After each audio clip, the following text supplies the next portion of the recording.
Joe Marie Payton. Now, you may know me from Family Matters of the Proud Family. As you can see, family is very important to me. That's why I'm asking you to join me in supporting my Voorhees College family during their live streamathon on December 1st. I'll be hosting this event, and I'll be looking for you to make a contribution to keep the Voorhees College family alive and well. Click the link below for more details, and I'll see you on December 1st.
Franklin Evans, president of Voorhees College.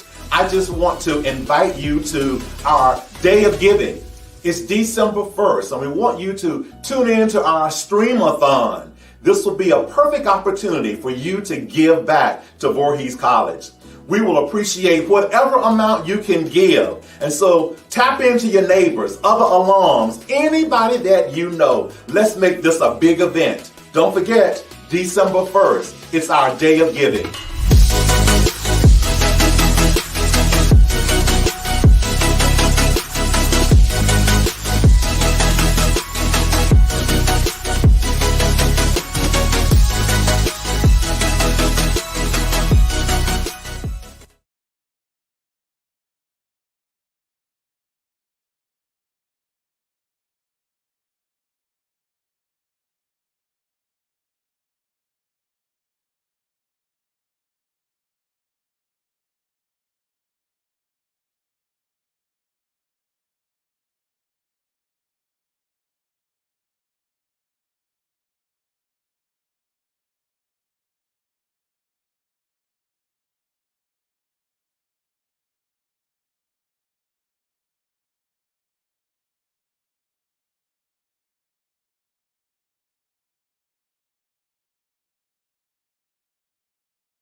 Hi, I'm Robert Cool Bell from Cool in the Gang.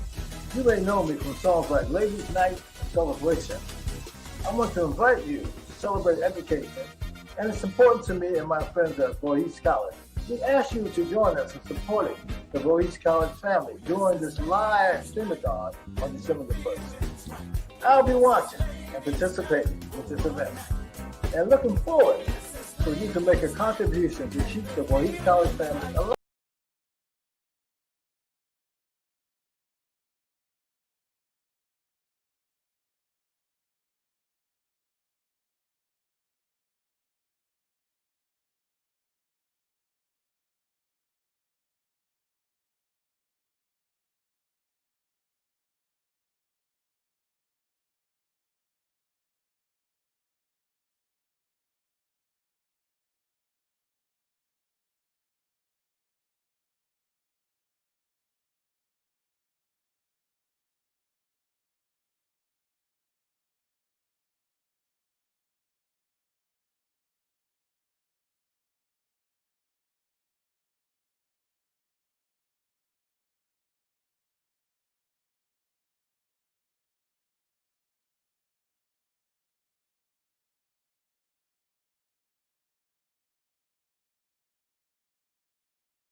up, everybody? Jazz saxophonist Mike Phillips here.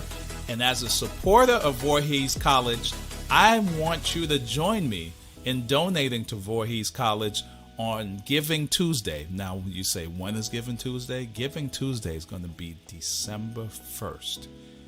All proceeds will benefit the continuous efforts to provide a quality education during these uncertain times. So we thank you in advance, December 1st, Giving Tuesday.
pull the volume down just a little bit on it. Somebody go to YouTube, the YouTube channel on your phone, and check to make sure you're hearing us. Not that low. Just come up a little bit more.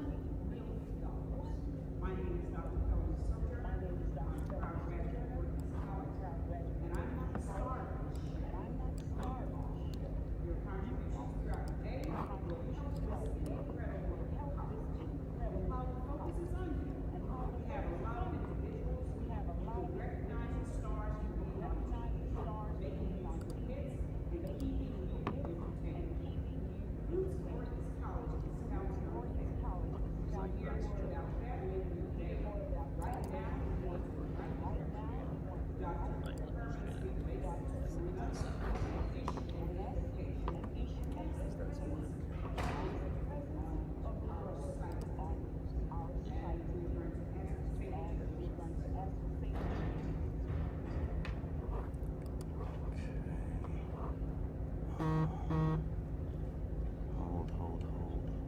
Are y'all checking the is somebody on YouTube? Can you hear? Can you hear? Okay.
Y'all can hear on YouTube? Huh? Okay.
To say to you that 2020 has been a different year would be an understatement.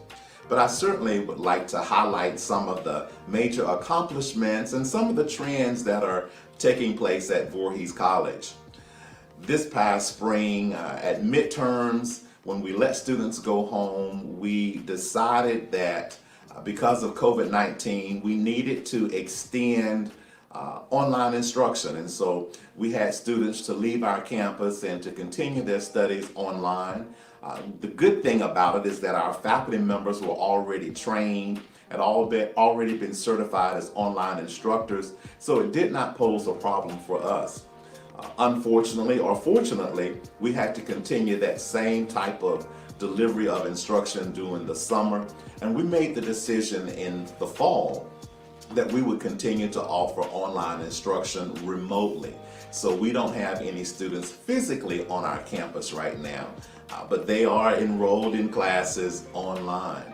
I will tell you that the campus operations have been up and running, and so it wasn't a matter of reopening for Voorhees College. We never closed down, but we refocused. And so I will tell you that there have been some other great things that have occurred in 2020. Our founder, Elizabeth Evelyn Wright, was inducted into the South Carolina Hall of Fame last February. We had our Founders Day, our first virtual Founders Day. I had told you about Presiding Bishop Curry coming down to be our speaker, but due to COVID-19, he could not physically come down, but he did participate and he did offer us a heartwarming address during our virtual Founders Day convocation. Our commencement, yes, we were one of the first to have a virtual commencement exercise in May. It was very different, but we were able to recognize those students who had worked hard to earn their college degree, and hopefully we bid them farewell as they enter into the world of work or go on to graduate and professional schools. We appreciate your continued support and know that at Voorhees College, this is still the place where we begin, believe, and become. Thank you for all you do to support us here at Voorhees College.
I thought I was a giver, but he has given to, as a Muslim even, he has given to Christians to build Christian school. He gave them land for free. Okay, he gave he gave money to the Jewish senior citizens home. He's given to everybody you can name it. He don't care about no money. Money didn't matter to him. That's why this last wife had to take over, because he would have given it all away. But I learned about patience with him too. And that's what I tell the students in general, not just about the education. We got to learn how to love each other as Black folks and love everybody. But we got to really start that family thing, really caring. And as my Jewish friend in college, he's Ernie, my father, because he was a Holocaust survivor, right? He started a store, then he helped his nephew. Then the nephew helped someone else. Then the uncle helped. See how it kept going? Yeah. And so that's how we have to do that and not do this self-hate thing. Right. You know, and as much as I do talk about giving, there are times I have been impatient and I regret it. I have been impatient at times. I remember Robert De Niro's wife. I didn't know who she was, and I was in New York, and people were all around me and wanted autographs. And this one lady kept, doing this. I'm like, okay, miss, please, okay, honey. And then later, it was someone said, Ernie, that's Robert De Niro's wife. So I said, oh, I'm sorry. Then she went like, look, she put the hand up like, I don't want nothing to do. So, but I didn't mean any. I was just, it was just so much on me. Right. And she did not receive me, Yeah. And I can't, it's what it was. I learned to not be so. You just take a breath when you're out in public. Just know that you're gonna be tried. Okay. Right. Remember that Satan seeks who he can devour. So you got to constantly just have that prayer hat on and just not be. I mean, people have said some things. Black folks too now. Like these young. That's face it. Life, and life things like that are gonna happen. Yeah, and you gotta not just be quiet. It's best not to say anything and live another day and give another day. I'm not going to be like that. You know what I mean? Lessons, yes. Yeah. And it's so perfectly timed that you would talk about giving, how Muhammad Ali gave and how you are pulled at to give sometimes. And sometimes we don't feel like giving, or it's not a convenient time to give. Right. Or, we don't think $1 is enough. Right. Or we don't think we have enough to give. Yeah. That sometimes those things stop us and create barriers for us. But what you're saying is it doesn't matter as long as you give something. That's right. And not that Voorhees College today is the day of giving, and we want people to do that, but in life as well. Because you give your time. If you can't, you may not have money in life. You can you give your time. Yes. You can give in other ways. You can give your love. You can absolutely. You can give in a lot of ways. But today we need people to give to Voorhees College. That's right. We need y'all to give to Voorhees, and I'm telling you, right there. I gave y'all a challenge right there, $1. And of course, I know a lot of you can do more. You can do $1,000. Some do $5,000, $10,000. You know where your finances are, but everybody can spare $1. And know this, that God will bless you. You're investing in our children and our future.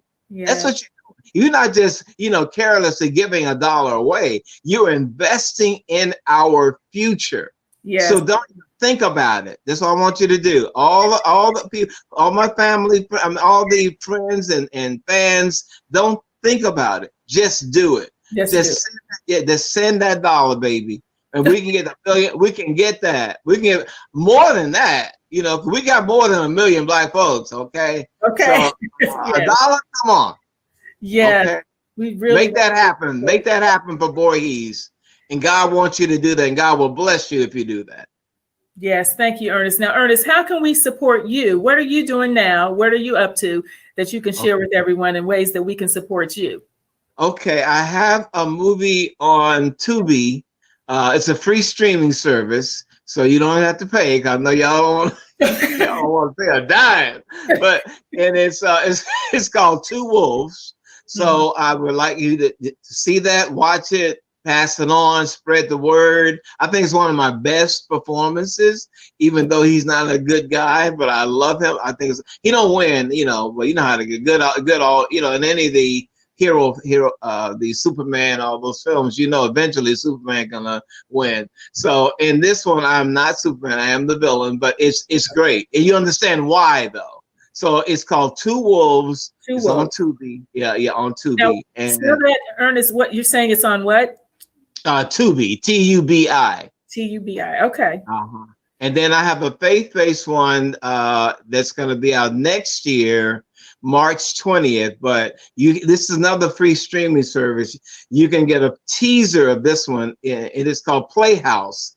It's called The Playhouse, and it's on the Win Network, WYNN, thewinnetwork.com, and it's free. Free stream, and they got all other movies. You can watch a bunch of movies today, free on there. And but you can see the teaser today at it was at 5:00 today. but I'm sure they're gonna probably show it again and again. They're gonna have the trailer in a few weeks too. But go ahead, they're gonna have the exclusive screening on that for the Playhouse March 20th. It'll be on, so you'll be the first to see it. It won't be anywhere else but that on that particular day, March 20th, 2021. Great. The Playhouse. Yeah. The Playhouse. So you all heard it.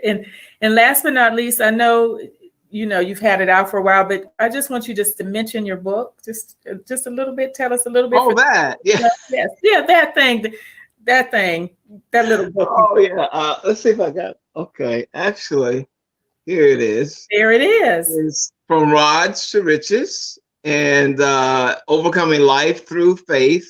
It's a testimony of faith in God. Overcoming insurmountable odds, being bullied by my own folks, and then going to the South and be called nigger by the white folks, and then being an asthmatic for till I was 18. I grew out of it, as they say, but in and out of the doctor's office, hospitals, all that, and watching my mother abused by the boyfriends and the stepfathers, etc. But because of God, my grandmother introduced me to Jesus Christ early on. That was my strength. I tell kids, I can complain about a lot of stuff. I didn't let none of that. And being molested by the pedophile, whose baby, his wife was my babysitter. So, and those are sneaky ones because they love women, but they also love little boys and little girls. But through it all, Jesus Christ, Jesus Christ, Jesus Christ. Thank you. That's what that. So to buy this book, it will definitely inspire you. It will definitely inspire you, and that is a guarantee. The only thing that's certain, as Oprah says, "What am I sure of? The thing I'm certain of, that is the power of Jesus Christ." And on that note, I thank you, Ernest Thomas, for joining us and for supporting our family at Voorhees College. We thank you for coming and spending a little time and sharing that knowledge with us and encouraging everyone to give. And your support is so much appreciated. Yes. For everyone else, thank you for watching. We'll be back with some more friends in support of Voorhees College. And please, please give today. Thank you, everybody. Have a great day.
What are you giving me?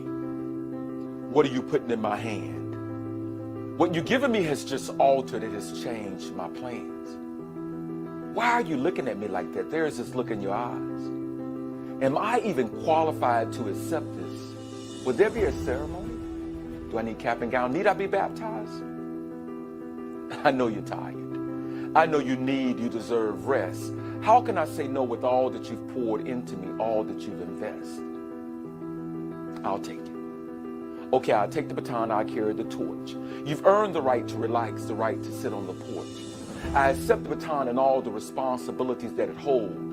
I accept the challenge to stand tall and bold, to fight for justice, to stay on the wall. I'll do what needs to be done. Yes, I accept the call. And integrity will stand with me, even if we have to stand alone, to speak truth no matter who's wrong. You fought the good fight. You've completed your assignment. Pass me the baton. Our souls are in alignment. I'll sacrifice my body just like you. I'll stand or kneel against racism, sexism, discrimination, regardless of the hue. I'll get up early and I'll stay up late. And when it's my time to be tested, just like you, I won't take the bait. I accept the baton because it's my turn. I accept for all of our ancestors who were raped, beaten, those who were burned. I accept because before midnight, December the 31st, 1862, our ancestors were praying to God on their knees. I accept for all of our ancestors who were hung from those trees. I accept because dogs and water holes didn't turn you around. I accept because you stood up and spoke out, even when you didn't know the language. You didn't know a person, place, or a thing was a noun. I accept because at the bottom of that bridge you were beaten and left for dead. Broken bones, tear gas, blood dripping down your head. I accept because you sat when you had tired feet. I accept because the only way we could walk into that hotel was through the back door. And it was only to wash dishes, cook, maybe on the bed, change the sheets. I accept because America was built on the land our ancestors toiled. I stand because our ancestors' blood fertilized these soils. So if it rains, I stand. If it's hot, no fan, I stand with the weight on my shoulders. But the foundation that I stand on makes me bolder. I stand for those who didn't get a chance. I stand for those who died because a white woman said at me he took a glance. I even stand for those that look like me, but they are forgotten. Although our ancestors were side by side in the fields picking cotton. I stand for seniors. I stand for children. I fight for one. I advocate for millions. I stand for our ancestors whose dreams of freedom they would hold fast. I stand for our ancestors who died for this country and the flag was never flown for them at half-mast. I stand for those living on the bridges and sleeping on makeshift pallets. I stand for our ancestors who knew our voice was in the census, it was in our vote, it was on the booth, it was in the ballot. Yes, I stand so yea, do I walk through the valleys and the shadows of death. It's about others now, no longer about self. Give me the baton, I carry it with pride. I won't let the torch burn out, the baton hit the ground, even when I'm tired. You trained me. Now I'm one of your lieutenants. I take the baton from my ancestors, so one day I can pass it to our descendants. I accept. Do you?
Hello, everyone.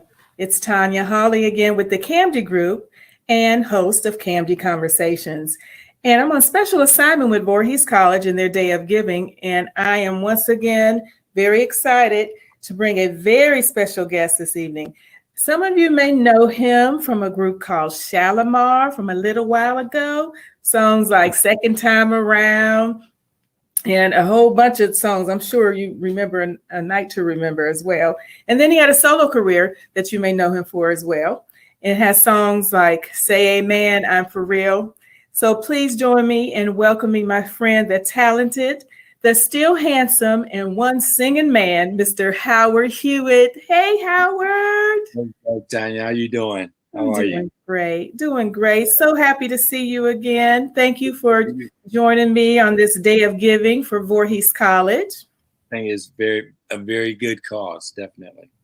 Yes, and I appreciate you taking the time out and spending a few minutes with us here for this 12 hours that they're doing streaming live here for a very good cause.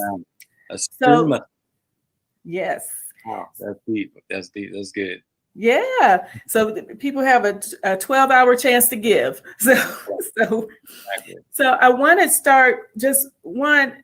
I don't know, some of our viewers, just a few, might not know who you are. So I want you to introduce yourself officially. What would you say to introduce yourself? I gave a brief, there might be just a few people. You were pretty thorough. I mean, now with the group Shalimar, I mean, we had Second Time Around. Well, even before I got with the group, they had a song I called Take That to the Bank that was pretty well known. And then Second Time Around, Make That Move, For the Lover in You, A Night to Remember, all that stuff. And then I went into my solo thing in '86, and first solo album came out in '86, and that was I Commit to Love album. And they had Say Amen, I'm For Real on there, Stay, and then went on to do a bunch of other solo albums with it. So it's been a while. I started my recording career, I think, in '79. That's when the first album came out. So it was good. Well, we thank you for the gift of music. You truly have blessed us over the years. And I have to say, this special assignment with Howard Hewitt is for the ladies in the house. I'm just saying, because ladies love Howard Hewitt. Yes. That's funny. Yes. So Howard, let's talk about for a minute why you decided to join us today. And I appreciate you taking a few minutes, but what made you decide to join us for the Day of Giving? Well, anything, Tanya, that I can do as far as like education is concerned, is the strength of our country depends on how well educated our kids are. I mean, literally. Yes. How strong we're going to be, in the future is going to depend on how well-rounded and how educated our kids are. That's the foundation of any country. And I'm not just talking about, United States. I'm talking about any country, the UK, period, yes. France, Spain, yes. As you're going to be as strong as your foundation is that's coming up. Yes. And that's the kids. Yeah. So like any chance I get to further any kind of education and encourage people to contribute to education, I want to do that. I definitely want to do that. Well, thank you for that, and we truly appreciate that. And I know that's close to your heart. And you are good at supporting good causes. I do know that. So thank you for that, Howard. So Howard, just right quick, what have you been up to? In COVID time. Yes. This is I said from the very beginning, if you come out of this thing the same person you were when you came into this thing, then now you've wasted like almost 9 months. Yes. And because this is the time to take, an opportunity to take time, especially in the beginning, look at yourself, to get some stuff together, figure out Right. what you dig, what you don't dig, you know. And so, Yes. and then, you know, and then, you know, get closer to the Lord, praise God every day. And basically that's what I've been doing. I've been doing I haven't been doing a lot of writing, you know, but I've been doing a lot of singing, you know, but Okay. right, as far as, because the type of writer that I am, Tanya, is like, I mean, I write love songs, you know what I'm saying? Yes, And I know. Yes, we appreciate that. so like, I don't see, you know, with the elections and with the COVID-19 and you know, people talking about their rights here and their rights there and you know, health situation, I don't see a lot of love going on. And so I'm really motivated, you know, by things around me. I'm not the fast food writer where I can sit and just say, okay, from 5, I'm going to write today. I like that. I have to be inspired. You know, that's why songs like Say Amen are important to me. And songs like, you know, the once, twice, 3 times last for a lifetime, for a long time. Show me, you know, they last for a long time. They do. Yes, we're still listening. Yeah. And I remember, Howard, you said one time when we spoke before, you said something that stayed with me, and that during this COVID, and that was that God is like putting us in timeout, making us sit still. I remember you said that, and that was profound to me. I still remember that, and I repeat that to people because I thought that was a good analogy. And I think you made me think, and he made us think. And now we have the opportunity to give more. I mean, if we hadn't thought about it before, maybe we weren't giving before. This is a time we learn how we can give in different ways. And this particular day, we're talking about Day of Giving for Voorhees College, but you know, you can give of your time, your talents. And I thought that was just profound. And when you said that, I remember that. And I want to tie it into today where giving is important. Yeah, definitely. Like I said, he said, okay, everybody go to your homes, go to your rooms, and think about what you've done, think about what you're doing, you know, but then you look at, you know, the things that are going on, you know, and you just have to realize that, you know, God has this whole thing in his hands. And I did a thing, I got into a thing where right after the first debate, you know, the Joe Biden and Trump debate, you know, I had, you know, after that was over with, I had thought about, wow, you know, I'd never seen anything like that before. You know what I mean? Right. You know, so not here in this country, but then I thought about, I had seen it before in other countries, but never here in this country like that. But so the thing was, the next morning I woke up, and from the very beginning of this, I said, okay, I've read the Bible, you know, a couple times, two or three times, or scanned through it a bunch of times. Right.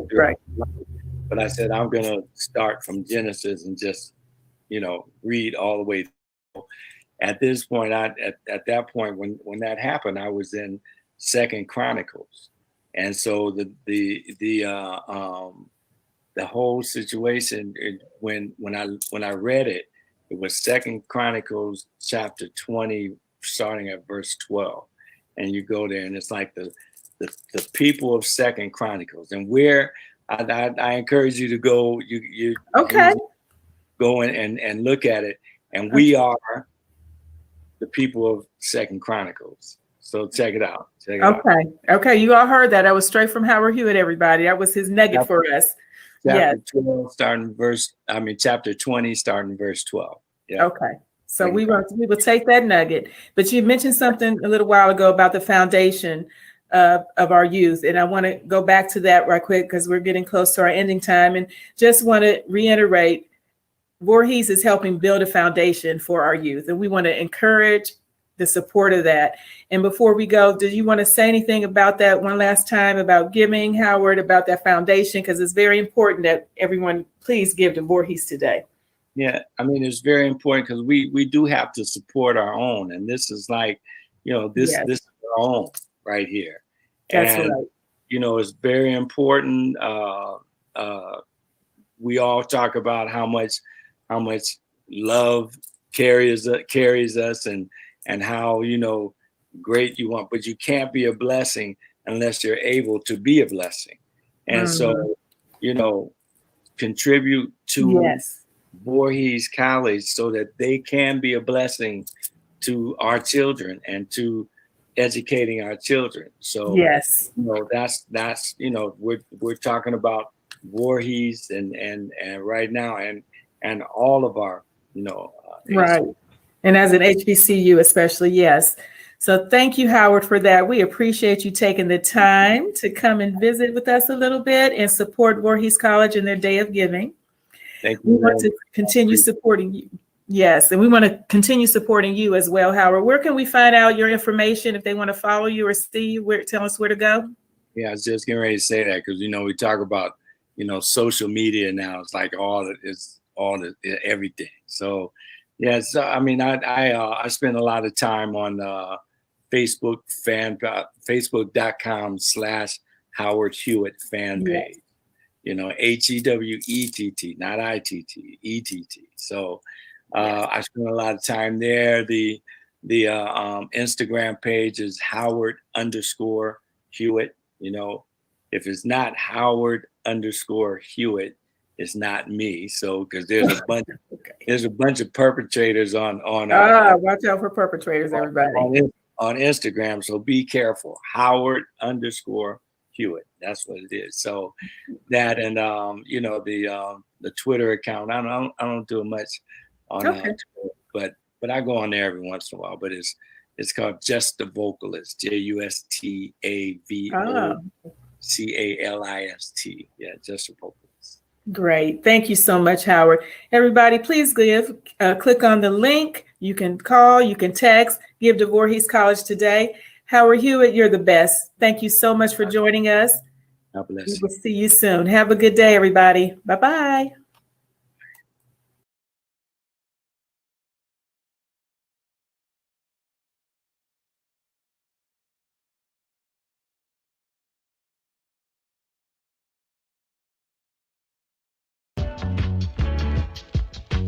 Welcome to Voorhees College, where you can begin your collegiate journey. And if you believe in your own potential and possibilities, this institution can help you to become anything. Voorhees College was founded in 1897 by a tenacious woman by the name of Elizabeth Evelyn Wright. Wright was born in Talbotton, Georgia, and was a mentee of Booker T. Washington while she studied at the Tuskegee Institute in Alabama. Her time at Tuskegee inspired her dream to start her own school, and after 10 failed attempts, 3 of which were literally burned to the ground, her dream was finally realized when a wealthy philanthropist by the name of Ralph Voorhees donated $5,000 to buy the initial plot of land in Denmark, South Carolina, that is today Voorhees College. As you begin your journey, please remember that Elizabeth Evelyn Wright was only 23 years old when she founded this great institution. Just a little bit older than some of you. A cornerstone of your matriculation here at Voorhees College is going to be your academic experience. The Ebenezer Rock represents the strength of not only our founder, but this great institution. And it just so happens to sit in the center of the academic circle where that experience takes place. Voorhees College is a private 4-year co-educational career-oriented liberal arts institution. Accredited by the Commission on Colleges of the Southern Association of Colleges and Schools to award bachelor's degrees. Our 16 diverse majors are divided into 3 departments: the Department of Business and Entrepreneurship, the Department of Science, Technology, Health, and Human Services, and the Department of Humanities, Education, and Social Sciences. Voorhees College offers Bachelor's of Science degrees in accounting, organizational management, biology, computer science, emergency management, health and recreation, sports management, public health, child development, mass communication, and business administration with a concentration on either general business, finance, or entrepreneurship. Voorhees also offers 5 Bachelor's of Arts degrees in criminal justice, English, interdisciplinary studies, psychology, and sociology. In keeping with the digital trends, All of our majors are offered online, each of which is designed to prepare its graduates to be competitive by offering a plethora of skill sets and tactics to be effective in their respective fields. Through experiential learning, the Voorhees College Career Pathways Initiative ensures that each student is prepared to be competitive and successful in whatever path their career takes them. Fortunately, education doesn't end in the classroom here at Voorhees. Through our Lyceum series, students have the opportunity to engage with prolific and profound authors, presenters, and celebrities. This is truly an experience you will find nowhere else.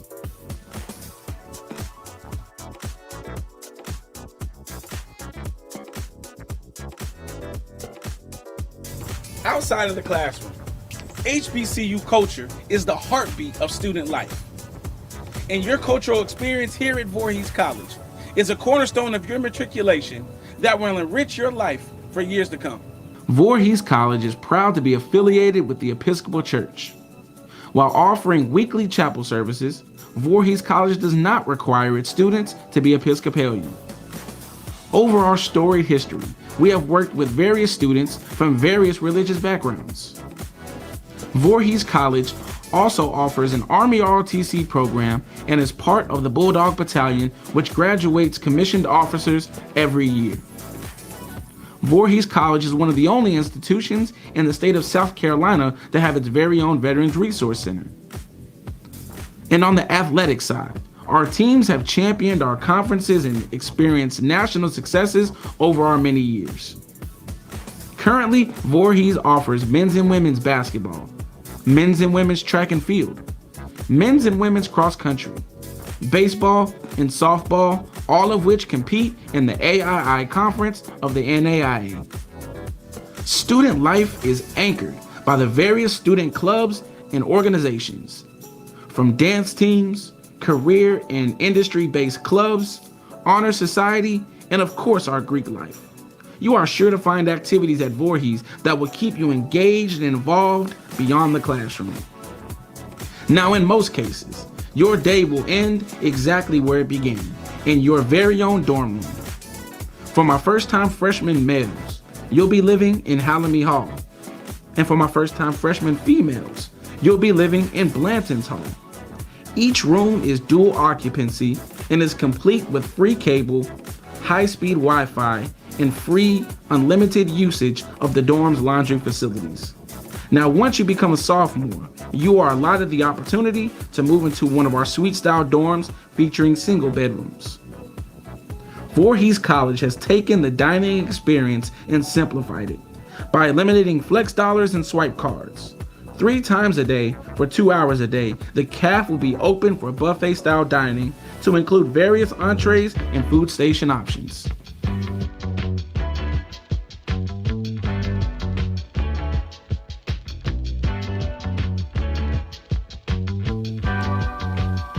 Another major cornerstone of your matriculation here at Voorhees College is going to be your digital experience.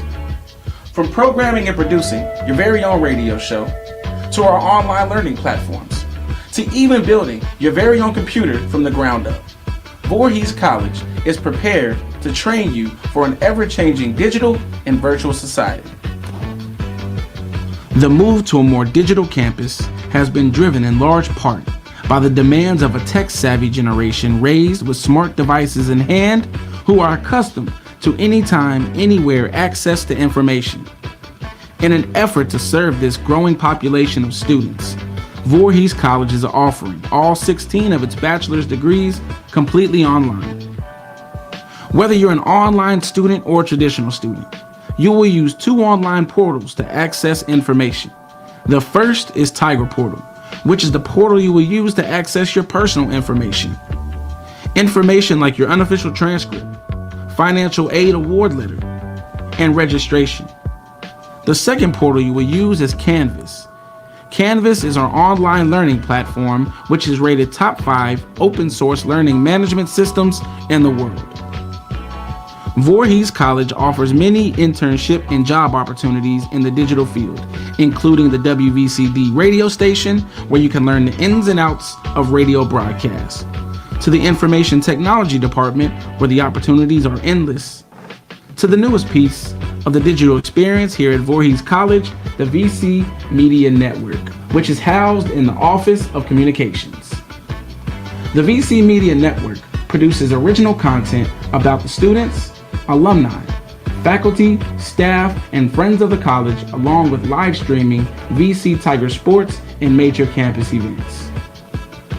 The network features works from students in the mass communication major, but all majors are welcome to work with the VC Media Network.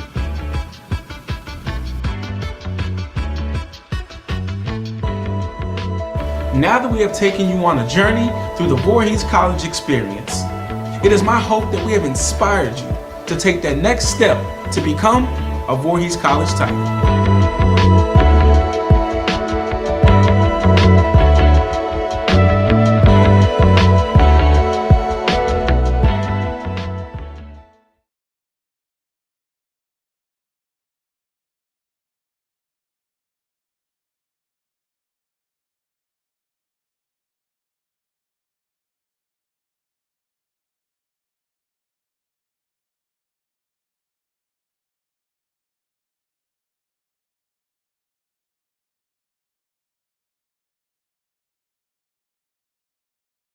Carolina Hall of Fame was founded in Myrtle Beach in 1973 to recognize and honor contemporary and past citizens who have made outstanding contributions to South Carolina's heritage, history, and progress.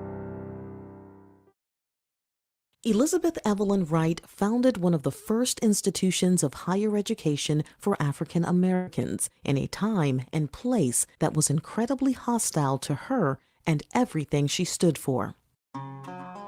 Lizzie grew up in poverty in rural Georgia. She was recognized by her teachers as a bright student and pursued every opportunity that came her way.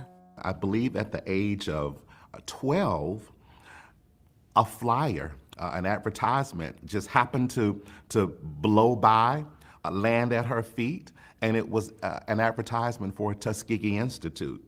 And so she was intrigued by that idea of going to learn, to be educated. She was reared by her grandmother, her maternal grandmother, and an uncle. Of course, that wasn't an idea that they entertained. A young lady in the South, in a rural area, not only leaving that vicinity, but to go to another state. But she was convinced that that was her calling. Her teacher saw the promise in her, knew that she was an extraordinary individual. And so the teacher and Elizabeth Evelyn started working on grandmama and uncle and made it happen.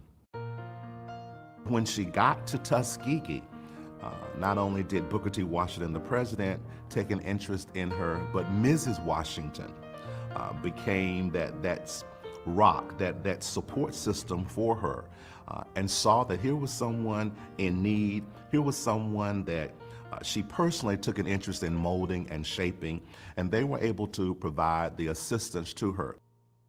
Upon leaving Tuskegee, she followed in Washington's footsteps and started a small school in Hampton County, South Carolina, to educate African Americans. Local white supremacist groups did not take kindly to her efforts. They burned down her first two schools. But Elizabeth Evelyn Wright refused to give up and planned to establish her next school in Bamberg County near the town of Denmark.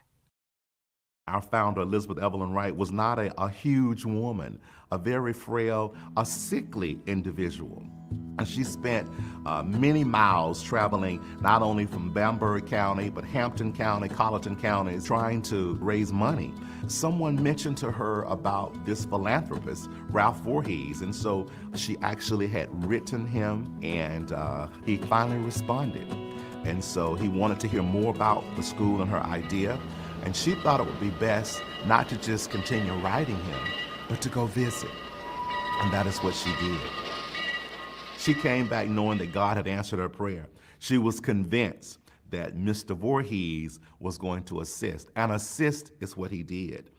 One of the pieces of land that she wanted, some 280 acres, a Mr. Guest had owned it, and he had given her a price of $3,000. And so that was what she had asked Mr. Voorhees for. Unfortunately, as she got close to having secured the money, that price changed to $4,500. And if you think that's a lot of money now, and people do, you can only imagine what it was like in 1892, 1895, 1897. But it was Ralph Voorhees and his wife who chose to invest, and not just the $3,000, but the $4,500. Ultimately, the school became Voorhees Normal and Industrial School. The new school focused on giving African Americans practical skills they needed to succeed. Emphasis on trade skills showed the influence of Booker T. Washington, who sought to use the accumulation of material wealth as a way for the Black community to gain acceptance in American society. This differed from the philosophy of W.E.B. Du Bois, another prominent African American intellectual at the time. Du Bois wanted to see Blacks receive a classical education so they could become political leaders who could advance the civil rights movement and break down institutional racism in America. While Du Bois and Washington seemed to be at odds, their goal was the same: to provide opportunities for success for young African Americans. The institution, it just metamorphosed as it grew, as the mission itself expanded, so did the name. And so now we're a college, and there is the talk, the hope that soon we'll be a university. We thank Elizabeth Evelyn Wright for the dream. We thank her for never giving up, even in the face of obstacles and difficulties. She rocks.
Inside, outside, any way you play it.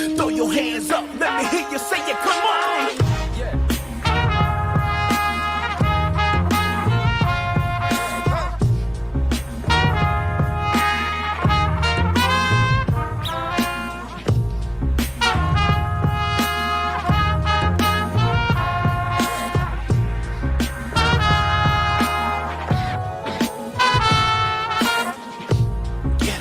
Boom, boom, boom, boom, boom. Get up in the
Organic.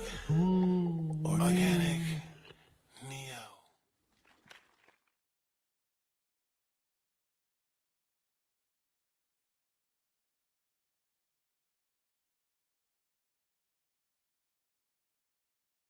Hi, this is Gullah artisan Sonia Griffin Evans, known for capturing the culture, the heritage, the history, and spirituality of our ancestors.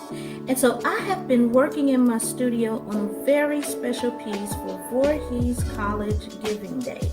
See, I'm a strong believer that we are benefactors of our ancestors, and it is up to us to be good stewards of what we are given. So while I was painting this piece and learning about the inspirational story of Elizabeth Evelyn Wright, the founder of Voorhees College, how she would walk 5 to 20 miles a day for contributions so that she would be able to educate African American youth, I knew that I had to be a part of this event. And so I'm asking you to join in with giving to Voorhees College so that not only can we preserve her legacy, but to continue her legacy. You see, that too is so very important in honoring our ancestors, because I believe the best way to honor them is to continue their works. So the piece that I have created for this event, I entitled it Begin, Believe, Become, which is not only the motto of Voorhees College, but I believe they were some of the very in the soul of Miss Wright on her journey to making her vision come true. And I got a great understanding as well when creating this piece that our ancestors, not only did they help to build America without benefiting from what it had to offer, but they also had to build America for themselves. And so not only is her story a African American story, but this is an American story that should be preserved. And so this is also a part of my series that I am entitling I Too Sing America. And so this is the very first piece in that series. So if you notice, there is a American flag, and you will see that in all of the pieces. But she is holding on to that American flag because she too, not only for herself, but for others, she wants them to have life, liberty, and the pursuit of happiness. And so also, you will see her holding on to a young girl's hand who understands her opportunity, and she wants to become just like Miss Wright. She wants to be able to take that torch and carry on her legacy. And then you will also see Begin over here in the little girl's book. And I always try to hide these messages or use symbolism to convey their stories. And because I understand that our ancestors, in order to create and do what they did during the time in which they did these things, they had to have the ability to overcome obstacles by great lengths. So as you will also see in the painting, you will see these little puffballs. They look like clouds, and they are clouds because our ancestors always had to rise above their trials and their tribulations and the obstacles that were laid before them. But thankfully for us, they rose to the occasion. And we have great institutions like Voorhees College that if we do our part and our giving to preserve these institutions, they will continue on, and she will leave this legacy for generations to come.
Baby, you want to me so sexy and sassy. Baby, you want to me. Girl, you're so classy. Baby, you want to me so sexy and sassy. 視線がぶつかるワンシーン繰り返し繰り返し微笑みの意味は What do you mean ただ二人の間つないだたわいない会話計らずも君は泣いた僕の背中にも羽はない肩が止めない取引先ならば拍手高嶺の花されど猫も杓子隠した感情はなんとなく感情ダウン愛を歌い愛想笑い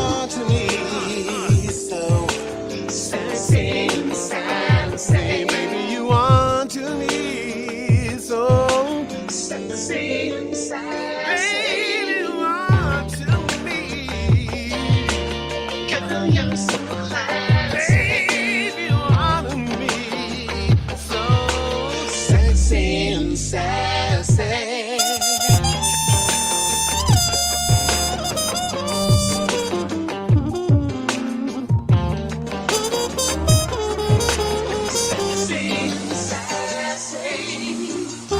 道は戻れずにくぐるトンネルの奥底にある本物の声を探す迷宮のメロで迷子迷子迷宮のメロで迷子迷子永遠なんてないのさ要は経験は経験ないこと自体思うわどこへでも行けるポケットのドア晴れ渡る空連れてく山だSexy and sassy. Sexy and sassy.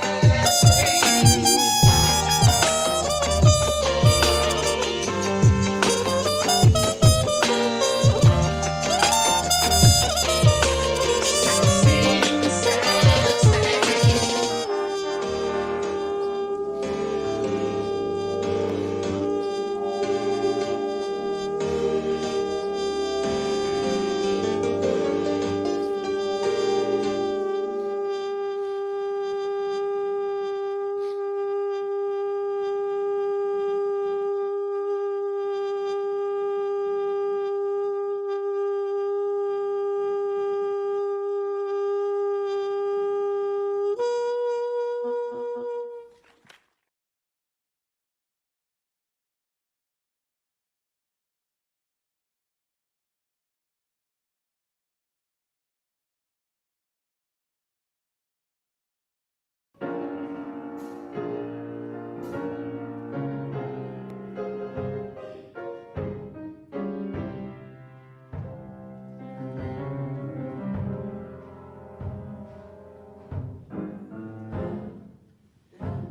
Good morning again, and thank you so much for your patience. We're so happy you're here with us at Voorhees College. Just want to say to you that there is so much giving going on today that our site has crashed, but we're up again. And if you want to give to Voorhees, please go to voorhees.edu and then click on give. So it still gives you the opportunity to give to this wonderful college. And thank you so much. We appreciate it more than you will ever know. Remember, we are only trying to raise $1 million for this college. So thank you for doing that. And we look forward to seeing you on the tote board. At this time, I want to have you meet someone, and her name is Jo Marie. Jo, are you there? I'm here. Hi, family. Well, hello there. How are you doing this morning? I'm doing great, but you know something, if you're in audience, I probably crashed us that first hour because I'm used to having people, you know, put the camera in my face and everything. If you guys saw my house, I got so many wires lined up here. It is ridiculous. But at any rate, we're here now, and we're going to have an exciting day, and we're going to raise this $1 million. We are going to raise this money. Yes, we are, because it's important for our students to have it. It's important for them to be a part of everything that's going on in this world now and in the future. And the only way that you can contribute to the future is contribute to the knowledge and the innovation that's going on. And we need funds in order to do that. Now, let me just say this also. You know, going through what we're going through in this pandemic, with this pandemic and all the other things that are happening right now, we do have a lot to be thankful for. Yes. But, you know, when I hear people, you know, reach out and the scientists and all the other people, and they say, you know, we want permission to do this and permission to do that. That permission that they're asking for is permission for somebody to fund them to do these tests, to do all this experimentation and stuff. And it's the same way with the colleges, with Voorhees, and in order to get some things done, and in order to learn, and in order to grow, and in order to experiment, you need funds. I hear you. You need funds. And so today we are going to raise that $1 million. We're going to do it. Trust me. We're going to do that today. Let me just tell you what we're going to give away. We are going to have a silent auction, and that's starting at $5,000. And this is an original work of art from Sonia Griffin Evans. She's a Beaufort, South Carolina native, and she's a noted speaker and has been featured in television and TV broadcasts. She's also been interviewed in publications such as the DuPont Registry, Southern Lady Magazine, Coastal Lifestyle, Upscale Magazine, and Hilton Head Monthly. She's a noted and expert in understanding African American experience, and her work has hung in prestigious galleries and corporate collections all over the world. So she has created today, just for Voorhees College, a $1 million painting, and it's one that it has two versions. Now, the original work of fine art is valued at $17,000, but there will also be numbered prints made of this painting that you can have, and there will only be $250 a piece. So I'll tell you more about that as we go on. But we want you to look at this painting and want you to go in and take a bid on it, and then there are several prints that are going to be tied along. So there's several of the giveaways that will be coming your way today. So we want you to go on and start making a bid for that. And Jo Marie, why don't you tell us how it is that you got to be such a famous lady? Well, I don't know about all that famous stuff, but I know I was busy as a young kid. And but you know what, really, I went into the entertainment business, but I always tell people I didn't really get into the business. It got into me. I was one of 9. I'm the oldest girl, and I was actually born in Albany, Georgia. That's why Albany is my signature home pocket there. But I was raised in Miami, Florida, in the Opelika area. And but you know something? I always wanted to be a teacher. Wow. And so I wanted to be in the education. I wanted to be a teacher. I didn't really want to be an actress, but I was always funny. I could sing, I could dance, I could draw, I could do all these different things. But I really wanted to teach. I'm experiencing that right now because I've been the facilitator for an after-school program in the arts. But even with that being said, in teaching these young people and preparing them for the future, And the way we teach them, we don't just give them the artistic skills. We try to give them the industrial skills that they need also, because I tell some of the kids that can draw, you don't want to just think about, being a regular artist. I know there was a young lady that designed the interior of cars, and then you got people designing the interiors of spaceships and all that kind of thing. But it takes education. So you need to go beyond elementary, high school, and a little bit further than some of the other college stuff too.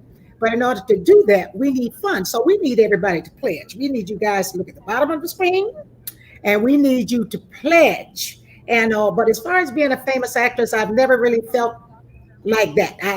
It's hard for me to even, grasp that. I'm just Joe Marie, all the Payton family's sister, and Frankie Payton's daughter, and Chantel Francis' mama, and Cameron Dominique's grandmama. That's who I am. But I'm also here to help any individual that wants to continue their education. Because being one of 9, my mother raised us by herself from the time I was 11 years old. And I never will forget 1968, when my friends were going off to Bethune-Cookman, FAMU, and headed to Georgia to the other schools up there, Spelman, all of them. I wasn't able to go because my mother could not afford for me to go to college.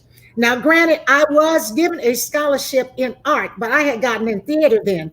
I was too stupid to know, and my mother didn't understand either. I could have gone into college on that scholarship and changed later. I didn't know that. So I went in the house crying. I never will forget it. I was standing under the tree on 22nd, and I was crying. And I told my mother, I said, you know what? I'm going to send 10 kids to school. And she said, why 10? I said, for the 9 of us and the 1 you.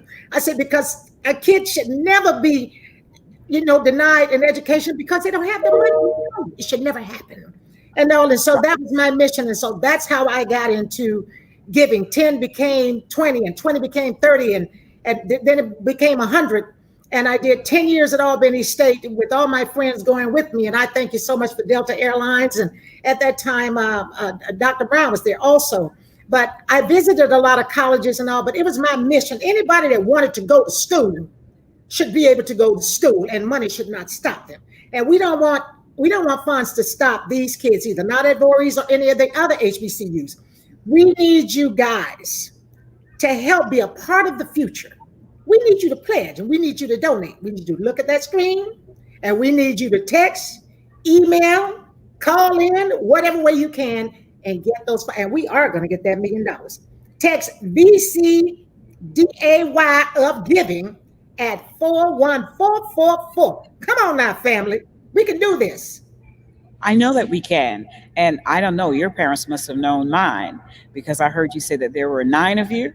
Yes. There were only 11 of us. And I was the 11th child. Oh my God, So, baby.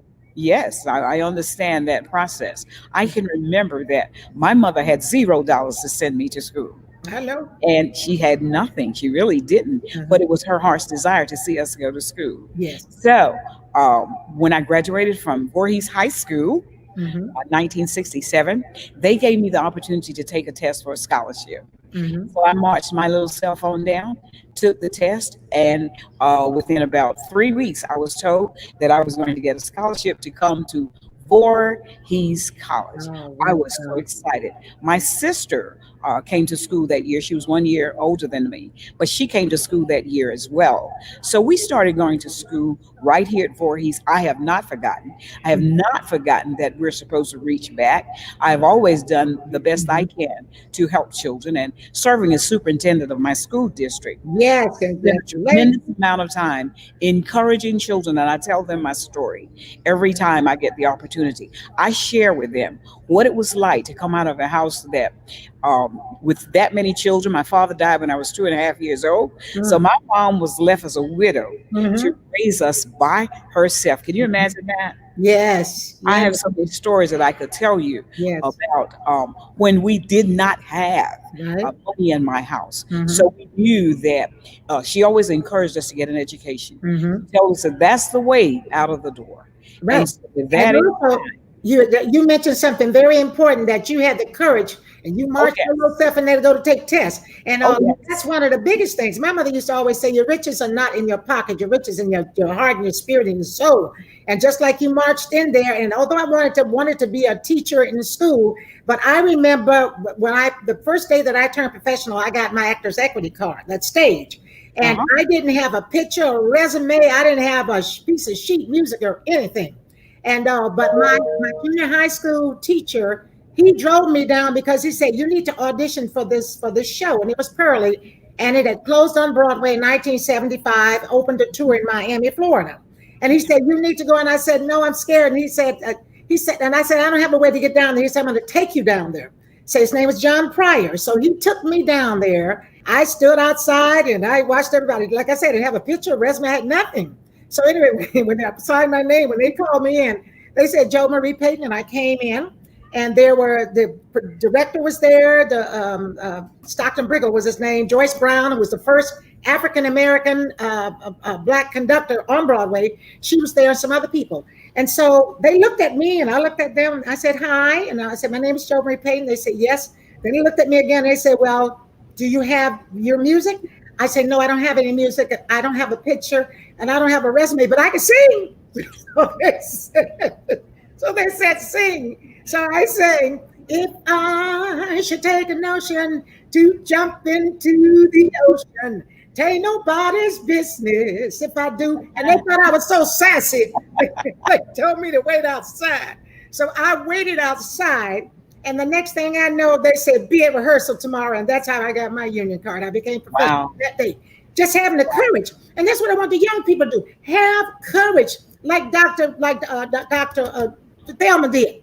Go in there and take some tests. Go in and ask them. Don't be like me and be scared, about the schooling thing.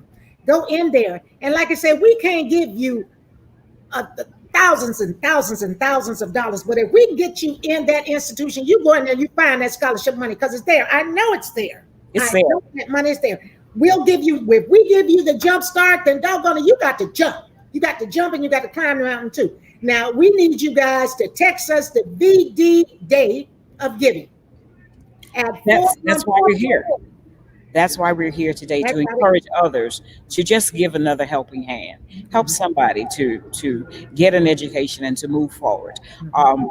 When I graduated from Voorhees, I was equipped. I will say that. When I walked across that stage in 1971, I was equipped. I walked into a classroom and I started teaching, spent 19 years in the classroom, and I got to be the teacher of the year. Imagine that. I was so proud of myself with a Voorhees degree. With that, I did go on to get a master's and a doctorate, but with that little Voorhees degree starting right here at this place, I made it pay me back. That degree paid me. Yes. And I am so glad that I want to encourage everyone to give. Let's give until we can see that we're helping somebody else. Right. Because if we do that, we won't lose anything. We won't lose anything. And our young people need all of the encouragement that they can get to continue to move forward, because knowledge is power. It is. Knowledge is power. And I'd say that to my children all the time in my school district. Right. Knowledge is power, and it will move you places where you really don't think you can go. And just it doesn't stop. That opportunity, it'll do it for you. I'm telling you. And it doesn't stop. Let's give. Not a pandemic or any other kind of demic should stop it. And we still have to continue to learn. We still have to continue to grow. We still have to continue to contribute. And the only way we can do that sometimes is with the help of somebody else. And also, I'm asking you, and I'm going to be here for this entire 12 hours. I missed one because I was technically in okay, I couldn't get it together. But at any rate, I'm here now, and I need you guys to please donate, pledge, and challenge your friends and your neighbors and all to pledge. Give what you can give. Now, I'm going to tell you something that my mother taught me, and it's a very valuable lesson. And you're supposed to help people. That's right. To give. She said, but not to the point where it hurts you. She said, don't give anybody your last, not even me. She said, Jesus, God don't even ask you to give you last. He tell you to tithe. But the thing about it is, you are supposed to help people. So don't feel bad if you can't just come out and dump a bucket of money anywhere. Contribute a drop. Each little drop, if everybody bought a cup of water to fill a bucket, it would get full. You know what I'm saying? Right. So we need you guys to think about some of the young people that are even in your neighborhood. You know that they're intellectual. You know they're very, very smart. Okay, let me just break it down. They're very smart kids. And maybe they don't have all the other, things that they need in order to the encouragement or the mentorship or whatever. But because you see it, you know a special kid when you see a special kid. And any of these kids that really want to go to school, want to go beyond 12th grade, because you don't have to go after 12th grade. The law says you got to go. But after 12th grade, you don't have to go to college if you don't want to. And we have a lot of options out there. We have technical schools. We have a lot of different things that we can do. But any kid that really wants to go to school should not have to sit back and let it pass him by because he doesn't have the funds. So help us. Please help us do this, okay? Yes, and don't forget now, if you can't get in, you can go to Voorhees.edu. Go to Voorhees.edu and then click on Give, and that will give you the opportunity to pledge today, because all we're trying to raise is simply $1 million. That money is designed to help our children continue in school here at Voorhees College. Just want you to know we also have some swag bags that we're going to give away. Yes, we do. Today, so you need to go on and get registered for that.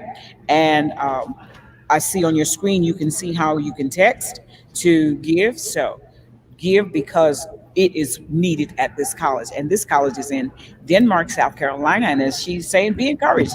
Don't let the pandemic sway or change anything that you're going to do for children. It is so imperative that we give. And at the time. And you know something? It's not just children either, because I remember at one time doing scholarship fundraising. Do we need to move on? Do we want that story to wait? Well, I got a lot of them though. But at any rate, what about the tote board? Can we see the tote board? Okay, tote board's not quite ready yet. They're so busy adding thousands and thousands of dollars to it. I know. I got to put on my glasses though. Money to it until we need you to give more. So you be encouraged to do that.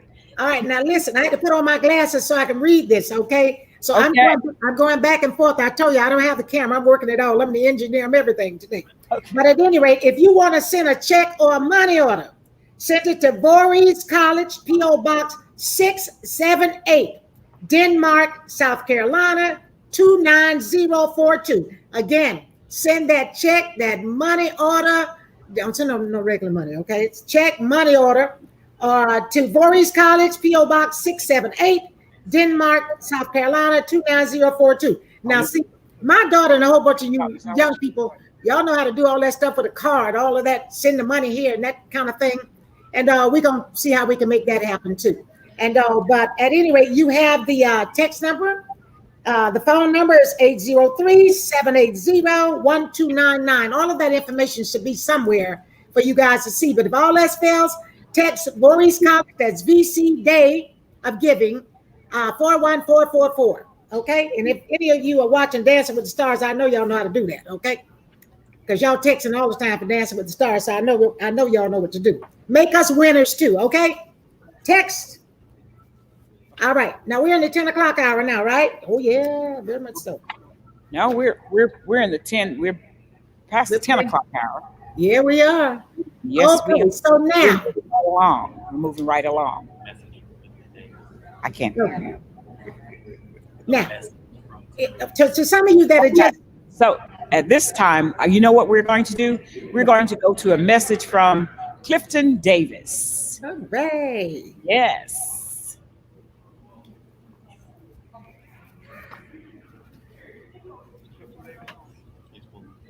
All right. Under that mess, I can't hear you. Talk a little louder. I can't hear.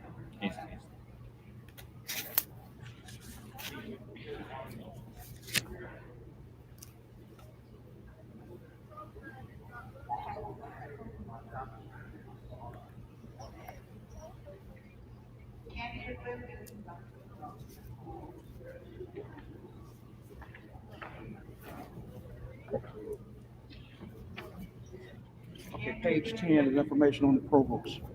All right, now, Okay. Who's doing it? Who's doing it? All right. Experience. I need you to support the Day of Giving of the historically black college known as Voorhees. Okay, so while Clifton I'm an Davis, HBCU graduate, so I know firsthand the we high just- quality of yeah, education I'm just that gonna these look- schools provide. And that's why I felt so strongly about supporting black higher education that I spent 2 years of my life as vice chancellor of an HBCU like Voorhees. There are other reasons I support this Day of Giving for this wonderful school. I have a world of respect for its president, Dr. W. Franklin Evans, who has been a supportive Alpha Phi Alpha brother to me. I'm also grateful to Dr. Herman Mason for bringing me to visit Voorhees in person, to see the campus, to interact with the student body, to get an awareness firsthand of the great work being done there. So I want to return the favor, but to do that, I need your help. You have the power to change a young person's life. All you have to do is pledge your support to Voorhees College. Please dial the number on your screen or use the email address that's on screen right now. Because when you help a historically black college or university, everybody takes a giant step forward. So email or call now. The college and I appreciate any help you can give. And thank you so much for your support.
I can't hear you, but how you doing?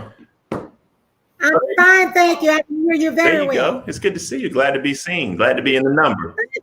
Listen, I watch you every day. I said I dress got up that. every night. I'm not about to put a shirt, not my shirt and tie on, not this early. I got that book too with you as that cute little old boy. I got all that too. So there you go. That's right there on Frederick Street, right there in Denmark. I love it. That's right. And I'll be there too. Next, I was supposed to be there this year, but I'll be there. I think in February or something like that. And but I'm just telling you that I love you. I appreciate you. I'm so proud of you for all the accomplishments and things that you've done. And then I found out about your father, and I fell in love with you all over again, Bakari. Well, my father's supposed to be jumping on this and participating a little bit later on. But yeah, I'm just happy to be a product of Voorhees College. You know, I didn't go to Voorhees, but I grew up on the campus. I broke into the gym enough times. Upward Bound and Trio, and living about a mile away from campus. I would do anything in my heart on this Day of Giving to make sure that not that Voorhees survives, but that Voorhees thrives. I'm interested in watching our HBCUs thrive. So.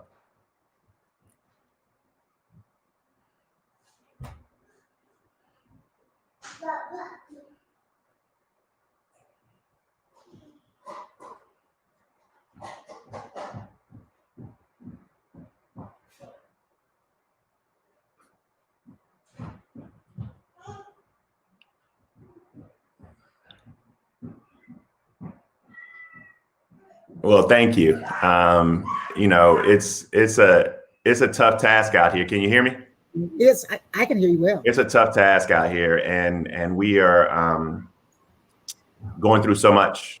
Yes, we are. There's so, you know, my grandma, she used to say, "You can't fall off the floor." And it was one of them sayings that old folks say that you don't really know what they mean until you get a little older. Yes. And it's many of us now during this time. So, you know, all I know how to do, all that we know how to do is be fighters. Yes, we are. Speak our truth to power. And so Yes. that's what we try to do every single day. And you know something, Bakari, thank God for our grandparents and the people, our mentors, the people that came, before us that taught us and made us strong and all, because, coming from some of the existences that we came from, I remember my mama saying, and I explained it before, we were on welfare, 9 of us, but a whole bunch of us were. As a matter of fact, majority of us might have been disenfranchised and all, but I remember my mama saying, baby, aim for the moon. And if you land in a tree and fall on your back, but hope that you fall out the tree on your back, because if you looking up, you'll get up, So that's the way I feel about it. I don't feel like I'm ever out. I may be down, but I ain't gonna never be out. Well, we ain't never gonna be out. We've been in this country for 101 years. That's it. And we've been fighting. That's it. Fight the whole time. And that's what we're doing today. So I hope everybody gives. We always talk about, we do a good job in our communities of diagnosing the problem. Mm-hmm. We all know what the problem is, but now we have an opportunity to fix the problem. So even if people only have, $5, $10 today, right. you can. And that will help. You'll be surprised. Those students that come from Allendale and Jasper and Orangeburg and Barnwell, those kids who come from Denmark and Bamberg, they get a chance to dream big dreams all because they walk across that campus. So we can't stop giving because our living gets a little restrained or restricted. We still have to give in some way. I had a parent call me and all their daughter needed was some books. And at that time, I wasn't able to provide her with all the books. So what I did was I called all my friends who had children at Bethune-Cookman, and I told them, go ahead, round up all them books. Tell them kids, I need to don't get rid of those books. I need some books. I had them give me a list of what they needed for their classes. And we had so many books, it was ridiculous. That's what you got to do, though. That's what you got to work with what you got. And so we rounding up everything in this day of giving. We had our Thanksgiving. We had our Black Friday, which was a little bit different. We had our Cyber Monday, and now you can't sleep on Tuesday. Now Tuesday is the day that you got to give them. It's Tuesday. There you go. You got to give a little bit. I'm excited to be here, though, and I've told, my dad was the previous president, and I've told everyone from Dr. Dawson on forward, presidents of this great institution, that I'm down to do absolutely anything this institution needs of me. And so before I go, my family and I, we're going to do $1,000 today just to kind of make sure we keep it going good. And I'm excited about just being a part, being one in the number. That's it. And me and my family are going to give $1,000 too. And you know something, $1,000 viewing audience out there, family out there. Dr. Thelma, at the top of this show, out of her mouth, I think twice, she mentioned $1,000 when we were talking about $1 million. And I think that was a good mistake, because if all families, or if families can come together and give that $1,000, that's a mighty big drop in that bucket toward that $1 million. Well, you can't get to $1 million without a couple thousand in there. That's what I'm talking about. So we need you guys to text to VC Day of Giving. Text number is 41444. And Bakari, I think that Dr. Thelma Sojourn has some questions for you. So let's see if we can get to her, okay? All right. Dr. Thelma? Dr. Thelma, are you there? They working through this technology as we go. I love it. It's live TV. You just got to roll with it. It's a new day. I told them I'm the director, the technical director. I'm the makeup person. I'm all of that, because I'm sitting in my house in Miami trying to make all of this happen. But I'm feeling real good about it, because if I learn it, I can teach it to somebody else. Well, that's true. And that means we can do it again and again and again when we need to.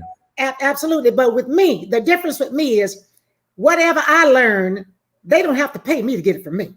You can have it for free. If I learn it and you need it, you can get it for free. Well, if I learn it and you need it, I give it to you for half price, because I got students and student loans. So I can't give it to you for free, but I'll give it to you for half off. I know that's right. Well, let me ask you these questions, since we don't have Dr. Thelma, and I know she had them. So I'm going to look at this. I'm going to have to look at this paper now. I'm not as good as you guys at CNN, but I'm going to look at this paper and read these questions anyway, okay? Now, I said, let me get this first. So you hold the distinction of being the youngest Black person in the country elected to state office. You were 22 years old.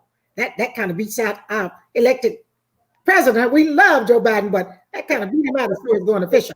What made you want to run, even more than what made you think you could win? Well, people like Dr. Sojourner made me want to run. People like Miss Grant, who we used to go to church with, who taught my daddy math in school. Miss Carolyn Sojourner, who was the mayor, who drove me in carpool. Mr. Freeman, Rex and Wilbur. There were so many people in my community. Orlando White, Gerald Wright. There were just so many people who, taught me that it wasn't about politics, but public service. Yes. Craig Walker and Janet Walker over in Bamberg, Chris Wilson. Denmark is always home. Bamberg County's home. And so I thought, if not me, then who? And if not now, then when? Whenever you see your community not even growing stagnantly, but declining, you have to take it upon yourself to try to change. And so that's what I did, even at the age of 21 when I ran and 22 when I won. Dr. Sojourner is yours now. I'm here. I once was lost, but now I'm found. You ain't never lost too long. I made it back. So, Bakari, good morning. How are you today? I'm well. Thank you so much for having me. Gracious. I like your new look. Well, this is my quarantine. I'm looking like a young Marvin Gaye. Oh, is that what it is? That's what I'm going for. All is well? All is well. All is well. Okay, very good. And let me just say to you, Joe Marie, that I have known this young man from a little boy. Yes. And so now he's grown up to make a young man.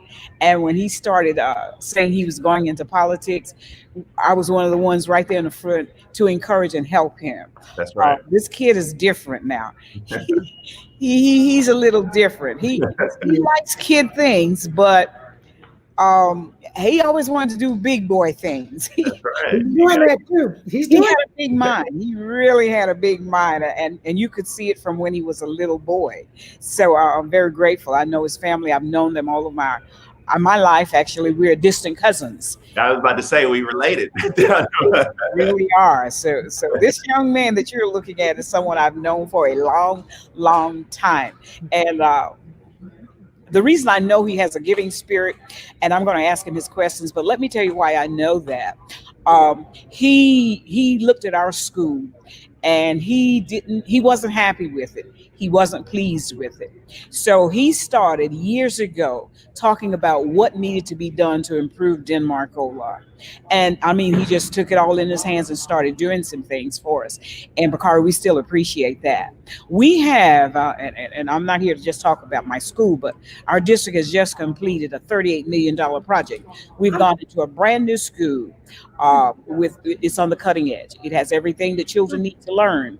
And Bakari came in last year and gave us new desks for our students. Wow. And the year before that, he met a challenge of giving us just a small token of $5,000. So I heard him say that it takes thousands to make millions. Yes, Bakari, that's still true. It takes thousands to make millions. So we're saying to all of our constituents to please come on, give us some thousands so that they can make millions.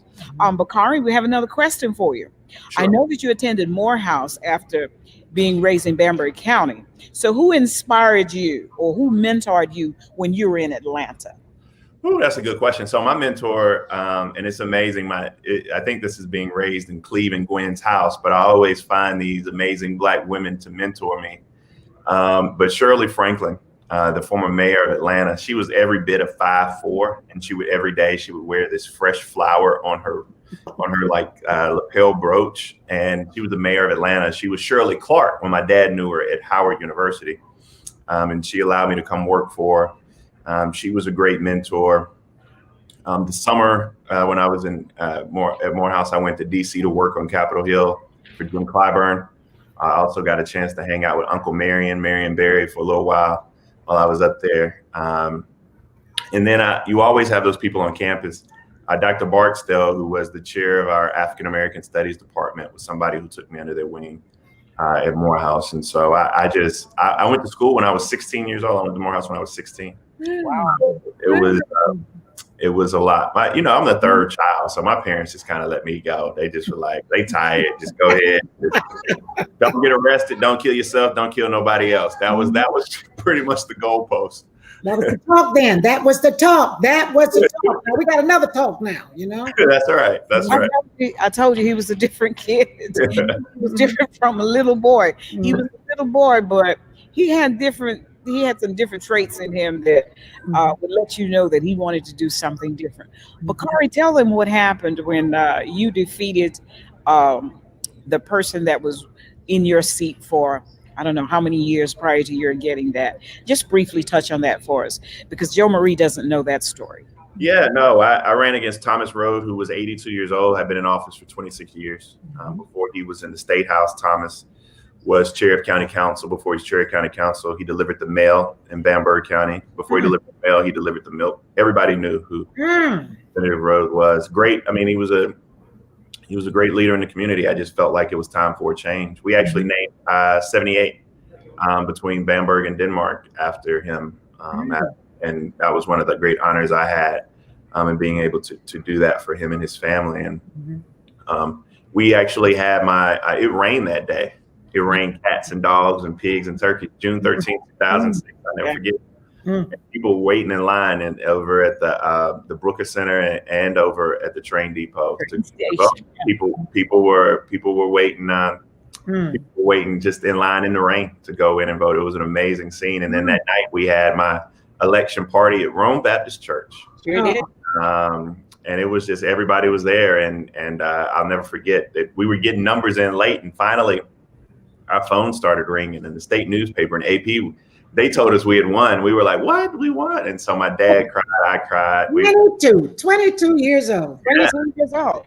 It was a great, just a number. Tall as a pine tree. But it's all because I went to a great HBCU like Voorhees College. That when you cultivate these minds and these black minds, you'll be surprised at things. We won't be surprised, but the country's surprised at things they can accomplish. Yes, absolutely. Right. Many people thought that could not have happened, but it did. Now, Bakari, tell me this. I know that you're a political analyst at CNN, and it is just doing some trying times. So tell me, how is it that that's important from your perspective? How is that important for you? Well, I'm from Denmark. We got 3,300 people in the city. Right. And every night I get to go on Chris Cuomo and Don Lemon and talk to a few of my closest friends. For me, it's a challenge every night because you can't have an off day. You can't have bad days, because I say this with every ounce of humility, but the way that white folks see me on TV is the way that they see I'm a reflection of the way they will see other Black folk. And so that means I have to go out and always be as articulate and knowledgeable and sharp and witty as possible. So there are no off days. I talked to Angela Rye, my sister, who's on with me all the time about this, and April Ryan. I talked to Donna Brazil about these things. But I get it. It's just an enormous sense of pride. I get to represent the city of Denmark on the world stage. I mean, I have people who reach out to me from the west coast of Africa. I have people who reach out to me from London. I have this kind of crazy group of fans in Taiwan. It's like weird. And, being used to jump ditches behind the Denmark Recreation Center and eat the summer lunch program over there. Used to play basketball in your primary school gym. We broke that lock enough times. I probably need to buy y'all a lock. We done broke it so much to get in. That's just where I'm from, and it's an honor and a privilege for the world to be able to see Denmark through me. I'm amazed to hear that you were in that, but repairing that lock cost me pretty good. So for that, I'm asking folk to donate to Voorhees College to help pay for that lock you several times, and especially on Sunday. On Sundays we would be in there. We would be in there Sunday after church by 11:30. We'd be running full games. Dr. Thelma, that makes you know that he's really different, because a lot of people knock down doors. He breaks locks. You know what, Bakari? You need to make an appeal to ask people to help get some money to get that lock repaired. We'll wait. Sunday. I'm gonna put that on my daddy's tab. My daddy, he bring you a check today. Okay, all right. Well, don't forget now. Remind him, because we're still in the business of raising $1 million for Voorhees College today.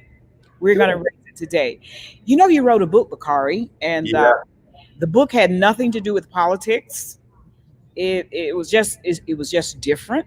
So, what motivated you to write a book that was not really about Bakari and defeating someone at 22 years old? Tell us a little bit give us a reason why you really wrote the book. I mean, I wanted it to be my whole truth. So yeah, we talk about we talk about my race a little bit, and we talk about growing up in Denmark. We talk about my anxiety. We talk about, my twins and my wife, and we talk about these things. I just wanted people to be honest. I was tired of when people said rural or working class. They use that as code for white folk. I mean, I grew up with rural working class Black folk who are the backbone of our communities. I wanted to give a voice to people like my aunt Jenny Marie, who you sit on the second row of the church over there in St. Philip's and wear the big hat. And when you hugged her, you smell like Chanel No. 6 all day long. And she used 2-3 sticks of butter per pot, right? I wanted to talk about how the backbone of politics in Denmark, whether or not you loved them or not, was Camille Hodge, who was always opinionated, right? Always, no matter what, would pull you aside and give you his opinion. But how those are the individuals who, in our respective communities, help cultivate us. Those are the people who help us grow, who pour into us. And so I just wanted to be able to tell their stories, and I think I was able to do it. We're on the New York Times bestsellers list for about a month, and we've sold over 80,000 copies so far. So it's doing really well. Okay, that's impressive. But I also read the book, and tell them about the young man that you mentioned in the book. He's still in Denmark. In fact, I saw him yesterday. But share with them how the giving spirit that you have and how your giving and your family's giving poured into his life. Just briefly. You mean the Voorhees grad, Jamel Pop Williams? Yes. Pop is Pop is watching us today. I hope that he understands that he's truly a success story. Pop grew up literally on the other side of the tracks in Denmark. He grew up over in Sugar Hill. I grew up in Sado. Pop actually showed up. His father got into a pretty bad car accident and died when he was younger. He was bringing Pop back a computer. Pop always tells the story. He was getting a computer. And I'll never forget, we were at the Denmark Recreation Center, which unfortunately, when I get a little bit more money, we're going to do something with, but it's just run down right now. And my sister was up there, and Pop just kind of followed her home and was talking to her. We lived about a mile away, if that far, and came to the house and ate lunch. And Pop has been with us ever since. We never got rid of Pop. Like, yes. I grew up, and Pop was my brother. We didn't know anything different. Every holiday, Pop would stay with us some weeks, and we'd take him to school every day. He went to church with us. He was an acolyte with us at St. Philip's. We had some tough discussions as we got older. Pop went to Voorhees. Pop was always really, really smart, but Pop just never really focused, right? And then finally it clicked, and he went to Voorhees and graduated. He went to Claflin and was working on his master's until he had a baby. And his mama said, you got to come take care of these kids. Pop just got another job too. This is the type of dude Pop is. Pop just got a job. He was, the Rona laid off a lot of folk. And Pop just called me the other day and asked me for my kids' sizes, because he said, Bakari, you've done so much for me while I didn't have this job. I want to be able to buy them some Christmas clothes, because he got a new job. That's just the way Pop is, man. He is going to he's going to make mistakes, but he's going to love extremely hard. And yeah. Pop is the embodiment of Denmark. It's rough around the edges, but it's filled with nothing but love. And Pop will fight for you, like those folks in Denmark will. They will fight for you and give you every ounce of their being if you're a part of them. So that's funny you say that, because there are a lot of people who, when they read the book, that they refer to Pop as a character, like people are characters, and they say that's their favorite character because we show flaws, and Pop was even able to show some of my flaws throughout writing about him in my book. Yes, he really has, and he fails not to remind me that, Bakari, you remember Bakari, and I said, oh, Pop, I remember Bakari, but he has just been a wonderful person.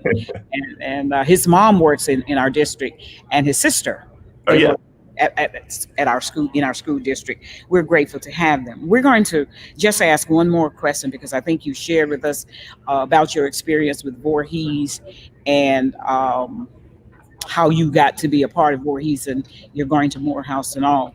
But I just want to let everyone know that we have 3 copies of your book available, and they go to people who will pledge $1,000 of support. And what can you tell them to encourage them to make these pledges? And then, we'll just end it with that. What can you? Yeah, no, I mean, listen, I am a firm believer of giving back and pouring into our community. And so individuals watching, individuals who want to give, I just hope that, there's so many young people who just need an opportunity. They're not looking for a handout. They're just looking for a handout. And if we pour into them, if we give them that opportunity, if we build up Voorhees, we allow Voorhees to thrive, then our community will thrive. We're only as good as our HBCUs. We're only as good as the fertile ground that we plan on. And for me, this is just an opportunity to do more than give back. For me, this is an opportunity to lift up. And so I challenge everyone to join me in lifting up other voices, other young people, other young Black boys and girls who just want to dream big dreams. Bakari, I just want to say one thing. Outside of the fact I've already told you that I love you, I respect you so much for what you say, and I admire you so much for what you don't say. Because like I said, I watch you a lot, and you speak louder sometimes in your emotions, in your feelings, in the slightest smile, which isn't about anything that's happened, or the eyes open about stuff that you just. I can't hear her. We need you, and we need you to have balance, and that's what you have, and that's why you'll be around for a long time.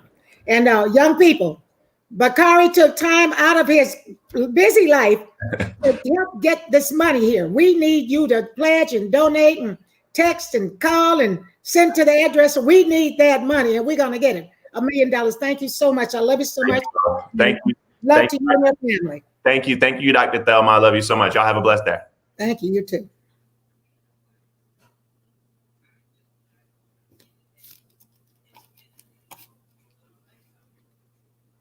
Okay. All right. I see Dr. Thelma has froze up.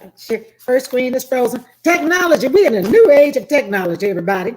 Hi, family. I'm Jo Marie Payton. For those of you who don't know me, and that's okay. I ain't mad at you. And for those of you who do know me, know that I love you. I'm Harriet Winslow from Family Matters. If you didn't recognize my face, I'm sure you know my voice. I'm the one that says, "Hush, Carl, go home, Steve." And I'm also the voice of Sugar Mama on Disney's The Proud Family. And you can watch us on Disney Plus. And I'm gonna punch it a little bit. And but we're a family also, and Family Matters. Everybody knows that about me. Not just about the show. Family Matters about me. And my Voorhees family needs your help. And so I'm asking you to pledge whatever you can. Bakari made a statement. He says, when I get a little bit more money, what I'm going to do. When I get a little bit more money, what I'm going to do. And that spoke volumes, because you don't have to have a lot. Give a little bit. Give what you can. Pledge and support to Voorhees College by calling 803-780-1299. That number again, in case you can't see it, but you can hear it in your another room or whatever. Pledge that number to Voorhees College, calling 803-780-1299. I'm Jo Marie Payton. I'm here co-hosting with the beautiful Dr. Thelma Sojourn.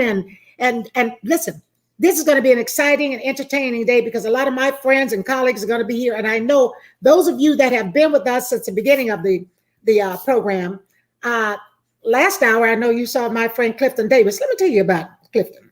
Now, he mentioned about his dedication and his passion for learning and education. And that's true, because it was over 20 years ago that Clifton and I were asked by the military.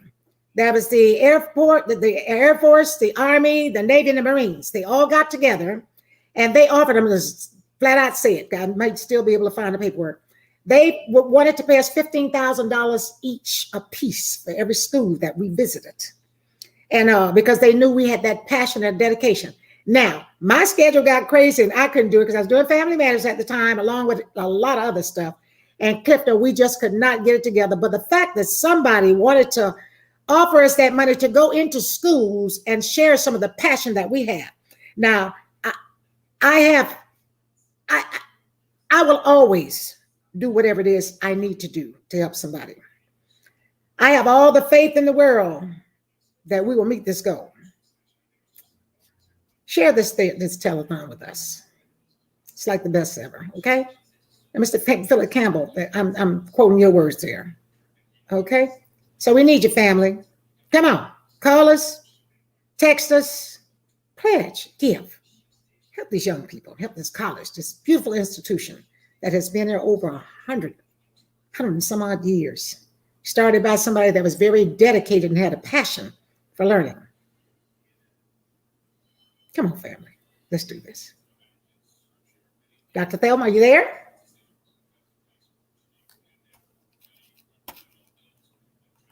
Okay, so we lost Dr. Thelma. Am I the only one that's on? Okay, then, can we skip? Can we get to Skip Martin? Skip, where are you? All right. Oh, too bad we don't have it where you guys can ask me questions. Hello. Can you hear me? Philip Campbell, can you hear me?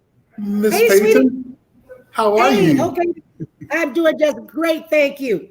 Now, Thank you know so much for your sacrifice and for sharing with Voorhees College today. We really appreciate you. I'm Dr. Ronnie Hopkins. I'm the Provost and Vice President for Academic Affairs here at Voorhees College.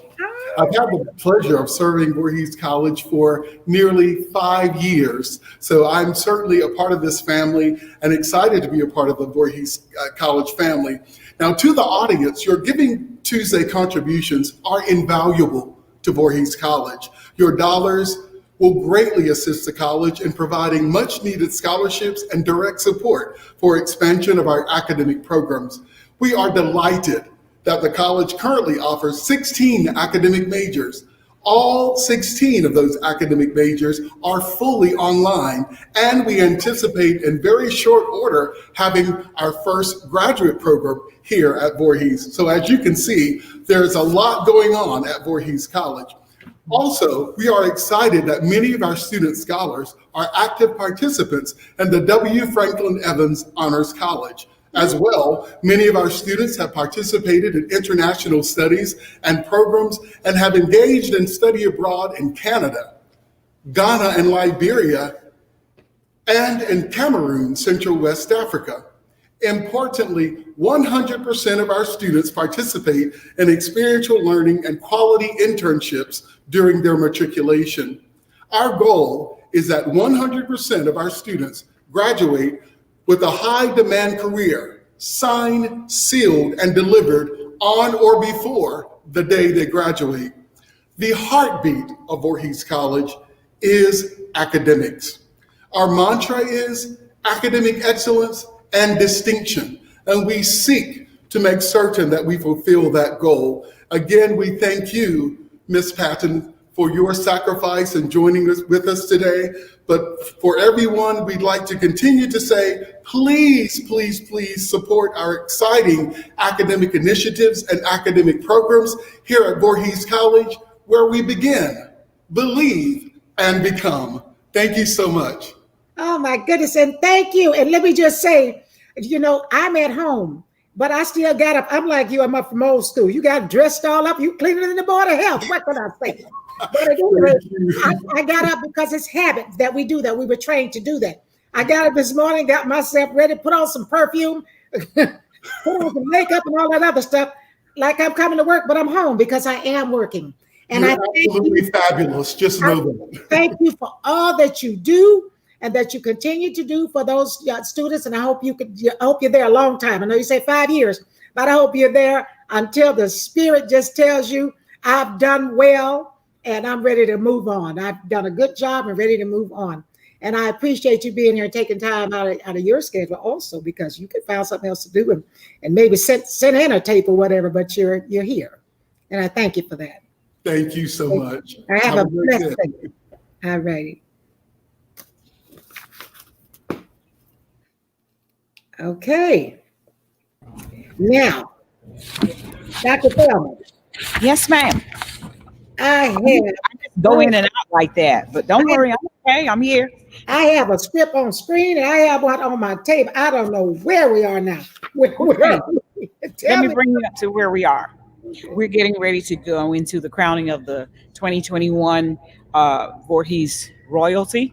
Mhm. So Yes. doesn't mean that we need to stop pledging now. We want you to continue to pledge. Remember, we have we're going to do an update on our tote board, and what follows next is a special day of giving benefit for Voorhees College. So we're going to ask you to continue to pledge, and we want to thank Dr. Ronnie Hopkins for his dynamic message.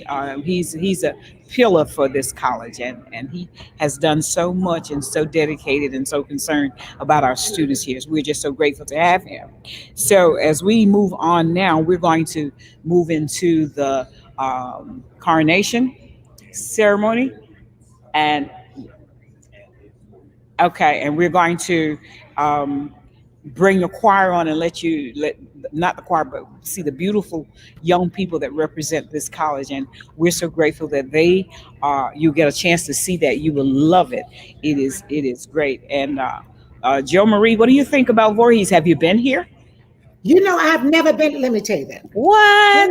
I have never physically been there. Now, I have visited you guys with all of those beautiful videos that we showed today. I mean, I was sitting back when you guys couldn't see me because technically I was messing all up stuff. So you could, but I could see the videos, and I saw the beautiful campus. I can't wait to come. As a matter of fact, last night, I'm just going to be truthful. Last night when we were trying to get me set up, and I had mentioned to Dr. Brown, I said maybe I need to get in my car and just drive on there. It shouldn't take me any more than about 10 hours. I can make it there, and that way I'd be there where you guys were, and somebody could put the camera on.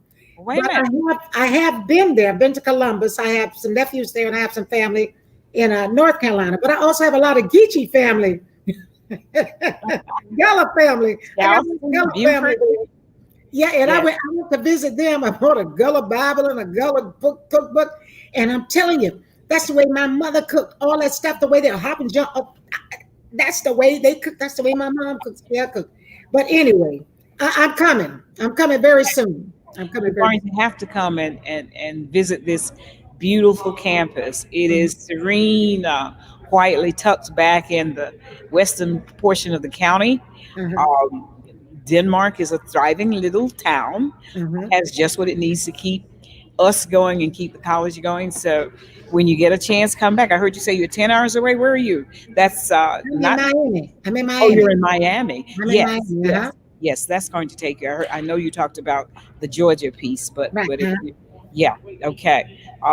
But if you get a chance, come to see us. You need to see the campus and how beautiful it is, and where we've spent most of our lives, making a difference in the lives of children and other students. And two, we want to continue to say to people, let's continue to give. Let's reach back and help somebody. Let's help these children realize how powerful that knowledge is. And if you get a chance to go to college, that you can help somebody else along the way, just as you have done and as I have tried to do, working with young people. And I don't know, this is 50 years for me. And so I don't know what's going to happen after this 50, but I've made it 50 years. 2021 will be 50 years of having graduated from Voorhees College. What you think about that? Wow. But you know something, Dr. Thurman, congratulations on that. You know, we appreciate you so much for dedicating almost your entire life to being an educator, But you know something you mentioned that was so wonderful. What Dr. Hopkins mentioned, Dr. Ronnie Hopkins, that a lot of the classes now are online. Yes. Online. So you can go to school online. But which is what a lot of our kids are doing. Now, my granddaughter's at home, being homeschooled online. She's doing excellently too. My daughter's making sure she stays on task. And but that still takes money because the teaching professionals still have to be paid. They still have families. They still have to pay rent. They still have to put gas in their cars in order to get to the facility that they need to be in. Because I think some of them still go to the school and they, process from the school campus to the kids on the computers. So funds are needed. So we need you guys to pledge support to Voorhees College so we can produce some more of those beautiful, super intelligent, technically, astute teachers. So we need you to call 803-780-1299. So when they grow up, they could be like Dr. Thelma. And we need to help them. So those that need to physically be on campus, or that would love to, and I know I always did, and we need to make sure that can happen. But by the same token, those that for some reason life happened and you became a parent early, or you went into the military, or for whatever reason you did not have an opportunity to go to college, now you can do it because you can go online. Dr. Hopkins just told us about all of those classes, the number of classes that they have. So go to the website, and they had a beautiful tape, so I was paying attention. They had a portal, they had a student portal that showed you what to do. And God, could I have used that when I was coming along? We could have used it when we were younger. Yes. There's so much information, but it's outlined in a way that it makes it simple and it doesn't intimidate you.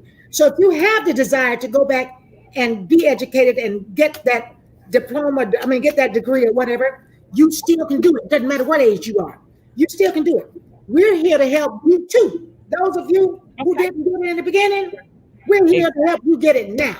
We need that $1 million, and we need you to pledge and call in to 803-780-1299 or text us. And I forgot the text number. It's here somewhere.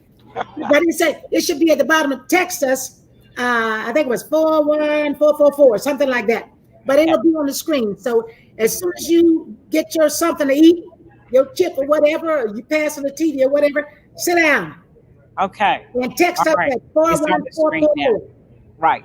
Okay. It's 11 o'clock. We're at the top of the hour. So now we're going to go into the coronation. Please don't go away. We're going to give you a chance to see the coronation. And while we're doing that, please continue to give. And thank you so very much.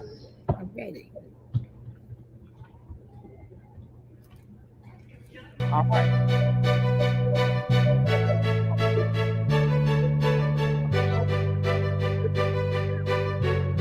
We're going to the coronation now. And that's how long.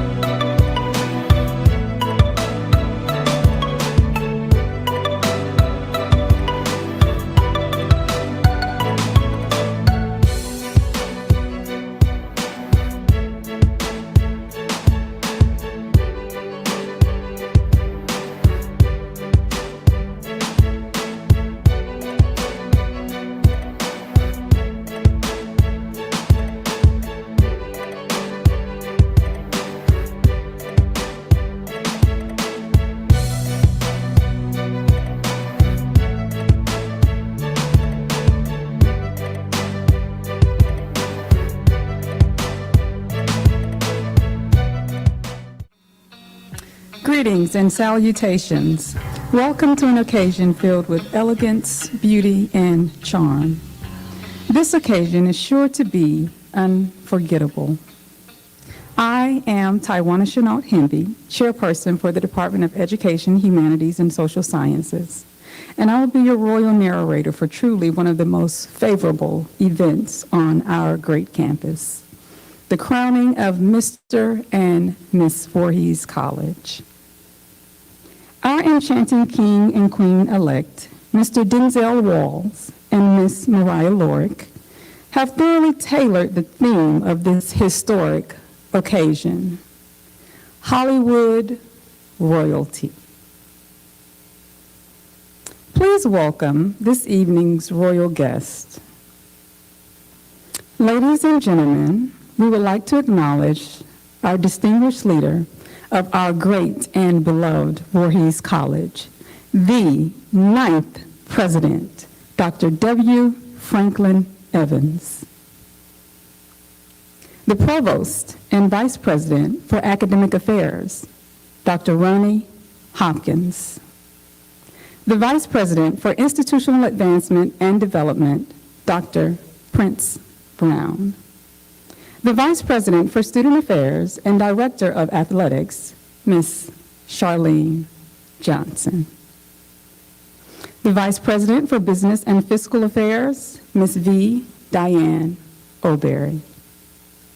The Vice President for Enrollment Management, Ms. Phyllis Thompson, and the Chief of Staff, Mr. Shamrico Stanley. The President, our parents of our King and Queen-elect, the parents of our King, the parents of our Queen, the parents of Student Government Association, Mr. Jalen Butler Williams, and the President himself. The officers of the Student Government Association, Ms. Anaya McClanahan, Vice President, Mr. Bryce Wilson, Business Manager, Ms. Darina Weber, Recording Secretary. Royal and special guests, ladies and gentlemen, we will now have the invocation by the Reverend Dr. Herman Skip Mason, Director of Library Services and Assistant Professor of Theology. Good morning. Let us pray. Dear God, we honor and we thank you for the opportunity to come and to celebrate these wonderful students, Denzel and Mariah, as they are crowned Mr. and Miss Voorhees College for 2021. God, we acknowledge you and we honor you for these brilliant students, intellectually sound students, creative minds, active in the student environment, gifted beyond measure, representing dear old Voorhees. We know this morning that our founder, Elizabeth Evelyn Wright, is smiling and beaming that this traditional royalty continues and this excellence in scholarship.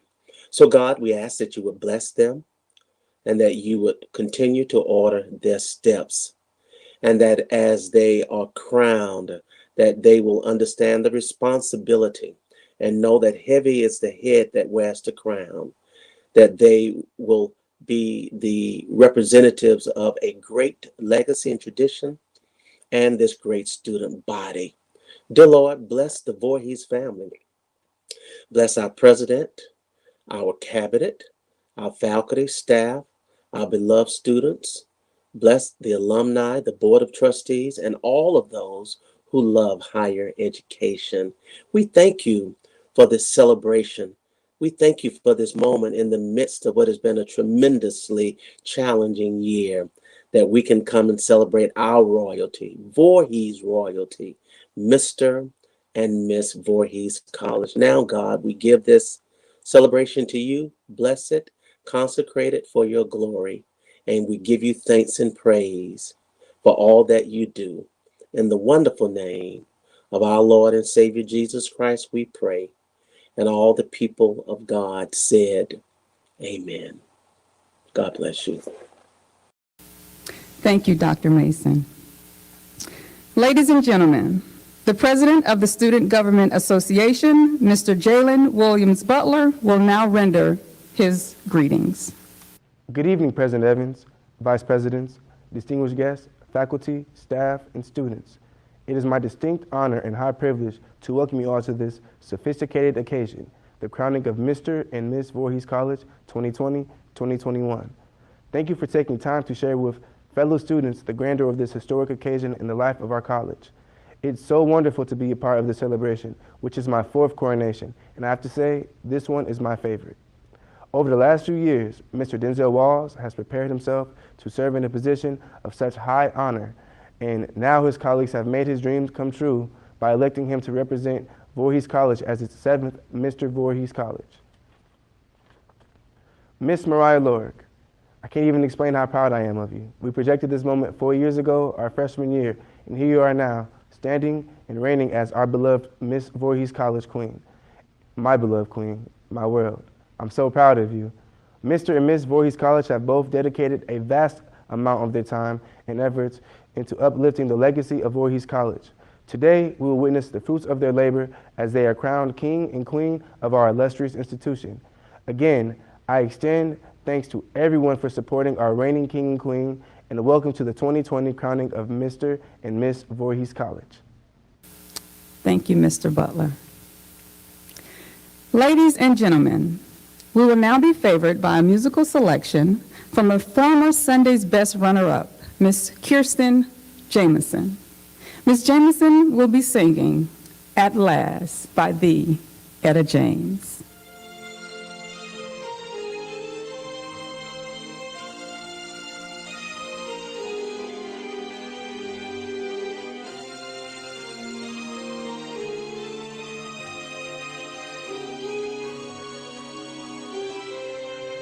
At last,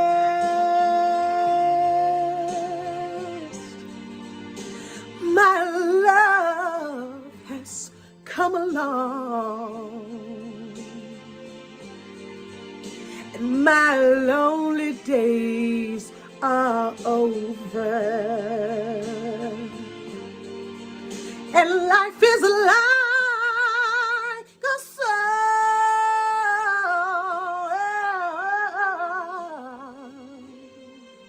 At last,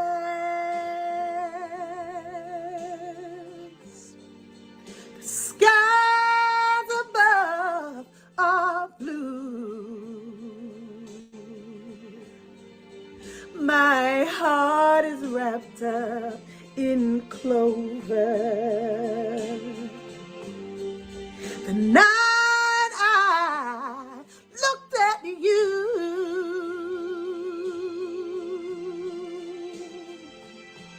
for I found a dream that I could speak to, dream that I could call my own. I found a thrill to press my cheek to, thrill that I ever known. Then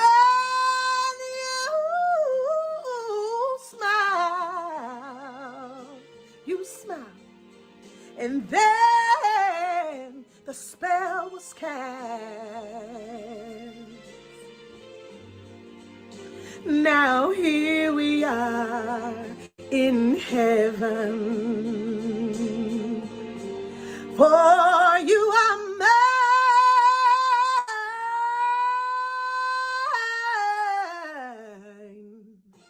At last.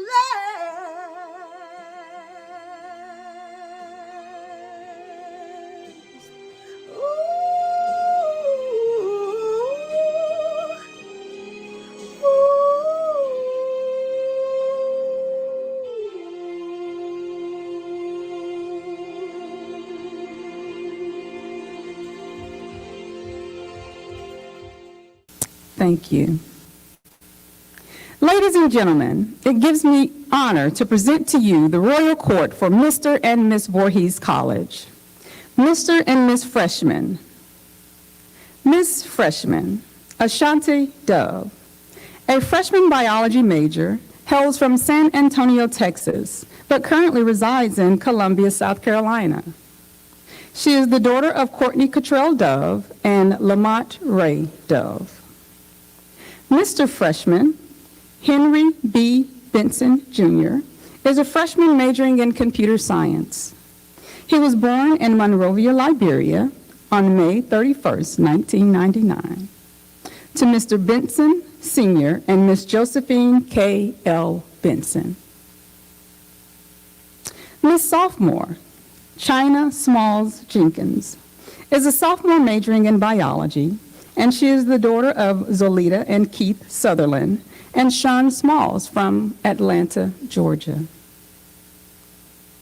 Mr. Sophomore, Bryce Jordan Reed from North Charleston, South Carolina. He is a sophomore majoring in criminology, and he is the son of Karen Reed and Mr. Lalather Myers III. Miss Junior, Ariana Trinae Card, is a junior majoring in business administration from Covington, Georgia. She is the daughter of Erica and Jerome Wise. Mr. Junior, Byron Jamal Sherman, also known as BJ, is from Orangeburg, South Carolina. He is a junior majoring in business administration. He is the son of Margaret and Willie Sherman and the grandson of Margaret Riley Byron and has 2 older brothers. Miss Senior, Moesha Nicole Slater, is a senior majoring in child development. She is the daughter of Levern and Minnie Slater. She is from the small town of Bishopville, South Carolina, and graduated from Lee Central High School. Mr. Senior is Deshaun Vontice Leon Lewis. He is a criminal justice major. He was born in Augusta, Georgia, at St. Joseph's Hospital to Kathy Lewis and Vernon Lewis. We commend and congratulate the Royal Court.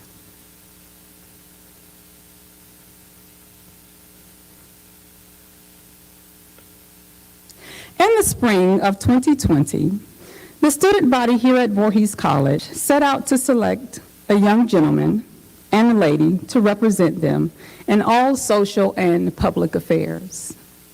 The young gentleman would exhibit tenacity and vitality. The young lady would exhibit grace and elegance in their dress and speech. Both would exhibit a certain sophistication and demeanor becoming of a king and queen. They would be well-versed. They would be true professionals. They would have a sense of brilliance and quality, never settling for mediocrity.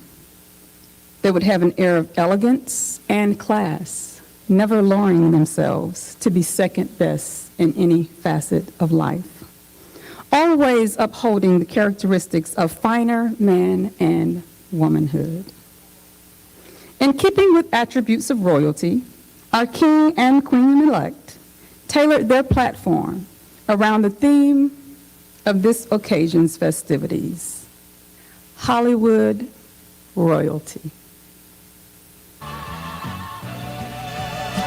Ladies and gentlemen, one debonair gentleman of distinction, talent, and class, our king-elect, Mr. Denzel James Antonio Walls.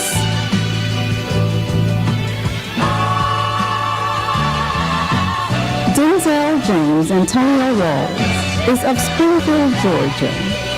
He is the son of Carolyn and Benny Walls. Denzel is the youngest sibling of Anne and Richard Walls and is a 2017 graduate of South Effingham High School.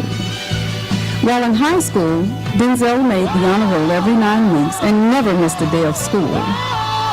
He was an active member of the Future Business Leaders of America and graduated with a 4.0 GPA with distinction. He is in a number of organizations here on Voorhees College's campus. He has served as the president of Career Pathways Initiative, the junior class president, a member of the W. Franklin Honors College, and the National Association of Accountants. And he is also a member of Alpha Kappa Mu Honor Society. After graduation, Denzel plans to attend graduate school to further his career in business.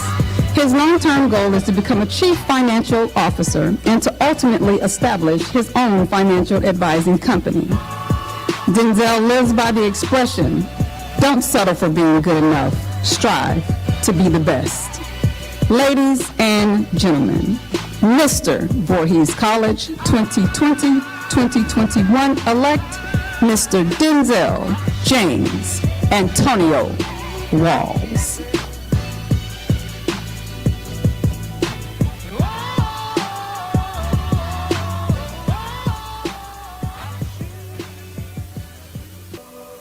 Ladies and gentlemen, one vivacious lady of beauty and grace, our queen-elect, Miss Mariah Leanne Lord.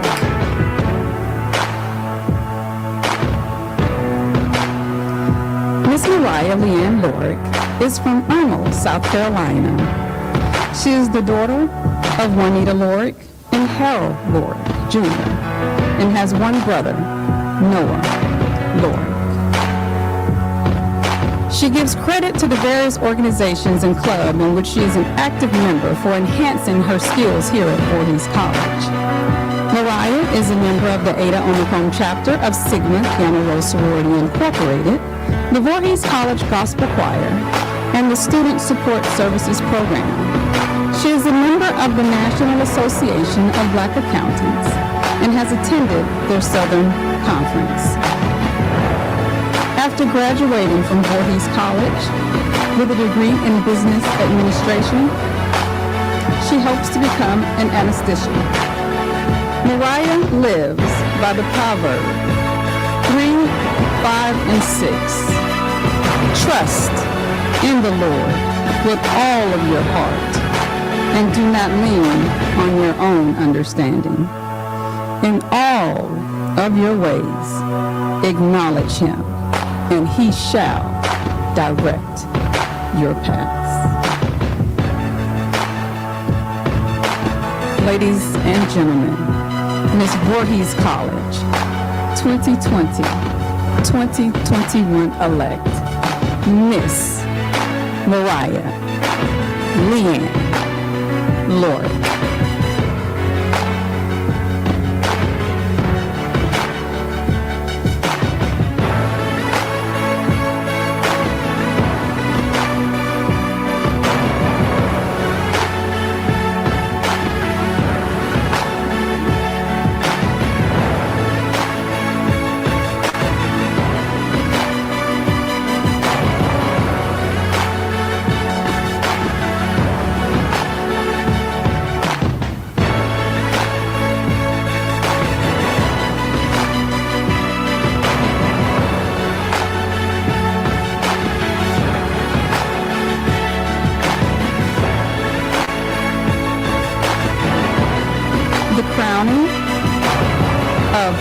Mr.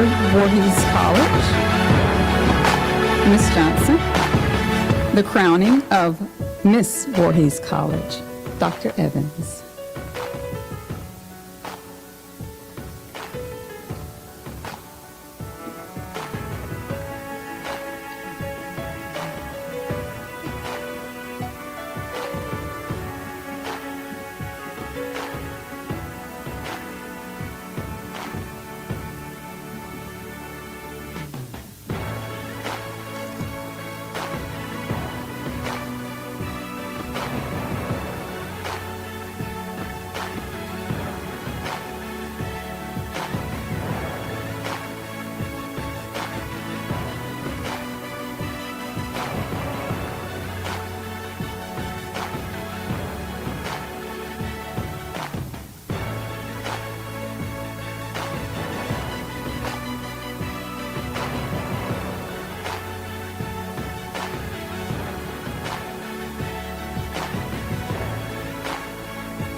Ladies and gentlemen, our president, Dr. W. Franklin Evans, will now deliver the presidential charge.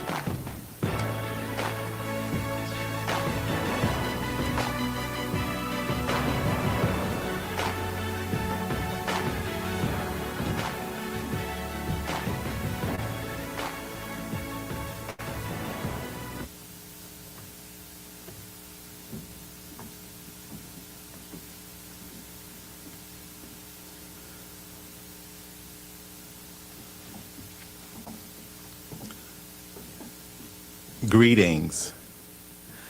As the 9th president of Voorhees College, it is always a pleasure for me to stand before our Miss and Mr. Voorhees College to give a charge. And in the words of billionaire Oprah Winfrey, I want to reiterate that each of you possess the potential for enormous greatness. I don't ever want you to forget that, because both of you are special, extremely special. Having been your president for these 4 years, I remember when both of you first arrived here at Voorhees College, and look at you now, grown-ups, adults, king, queen, not just Hollywood royalty, but Voorhees royalty. And so, Mr. Denzel Walls, you've always impressed me, certainly as a presidential scholar, as the White House competitive scholar, ambassador to Liberia. You've done it all. And you did tell me some time ago that you wanted to be and you would be Mr. Voorhees. So your dream has come to fruition. And then the lovely Miss Mariah Lorick, always graceful, always queenly, with that demure spirit. Oh yeah, I've watched you cheer, I've watched you dance, I've watched you become a queen before, Miss Alpha Phi Alpha, and so this is no surprise for you to stand before us at this time as our king and our queen. I just want you to know who you are.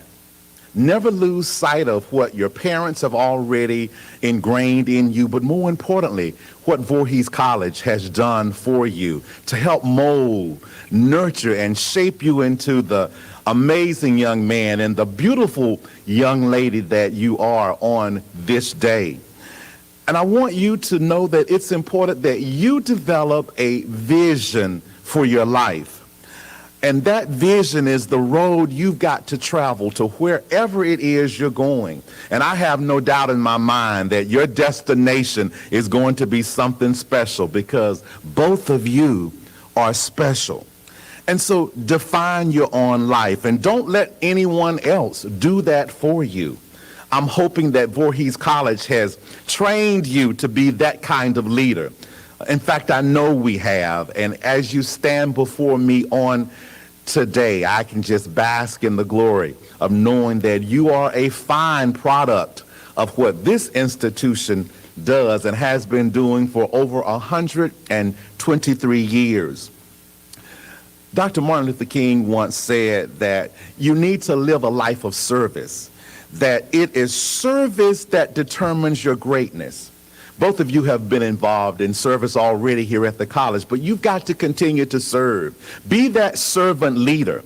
And know that when you're here on campus, even during COVID-19, people are still looking at you. People are still watching you. They're following you on social media, Facebook and Instagram and Twitter. And know that you've got to carry yourself as the man and as the woman you've been reared to be. But also know that as people are watching you, give them something good to see, knowing that you are Miss Voorhees College, that you are Mr. Voorhees College. So surround yourself with positive people, people who are going to uplift you, not tear you down, not ruin your reputation. You've done a swell job of that already, but know that it's expected of you even more now that you are our king and now that you are our queen. So your journey, it does begin with a choice. You chose to excel You chose to do more than just the normal, and that's why you're here today. You've made some wonderful choices. But I also urge and encourage you to continue making wise and good choices, because there are always consequences to your choices. So choose to get up. Choose to step out. Choose to reach forward. And choose to live your lives to the fullest. You are a reflection of our founder, Elizabeth Evelyn Wright. And I'm sure she is just smiling down upon the two of you, a debonair, brilliant, handsome young man, a beautiful, charming, alluring, smart female, as our king, as our queen. The sky is the limit.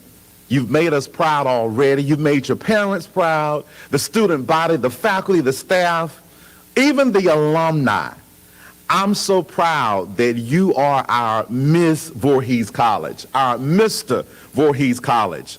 And I know that you're going to do an amazing job in this role. Continue to make us all proud. Your president loves you.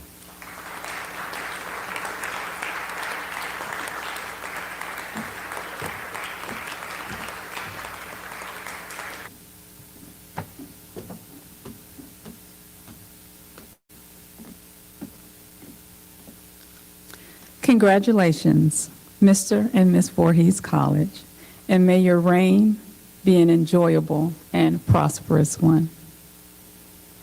The royal acceptance, Mr. Voorhees College.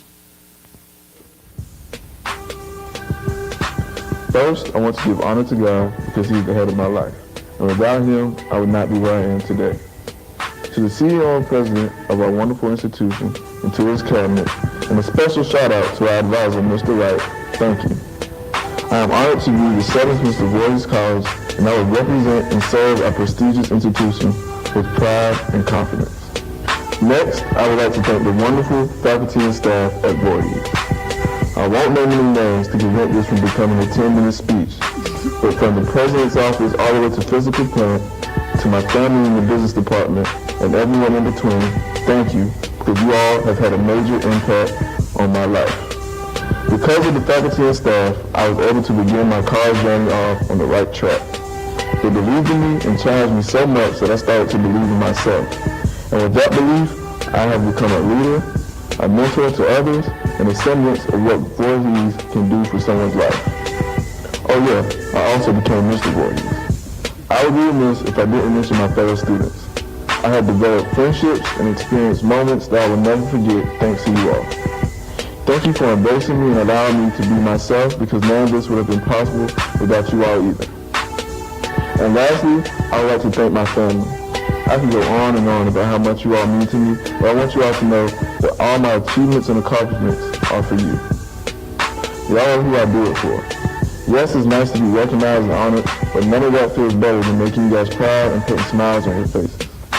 Once again, thank you all for everything, because I really and truly appreciate it.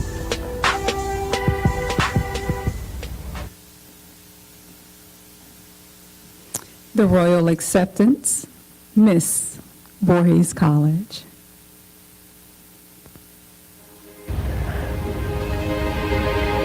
First, giving honor to Jesus Christ, the head of my life, to the President and CEO of our beloved institution, Voorhees College, Dr. W. Franklin Evans, his cabinet, faculty, and staff, and most importantly, the student body. I am humbly honored and blessed to be your 53rd Miss Voorhees College. This has been a dream of mine since coming to Voorhees College as a shy and timid freshman. Voorhees College has been a great stepping stone for my character and my overall life as a growing young lady to a woman. I am so grateful for being able to serve in such a position that I hold so prestigious. I would like to first thank my mother and father for raising me and preparing me for this matriculation that I am undergoing. Thank you for being a shoulder to cry on and a person to go to. I would like to thank my brother Noah for giving me confidence and encouragement to take on my dreams, as well as giving me laughter. To my grandparents, thank you all for always loving me and helping me with anything I needed, as well as giving me comfort. Thank you to my best friend Naomi Exum for being my fun times and my hilariously good moments during my time here at Voorhees College. Next, I would like to thank Jalen Williams Butler for being there throughout my matriculation. You have been there for me when I needed you, and you continue to help me be myself and help me to come out my shell. Next, I would like to thank my great sorority, Sigma Gamma Rho Sorority Incorporated, for showing me the true meaning of sisterhood, scholarship, and service. Thank you, Eta Omicron Chapter, for challenging me to make changes in my community and showing me the meaning of greater service, greater progress. Thanking the business department, thank you for giving me all the knowledge to take me to the world of business. Dr. Whitaker, thank you for being my school mom and having confidence in me. I would like to thank my church family at St. Paul AME Church for always believing in me, encouraging me, and spiritually guiding me through this time in my life. Once again, I am Mariah Lloyd, your 53rd Miss Voorhees College. Thank you all once again for everything. Lastly, I will leave you a scripture that I stand on that guides me and hopefully can guide you. Proverbs, the 3rd chapter, the 5th through the 6th verse. Trust in the Lord with all your heart and do not lean on your own understanding. In all ways acknowledge him, and he will make straight your path. At this time, we will have tributes to Miss Voorhees College from Miss Denise Ryans-Long, President of the Eta Gamma Chapter of Sigma Gamma Rho Sorority Incorporated, Dr. Catherine Whitaker, Chair of the Department of Business and Entrepreneurship, and Miss Mariah Lorig's family. Followed by tributes to Mr. Voorhees College by Dr. Alicia Davis, Assistant Professor of Accounting, and Dr. James Ross, Assistant Professor of Finance in the Department of Business and Entrepreneurship, and the parents of Mr. Walls, Carolyn and Benny Walls.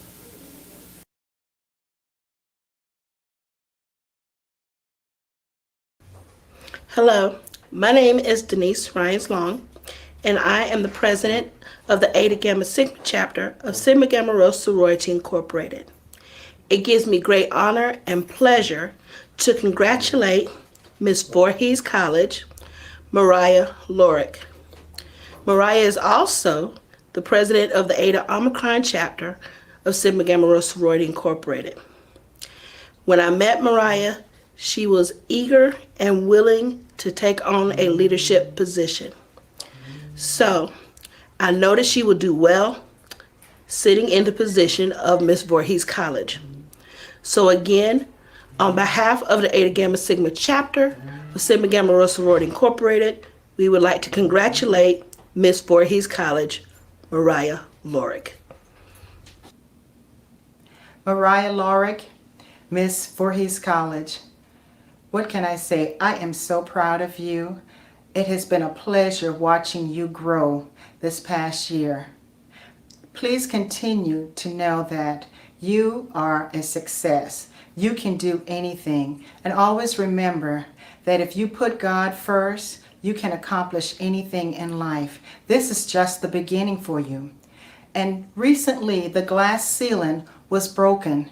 Please, Mariah, continue to walk through that broken glass ceiling so that you can continue to be successful.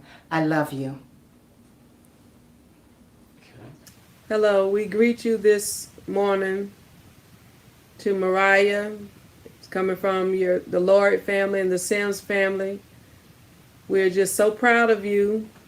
We're celebrating you on this day of your coronation. We thank Voorhees College, and we just thank you to have this honor and this title.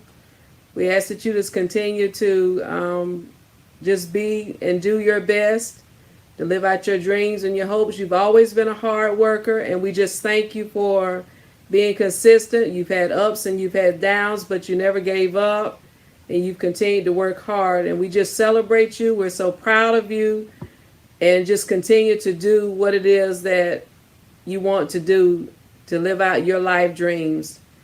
And we love you, Mariah. Congratulations. Congratulations. Congratulations. All right.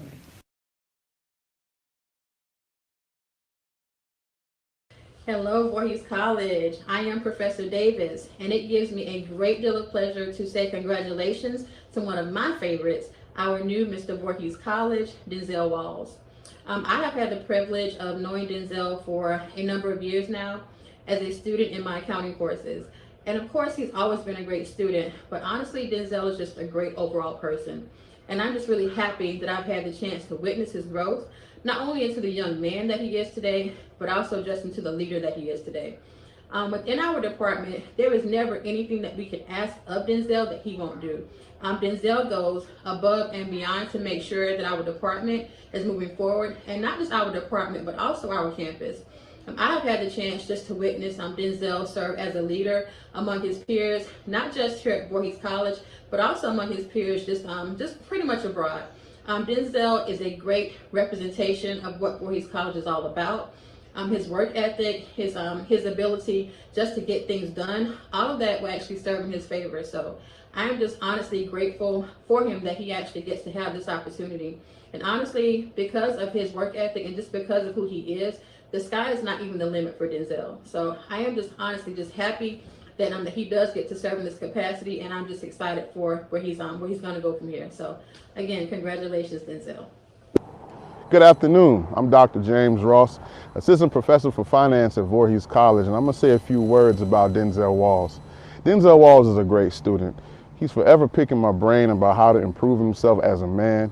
We talk stocks, we talk films, we talk politics. That guy can have a conversation about anything in life. And one thing I know about Denzel is I'm not worried about him once he leaves school. If I had to bet my last dollar that Denzel would be successful in life, I'd be a billionaire. So Denzel, I'm proud of you. Keep up the good work, and I look forward to hearing and reading about all the great things that you will do in life. Hello, son. Denzel James Antonio Walls. We say thank you to God for blessing us with such a wonderful son.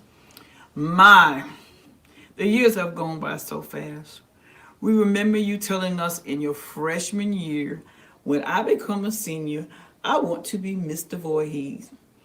You have always wanted to be a leader and the very best at everything you do.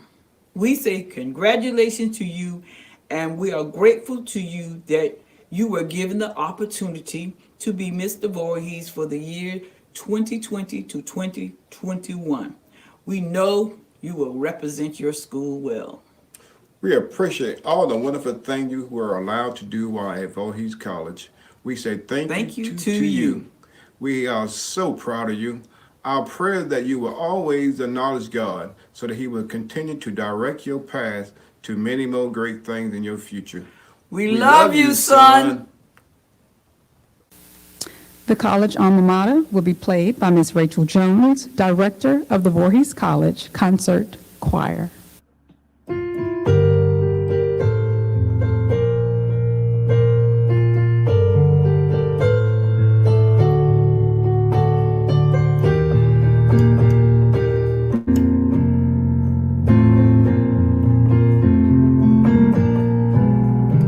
When we come to thee, dear Voorhees, the school we love so well, we will hail thee as our guidelight that ever shines afar. Alma mater, dear school, we will raise a louder song, for we love our dear old Voorhees, the white and the true blue. In these halls of knowledge true, each day we come to you, trying now to shape our future with ideas good and true. Alma mater, dear school, we will raise a louder song, for we love our dear old Voorhees,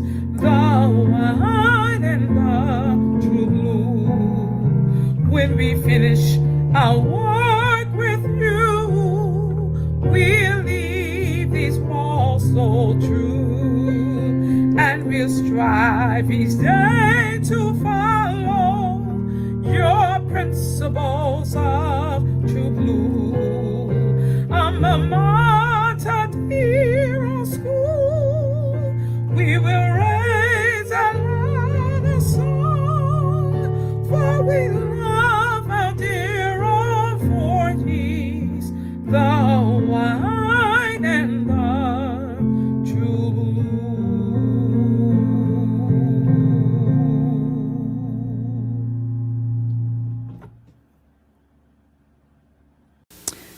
Ladies and gentlemen, we now will have the benediction by the Reverend Dr. Herman Skip Mason, Jr. And now the benediction. My brothers and sisters, what a beautiful celebration of our students. Now go in love, go in joy, go in peace. Go knowing that to whom much is given, much has been required. God, we ask that you would bless these young people. We ask that you would bless the Voorhees community. Keep us from harms and dangers seen and unforeseen. Bless our nation and our world. And dear God, we give you thanks, glory, honor, and praise. And so it is. In Jesus' name we pray that all the people of God say, amen. Thank you so much for joining us for such a wonderful and splendid occasion. We salute our new king and queen, Miss Mariah Lorick, Mr. Denzel Walls, your Mr. and Miss Voorhees College.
Hello, I'm Clifton Davis, and some of you may know me from my work in the television series Madam Secretary, or perhaps Iron Fist, or even all the way back to one of my first television hits, Amen.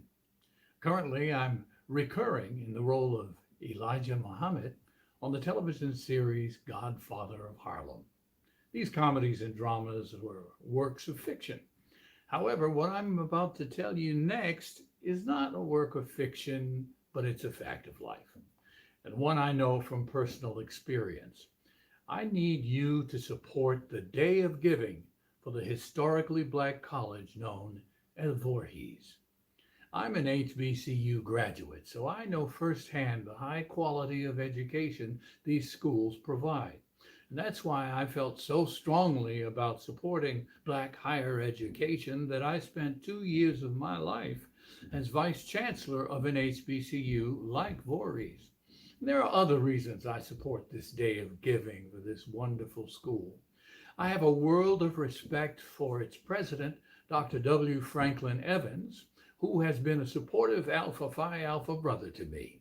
I'm also grateful to Dr. Herman Mason for bringing me to visit Voorhees in person, to see the campus, to interact with the student body, to get an awareness firsthand.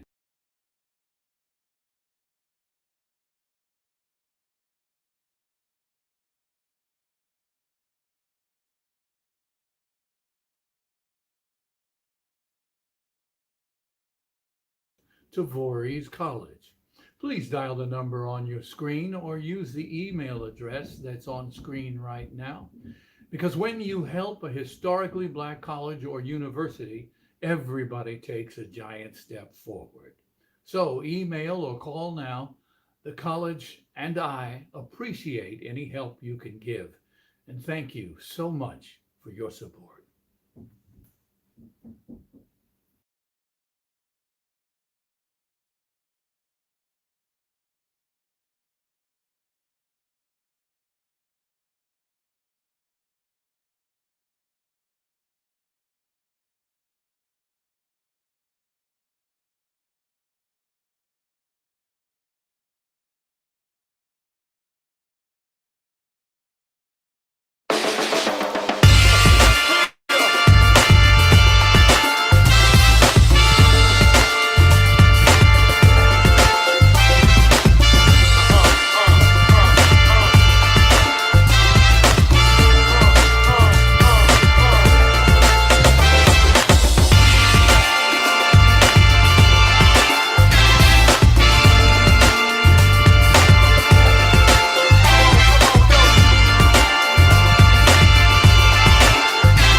Hi, W. Franklin Evans, President of Voorhees College. I just want to invite you to our Day of Giving. It's December 1st, and we want you to tune in to our Streamathon. This will be a perfect opportunity for you to give back to Voorhees College. We will appreciate whatever amount you can give. And so tap into your neighbors, other alums, anybody that you know. Let's make this a big event. Don't forget, December 1st, it's our Day of Giving.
Man, somebody had the audacity today to tell me that they don't have what it takes to get into college. They came up with all types of excuses. It costs too much. My GPA's too low. The application process is too long. The application process is too complicated. Well, let me go ahead and set the record straight today. If you're a first-time freshman, all I need you to do is submit an application and a transcript with a 2.0 GPA or better, and I can accept you on the spot. If you're a transfer student, all I need you to do is submit an application and all your previous institutions' transcripts, and I'll be able to offer you a decision. You've been feeling underestimated? Well, let's prove them wrong. Talk about I can't get into college. Man, please, we've been accepting students since 1897. We'll continue to accept students even after. Good afternoon, Boys College Office of Admissions. This is Mr. McClain. How can I help you? Oh yeah, definitely. We would love to have you come down on campus for a tour today.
Greetings, and thank you for your interest in Voorhees College.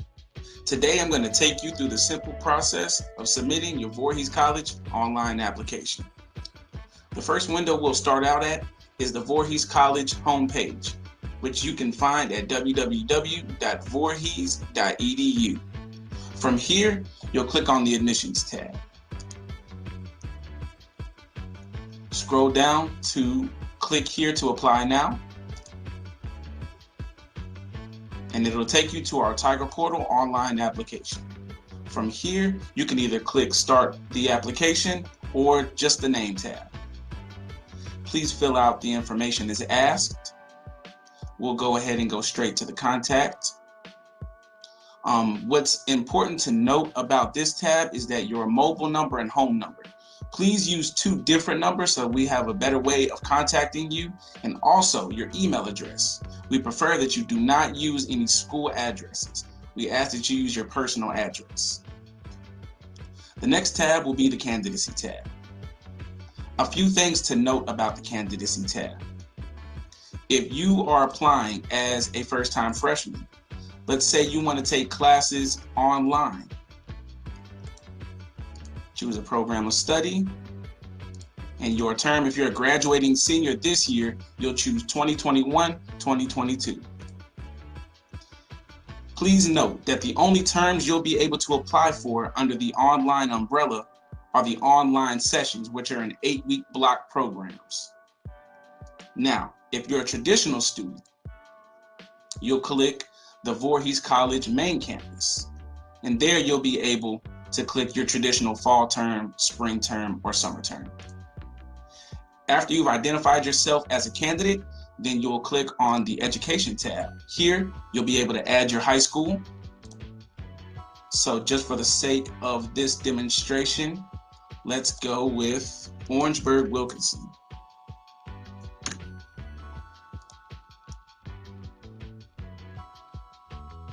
Scroll down to the O's, Orangeburg Wilkinson High School. Select your year of graduation. Again, if you're graduating this year, your graduation year will be 2020, 2021. Once all the information has been selected, you'll click here to add this high school to your record. In addition, even if you're a graduating senior, if you've taken college courses, go ahead and add that information here as well, and add your information on your ACT and SAT, then click Next. Here you'll be able to enter your parents' information. You'll click Next one more time, and here you'll be able to upload your official documents, like your ACT scores, SAT scores, or your official transcript. And then finally, you'll hit Next, and you will certify that you give Voorhees College the permission to contact you using the information provided, and you will hit Submit the application. As always, if you guys have any more questions, please don't hesitate to give us a call at 803-780-1034. Again, that's 803-780-1034.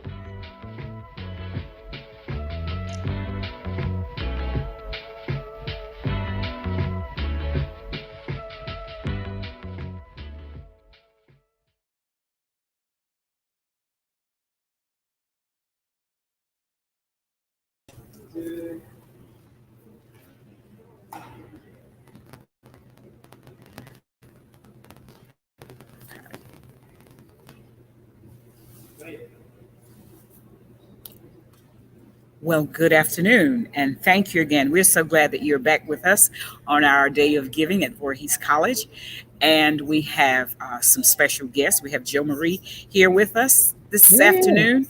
We're about to get started in another portion of our show. We do want to encourage you to continue giving, because the more you give, the more opportunities you will provide for young people to go to college. And we support that, and the entire college supports that. And we trust that you feel the same way that we feel about getting young people into the mainstream of a good life. Jo Marie, what do you think about that? I think it's absolutely wonderful. But let me first congratulate Denzel Wall and Mariah Lorick. You just saw them crowned as Voorhees Campus Royalty for the year 2021. This is officially your number 5 of the Day of Giving, okay? Hour number 5.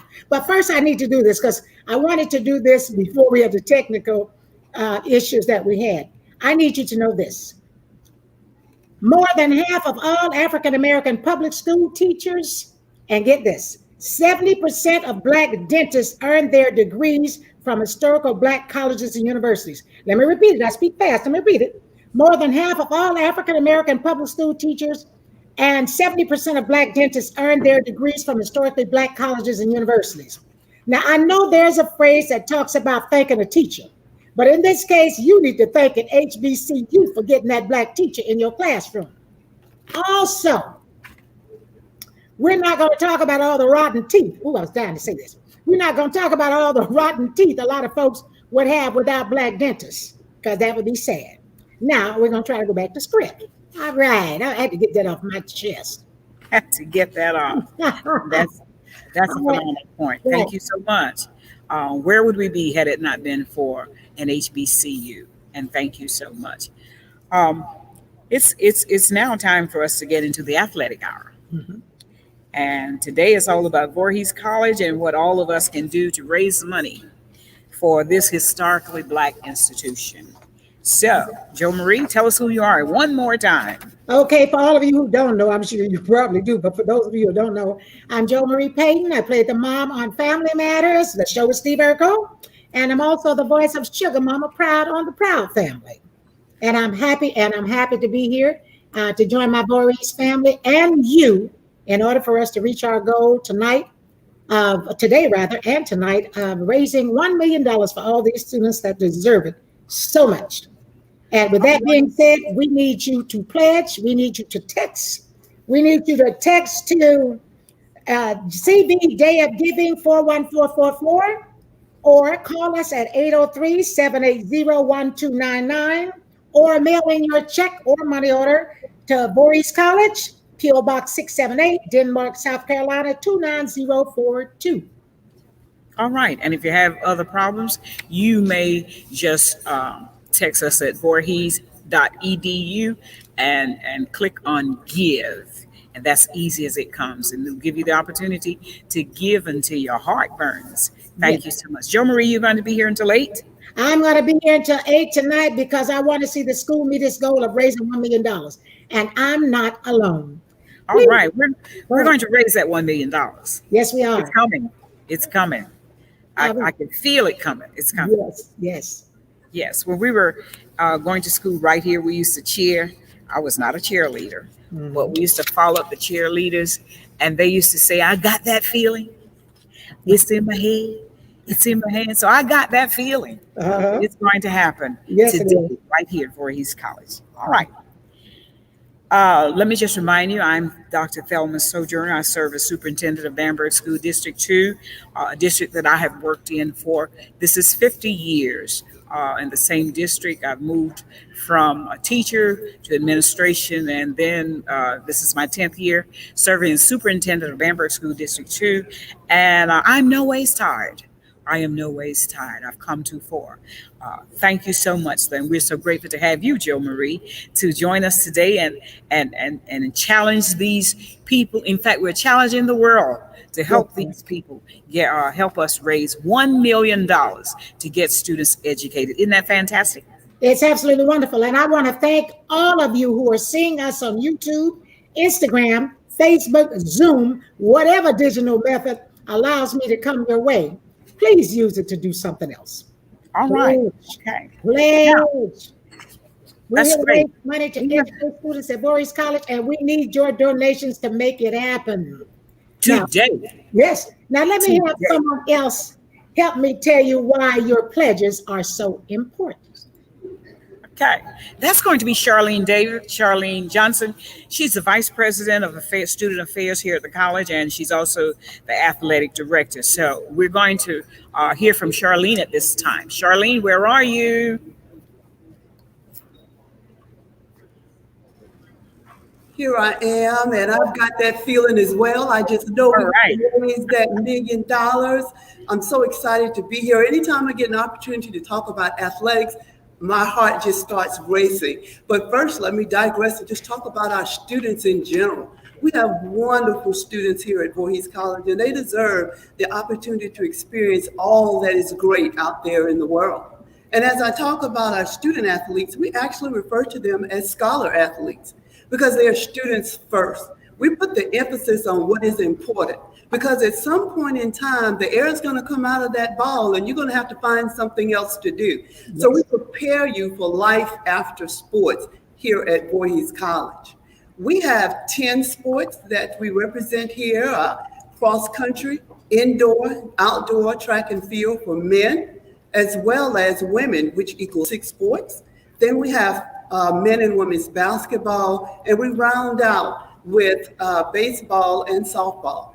And of course, we have those cheerleaders that Dr. Sojourner mentioned. So we have a large array of things to keep our students entertained in the area of sports. Our baseball team just won a prestigious award from the Baseball Coaches Association, where you had to have a 3.0 or better as a complete team. And they were one of 4 HBCUs to actually win this award. We've had students that have represented us at the HBCU White House Initiative. So again, you can see that we do more than play on the field and the court. We actually play well in the field of just making it to the next step. But we need your funds. Everything that we do costs. In sports, and not just because of COVID, but pre-COVID, we started live streaming our basketball games. So if you're not able to make it here, you can watch us. So don't think COVID is going to keep you away from the things that we're doing athletically and academically. Dr. Hopkins mentioned earlier that academics is the heartbeat of the college, and he's certainly right. Most people say that athletics is the front porch. Most people see and hear about athletics prior to coming to a school. So we have to put on a good show for what you will receive once you get here, which is a wonderful, wonderful education. So I challenge you all, please give. Please give. Our young people are not just athletes, again, scholar athletes. They are people who are going to run the world after graduation. So again, please give to Voorhees College. Thank you so much, Charlene. And can you tell us where we are with? I heard you say that you're streaming your basketball games. Is that right? That's correct. Okay, and that's the females as well as the males? That's correct. So what do we look like so far? Well, hopefully, again, we're going to have some games. Of course, all of this is dependent upon where COVID-19 lands and how well, but we're preparing and we're going to play that schedule that will start early January. So stay tuned, check the website, and you'll be able to see when we will be playing those games. Wonderful. Miss Charlene Johnson, I just want to tell you that I was just still listening to everything you said about the athletic program. And because I never had anybody really explain it like that or encourage young people with the knowledge that, it's just about bouncing that ball, but you want them to be able to function after they can't bounce that ball or catch that ball or hit that ball. That's right. That was a beautiful message. I thank you so much for that, because a lot of our young people, I needed to hear it. It's always good when you can learn something. I never even think about it, But like you say, a lot of kids, they go into school on the athletic scholarship, and that's fine. Whatever way you can get in, sometimes you fit in wherever you can get in. And but also always have a goal and always keep a door open to be able to do something else. That was a beautiful message that you gave. I appreciate you for that. Thank you so much. Mm-hmm. Certainly, and we thank you for taking time from your busy schedule to come and tell us about what's going on in the area of athletics. I was impressed the other day when I saw a young lady, I think it was on Sunday. She did the kicking for team. So we should see some young ladies doing some phenomenal things here at Voorhees, don't you think? Absolutely. We don't discriminate. Good. Certainly. We're just full of enthusiasm. If you ever get an opportunity to come and watch our athletes in action, please do so. It's a beautiful experience. I'm coming. I'm going to make it my business to come and spend at least 3 days so I can see not only Voorhees College, but Denmark College and the neighborhood and eat some of y'all good food and watch the kids play and everything. But tell the baseball team, I said, congratulations on their award. And tell all the little people, I call them all little people, even when they're in college. Tell little people I'm sending them love and don't repeat any classes. We don't have money for you to be repeating classes. Make it happen that first time. You can do it. Okay? Absolutely. Thanks so much for helping us spread the word about the wonderful things here at Voorhees College. Right. And also tell all your friends that, to call in and to pledge. We have a lot of wonderful swag bags, and we have this beautiful art by our wonderful artist, Sonia Griffin Evans. And also tell all the people to tune in, because we have some good stuff to make some good money. So they need to chime in, okay? Absolutely. Thank you. We sure do. As we said earlier, this is the Athletic Hour, and we're here to talk about and highlight our sports teams here at Voorhees. So, Miss Athletic Director, it's really phenomenal that you're the athletic director. Sometimes they don't give those roles to females. Absolutely. I've been in athletics 30 some blank years. I'm about to date myself, but I grew up playing sports, and as a matter of fact, that is actually how I attended college, on an athletic scholarship. But again, it's more important to emphasize once you get here, then you need to really concentrate and be outstanding in those books, because 4 years goes by very, very fast. And then you look back. I always tell the athletes, mom and dad, they're going to put you out at some point. So you might as well get that education, get that job, because you're going to have to leave at some point. And we want you to leave prepared. And that's what we do here at Voorhees. We prepare. And some of them have to run up out of the house because mom and dad would be after them with a strap. Absolutely. What was your sports, Charlene? I played basketball. Basketball. I did, but I coached volleyball and basketball and tennis. And I tell people I did windows and floors. So whatever you have to do to make it, that's what you do. And you do them all well. All right. Okay. All right. Do we have volleyball here? We do not. We do not have volleyball currently. Okay. All right. Okay. But we thank you so much for coming and sharing with us. And stick around so we can continue to talk about the strong athletic program that we have here at Voorhees. I was too impressed to hear you say that it is also about education as well. Okay. So we want to talk about our tote board for a minute. And I'm seeing a figure that I love. That figure is, do we get a drum roll around this place? Somebody? All right, I'm looking at the figure $347,016. All right, I think you can hear the studio. I think you can hear them. We're proud of that, and that's good. That's good. But guess what? What are we here to raise, Charlene? How much we need? 1 million plus. But we All right. 1 million. How much do we need? 2 million, but we'll set up for one today. All right. Joe's raised the bar. She said 2 million, and we'll take it. We will take it. Okay, every million. You heard Bakari say it takes thousands to make millions. So we're still here. We're still open. We will be open until 8 p.m. tonight. So please continue giving. Don't let the phones go down. Continue to give. And thank you so much for your contribution. You will hear from the college at a later date when they really give you a professional response. But as of right now, except it from the three of us, what are we saying to them, guys? Give, pledge, call, text, and send your checks to Voorhees College, P.O. Box 678, Denmark, South Carolina. All right. 042. All right, and thank you for doing so. All right, we got a video we want you to look at for concerning the athletes. And Charlene, don't go away. Stay nearby. Thank you. That video should be coming up very shortly. Just hold on a minute and you will see it. Thank you again. We did good. I know you are. I love talking about it. Listen, I love basketball, football, everything. It's a blessing to have a female on here.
Okay, that was just a shot of our athletics here on the campus, and the mascot is the tiger. I think we call him the Royal Tigers. So that's what you just saw. Right. College life just isn't the same without extracurricular activities. Sports play a big part of that. It's just plain fun to get behind a team and cheer them on. We all know sports participation has to take a timeout because of COVID-19 pandemic, but they're coming back. So hold on, have patience. And not only does that happen here at Voorhees College, it is actually happening all over the world. So with your patience, it will get back on target, and then we'll have this gymnasium filled again.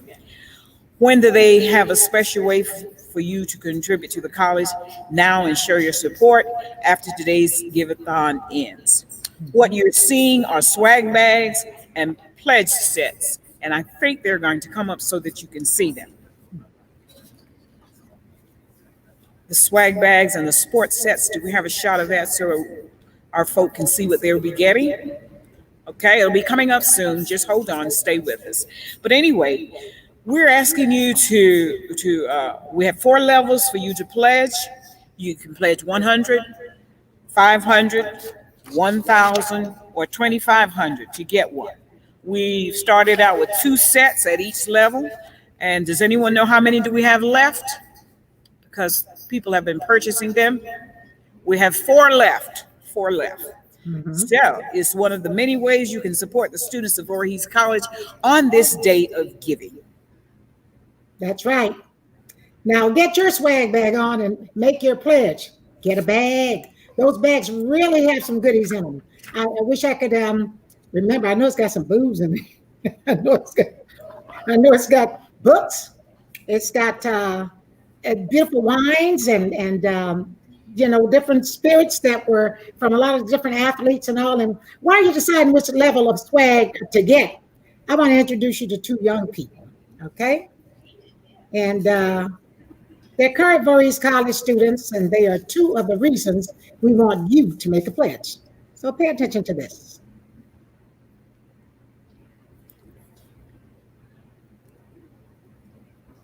Are we ready with our clip?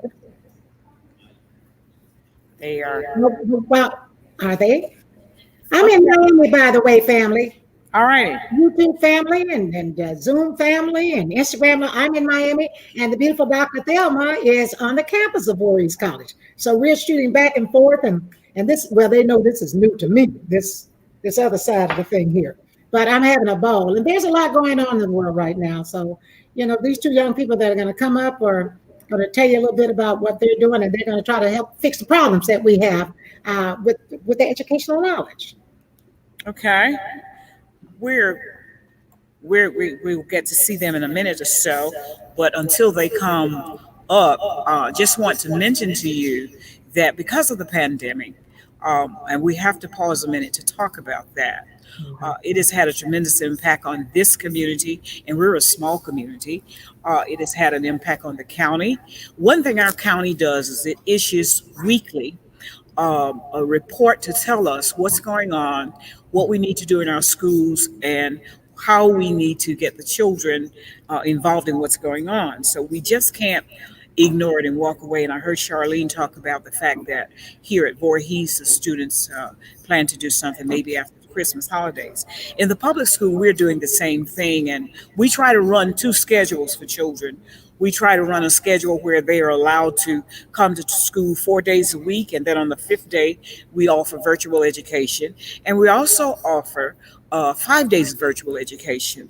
The next thing that we do for children in this area and throughout the state of South Carolina and the world, they're doing it too. I mean, the United States are doing the same thing, is we provide lunch for our students. And our community happens, Jo Marie, to be one that, because of the number of students who are eating free and reduced lunch, we try not to make a break in that schedule for them. We provide lunch for them, even if they are virtual. We provide lunch for them to make sure that they don't miss out on the nutritious part of their life as well as the academic part of their life. And it has been working extremely well for us. One thing it has done is continue to provide employment for our employees, because we found out that if we stop with providing the lunch for them, it would mean people in the cafeteria would be without a job. Right. It also would mean that if we did not take the lunch to our children who are virtual, then our bus drivers would not have jobs. Absolutely. So we have tried in the county, in our area, in my district, we tried to continue to provide work for our employees, because that's important during these times. Yes, it is. Yes, And it is. it is very important. And many people tend not to look at it that way, but we don't want anybody to go without, because as I always remind them, milk costs the same thing for me as it does for everybody else in the building. Absolutely. And gas is the same thing. They have to have money to survive. So we have not stopped with employment. We also pay close attention to our children as they come in the building. We check everybody every day just to make sure. We have situations wherein sometimes, and I'm sure they do it here at the college, if someone comes in and a problem develops after they're here, we can do in-school quarantine for those children or for the adults until they can get to a place where they can get some additional help medically. So those are the things we're trying to do, and we keep up with the records. We try to keep parents informed of where we are with COVID, because as I continue to remind them, COVID is really not a joke. It is something very serious, and you have to look at it and make sure. Absolutely. You need a visit to our house, so Right. I know COVID is real. I know it's real. Yes, it is. And I know it's real also because my husband is a respiratory therapist. And I know the days that he comes on and he's had a really, really hard day, a long day, a rough day. And I'm so proud of him and what he does. And he explains things so well because I ask him a lot of questions, about respiratory, illnesses and things like that. And he could have been a perfect teacher because he's patient and he explains it well.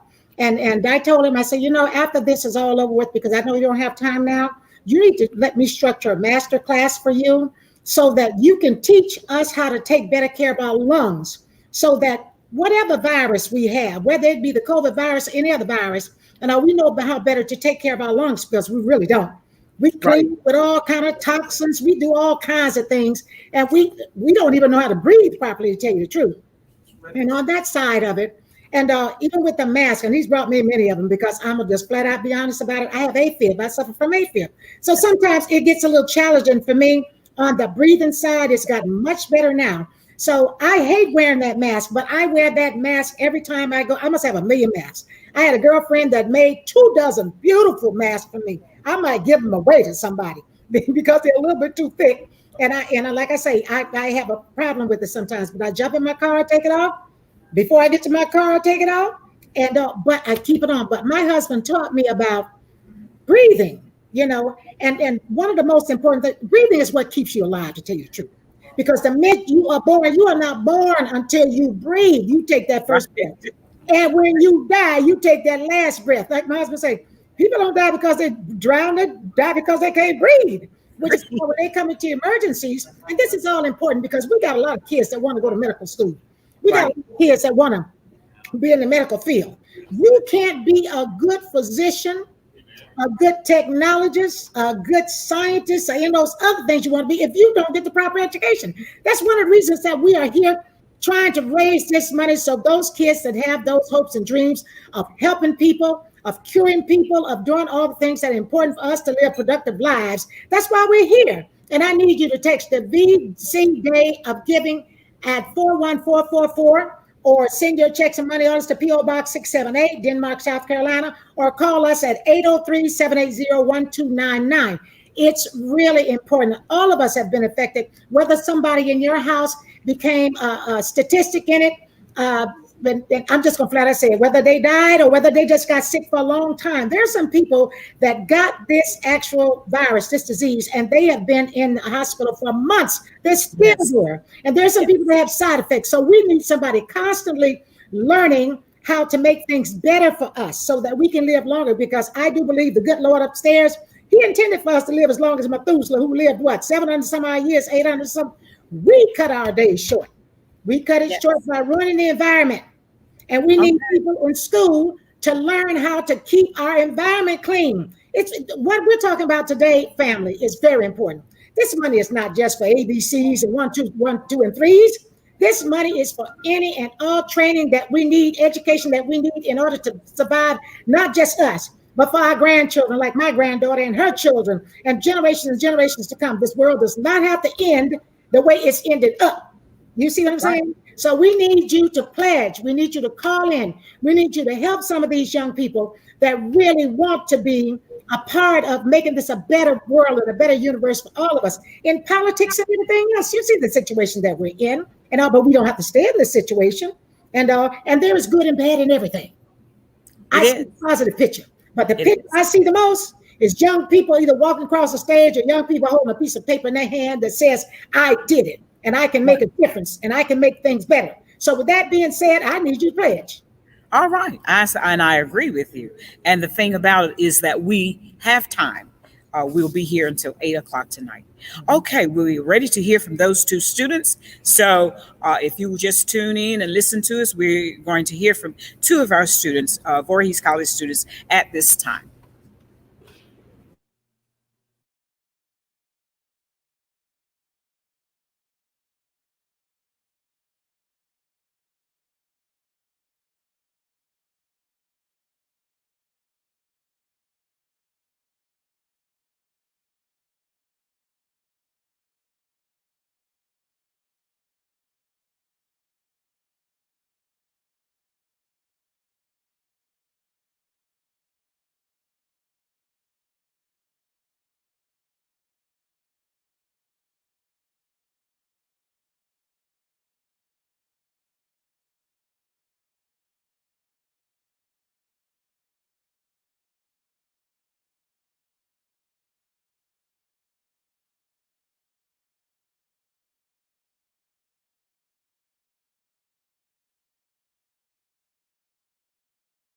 activities heads on, and it made me want to come to the school. People I've met that really impacted my life since I came to Voorhees College would easily have to be first our queen, Miss Mariah Lorick, my mentors, President Evans, Dr. Hopkins, Adrian West, Mr. Willie Jefferson, Mr. McLean, just the list goes on. Some people I would like to mention is also Jalen Williams, and then I would have to say Miss Jones, which is my choir director, as well as Dr. Whitaker. She's the advisor for business administration, as well as the admissions department. As I previously stated earlier on, Voorhees is a small school. It has a small school structure. Mariah, would you like to elaborate on that a little bit? During your matriculation here at Voorhees, you will see that the campus is very small and everybody knows everybody, very family oriented, as well as the teachers know you by your first name, even your nickname, but everybody knows everybody, and you will never feel alone or feel like you don't know anyone. Future plans. My future plans easily are for sure going to grad school. I want to pursue grad school, and I want to become a physical therapist, so definitely, yeah. My future plans would be somewhere working in my field of business, if that's a bank or accounting, anything like that. Bye. Bye.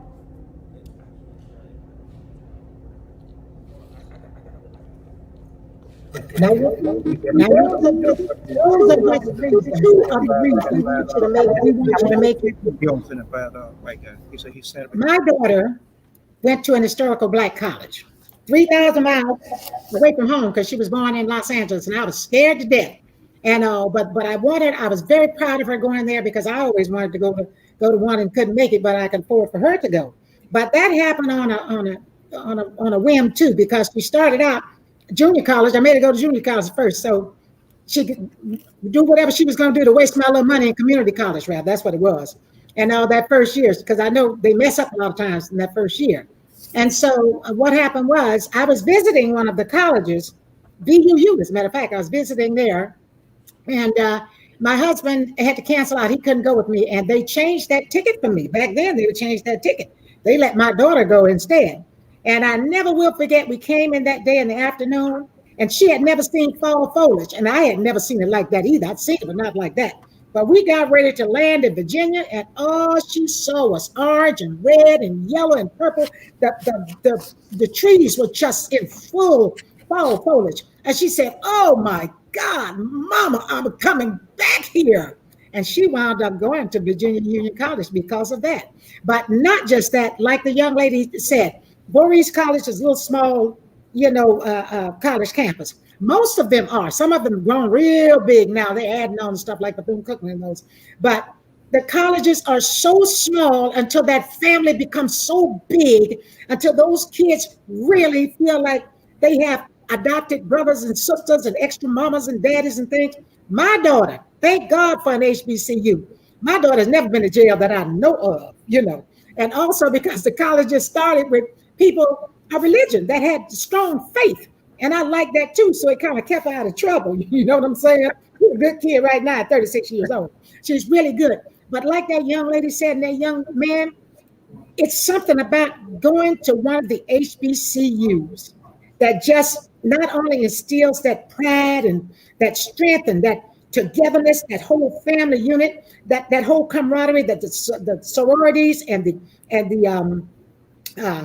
come on, let me get it together. Anyway, all of our groups come together as one, and they remain friends for life with the colleges, with the teachers, with their student body, everybody. So what they said, that touched my heart. Yes. That's the reason we have to raise this money. I was thoroughly impressed when I heard the young lady say that the atmosphere, the family atmosphere here, and I thought, gosh, the tradition continues. It was the same way when I came to Voorhees in 1967. Mm-hmm. The family atmosphere was here.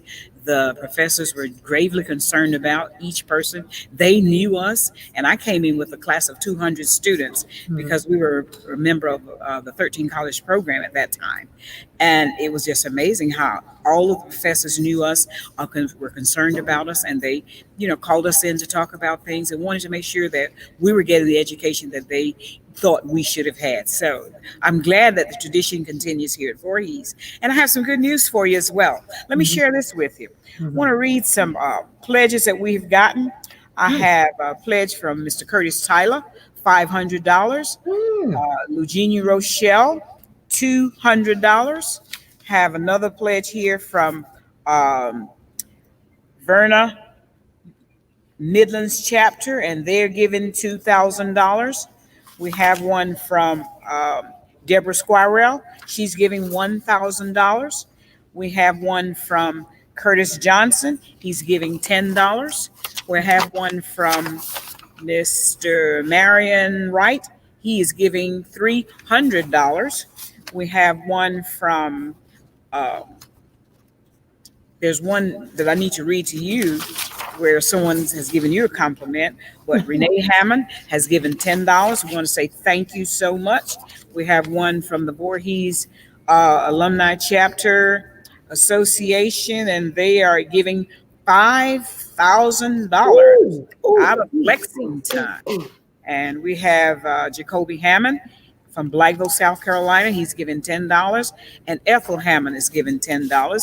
And then Joe Marie, there's a young man who says that he is calling from the West Coast, I think he said. And he said he loves Family Matters, and he would love to meet you one day on your show. And he is sending a whopping $5 bill. So we want to say I love thank you so much. Thank you so much, sweetheart. Thank you. That $5. Yes, we that thank you. that $5, sweetheart. It's like the end of $50,000. And while I'm on the subject of $50,000, let me tell you something. A simple act of kindness. A simple act of kindness. If we got a minute, I need to tell this story because I said I would one day to the world. I was asked at one time to try to go and get an endowment for one of the colleges. And because they had made efforts to try to get in touch with this particular philanthropist and in his organization. And they weren't making any headway. And they know I had passion about it, and I wasn't scared to ask anybody for anything. So they asked me if I would set up an appointment for them, and they would fly in, to talk with this organization and this person to try to see if they could get an endowment for the college. And I said, sure. So when I called in, I told them who I was. They knew my name. The show was on the air and this, that, and the other. And I asked to speak to this gentleman. I'm going to just flat out say his name. I don't know if he's still alive or not. I hope he is. I know, but I know he was up in age at that time. His name is Mr. Joe Adams. And he was Ray Charles's manager, and he was just in charge of everything. And so when I asked for that appointment to see him, his secretary, Valerie, said, Miss Payton, he's really, really busy. I said, well, all I need is an hour. Tell him to give me an hour. So she, went in and said, well, she said, all she needs is an hour. So she came back and she said, well, he said, he was, I tell him to give 30 minutes. So he heard me say 30 minutes. So he said, I like her because she talk a lot of trash. Tell her she can have an hour. So I got ready on my appointment. I went in and I made sure I was 30 minutes early because I had to go through security gates. I never will forget it. I had on a navy blue pinstripe suit. I was about 40 pounds lighter than I was. Tie out. Had on some bad leather shoes. I went in there to get that endowment, okay? So when I went in, they opened the door and they said, Miss Payton. I said, good morning. So they said, we know you're early. Would you like some coffee? And I said, I'm okay, sweetheart. So I sat there and I waited. When Mr. Adams came in to his office, I didn't see him because he came in a side door somewhere. They came and said, Miss Payton, Mr. Adams will see you now. So I went in and saw a nice looking old man, because Mr. Adams must have been about 80 something, but he looked like he might have been late 60s, but he looked good, okay?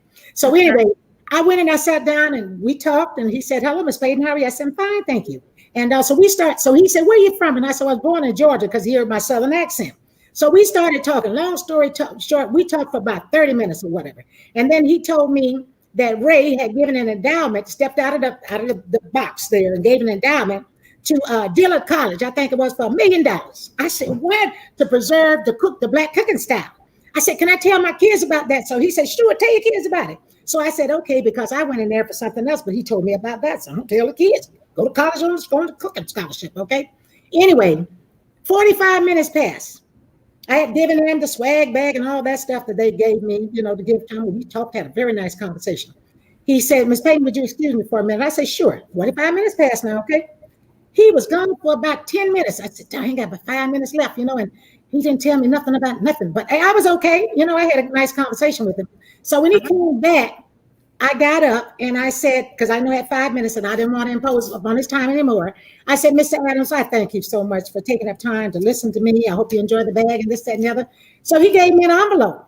So when he gave me the envelope, I said, thank you so much. I thought it was the appointment, for the college or whatever, letter to the college or whatever. So I said, thank you so much. I appreciate it. So I got ready to leave. He said, you're not going to open it? And I said, you want me to open it? He said, yeah, go ahead and open it. I opened it. He had written me a check for $50,000. Wow. I did not know how to move. I felt like crying now. I said, Mr. Adams, I just came for an appointment. He said, well, now you got a check for $50,000. Go give it to your kids and tell them it's more where that came from. Wow. A simple act of kindness. Yes. All they wanted me to do was to go in there and get them an appointment so they could come in and talk to this man. So sometimes the simplest things we do, and if you don't ask, you won't get. Some of the people that that may have the funds that just don't know where to put them, or nobody ever asked them to donate to a worthy cause, may be out there willing and ready to do something that's going to do something good. And I hope that all of those kids that profited from that got a chance to, in some kind of way, to be productive on that money or doing what they were supposed to do. And I hope they're paying it back forward, pay it back forward, help somebody else get through there. Oh, yes. Oh, yes. Yes. We trust that will happen here at Voorhees. And that's why we continue to ask you to give to help us raise $1 million for Voorhees College. And the telephone number is right on the screen. So just look at it, pick up your phone, give us a call, and we'll be happy to record your results. And some of them we're going to announce as we go along on today's program. But can you imagine going in, being nice, and getting $50,000? Is he still around, Joe Marie? You know something? I hope he is. As soon as I get off the phone, and tomorrow I'm gonna call and find out, because I still have his secretary's number. But you know something? On that $50,000, it makes me think about the story, and you guys ran it. The story of Voorhees College started with a dream and a passion, and a gentleman by the name of Mr. Voorhees that gave $50,000 to start the college. $50,000 started the college. All right. See if we can get him. Get him to give us 50 more, and he may increase it. We never know. We know somebody out there. There's somebody out there that can go on and give us that flat million, and we're asking you to do that too. There's some people out there. That's right. $1 million would be nothing for you to give to us, to give to those kids, to do what they need to do. It might help save your life, or your grandchild's life, or your mother, your brother, your cousin, somebody else in your family, or your next door neighbor. There's somebody out there that can just give us that flat $1 million. And we are for some folk right now, to drop $1 million on Voorhees College is nothing but a drop. So if you're out there and you're listening, come on, give us that $1 million and help these children so that they can have a better life. Okay. As you know, we're moving on down in the hour. And Joe Marie told us that she's not alone in her desire to see Voorhees College reach its goal of $1 million today. So she wasn't just talking about me. We have a whole list of celebrities who are just downright eager to lend their support to Voorhees College. And this is the athletic hour. And it happens that we want to get you to know about some of the sports that's going on in this area. And we want to talk about someone who grew up here in Bamberg County. So we have another video that we're going to have you look at. And this video is on a student that grew up here in this area, actually in Bamberg County. And as you heard Joe Marie say, there may be somebody out there. We're going to make a call for that 50,000 and maybe somebody with that $1 million. It does not matter. We have our telephone number up. If you're concerned and you really love us, come on and give us today. This is Giving Tuesday, December 1. Amen. Okay, I want to introduce you to someone. Joe Marie, you want to talk about him? Or you want me to do it? Talk about Ricky Sapp? Okay, let me find it. Okay. What page is it on? We're on page 9. On page 9. Okay. I know I took us off script a little bit. Okay. There. Don't worry about it right now. We got time. Let me go back to page 9. Yeah, we got time. We got time to bring him in. Don't worry about it right this minute. Okay. All right. All right. So we have a whole list of celebrities. All right. We have a whole list of celebrities. We're going to show you Climax at this time. Okay. We're going to see Climax. Yeah, we're going to bring up Climax. I think that's the next video. Okay. Cheryl Cooley. All right. Yeah.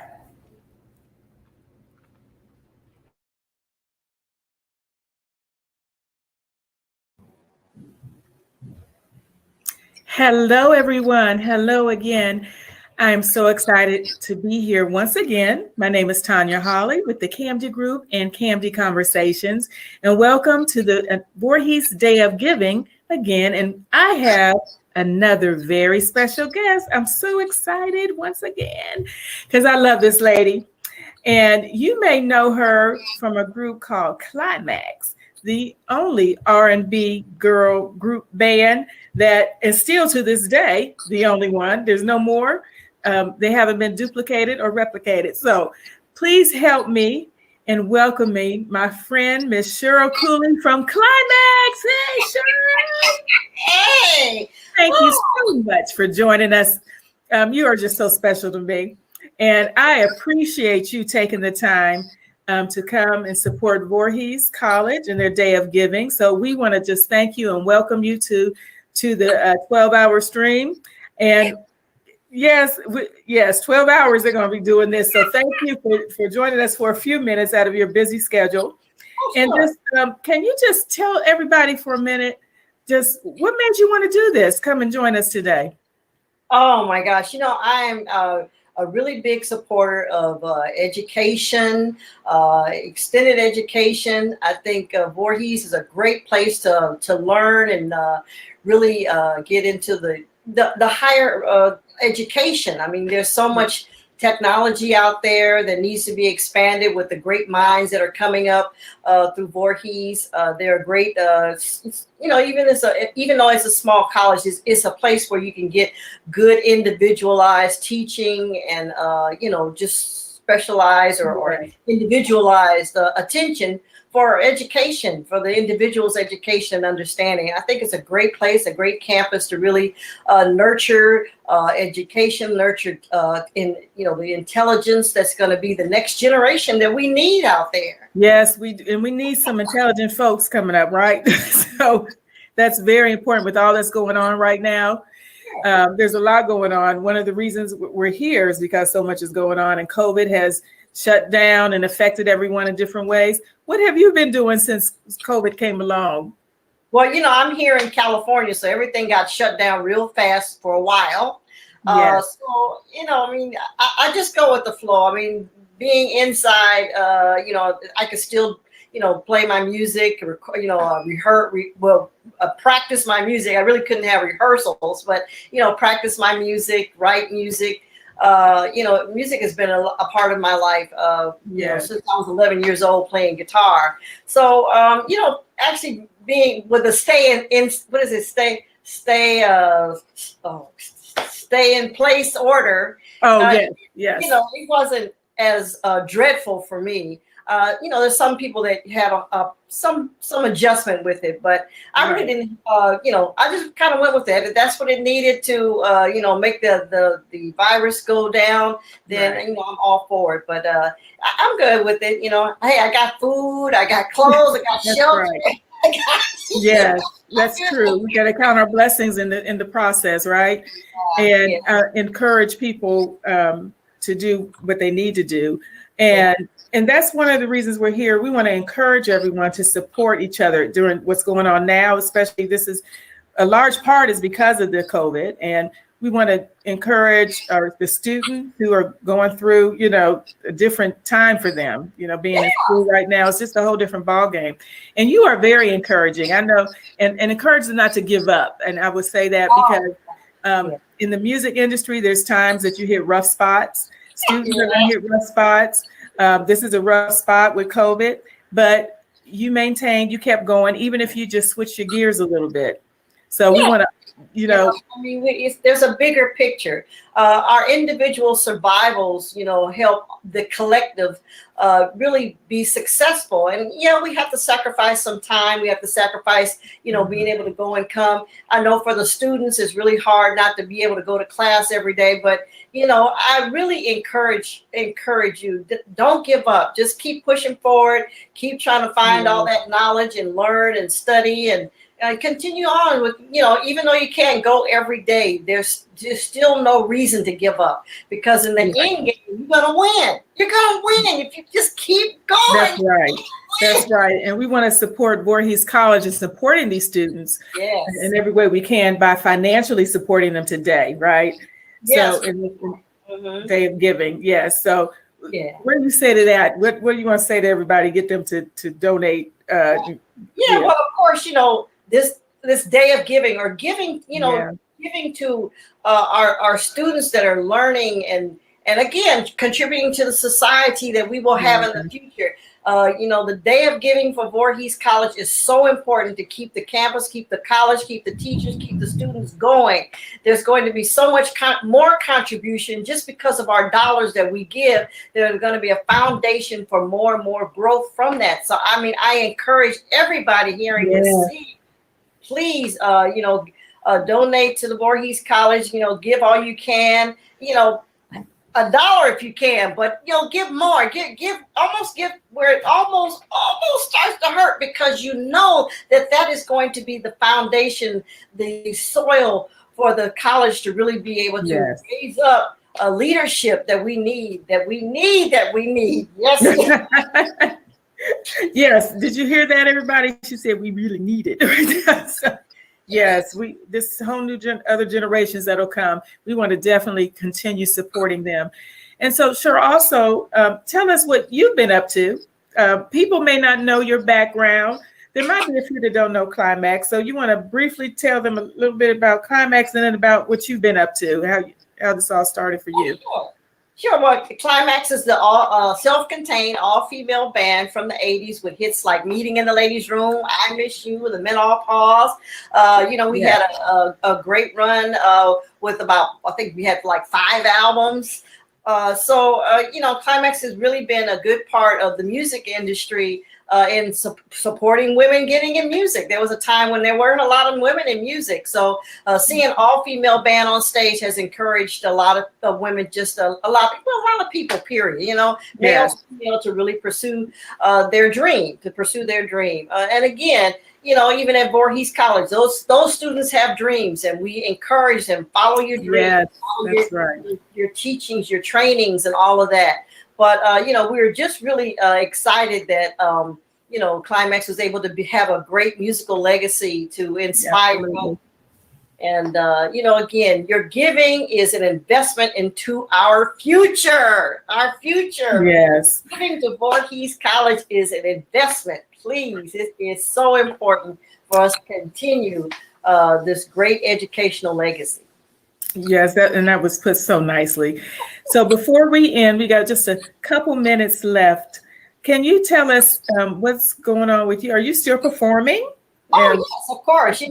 Like I said, a lot of people, are still into the Climax legacy, the Climax music. We're able to do a lot of touring, going across the country, playing in some old school concerts. We're still recording. We got a Christmas single getting ready to come out called I Love Christmas. You can go to our website, climax.com, KLYMAXX, go and then the music is there. We have merchandise, but we're performing. People still want to hear that music, and we're really honored to be able to go to different locations and, just kind of remember the music, get into the music. So we're really happy to have that great musical legacy that people still want to hear. Yeah. Absolutely. And I love Climax, one of my favorite bands. So I truly appreciate you stopping by and sharing your time and your efforts, helping us with this important effort today. We both believe in Voorhees College. We want to support them. And again, Cheryl, do you want to leave us with any nuggets, anything else you want to leave us with in support of Voorhees College or yourself? Well, actually, I got a couple of things of some Climax merchandise I'm going to throw in there for you to just, encourage people to give and, Yeah, sure. Oh, that's wonderful. Thank you, Cheryl. Thank you so much for stopping by. We appreciate your time. We appreciate your talent. And it's truly a gift of the heart when celebrities, musicians stop by in support of Voorhees College. We want to encourage everyone to please give. You can click on the click on the link, call, give however you want, whatever amount you want to give. We appreciate you. Sure, on behalf of Voorhees College, we thank you for stopping by. We want you to come back and see us sometime, and we want to support you as well. So thank you so much, Cheryl. Oh, you're very welcome. You're very welcome. We'll see you soon. Okay. Thank you so much. Did you hear that? Did you hear her? Yes, I did. Yes, I did. And Cheryl was groundbreaking. She was groundbreaking. Yeah. But you know something? When I saw my dialogue and it said, you almost never saw a Black woman wear axe, I'm going to tell the truth. I said, what's an axe? I had to Google it. You know? And the first thing it said was something to chop trees with. And then it said about a musical instrument. Yes. And so, you know, I ain't ever afraid to learn something new, just like these kids. You know, it's good to learn new stuff. I'm learning from all of these people that have come on. And now I'm going to throw it back to you. Because I know you got something to do there. One thing about her, she was brave in her day. She was brave and bold, and she didn't mind picking up. Said she started playing as early as 11 years old, so the talent was there. It was a gift. And he said that he'll make room. Your gifts will make room for you. So we can see that through the years it has done that. I'm going to look out for that new piece she's bringing out at Christmas time, because that's old school, and that's where I am for real. But we were just so glad to hear from her today. She said she's going to throw something in. Did you hear her say that? So we want to thank her for doing that, and want to keep continuing to remind you that this is a day of giving. This is Giving Tuesday, and we're expecting to hear from you and you and you. All right. Continue with your pledge. We're at about the top of the hour now, and it's time for us to start moving into our celebrities, our sororities and fraternities. So we're going to do that. But just before we do that, I want to remind you that we have some things that we're going to want you to bid on. We are this fine piece of art that we want you to bid on is done by Sonia Griffin Evans, and it usually sells for $17,000. The starting bid is $5,000. And so if you'd like to have this art but not want to pay that price for it, consider getting one of the $250 prints that she has that we have here available for you. And one thing about it, those prints have been commissioned, and she will only have 123 prints, and those prints represent the number of years that Voorhees College has been in the business of helping young people advance their desires. So if you're interested and want to take a bid on that art piece, please do so. And if you don't want to do that, you can buy one of the prints for $250. We do have a clip we want you to see, which is on Ricky Sapp. We called his name out earlier. So if you just bear with us a second, we're going to go back to the little clip that we have on Ricky Sapp. All right, Ricky, let's see what you have to say today.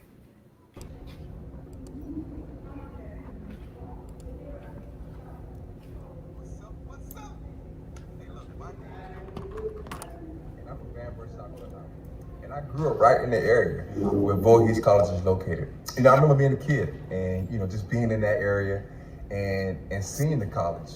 And, you know, now looking back, I know how important it is to have an HBCU in the area. And that's why I love Voorhees College mission. Being that I'm an advocate for kids, you know, being that I was, you know, put in this world to encourage kids and, you know, work with kids all over the world, I am big on giving back. And I think that right now more than ever, this is a great opportunity for us to give back to this generation of kids. Okay, I see it. Because they can be the change that we need. Okay. That's why I encourage you guys to give to this great college on December 1st, a day of giving. I don't have to tell you guys how important it is to show these kids that we care, but to support these HBCUs. So I encourage you on December 1st to give your generous donation to this great college. I love you guys, and God bless. Okay, thank you to Ricky Sapp. So we're at the point now where we're ready to take you to the tote board, and I'm going to read a figure for you again. So we'll have a little drum roll in the studio. All right, can you hear the drum roll in the studio? I'd like to let you know that we have $371,619. All right. All right, now that's good. Now that's very good. good. That's very good. Joe Marie, what is that figure again we're going for? What? Well, 1 million. I'm going to give one. We want 2, but today we need 1 today. Yeah. We want 1 today. That's right. We'll take 1 today, but we want 2. Yeah, we want as much, and we know there are 2 people out there and give us 1 each. Anyway. We know it's out there. We know it's out there. All you need to do is give them that number again that they need to call or text. Give them that number. Maybe that's a problem. Yeah, okay. Tell them again. That number to call, if you want to call in and pledge, is 803-780-1299. If you want to text us, go to C Charlie V Victor Day of Giving 41444. That's CB Day of Giving 41444. Or you can send that check or that money order to Voorhees College, P.O. Box 678, Denmark, South Carolina 29042. And this information should be at the bottom where you see the pledge support number there, okay? It is there. You should see it. All right. Pledge means, let me just say this real quick. I know I'm going off script for a minute. All right. And let me just say this to you. We do have time. Okay. We do have time. We're going to be here until 8 o'clock tonight, just for you. Oh, my goodness. Well, you know something? When I was first asked to do this, Dr. Thelma, I thought about it because I know what it's like not to have, and it only propelled me as a person, energized me to get not only what I needed, but all of what I needed and some of what I wanted. But when I was asked to do this, I said, people don't have money. People are out of work. People have lost their businesses. People have lost their family members. Everybody's stressed out. And I mean, I feel so bad asking people to donate, to give something when they just feel like everything has just been taken from them. Yes. And then something say, you know something? We can't die because we don't have. That's right. We can't stop living because we're losing. We can't do that, And I said, you know what? A pledge. Then I said pledge. What is pledge? Pledge means that I say, I will give you this. When I get it, I'm going to say that when I get this is what I'm going to give you. So for all of those people that are in a situation where they cannot give it at this immediate moment, pledge it. Pledge it. Pledge $10, pledge $20. You know it's going to be used for a good reason. And for those of you that can donate, like my friend in California that sent us that $5, I love you, baby. And we'll take whatever it is you have. You know it's going towards something good and productive, and I guarantee you it is. That money is not going to be wasted. That money is going to be used for good purposes, for people to do good things, to make things better, to maybe help people so they don't lose their jobs and kids can go to school. My grandbaby wants to go to school so bad, not just because she wants to see her friends, but she says, well, I learn it better when my teacher is teaching it to me than mommy. I know you guys have heard that. Those kids want to be taught by their teachers. Some of those teachers are like parents to those kids. Yes, they are. They have more patience. They have a kinder spirit in them because they have more understanding of what it takes to get a child to learn. And so they want to go back to school for a lot of different reasons. Like I said, to be with the kids, to be with the teachers. Well, maybe sometimes eat some of that food too, because some of them don't eat at home. That's right. When you provide funds to produce good teachers, some people, I'm going to flat out say it, do not have any business in the education field, but the majority of them do. I would say 99% of the people that are in the education field, thank God for you. Our kids need you, our families, the world needs you. I had a teacher, and everybody, prosperous person there was, our president, our elected president, had, well, the president too, had a teacher.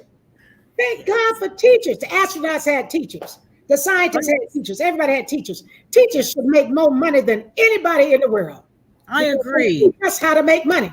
But if they don't get the knowledge and training that they need, how are they going to be functionally equipped in order to equip us? That's why I need you to pledge and call right now, 803-780-1299.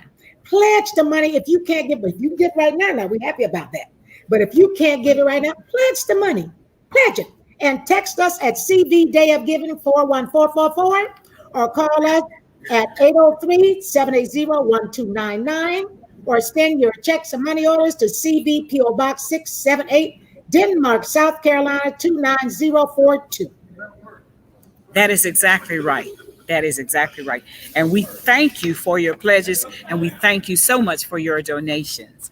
Well, we're over in the 6th hour of this 12-hour telethon that we're doing here, and we're still looking for $1 million.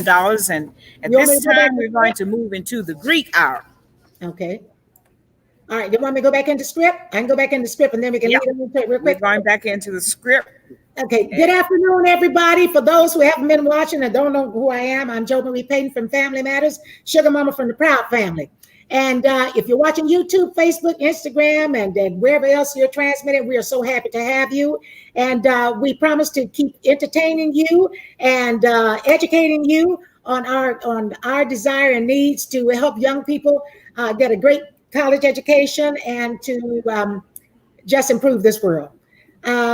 Also, now, like she said, it is my pleasure to serve as a celebrity host for this special day of giving created to raise $1 million for Voorhees College. That's our goal today, to raise $1 million.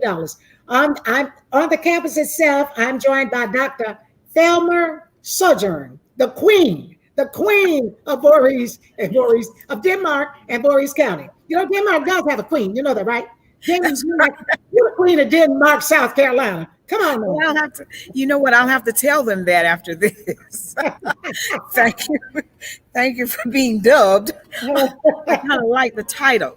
I'm Thelma Sojourner. She said I'm the queen, but I'm also superintendent of Denmark Olar School District 2, which is located right here in Bamberg County. I'm a 1971 graduate of Voorhees College, and that's why I'm back here now to talk about Voorhees and to give back to my school. One of the things is that I started here in 1967. I'm coming up on 50 years of having been a college grad of this fine, fantastic institution. And I have never forgotten that this was my home. This is where I got what I have today. So thank you, Voorhees. Thank you for being here for me. And now we're going to talk about some of the Greeks that are on this campus. Well, we have 8 of the 9 national Pan-Hellenic groups up here. And the fraternities on the campus are Eta Iota, Epsilon Omega, Sigma Theta, and Zeta Gamma. And I think we have, we're going to have some of them present in the studio with us. I wanted to know, I was going to ask you, did you pledge, Jo Marie, did you pledge when you went to college? I wish I had pledged. I didn't stay in the college long enough. I've been to like 5 colleges during my career, but I jumped back and forth. But I was so blessed and so honored to be made at the Boule in Indianapolis almost 20 years ago. And as a proud AKA Sarah. Okay. Well, we still love you. That's what we're about. We're about loving each other. We're about service. And I have worked, one of my very best friends for 35 years is at Delta. As a matter of fact, I worked for the Deltas before I worked for the AKAs. That's the way to go. And that's the way to go. Well, let me just tell you, during my life here at Voorhees, I did not have the funds to pledge. And I remember that when Delta came to Voorhees was in 1970, I think it was. I did not have the money to pledge, or was it 71? Anyway, it doesn't matter. I didn't have the money to pledge. So I did not pledge before I graduated. But in 1982, after having gotten a degree from Voorhees and having gotten a job, and I made a little bit of money, then I was able to pledge in the grad chapter. And I went back to my greatest love, which was Delta Sigma Theta. So I pledged with them. And no, I didn't do it in the college. I had to do it in the grad chapter, but that's all right. Either way you did it, we did do it. And I'm grateful for the opportunity. I got to back up for a second because I have to show this. You see this my little AKA star right here? Can you see her? I see it, yes. You know what? I did a lot of running around the country for my my sorority. And this is many, many years ago. I still do it now. And but every time I went into a city and they knew I was there, one of my soror sisters would give me a little gift. And so the last place I went, they gave me this little doll. I got Bibles, I got flowers, and I appreciate you. I appreciate you, my angel sisters. I appreciate you. And I remember one time I went into a place, it might have been about 17 years ago, very controversial, because they know I'm not afraid. I'm a Leo. Doggone it. I ain't that scared, you know. But anyway, it was a little sticky. And my sorors met me at the airport, and they said, "We got you, soror. We know you in town. We got you." And then I did a play for breast cancer, and this is in Memphis, Tennessee. I think it at the what is the Orpheus Theater or something like that. I was there, and my sorors, I came in for a weekend, that Friday and that Saturday, and we did a Sunday matinee. My sorors bought out the entire Friday night. All right. I was one of the main stars. I was doing Bessie Smith. And I was singing. My sisters came out and bought the whole night, the whole theater night. They bought the whole theater that night. All right. Appreciate you so much. And some of them that were in there were Deltas also. Yes. Some were absent. Of course. It doesn't matter. We're all sisters headed the same way on the same mission. Okay? So right. It doesn't matter. Okay. You all have something else to brag about too. Do I need to just remind you a little bit? Something like VP of some country. VP of some country. Runs Joe Biden's. Oh, yeah. Oh, my I have a girlfriend. One of my best friends is AKA. And the first thing she told me that night, was we were calling and talking about the election, and that was the first thing she told me. Yes, was about Kamala Harris, because she's AKA, and she brought that up. So I thought you were going to push that first. Well, you know, I was trying not to get too political, because that's one of the reasons I got off Facebook. I was saying, Miss Payne, you all right? Where you at? Because I've been so mad lately until I've been trying to hold my tongue and not say some of the stuff that I wanted to say. But what I do want to say now is that I love you so much. And I tell you this, Kamala and your family, I pray for you guys every night. I call your name, Kamala, or I call Vice President-elect Harris and her family. I call President-elect Joe Biden. I pray for our Congress. I pray for our president that's here now and his family too, because he needs prayer too.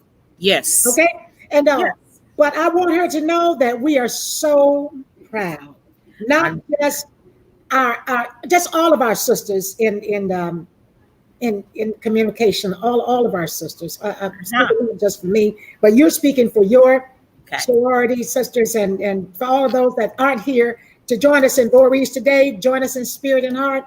We're pushing for you. We're pulling for you, and we are praying for you, Kamala and family. All right. Well, we have a video, and we're going to show you about the Greek highlights here on the campus. And Larry Dodson, then. We're going to do Larry Dodson first. So let's hear the video. We'll see the video in reference to Larry Dodson, okay? Hello, everyone. It's Tanya Hawley again. So glad to be here. Tanya with the CAMD Group and also CAMD Conversations. And I'm on special assignment, as you know. And once again, I'm here with a very special guest. And we are celebrating a day of giving for Voorhees College. I have a friend of mine that just happened to kind of stop by to support Voorhees College. He is an R&B funk legend. He is a singer and author, leader of one of the baddest funk bands out there, or former leader, I should say, philanthropist, and many more things. Please welcome Mr. Larry Dotson, former lead singer of the Bar-Kays and solo artist. Thank you, Larry, for coming. Welcome, Larry. Tanya. How are you? I'm doing Thank you. great. Thank you. I'm glad to be here. Yes, it's always my pleasure to talk to you. Such a sweet spirit person. I just love Larry Dotson and his whole family. Thank you so much. I pass that word along. Yes, you tell them for me. So I just want to welcome you and thank you for supporting Voorhees College today on their Day of Giving. You know, it's a very special day for them. We've got a 12-hour stream going on and asking people to give and support them. Can you tell me what made you decide to join us today and support them in this endeavor? Well, Tanya, as you know, and maybe a lot of the viewers and listeners out there don't know, we have been very, very, very much involved in supporting HBCUs for years. When I say years, I mean years.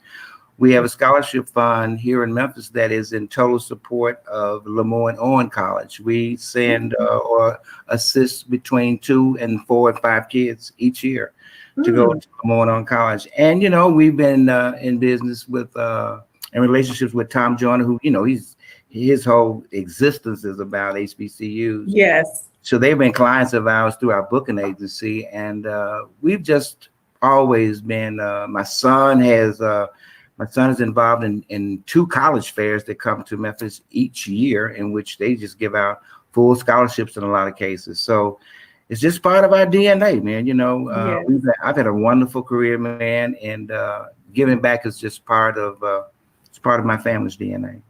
Yes, and you have been doing that a while, and I appreciate you sharing that with everyone. And let's talk about giving for a minute, because giving back, it's fun to give and it's important to give. And you have a history of that as well. And I want you to speak on that a little bit more, of why it's important to give and what made you decide to be a part of the giving all of these years, because you've had a wonderful career in music, but you've always done that. So can you just talk on that a little bit about why the importance of giving? Well, you know, I'll tell you a little short story. Our manager and mentor and producer was Alan Jones before he passed. His mother was a school teacher, and I mean, just she adopted me sort of as her godson, and I got to know her very, very well, and it was like through her that I really, really got interested in giving back to education, because she was just a very literate person, just with a plethora of just great information. I would sit down and talk to her for hours. But let me just tell you this: the scholarship started. We would take her out on Sundays because she wasn't able to drive, and so across from Lemoyne-Owen College was a very kind of rundown neighborhood. And she said to me one day, to me and my wife, she said, "You know what? These kids are going to be right across the street from this college, and most of them will never ever get a chance to attend." She said, "We should do something about that." And I said, "Well, Miss Barringer, what do you think we should do?" She said, just think about it. And from that conversation birthed the Marjorie Barringer Allen Jones Bar-Kays Scholarship Fund. We started to put money into it, and that she was much more wealthy than we were. She had a lot of money, and she didn't mind sharing it. And from that point on, we started off with one kid, her to go to Lemoyne-Owen, and from that, it has just birthed into 4 or 5 kids each year. And the only problem we don't have enough kids that actually apply for it. We have plenty of money. Wow. Yeah, and as far as my son, I mean, he's a graduate of college, and it's just been a part of his DNA. I was a little surprised that he was so much involved in helping others to get further their education. And through our foundation, our Bar-Kays Foundation, our mission statement is simply to help those who aren't able to help themselves. So and people always say this, but it's a much better feeling, a greater feeling to give than to receive. I can't see how good we feel to help kids and to help people along the way. You know, it's just a rewarding feeling. And do you know how many kids? I don't think you said the number. How many kids you have been able to bless through all these years? Along the way, it's been a lot. I mean, we started out with one, but so we've been doing this for about 11 years. And on, on the average, there's 3 kids a year on an average. So you can't do the math for that. But with my son's involved with his college fairs that happens in the spring and the fall. Oh, it's no telling how many kids they've helped to get partial or scholarships. So we hitting them in stereo. We hitting them with all barrels over here. I love it. That is so wonderful. You're very deep rooted in that. You and your son and family. That is wonderful. We appreciate all that you're doing. And I want to circle back because that's what today is about. Voorhees College and giving. We're asking everyone to please give, no matter how little. It doesn't matter. We appreciate it. We need it. We want to support those students that are choosing Voorhees and be able to provide that support and education for them. And because these are our leaders coming up. You better know it. You better know it. And you know, when I cut you off, but you know, we touched on something before we came on the air. Very often, the greater amounts of money are given often to the larger colleges. And so we have to make sure that our smaller colleges, who are equally as important, are not overlooked by John Doe out there. We have to make sure we take care of all of our HBCUs, big and small, because who knows where the next president is going to come from? Who knows where the next vice president is going to come from? That is so very true. Absolutely right. Absolutely right. We always say big things come from small beginnings. Yes. And Voorhees is a small and mighty. It's small and mighty. How about that? I like that, small and mighty. Right. That's exactly. So Larry, I want just for a minute, if you could tell, I want people to know about you, what you've been up to. I think people may be familiar with the Bar-Kays. They may not, but I certainly am. I love the Bar-Kays. We know you are the former lead singer. Guys, Larry is a performer. If you've never got to see him, I'm sorry, but you know, he's got a solo career now. So Larry, just touch on what you've been up to a little bit for me and for everyone that's watching today. I joined an incredible band as the only singer the band has ever had in 1970. Prior to that, the Bar-Kays were an instrumental group who were just gifted and just an incredible band. Their very first record they ever recorded while in high school was Soul Finger, which was a million seller. But as I said, it was the instrumental group. I joined in 1970. And the Bar-Kays began to sing with me as the lead singer. And here I am 30 albums later. Wow. Throughout our career, Gold and Platinum Records, inducted into the R&B Hall of Fame, the Memphis Music Hall of Fame. Our artifacts are in the Smithsonian, notes on Beale Street. And we've had just a great career. And in 2017, I decided to retire, not just from the Bar-Kays, but from the business, period. And let me just tell you, that was a bad idea. Everybody knew it wasn't going to work. Everybody knew but me it wasn't going to work. So when I decided to come back to the stage and back to show business, I said, you know what, let me just try a solo career. That's something I have not done. And there was nothing medically wrong with me. We were in great relationships with the band. So my son and I started a new label called Music Moves Records. And my first single, which is out right now, called I'm Good, is a smash record. And so what a great way to start a solo career off with a great record with a label that we own as a family. Congratulations. That's absolutely right. Absolutely right. You know, and then along the way, during the last few years of me being the Bar-Kays, I did my life story called, and you got it in the background there, and the band plays on, right? Yes, it's the story of my life, exactly right. And I'll tell you, this way. Yep. We can't keep them, man. They sell like hotcakes. And next to that, you have a bottle of whiskey right there that is also something that I brand as well. It's called Guidance Whiskey. I'm the captain and the spokesman for that in the minority owner that label in that brand, and it's a great whiskey. So these are some of the things. My family has had a booking agency since 1999. We book concerts with entertainers all over the world. So we wear a lot of hats over here in the Dotson house, man. That's right. Well, I appreciate all the hats you wear. I appreciate you coming and spending some time with us in support of Voorhees College. We want to ask everyone to please give support Voorhees College. Larry, in closing, is there anything else you want to leave us with? Well, tell us where, if people want to find out what you're doing or into, tell us where we can follow you or find you. And then if there's anything you want to say. Well, of course, I got a new single out, an album coming next year. The single is called I'm Good. It's on Music Moves Records. And you guys can go to www.thelarrydotson.com or follow me on The Real Larry Dotson on Instagram and Twitter. And you can find out all the wonderful things that's going on in my life, and get my book, get my whiskey, get my record, get everything, my T-shirts, anything you want to do. But I'm enjoying myself. I travel now as Larry D, formerly singer of the Barcades, and I'm gonna get everybody's going to understand who Larry D is. You know Larry Dotson from the Barcades, but you're going to understand who Larry D is. He's another guy. All right, we're Larry Dotson and Larry D. There you go. Thank you so much for your support in Voorhees College. We want to, last thing, just encourage everyone to please give and support, as Larry has made a legacy for himself of doing this, and he's here today for that. And I just want to say thank you, Larry. Is there Thank you. Raise lots of money, get lots of money, lots of money. You got support these guys. This is a wonderful cause, and I just want to say that I want to applaud all of us as African Americans. We have changed the tide of politics. We have a new guy that we're going to be very proud of, and we're going to assist. We've gotten the drunk driver out of the car, so let's go. And we could. That's right. He was a drunk driver. We got a safer driver in the car now. So. Right, and we got to get our new leaders together. Support them. Next generations. Support these colleges, right? Yes. Thank you so much, Larry. Everybody, see you soon. Be sure and give. Click on the link. You can text, you can call. Please give to Voorhees College today, and we'll see you later. Bye-bye. Be well. Thank you. Thanks, Larry. Sure, buddy.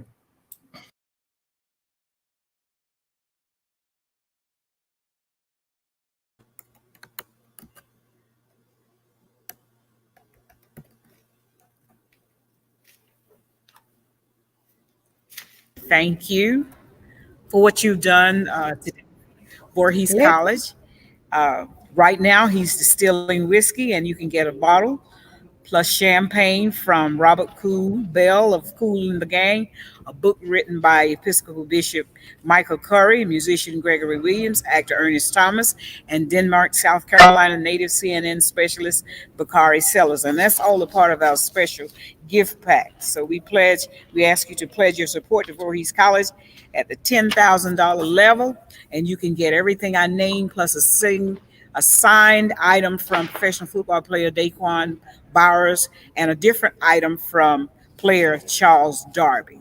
And we want to again say a special thank you to Mr. Larry Dobson and to Tanya Hawley as well.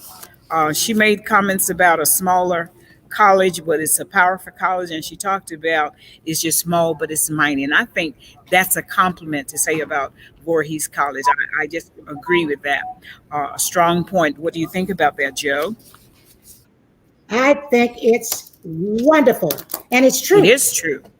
It's true, because we visited, I visited quite a few of the colleges, and there is something real special about the intimacy of the smaller historical Black colleges. There's something real special about it. And like I said, I'm glad for that reason too, that my daughter went there. She didn't get lost in the biggest gap, Yes, very good. Let me go back, because I need to make sure you understood we were talking about the Greek names for the fraternities, but I want to go back and let you know what fraternities and sororities we have here on Voorhees College campus. And they are Alpha Kappa Alpha, Alpha Phi Alpha. We have Delta Sigma Theta, Kappa Alpha Psi, Omega Psi Phi, Phi Beta Sigma, Sigma Gamma Rho, and Zeta Phi Beta. We have all those Greek sororities located on the campus for our young people. So after we have given them some recognition, we talked about Mr. Larry Dobson. Now we want to show you the swag bags. So if you would just stay with us a second, we have the swag bags for you to look at. Want you to see them. And these are the Voorhees branded items. So in a couple seconds, you should be seeing our swag bags. And they can be all yours for 4 different pledge levels. Now, here are the levels I have for you. You can get the $100 swag bag. You can get the $500 swag bag. the $1,000 swag bag, and the $2,500 swag bag. So I'll say that again for you so that you know what you're going to get. You can get a $100 swag bag. You can get the $500 swag bag, the $1,000 swag bag, and the $2,500 swag bag. And we started out with only 2 at this level, 2 sets at each level. So make sure that you get one of those and get the one that is of your liking. And I think you're getting a chance to see them on the set now. Those are the swag bags. All right. Do we have any swag bags left? We have several, they said. We have several swag bags left. Thank you.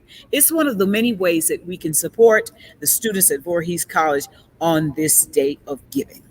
That's right. Grab some swag and make a pledge. Make your pledges by calling 803-780-1299 or texting us at CB Day of Giving 41444, or send your checks and money orders to Voorhees College, P.O. Box 678, Denmark, South Carolina, 29042. Okay, good enough. Good enough.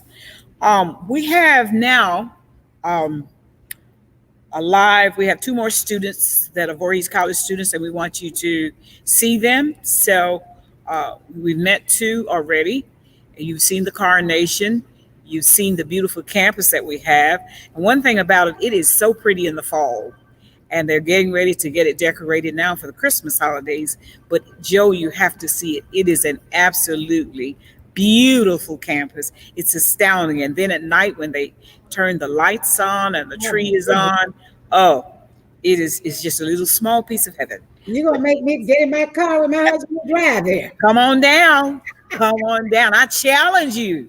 Oh my goodness. Don't challenge me too hard, because I might just do it, you know. You will not waste any time. I'll tell you, it'll be worth your while. That's a promise. Okay, but we have 2 students that we want you to meet at this time. So if you just stay tuned, listen to our students. In the meantime, continue to do your pledging. There are several students who are at home and they're continuing to text in, "Hi, Tigers, hi," and they're watching this program. We thank you for that, and we thank you so much for the pledges that you're giving, and we appreciate it because we're trying to reach how much, Joe Marie? $1 million. All right. You said we'd take 2.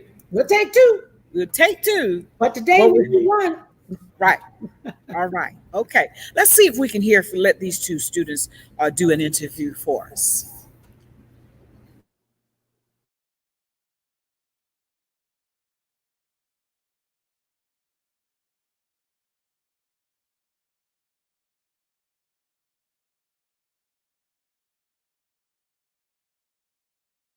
I was a recent transfer student, so I've only been at Voorhees for about a year. I came to Voorhees because I felt like it was a good family environment. When I met a lot of the administrators and professors during my first visit, I felt really invited, and I felt like, they reached out to me, and I felt like this was a school that wanted me for me and the things that I could offer it, but also that it was a place that would give back and put into me as well. So that's why I made the decision to come to Voorhees. In the year that I've been here, I can say that I've been afforded a lot of great opportunities. I've had a few internships. I've also been on a few trips, trips that, are good for my resume, educational, for a young business major such as myself. So Voorhees is never lacking in, the area of building a young person to become successful after college. Voorhees really works towards and strives towards making sure we're prepared for getting our masters or, working at someone's company in the workforce, whatever it may be, Voorhees does its best to make sure that we're prepared for that next step. And I feel like if I had to graduate tomorrow, I feel like I'm prepared enough because of the things that I've learned at Voorhees and the programs that I've been in here at Voorhees that have prepared me for that next step. So that's something that I appreciate about Voorhees. Voorhees has a very, very good culture in its student life. There are a lot of multifaceted people here. There are people who are barbers, beauticians, nail technicians, etc. The list goes on. Voorhees has a very diverse social aspect to it when it comes to student life. So that's always a plus. There are people, from different parts of the country that you didn't know you'd meet someone from. So that's always a plus. You get to see different perspectives, right here at good old Voorhees College. So that's always a plus. That's something that everybody needs, and it adds to the family dynamic that Voorhees offers. For myself, something that Voorhees has that was important to me was an ROTC program. I plan to commission as a second lieutenant in the United States Army, and Voorhees has an ROTC program that is partnered with South Carolina State in Claflin. So that was something that was important for me in making my decision to come to Voorhees, because that is something that I want to do. And so far, I can say that being a part of the Tiger Detachment, as we're called, has prepared me to be a good leader in ROTC and in the Army, and also as a leader in general outside of ROTC. Some of the experiences that I've had on campus have prepared me to be a leader in the real world, whether it be in someone's financial office or a corporate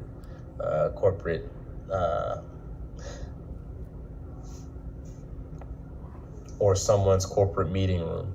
So I feel like, the opportunities that I've been afforded here at Voorhees are opportunities that are worth a lifetime.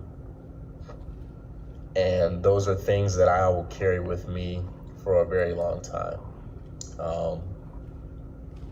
Voorhees has offered me the chances to participate in numerous, activities, to go to, banking meetings or bankers association meetings, to be a part of numerous business organizations.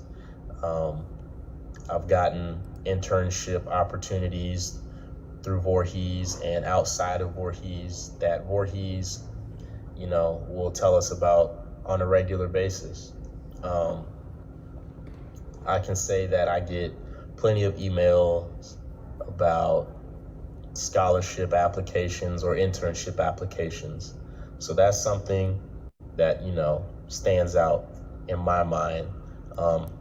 As a college student, you get a lot of redundant emails, but a lot of my emails, I would say, are pretty important for someone in my position, someone who's, looking for as many, internship or business opportunities as possible. Anything to better myself. I feel like Voorhees has given me an opportunity to do it. If there, isn't an opportunity for someone, they will look for an opportunity for you. I know that anyone in just about any degree field can get an internship. And I know in my department, the business entrepreneurship department, it's almost a mandatory thing. So Voorhees pushes you to become better. So, those are the standards that Voorhees has, instilled in us. So I feel like Voorhees is a place that gives a lot to its students and its administration. So Voorhees is the place for anyone to be.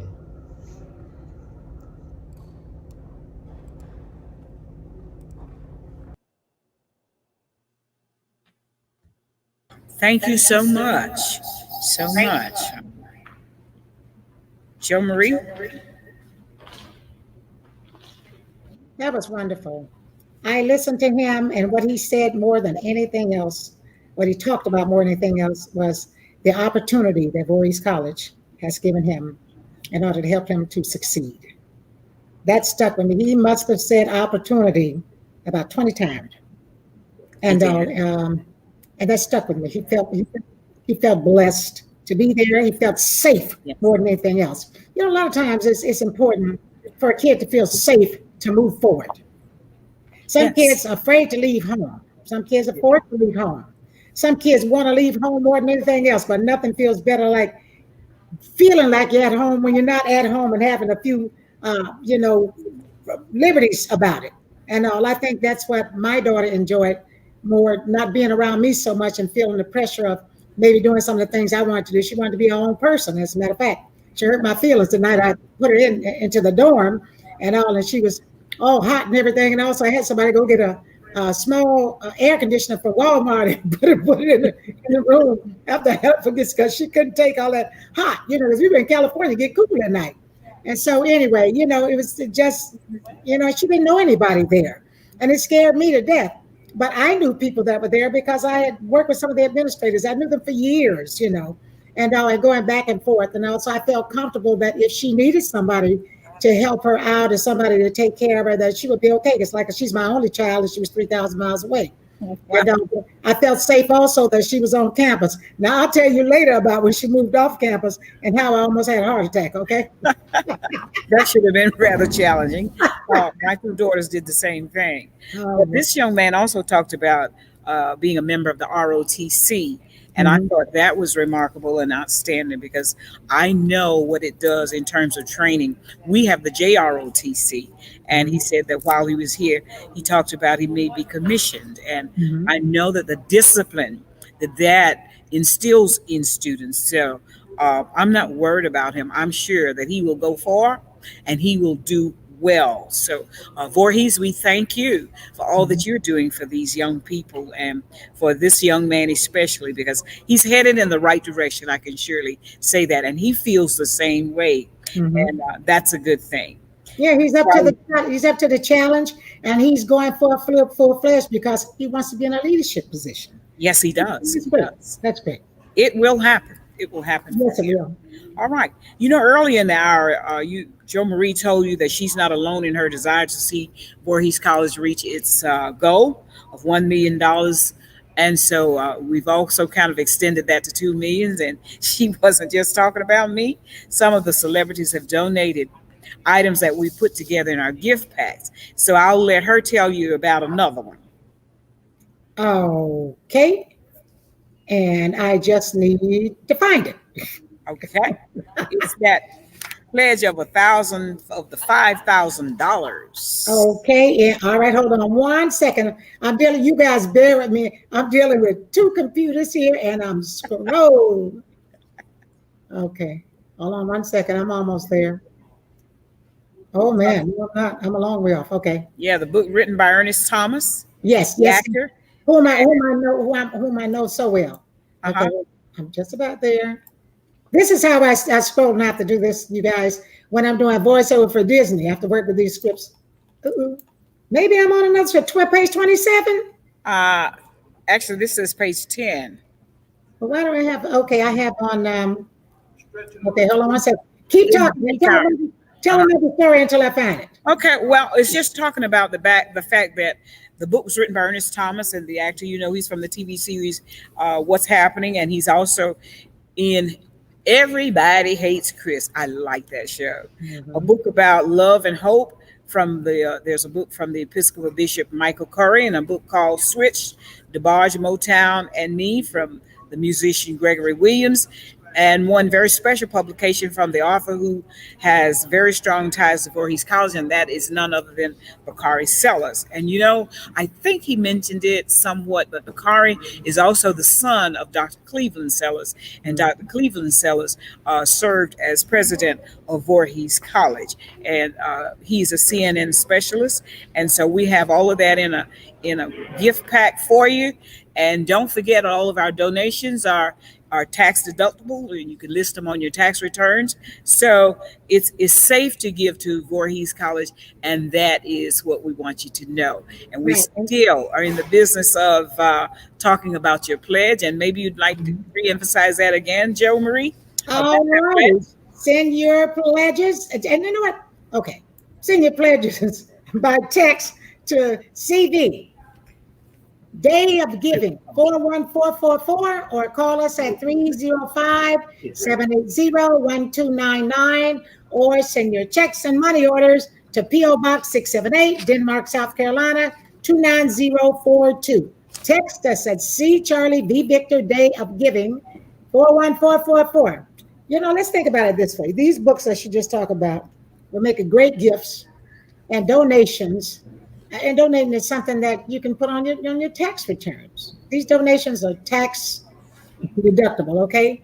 The important thing to pledge is to pledge, and do so now. All right. Waiting on you. Okay. And I understand now that we have Phyllis Thompson. She's the vice president of enrollment here at the college. And I think she's ready to come live and talk to you about Voorhees College. So, Phyllis, we're ready to hear from you. Absolutely, absolutely. Good afternoon, everyone. Good afternoon. So I am so pleased that we have this Giving Tuesday. It was an inception that I heard about quite some time ago, and I thought it would be a fantastic opportunity for all VC Tigers to give back to the institution that gave so much to them. The opportunity for the alumni and community leaders and community constituents to give back to the institution that's here in the promised land of Denmark, South Carolina. Voorhees College, for many of our students and many of our alumni, is a place where you really experienced an opportunity of advance, an opportunity to meet people from all different walks of life. I have 28 years in this business in higher education. And I started out as a recruiter. And in that particular position, I had the opportunity to tell many students, this could be the best 4 years of your life if you come and do the right thing. And I say to all alumni, all constituents out there, this is an opportunity for you to give back to an institution that can truly use $5 or $10 a month from you. We spend that at McDonald's, just about every day for lunch. So take that opportunity, get you a little bologna sandwich if you have to, and save that $5 and give once a month, $5, $10, $15, $20 to the institution that gave so much to you. VC Voorhees College is an opportunity for all students, all alumni to give and to get, to give and to get, to receive and to expound upon in order for us to be a power for the whole community. It's inevitable that we need everyone to reach out and make sure that they reach back.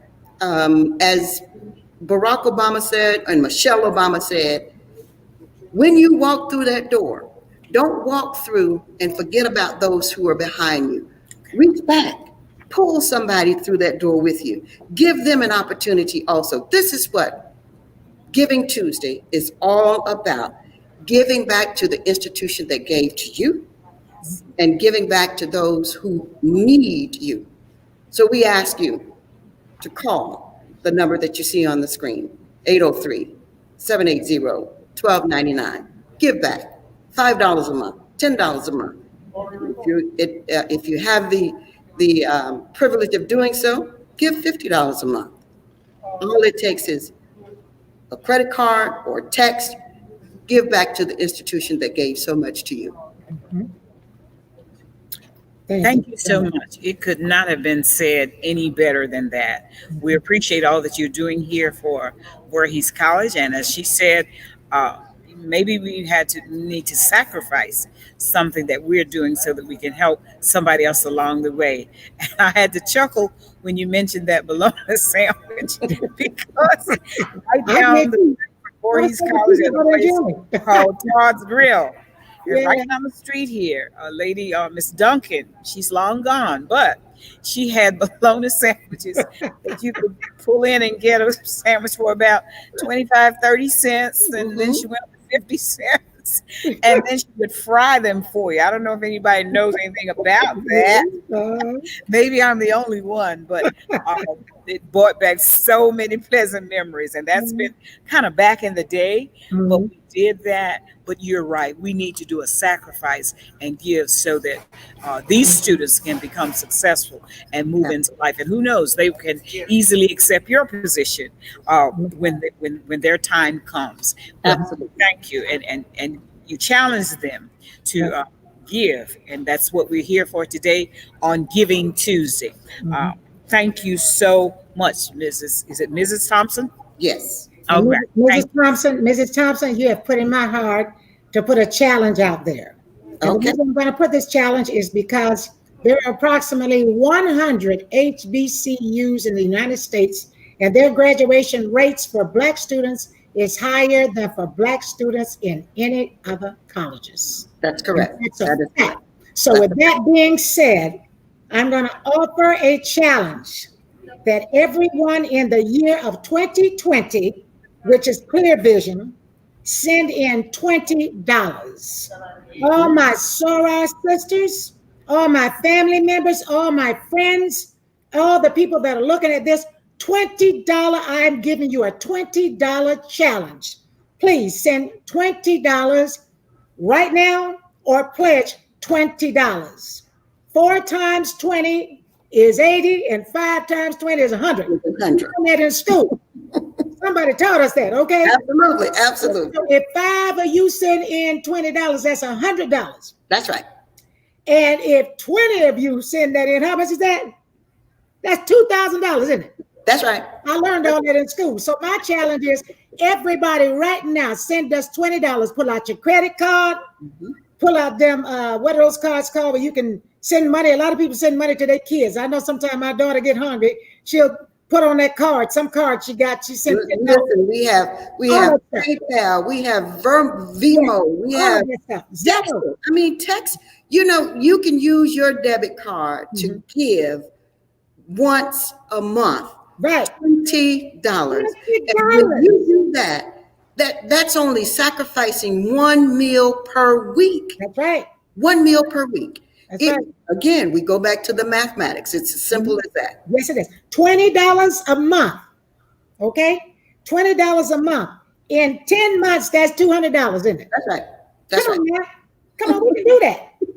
So at the end of the year, we've donated what, $240? That's right. That's right. We can make it happen.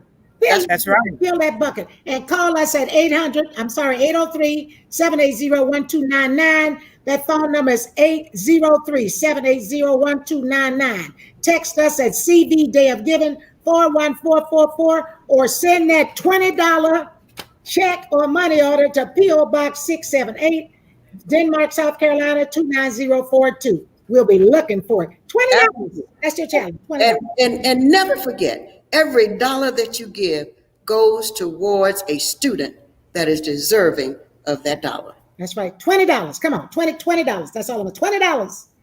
Okay. That some research has been conducted, and they found out that students who graduate from HBCUs in 2014 are expected to earn $130 billion during their lifetime. So that's 50% more than they would have earned without getting a degree. Think about that. That's correct. About that. That's awesome. So we need to do all we can to get these children educated in these HBCUs. And thank you so much, Miss VP of Enrollment. We appreciate it. Thank you. Right. I have some information for you, and I have a figure from the tote board. So if everybody in the studio is ready, and if you're ready out there and you're listening, we have some total we'd like to report, and we want you to give us a little drum roll. All right. Right now, we are at $390,455. All right. All right. In case you did not hear me, we're at $390,455. Let's get it up. Get it up. All right. Okay. So we're moving closer to that goal. What'd you say, Joe? We're moving closer to that goal of $1 million. Come on, we can make it happen. We're trying to get how much today? $1 million. $1 million. And what are we doing it for? We're doing it for deserving students. And we want it to happen not at 8 o'clock tonight. We want it to happen by 7, so we know we got it in the bucket. BC Day of Giving at 41444 or call us at 803-780-1299. That's Send right. And money orders to P.O. Box, Voorhees College, P.O. Box 678. I should know by heart by now. Denmark College, 29042. All right. Okay. So, and we're going to be here until 8 o'clock tonight. So you still have time. You still have time. We're coming up on the 2 o'clock hour. So you have about, what is that? 4 more hours to give. And that's enough time. You got to get off from work and run to the bank and check that account to see if you got, a couple of 100,000 you want to drop. Okay. There you go. Get off from work, run by the bank, check it out, or call in, go online, see what's in that account, and get where you can call the college and make that donation. Absolutely. But that we have a special thank you for you. What we say? Pull out that wallet and those cards. I don't even know what they call, but I know you can get instant money with them. You can send people money instantly. And you send them. What? PayPal, I think it is. PayPal, all of that. Yes, all of that. All kinds of things you can do. And we accept every one of them right here. Absolutely. We accept them here at the college. So let's get to stepping. Let's get to stepping. Get it on down here. This is Giving Tuesday. Yes. Giving Tuesday. And it doesn't happen every Tuesday, but this is Giving Tuesday. And we don't want you to miss out on this wonderful opportunity. Absolutely. All right, we're coming up on the 2 o'clock hour. We're just about 2 minutes off, and I think they wanted us to talk about very briefly some books that we had read while we were in college. And I don't know about you, Joe Marie, but I remember reading one about Invisible Man, Ralph Ellison. That's been some years ago, but I remember the English teacher here, just Mrs. Lee, Dorothy Lee was her name. She pounded that into us, and we spent a lot of time on that. We had to do some work of some of the works of Richard Wright, and we did some of the works of we had to do Shakespearean pieces. Right. But do you remember any of those you had to do? Well, you know something, I gotta tell the truth. Y'all know, tell the truth. Most of the books I read weren't books; they were scripts. Because I did a lot of acting in junior college. I did Lost in the Stars by Maxwell Anderson. And that was a musical. Cry the beloved country, cry the beloved land, the wasted childhood, the wasted youth, the wasted man. So I read a lot of scripts. Raisin in the Sun and Peace That Is On, the Amen Corner. I read a lot of scripts. Now I read every day, and I love to read, and I'm a great reader, and I pride myself in that. And I tell the young people, even in my field, a lot of times when I have to go and speak at young people and they want to know about my field and my work, I tell them the first thing I have to do is read. That's I have right. to read sides, which are pieces of scripts, or I have to read a script. We have to read the first day of work in studio for Family Matters or any other show I've ever done. We sit down and have a table read.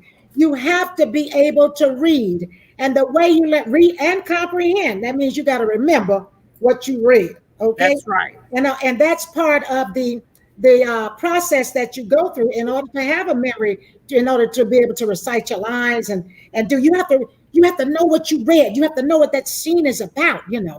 And so I thank my teachers for that. I had excellent teachers, and they taught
Hi, this is Gullah artisan Sonia Griffin Evans, known for capturing the culture, the heritage, the history, and spirituality of our ancestors.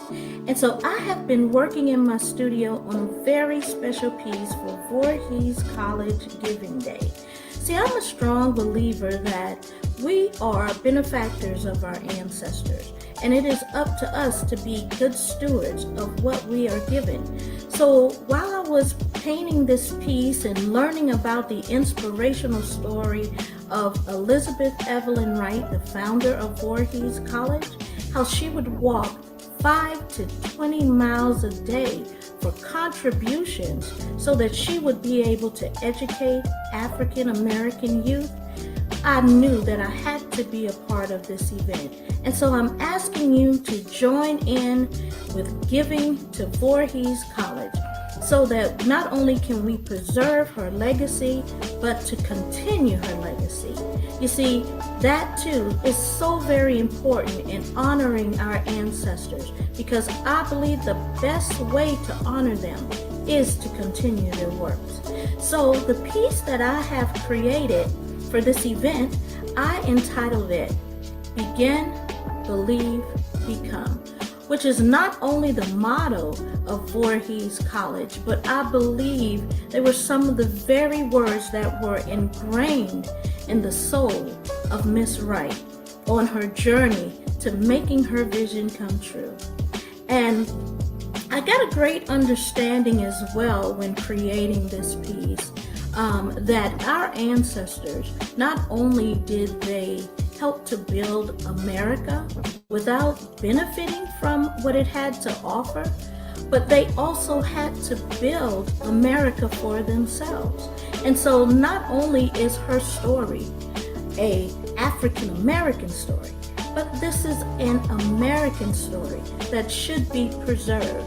And so this is also a part of my series that I am entitling, I Too Sing America. And so this is the very first piece in that series. So if you notice, there is a American flag, and you will see that in all of the pieces. But she is holding on to that American flag because she too, not only for herself, but for others, she wants them to have life, liberty, and the pursuit of happiness. And so also, you will see her holding on to a young girl's hand who understands her opportunity, and she wants to become just like Miss Wright.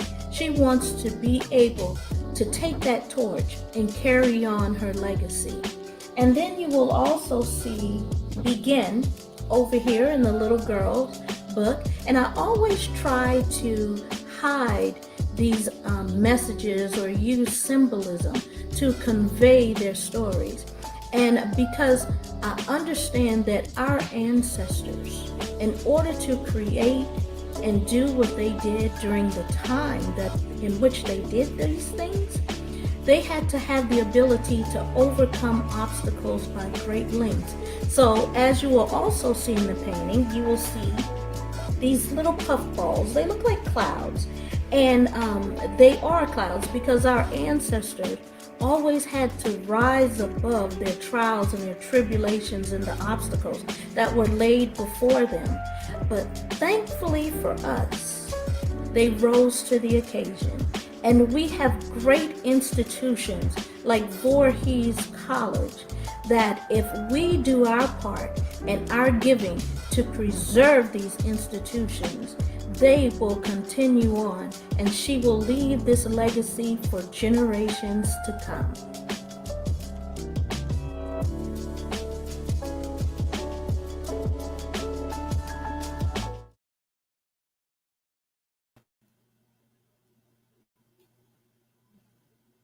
Awesome.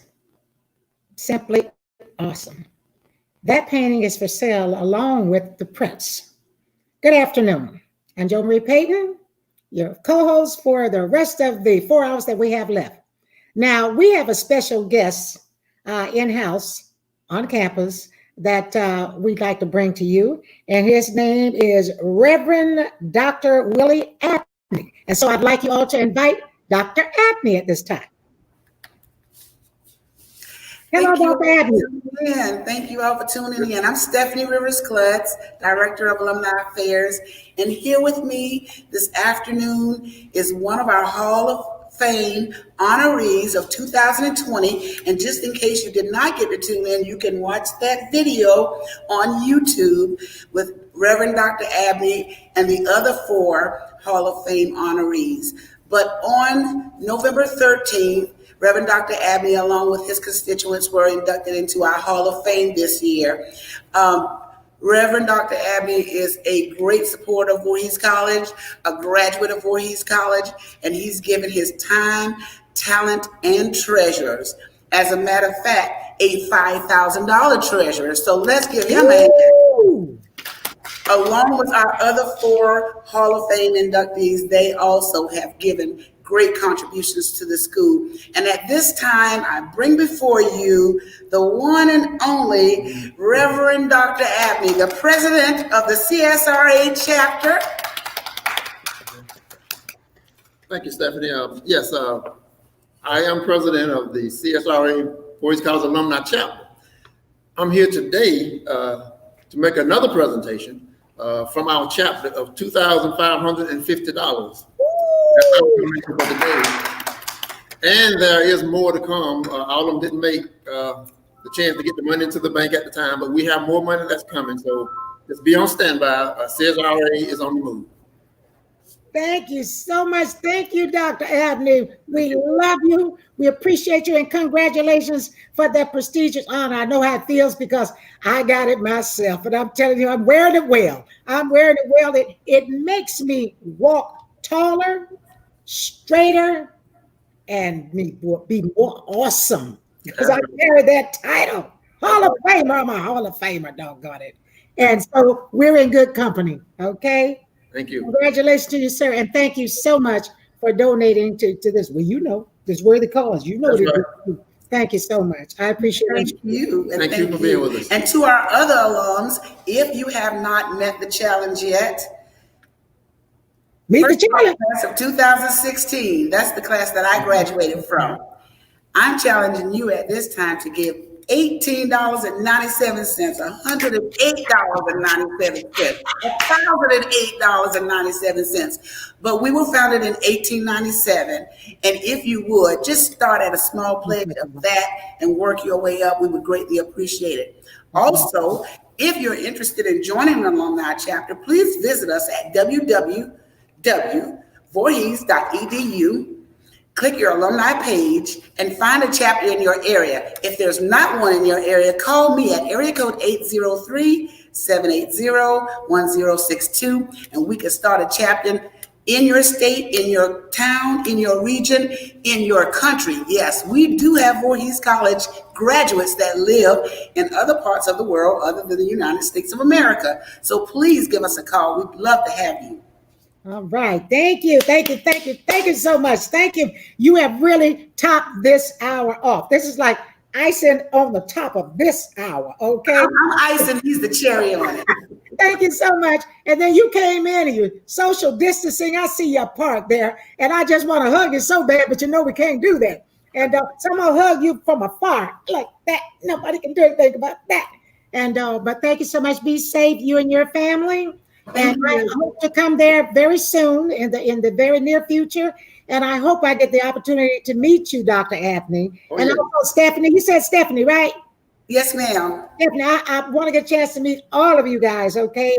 And thank you again from the bottom of my heart for what you're doing for these young people. And I know you do it even if I wasn't here, you still do it because that's what you're doing. Thank you for what you're doing as well. Thank you for everything. Thank you so much. Wonderful program. We're so glad to have you host. Thank you. Enjoy the rest of your day. Be blessed. All right. Thank you. I'm ready. Bye-bye. All right. Now, is there a chairman here or somebody? Am I supposed to toss to someone? Okay. Let's go to, you all bear with me for a minute. Do we need Skip to come in? Do we need Skip to come in? All right. Bear with me for a second. Okay, we're moving right along. I should try to tell you a story where I'm trying to get to where I need to go. But let me see here. Video. We got a video coming up. All right. Video promo. Is that what we have coming up now? Okay, I'm talking to myself. All right. Page 35. That's what we need. That's what it's saying on my thing. Let me go there. Hold on 1 second. All right. Bear with me, family. Bear with me.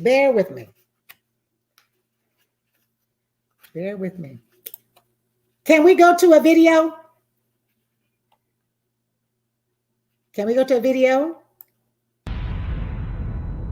Thank you. Go ahead.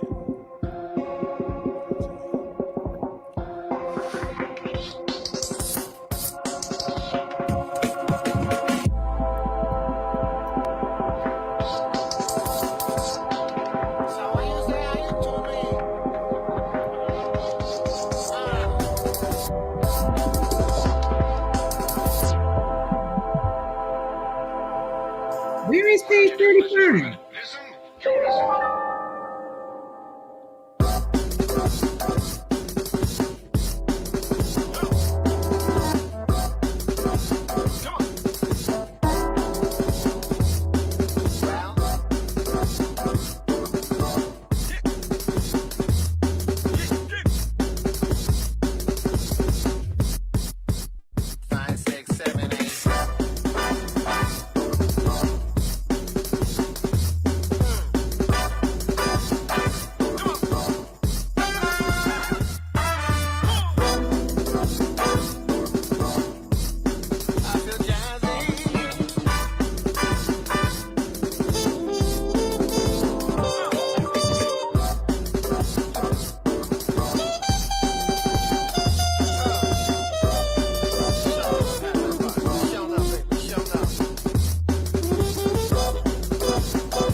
30 seconds and counting. Astronauts report it feels good. 2 minutes, 25 seconds. 20 seconds and counting. 2 minutes, 15 seconds. Guidance is internal. 12, 11, 10, 9. Ignition sequence start. 6, 5, 4, 3, 2, 1, 0. All engine running. Liftoff. We have a liftoff.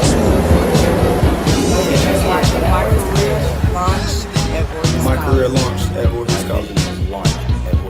My career launched at Voorhees College. My future is launching at Voorhees College.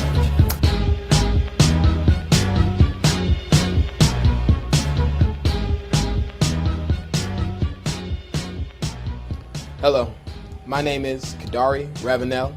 I am a senior computer science major here at Voorhees College, graduating this December with a commission in the United States Army as a second lieutenant, and I am a native of Charleston, South Carolina. And I came to speak on my story a little bit and how scholarships really affected me. Coming to Voorhees College, I didn't have a lot of money to help me pay all the different fees and dues for books and things like that, so the school offered me a principal scholarship, and because of that scholarship, I'm able to be here today, earning my commission, joining multiple different organizations, and being a mentor and leader on the campus. And to that, I say thank you to anybody who continues to support and all the efforts that Voorhees College does for me and the future students to come. Honestly, it's scholarships. Like, that's what brought me here. Yeah. Like, there's no other reason. Like, if I had not been given the scholarship, I'm telling you, I wouldn't have been here. But I'm glad that I'm here because of what I've gotten out of my experience here. So it all came to be how it was supposed to be. I was supposed to get that scholarship, and I was supposed to be here. That's why I said I feel like Voorhees chose me. Hi, my name is Chantel Chandler, and I'm a junior here at Voorhees, majoring in mass communication. I just want to say that scholarships have definitely helped me, and I know they've helped a lot of other students. They help you to get to where you want to be in life. They give you the opportunity to go to college, and not only that, they bring stress levels down for students. Being in college is stressful enough, and I feel that without the pressure of having to pay back a scholarship, you're able to focus more on your education and better yourself to become a better part of your community. Graduating from high school, I did not have any plans of going to college because I knew my parents were not going to be able to afford it. But when I got the opportunity of getting a scholarship, it was like a life-changing experience because I would have never went to college if not of the scholarship that I received. My name is Rosalina Chenge. I am originally from Africa, but I live in Philadelphia, Pennsylvania. I am a sophomore at Voorhees College and my major is biology. My advice for all students out there is to go out, look on social media, talk with your teachers on campus. It doesn't matter how small a scholarship could be, it will take you a highway. There are some people who don't even have the opportunity of having someone to inform them about scholarship. So take the most opportunities that you have and talk to people around you and search on social media and get all the scholarship you can have because there's money out there. They're just looking for people to give it to. My name is Thelma Ford Sojourn. I'm a 1971 graduate of Voorhees College. When I graduated, I majored in history. As soon as I graduated from the college, I was immediately employed. I came to Voorhees College on a scholarship for 4 years, and I often tell students now that if you use your head can send you to school. That's what happened for me because my mother had 11 children. She did not have the funds to send us to college, but she encouraged us to go to college and to further our education. I had a sister as well who was in college. But as I look back on my life at Voorhees, I actually spent $50 out of my pocket to go to school the entire 4 years that I was here. And I am so grateful for the instructors that were here and the leadership and the training that I received. Because that training that I received right here at this college helped me when I continued to pursue a master's degree and when I began to pursue my doctorate in educational administration. So I'm extremely grateful for Voorhees because had it not been for Voorhees, I'm not sure it would have been a Thelma Sojourn who is still working 46 years. Many of my classmates and friends that went to school with me have retired, but I am still working. But it is because of what I learned here at Voorhees that seemingly said to me, you must continue to contribute, you must continue to help, you must continue to encourage young people to excel and go beyond so that they too can have successful lives. What brought me to Voorhees College? Initially in my high school days, I was accepted into another institution actually, another university here in South Carolina, and had taken classes there prior to graduating high school. And one day I was sitting on my front porch and I had a family member who had graduated from Voorhees College by marriage, and was interested. And I applied, and once I was accepted, I told my parents I was going to Voorhees, and we had this big discussion because I had been accepted elsewhere. When I got to Voorhees, initially it was a culture shock to me. The size of the campus, the size of Denmark, although I'm from small town USA, I never thought I would be leaving one small town to go to another small town. But the love, the attention, the relationships kept me here at Voorhees, and I began to thrive. Voorhees is as a sleepy school, but it's very impactful. And some of the things that I learned while here and upon leaving here, with any college student, those 4 years, 5 years, whatever it takes to get out of there, you experience so many things. Everything's from joy to sadness, even on this campus. I can truly say I experienced my days at Voorhees, extreme joy, but also a lot of sadness toward the end of my year. That taught me as a young adult that life is going to be full of the exact same things. When I left Voorhees, I entered the work world. Of course, some people would tend to tell you that your degree, your education may not be as powerful or as important as coming from some of the other institutions, but I beg to differ. Voorhees has prepared me for so much more. It has instilled a sense of pride. It has instilled in me a sense of paying attention to detail, and when you do something that you need to do it with an extra to get the attention that's needed from it. So Voorhees College has been one of those experiences for Charles B. Brown that has let me know that there's no one else that can match against my institution, my school, the instructors that work there, the alum that have come from there, and the experience that we all share as a result of having been at Voorhees College. Douglas Stokes, graduating class of 85 and also 89. First time college entrant of our family. And also when I graduated in 84 was the first graduate of my family. I came to Voorhees as a freshman to play basketball for Voorhees College. I would refer Voorhees to any person who is wanting to seek to advance their education, and more important is to seek Voorhees because of the atmosphere of a family. As I was one of those who was not very outgoing, and when I got to Voorhees, they embraced me and also guided me in the right direction as a student. So that would be, one of the most important things that I would refer Voorhees to any potential graduate is that the family atmosphere here at Voorhees College. When you think about the impact of an Elizabeth Evelyn Wright who traveled miles just to start a school, oftentimes maybe going back with just a nickel as she walked, and yet over hundreds of years later, the school still thrives, students still thrive, the alumni are still proud. It is a great reason to make an investment in something that was started at a time when no one, no institution, no government thought it would work with Elizabeth Evelyn Wright. To say, look, there's a small school in South Carolina, in rural South Carolina, that still thrives today. It is worth the investment to invest in Voorhees College. I would say to any donor, any philanthropist, or even the alumni those that have gone away and have done well, that you need to invest in this particular group of people and this particular college because the students here, many of them are only waiting for a chance and for an opportunity. They're worth investing in. They're worth the investment. So I would say to you to come, look at this community, Look at these students. Look at what you have here. It's kind of like a diamond that is hidden. They're like jewels that you just haven't seen. But if you give them just an opportunity, they will pan out for you and they won't disappoint you. You need to come and look at what's here. Look at the skills that these students have. Look at the potential that they have. Look at what they can offer to anybody's company or any classroom or any college. Look at what you have here and then decide to invest in it and wait for your returns. And the promise is that you will get a return on your investment.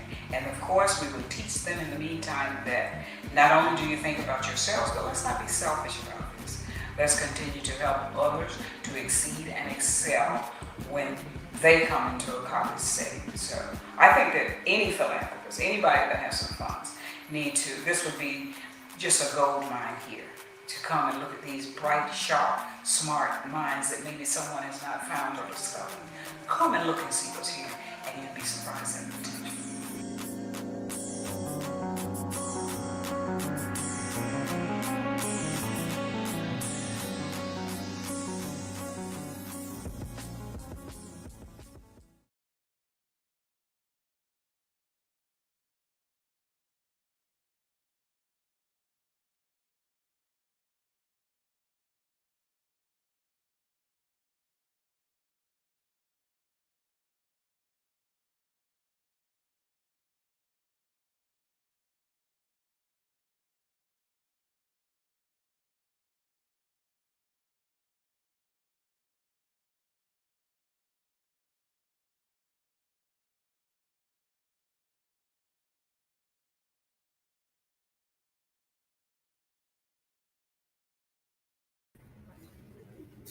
All right.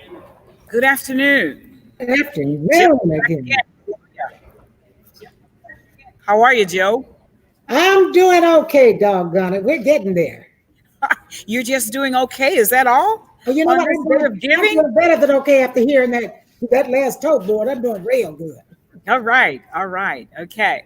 I got some good news for you. Yes, ma'am. We heard while we were out on that little brief break that you issued a challenge to some family members, did you?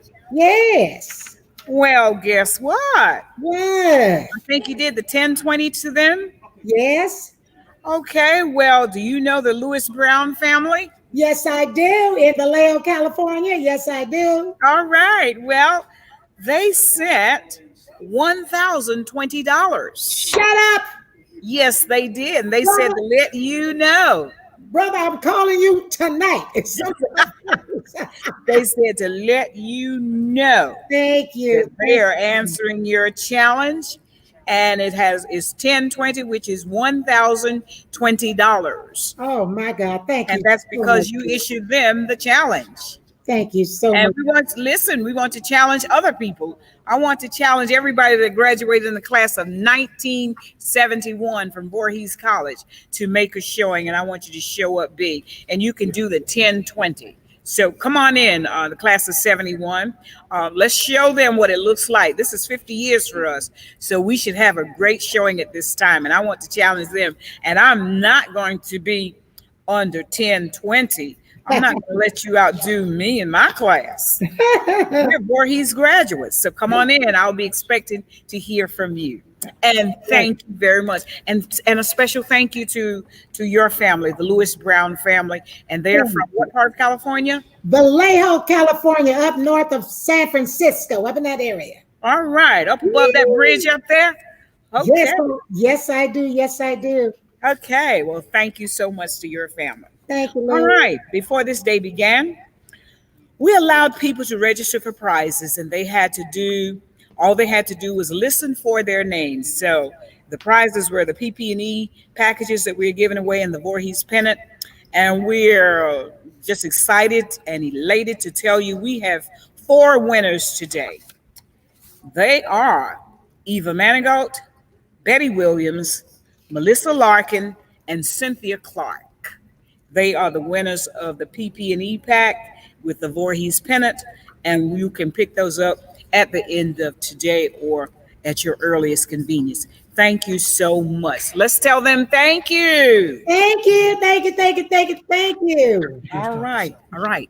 Okay, at this time, we have someone that we want you to meet, and he's a Bamberg County native and so inspired Voorhees College that he became the president of Voorhees College.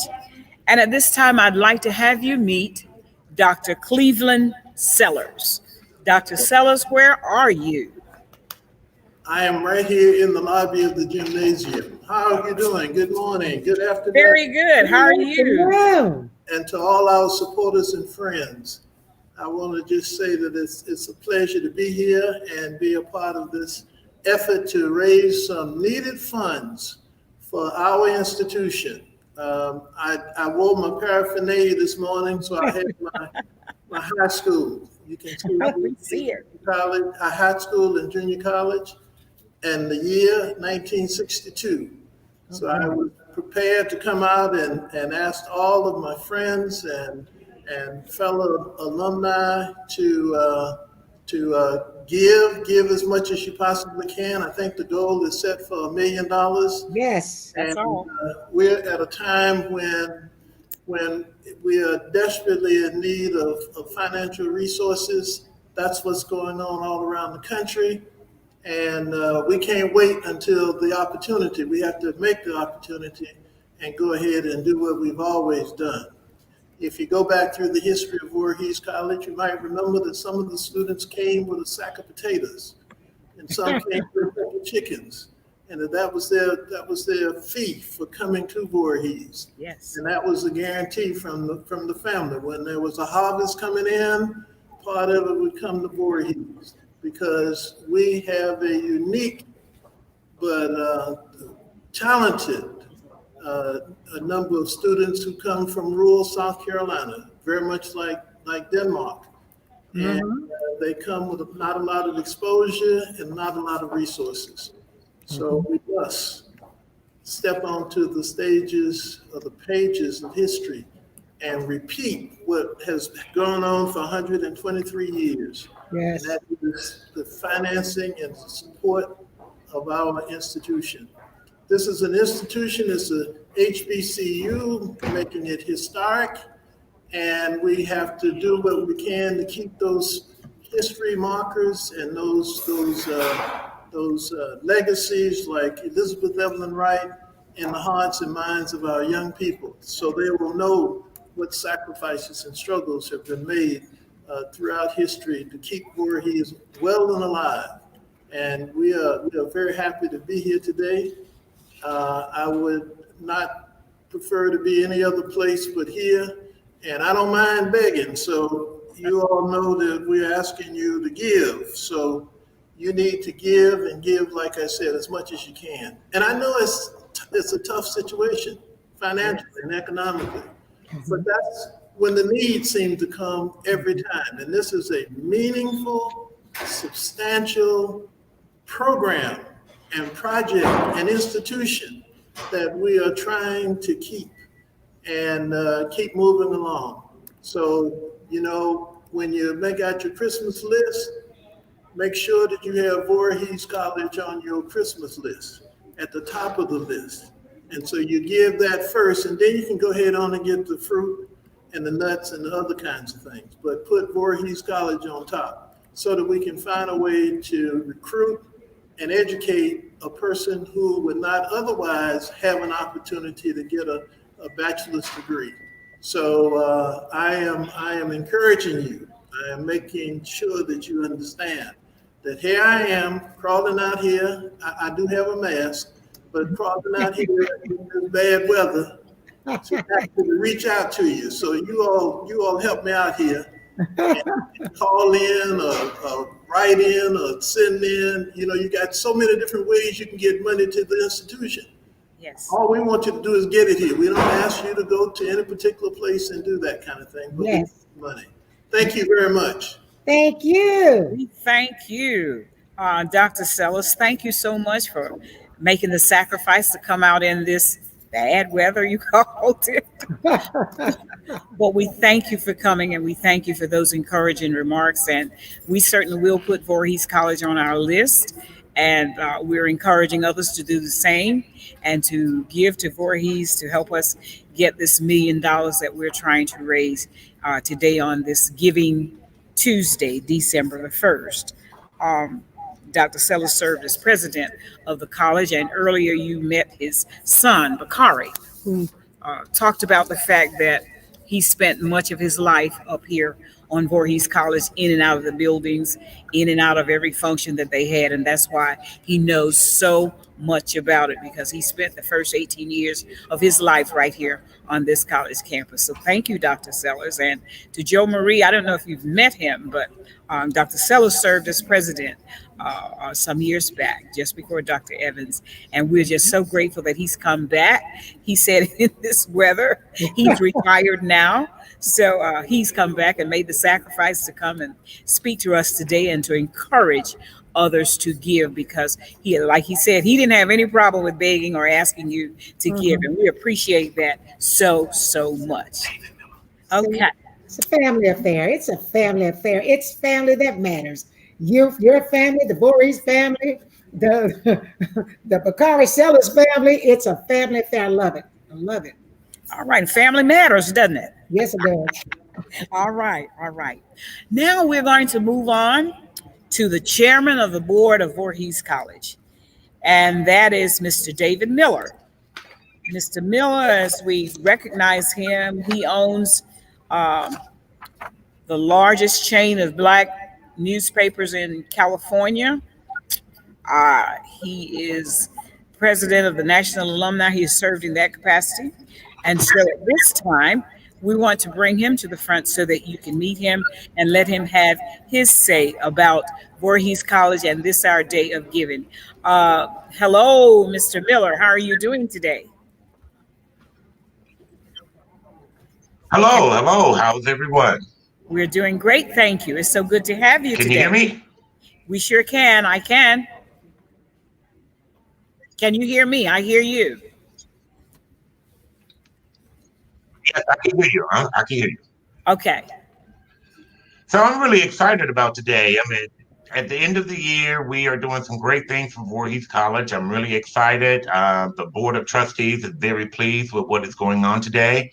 I am very proud. I am a very proud graduate of Voorhees College. I graduated back in 84. I went off to grad school, Iowa State, got a master's degree in journalism, which I know Voorhees College actually laid the foundation for who I am today. Without that being said, again, I own the largest chain of African-American newspapers here in California, primarily in Los Angeles and Antelope Valley.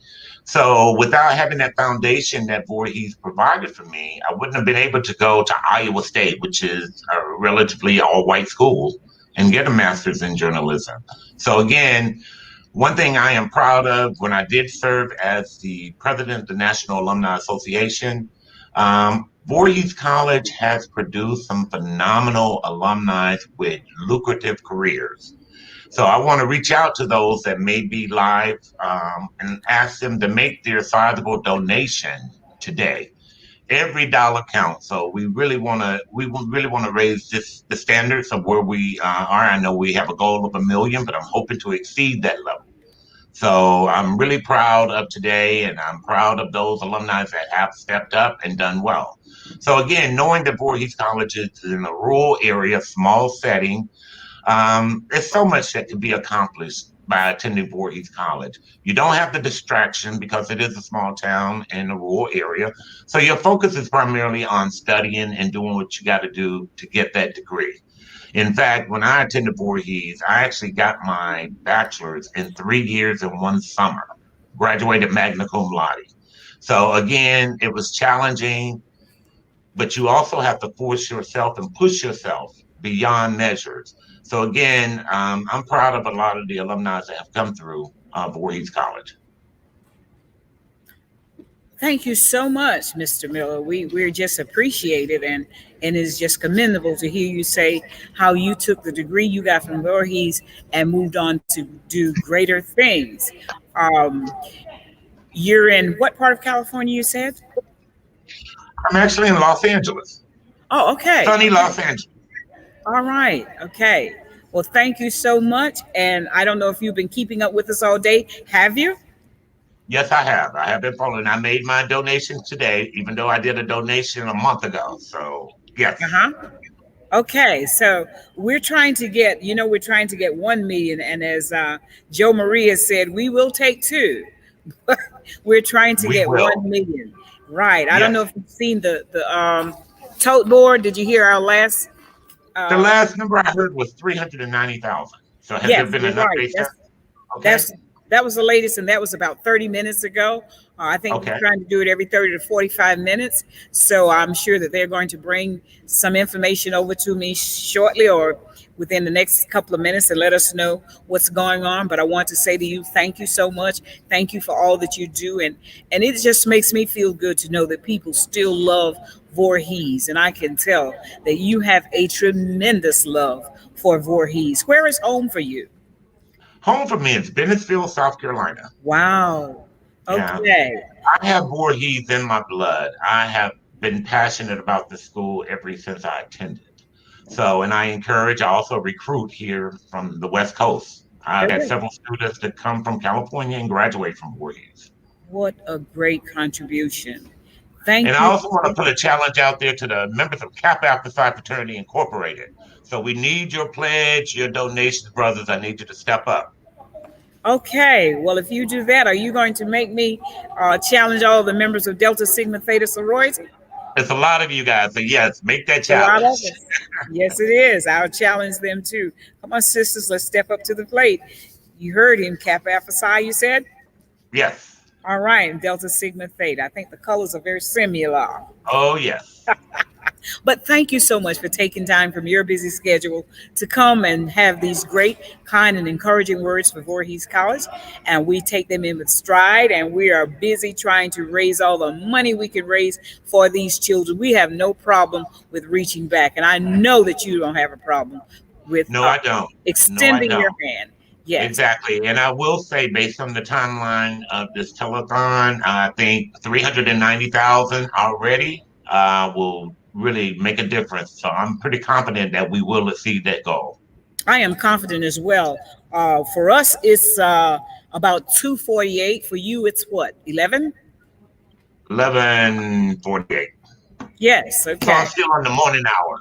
Yeah, you're in the morning. Well, we're in the afternoon, but it's not too late because we're going to be here until 8 o'clock tonight, and we're going to continue to count until we reach the 8 o'clock hour. We're going to stay here that long and open. The door is open. The phones are open. We have many, many members sitting at the tables, collecting the funds and making records. So don't be afraid to give. We also say that if you need to go to the bank or you need to call, go on and do so, because we're going to be here until 8 o'clock, which is really about 4 o'clock for you. But that's all right. You don't have to shut down. You can still call because we'll be here. Okay? Okay. And thank you so much. Is it nice and warm out there? It's really nice and warm today. So pretty day. So continue to work hard, drive those funds into Voorhees College. Come on, alumni. We need you to step up. We don't necessarily have to limit it to alumni. We need your friends and family members as well. So encourage everyone to give to Voorhees.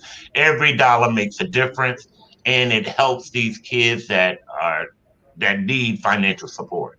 So again, please make the donation. We really do. Thank you so much. And thanks for encouraging. As he said, it's not just limited to families. We're talking about anyone, everyone. Please feel free to give and give to the cause that we're talking about so that children can become educated. Yes. All right. Okay. Thank you. Thank you so much. And if you want to call in later on to check on us, please do so. We'll give you our time to do that. All right. Okay, I will. All right, because we need to tell the president of the alumni what's going on. All right. Joe, did you hear that? I sure did. And thank you so much. And I lived in Los Angeles for 32 years, so I know I made it in some of his papers. As a matter of fact, one of them wrote a whole story just on my voice. Said it was like the salt of the earth or something or other, they said. So thank you so much, Mr. Miller. Thank you very much for your newspapers and the articles, and also pushing my show and pushing me and the other cast members to exceed and excel and to do good work. We did good work, you know. Thank you so much. All righty. Thank you. All right. So we're so proud of all of our students, and let's help them achieve their goals by completing their college careers and their college degrees by pledging your support. So you can do so by calling, clicking the link, or sending a text. And let me have someone else give you some encouragement in reference to that. As we promised you 12 hours, and we're in the 2 o'clock hour now, getting in the latter part of it.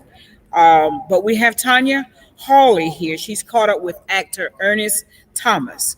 And yes, he's Ernest Thomas from the old school TV hit What's Happening.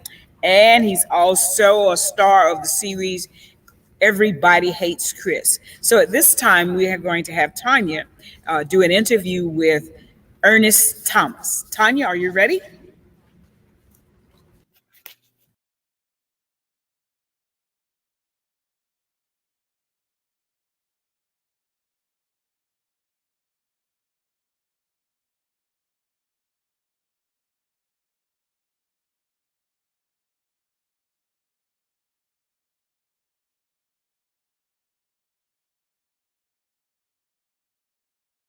Hello, everyone. My name is Tanya Hawley from the Camden Group, and I am so excited to join you today on behalf of Voorhees College.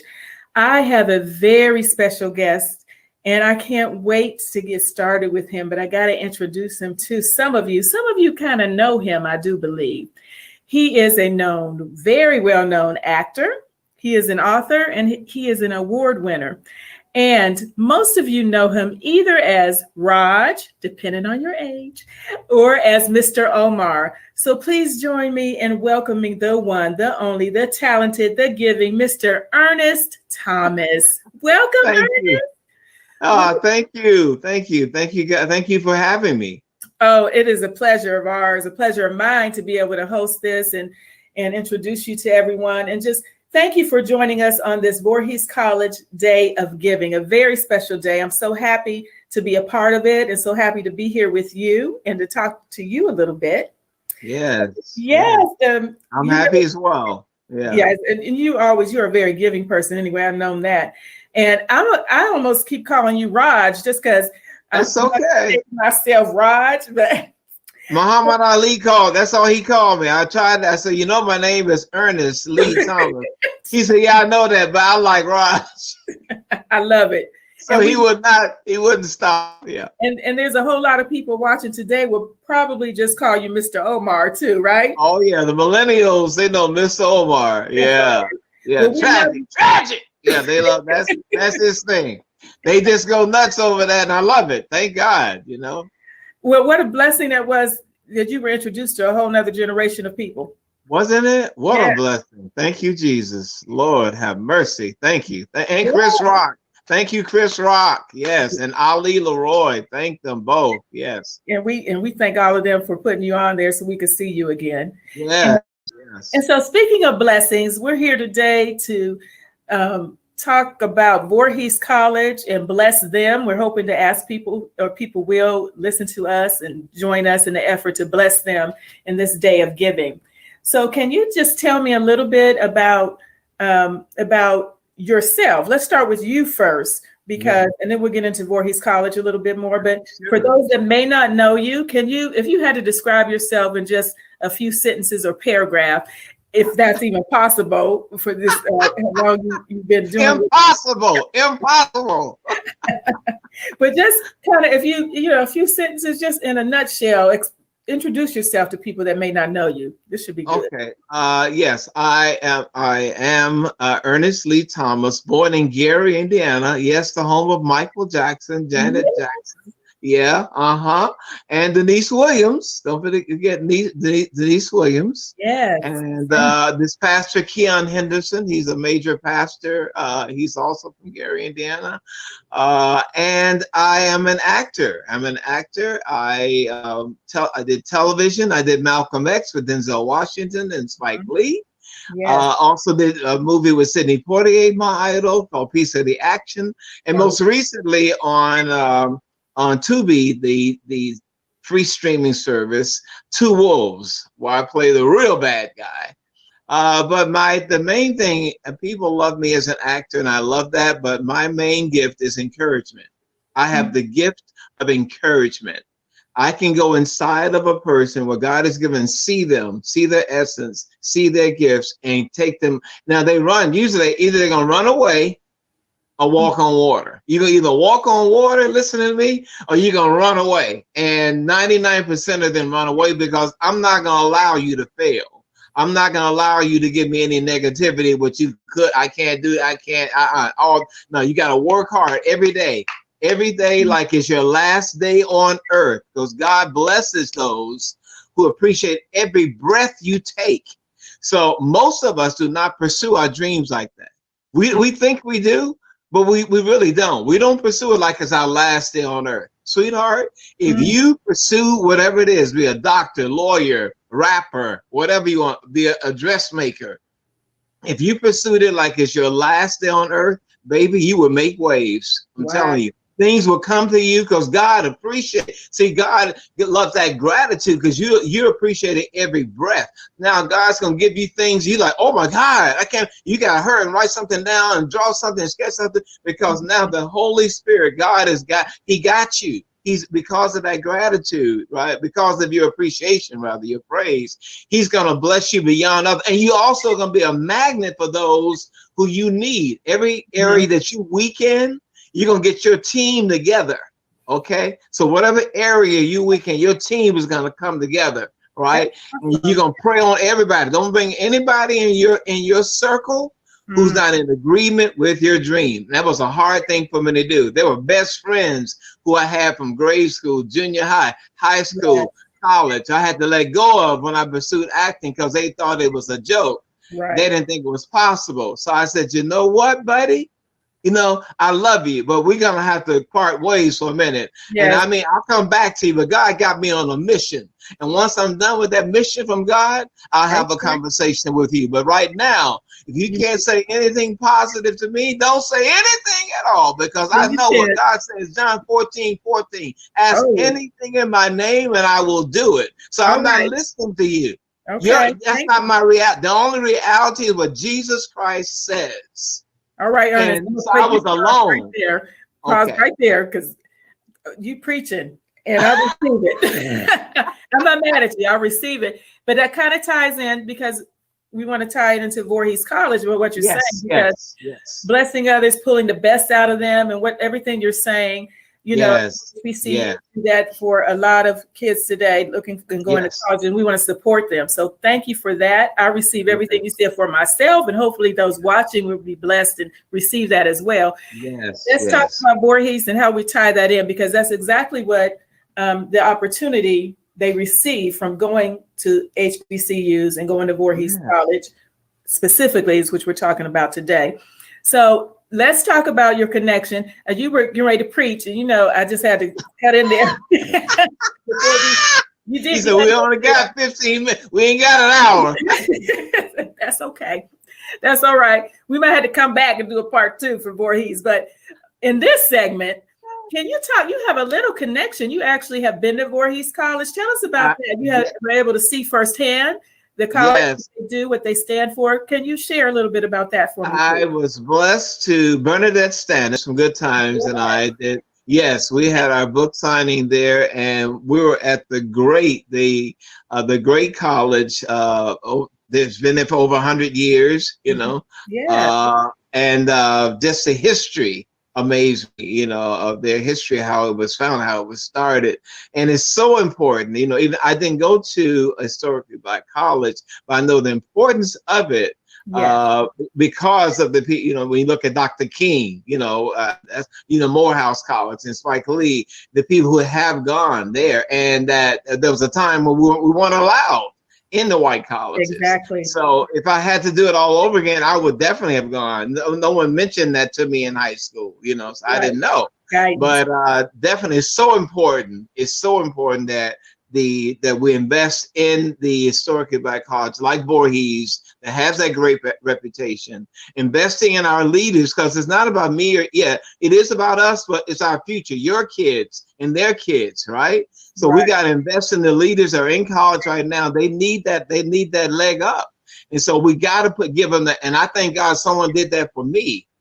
Someone did that for me. Several people, organizations, were doing it for people who are on welfare, and who are, because I had asthma, I was an asthmatic. So we have to invest. It's so important to give, and like it's any amount. That when they say any amount, literally, if it's $1, those dollars add up. Seriously, if 1 million people did $1, if 1 million people did $1.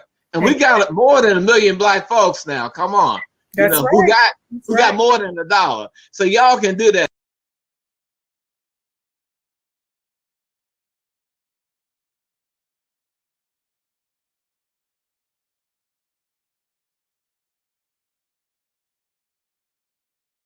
Now, okay. Welcome back. And we're in the 3 o'clock hour. Can you guys hear me? Hello. Hello. Okay, can you guys hear me? Yes, I can. All righty. Okay, then. Well, now we're starting up on the 3 o'clock hour. And I just need to tell you that I want to introduce the tote right now, but we had so many early donations until it crashed the site. But on this National Day of Giving, where people know what to do, and long before we had tote boards, people knew how to give, and you've been giving like nobody's business, but I still wanted to know what that total was. I just found out that in the last maybe 45 minutes, because the last total we gave was like 390,000 or something like that. Right now, at this moment, we have received $433,119, y'all. We are almost at that $500,000 point. Thank you so much. Thanks to you guys. Your donations are the reason that we're here on this day of giving. Your donations mean a lot to us, mean a lot to the students. And I myself love being a student. And I try to learn everything I can learn and on my own. But I need you to call in. I need you to call in right now. And I need you to make a pledge. I need you to call 803-780-1299. That's 803-780-1299. Or text us at CV Day of Giving 41444, or send us a check and a money order to Voorhees College. I need to drink some coffee now. Voorhees College, P.O. Box 678, Denmark, South Carolina 29042. We'll be waiting for you. Now, with that being said, every hour, let me go back and forth. Y'all just bear with me for a minute. Every hour, we come up with a theme. We've scheduled something for you, an hour or whatever for you. This particular hour is on church. Come on, y'all, let's go to church. Let's go to church. Let's go to church. Now, I know earlier you guys listened to the beautiful Voorhees College Choir. And you're going to hear more of them as we go on and on, okay? And so our theme is the church hour. So I think it's appropriate we hear from Voorhees Choir, who's going to give us a little old-fashioned gospel right now. So get comfortable, get ready, and let's give some to God. Come on now. Show the video.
Wasn't that absolutely beautiful?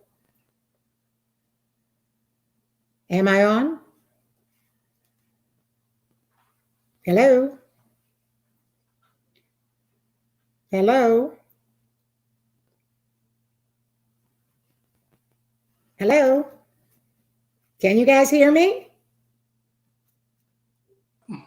Can you guys hear me? Hi.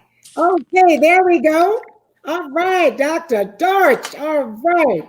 Haven't Good seen to you. see what, you. We're about- breaking up a little bit, my leader. Yeah, but listen, I know we are, but before we do that, I have to acknowledge that beautiful choir. And sometimes, can you hear me? Can you hear me, Tommy? That's better now. You were breaking up. Yeah. Okay, but you can hear me now, right? Perfect. Okay, I just gotta, before I get it all into you, I gotta acknowledge how beautiful and serene that choir was. Sometimes God hears us in our silence, or when we're just a little bit more calm, as opposed to us yelling and begging, "Oh God, please help me, Jesus." Sometimes He just wants us to be quiet and say, "Oh Father God in heaven, I just thank you so much for everything." But you know what? I thank Him for you, Dr. Tommy Dorch. Now, for those of you who don't know, for those of you who don't know, Dr. Dorch is the chairman of the National Black Hall of Fame, and I'm a Hall of Famer because y'all made me one. And so, how have you been? I've been doing well. I've been avoiding all of this COVID-19 and staying secluded. I've been locked in for almost 9 months. I haven't been on a plane since March the 2nd. Oh, my goodness. And that's amazing because I'm a 2.5 million miler just with Delta alone. Oh, my goodness, my goodness, my goodness. So you've been really good. I have. I've creeped out. I got to tell the truth. I've creeped out at least once or twice a week because I have to go and see my grandbaby or to pick up my meds.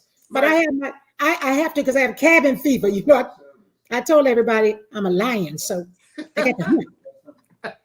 Anyway, so let me get to these. People want to find out more about you. You know, we know those of us that are in that arena, we know what you do. But they have some questions that they want me to ask you. But you know, I'm at that age where I got to put these glasses on, Tommy. Hey, I can see. You know, you can ask me anything you want. Okay.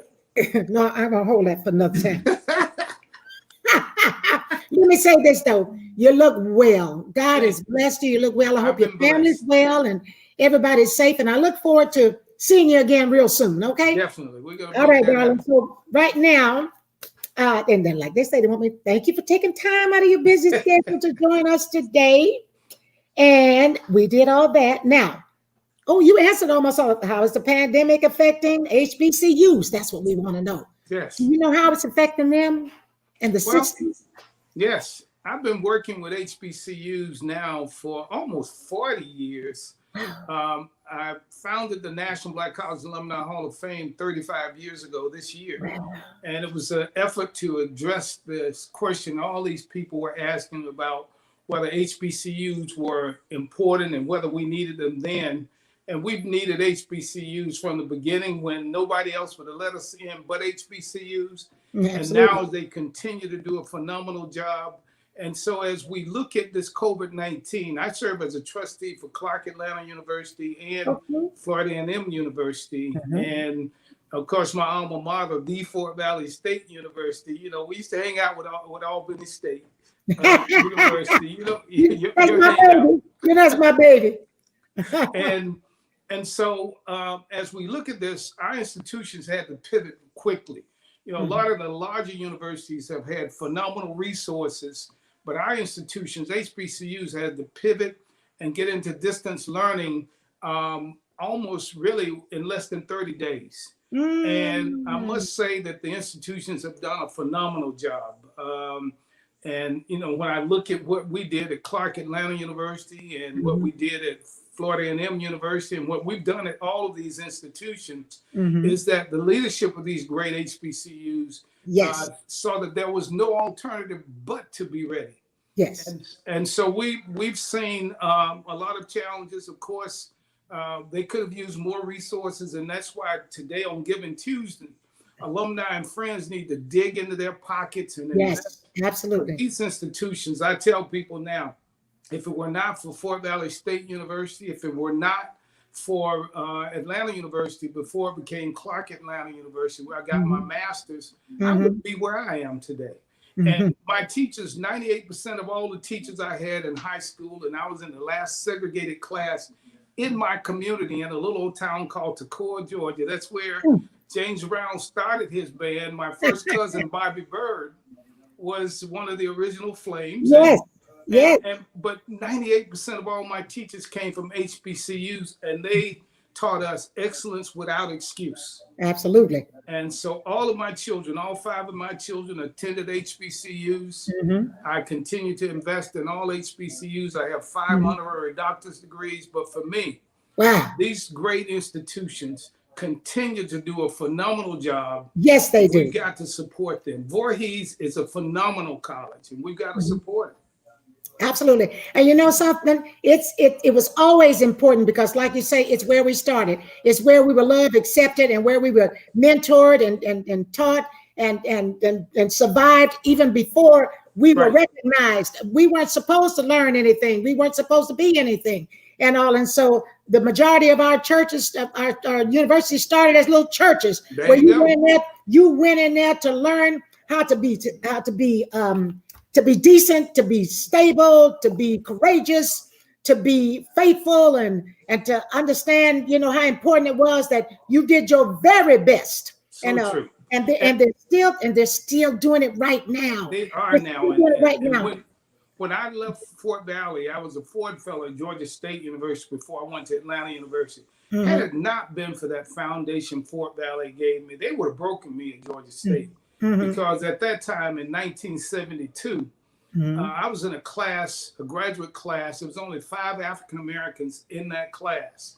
But Fort Valley taught me to speak up and speak out. Yes. So when we were in those classrooms, I remember this one teacher, professor, who had been bragging about what he did for the civil rights movement. So when we got to Black History, back then we had Black History Week. We didn't have a month. So they took the George Washington, Booker T, who were great men. But when it came down to Dr. King and a lot of the other great leaders, Malcolm X and those, he decided that he was going to define them as to being the bad guys. And let me tell you, I proceeded very professionally to give him a history lesson. There you go. And now it's 5 of us in the class of about 40. And when I got through, they applauded me, and I figured, oh, okay, these other brothers and sisters are gonna step up and say something. I looked back and nobody was there. But you know what? I felt good because that was what they taught me at Fort Valley, to always be positive, to speak your mind. And so as a result of that the professor kind of changed the direction of how he was grading me. But they also taught me at Fort Valley that you have to fight your own case. I went to the dean and all the way to the president. And while they told me we can't change your grade, because when they reviewed it, they said you should have had higher grades in these courses and in these in the reports, but they did get rid of the professor. And so for me, that was a victory in itself. Yes. And so that's why, like now, Joe Marie, when I look at where we are now and I look at what these great I am so energized to see these young Black men and women, young men and women who are engaged in the political process, who were out there, and what was so important. While people talked about our young leaders being in the streets demonstrating, under the radar, they didn't know they were registering people to vote at every one of those rallies. Yes, they were. Yes, they were. Paid off. Yes, they were. And also, you know what? That teaching lesson that you talked about, by being courageous enough to stand up and how it was received, it's like that all over a lot of people just don't know. They just don't know about us. They were never taught about us. They were taught to fear us. They were taught to not respect us and all. But when you get right down to the heart of it and all, we matter. That's right. We always did. We always will. And I love that, like you said, that our young people of color, and also our young people of all nationalities, come together. Came together. The same way. Yes. And that's what, when you think about Dr. King and Ambassador Andrew Young and John Lewis and all of these individuals, Black college grads, Joseph Lowry, Yes. They were in their 20s, but they got the teachings from Howard and from Morehouse and from up in Lane College. When you look at the different colleges, yes. And so when they led, and people forget that the Freedom Riders basically majority came from HBCU campuses. Yes, they did. Yes, they did. And so today, when we look at that, it's almost like a revolution of young leadership, understanding that we have to speak up, speak out, have our voices heard. But that is only on historical Black colleges and university campuses. Do they push us to do that? Yes, yes. And that's why we need them. We need them more than ever before. And we need them more than ever before, and we need to keep them forever and forevermore. I'm so glad that my daughter had the experience to go to the historical Black college, because I know that's what made her the awesome young lady that she is now. Not just me. Well, she has mother now, but with she has some other mothers and fathers taking care of her. You know what I'm saying? And that's why I'm not crazy right now, because I knew God put her in good hands and have let somebody else help me raise her. Now, I think I got another question for you. Okay. Let me see here. It says, what one thing would you tell people about giving to Voorhees College today? Let me tell you, Voorhees College, even though it's a small college, it is a giant in education. You know, one of my closest friends, Lenny Springs, is a graduate of Voorhees. We just inducted Lenny this year into the Black College Alumni Hall of Fame. I think Lenny's coming up next. I think Lenny's coming up somewhere in the program. Lenny's a phenomenal brother. He and I are fraternity brothers, but Lenny has never been, he's unrelenting when it comes to our community, our people, and for Voorhees. And so I've had the opportunity to visit Voorhees, to speak at Voorhees, to work with the leadership and the presidents there. And of course, Prince Brown has been a friend for years. I've worked with Prince. And so for me, every HBCU is important, no matter the size. We have to, and Voorhees continues to do a phenomenal job. And so I want people to invest in Voorhees. I want them to remember, you know, as I did, I sent 2 of my children to Fort Valley. I sent 1 of my children to Spelman. I sent 1 to Clark, and my youngest, and I still tell folks, if he'd been my only, been my first, he would have been my only child. He went to Florida A&M University. But let me tell you, those institutions made them great citizens. And that's what Voorhees has done for decades and decades and decades. And so I encourage, first, I want to challenge all the alumni. Before we hang up, I'm going to make my pledge. And I'm going to challenge them, because, you know, we cannot stand by and expect others to do for us. Absolutely. Must do for ourselves. Absolutely. And we did it before. We can do it again, and we can continue to do it, because we cannot let any of these schools disappear. That's it. And so we have to depend on ourselves. We want others to invest in our institutions, but it starts with us. Yes. We have to invest, because these institutions were there for us. They did the most with the least. Consider how they've survived over the years. I mean, you look at Mary McLeod Bethune with less than $7, started Bethune-Cookman University. And when you look at all of these great institutions that have survived the challenges, and they've done it, and they've done it with the least of investments. And so we don't put enough back into our institutions. I have scholarship funds at every one of my institutions. The one where I got my doctorate degrees, honorary doctorate degrees, where I got my undergraduate degree and my master's. I have scholarship funds there. I invest. I own 6 businesses, a little over 300 employees throughout the country. But I understand I've got to invest and give back, so that other young people, not just my children and grandchildren, other young people have an opportunity. And so, Joe Marie, Voorhees has got to have the resources to continue to do the great work that it has done and continues to do. And you know something, Voorhees is a good example for us, but as people of color, but it's also a good example. If you go back and look at the history of Voorhees, the passion, determination, creation of it was a Black woman. There you go. He went to that white man. Yeah, I know. That white man that went to Voorhees. There you go. He gave her $50,000. Hey. That's somebody that also believed in education. Know how important it was that all people had a fair and equal chance for education. And so that in itself is a lesson for you. Go back. If people would go back and learn history, then you'll see that we did much more than anybody thought. But we had help too. We had help from people that understood that we were just as equal as they were.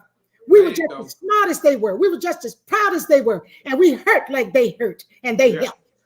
And you know, and it's sad that in this nation, and I'm glad the elections are over, because we've had a national leader that sought to divide this nation more than I'm 70 years old, and I have never in my lifetime seen anybody in the most powerful position in the world who sought to divide a nation rather than to work to bring us together. Right. And so when I look at where we are now, we're going to make it. We're going to keep moving. But the important thing that all of us have to understand, the great thing about our HBCUs, every student is welcome on our campus. We don't set a limit on how many white students or Hispanic students or how many other students of other race can come. We want everybody to come in and be educated. And more than that, Tommy, more than that, a lot of them will want to come. So come. True. Don't be afraid to come, because don't carry your parents' baggage. Don't carry your neighbor's baggage. If you want to come to an HBCU, if you want to know more about us, if you want to care about us, if you want to create with us, if you want to live with us and survive with us, come to an HBCU and donate. With that being said, I want everybody to go and pledge and call us at 803-780-1299. Tommy Dorch. It is Dr. Tommy Dorch. It is really such a pleasure whenever I see you, whenever I hear you, whenever I hear about you. And all, I am just so happy and so pleased. I know it's been about 4 or 5 years since I've seen you in Atlanta. I know. At the Hall of Fame, we've had a lot of things come in between. We're going to do that. Yeah, and but it's always an honor and a pleasure. And I thank you for taking time out of your day to come and express your passion. And we know how I know, and the people that know you know how passionate you are about education and about making sure that any and every student that wants a good education, that wants to succeed, can do it. And so I thank you so much. I love you so much. And Tommy, you look good for 70. And Tommy, I turned 70 on August 3rd. Come on now. Life begins at 70. You know that. Yes, it does. Let me make my pledge. Okay. And so for Voorhees alumni and all, I'm giving 1,000 for the first 10. If I get 20, I'll give another 1,000. If I get 30, I'll give another 1,000. And if I get 40 alumni friends to give again, to give 1,000, 40 total, I'll give another 1,000. So I'll do $4,000 pledge. But let me put it this way. Whether they give or not, they can count on me. My money is in Voorhees, and I will send my check. But I think it's important that we understand again, we can't expect others to do for us the things we can and must do for ourselves. Joe Marie, we were talking about church. I serve as chair of the board of New Birth Missionary Baptist Church. Reverend Jamal Bryan is our senior pastor, Morehouse grad. He's been with us 2 years. We have 70,000 online every Sunday at New Birth. On Easter, we had 200,000. We feed 10,000 every weekend. Oh my God. We provide free PPEs and exams. And we just had a Thanksgiving giveaway of turkeys and all, and food for families.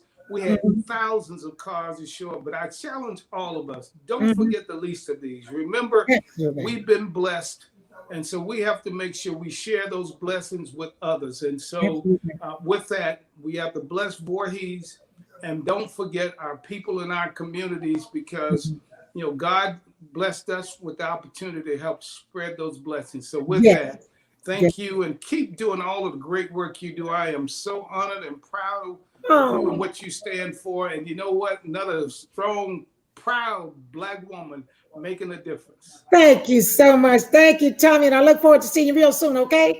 Be blessed. You and your family be safe. Wear the mask, do the social distancing and all that. And let's continue to do what we do and what we love to do.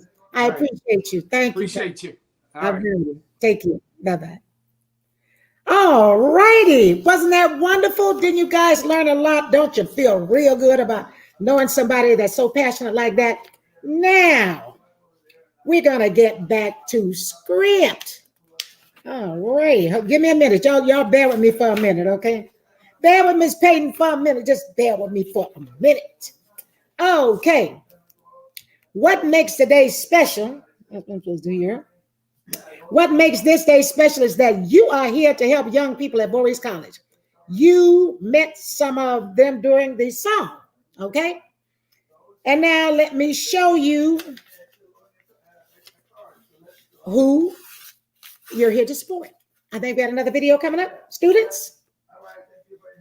Are my students coming up?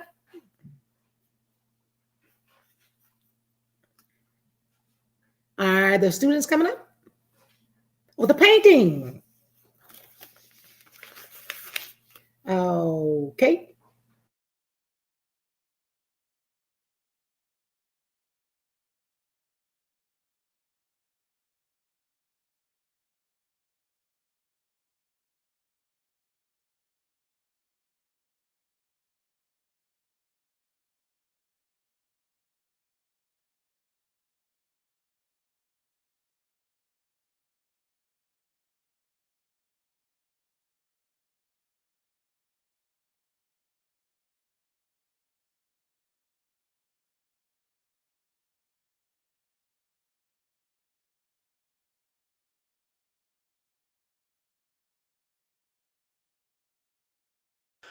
Hi, my name is Joshua Gill, and I am a junior finance major here at Voorhees College.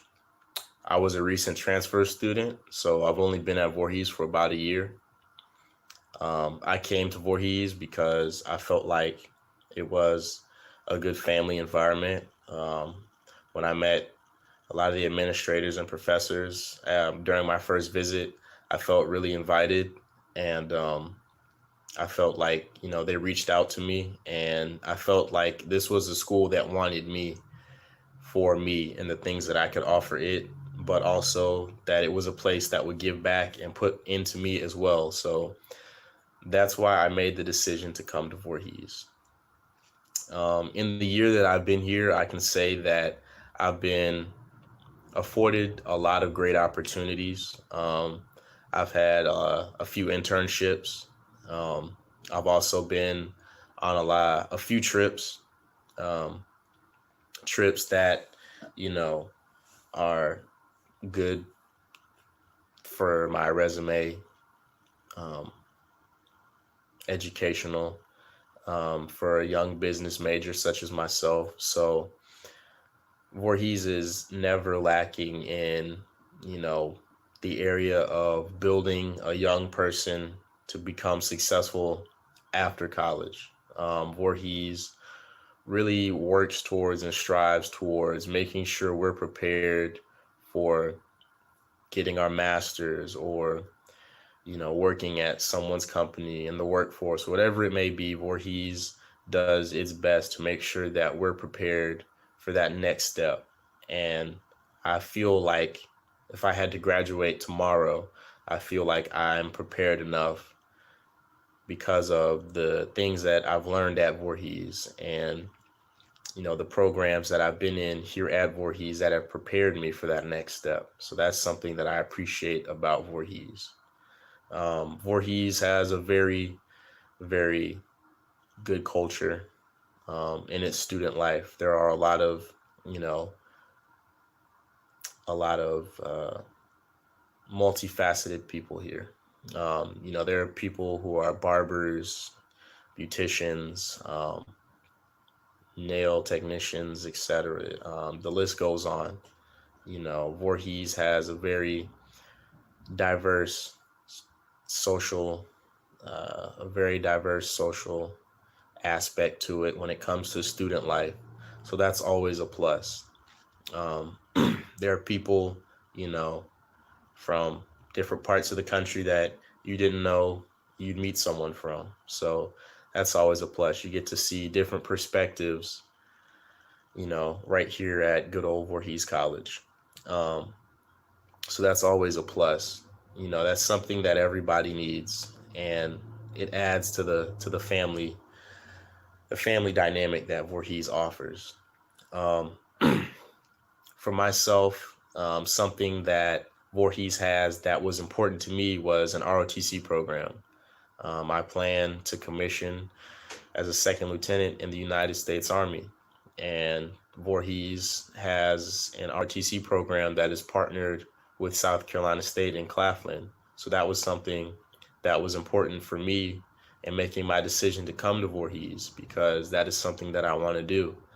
And so far, I can say that being a part of the Tiger Detachment, as we're called, has prepared me to be a good leader in ROTC and in the Army, and also as a leader in general. Outside of ROTC, some of the experiences that I've had on campus have prepared me to be a leader in the real world, whether it be in someone's financial office or a corporate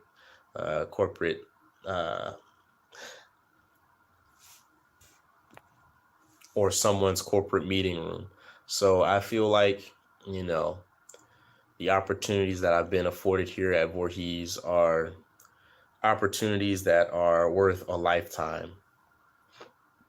And those are things that I will carry with me for a very long time. Voorhees has offered me the chances to participate in numerous, activities, to go to, banking meetings or bankers association meetings, to be a part of numerous business organizations. I've gotten internship opportunities through Voorhees and outside of Voorhees that Voorhees, will tell us about on a regular basis. I can say that I get plenty of emails about scholarship applications or internship applications. So that's something that, stands out in my mind. As a college student, you get a lot of redundant emails, but a lot of my emails, I would say, are pretty important for someone in my position, someone who's, looking for as many, internship or business opportunities as possible. Anything to better myself. I feel like Voorhees has given me an opportunity to do it. If there, isn't an opportunity for someone, they will look for an opportunity for you. I know that anyone in just about any degree field can get an internship. And I know in my department, the business entrepreneurship department, it's almost a mandatory thing. So Voorhees pushes you to become better. So, those are the standards that Voorhees has, instilled in us. So I feel like Voorhees is a place that gives a lot to its students and its administration. So Voorhees is the place for anyone to be.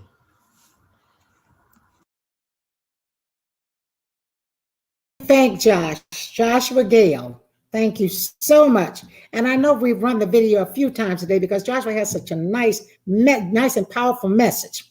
It's all about the students today. But we have a whole list of celebrities who support Voorhees College. You've already met some of them. You met Raj, Ernest Thomas from What's Happening and Everybody Hates Chris, Clifton Davis, Howard Hewitt, and football linebacker Ricky Sapp. Now, our next celebrity reporter, Tanya Hawley, catches up with hit song singer, and I love him, Glenn Jones. And he's going to share why he's giving and supporting to HBCUs is important. So Tanya, take it away.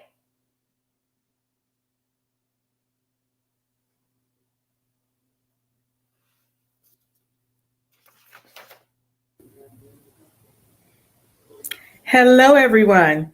I'm back. Again, I'm Tanya Holly with the Camdy Group and host of Camdy Conversations. And I'm on special assignment today, once again, with Voorhees College on their Day of Giving. And I'm very happy to have a good friend of mine here today. He is a writer, a singer, a producer, Grammy-nominated producer. I got to get that in, make sure I get that in. Has done a little bit of acting too. And you all might know him as the ambassador of love. That's what we call him because of the songs that he sings are all about love. Please welcome Mr. Glenn Jones. Hey. Thank you. Thank you. Nice to be here. Thank you so much for joining me today on the special occasion for Voorhees College, Day of Giving Streamathon. We're here for 12 hours asking people to give and support Voorhees College. So I thank you for spending a little time with us today, Glenn. My pleasure. Yeah. So tell me, Glenn, what made you decide to do this? Well, I think it's a very important, very important thing to contribute to the HBCs because, first and foremost, they've given a lot of opportunities to a lot of African Americans, getting education and a degree. And there was a time when we weren't able, or we weren't given the opportunity to obtain that degree, that education in other colleges because of race. And I think it's very important to African Americans, and I'm really proud to say now, the fact that we have a Madam Vice President elect. Yes. Who is at Howard University. I think it says it all. Absolutely, yes. Yay for her. That's a side note. We won't start talking about that, but it touches on something, leadership. And she came from a HBCU. We're supporting HBCU and how they make a difference in guiding the next generations who are going to be our leaders, right? So that's right. Really important. And I appreciate you mentioning that. I want to kind of switch gears just a little bit because I said in the beginning that we call you the ambassador of love because of the songs. And who started that? Where did that come from? I don't know.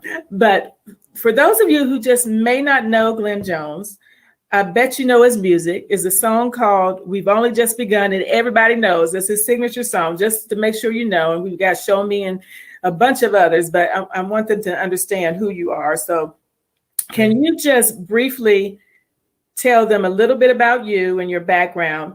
And I want to talk about love after you do that, because I call you that for a reason, Ambassador of Love. It's kind of stuck, but this is all about love, the giving, everything. So tell us about you for just a few sentences, and then we'll move on to the love part. Well, I've been singing forever, yes. Since I was a kid.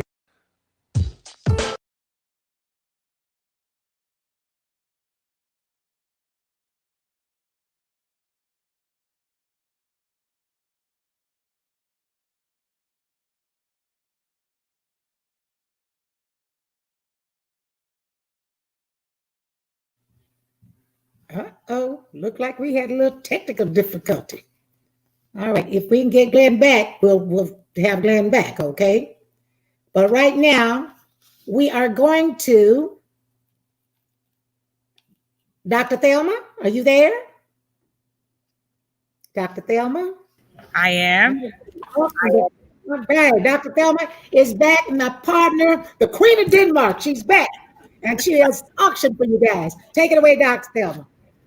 All right. Okay. I understand that we were just talking about somebody singing a song about love. Mm-hmm. And we apologize to him too. That was Glenn Jones. All right. Glenn Jones just finished a wonderful song about love. So that was really wonderful, and we're grateful to be back.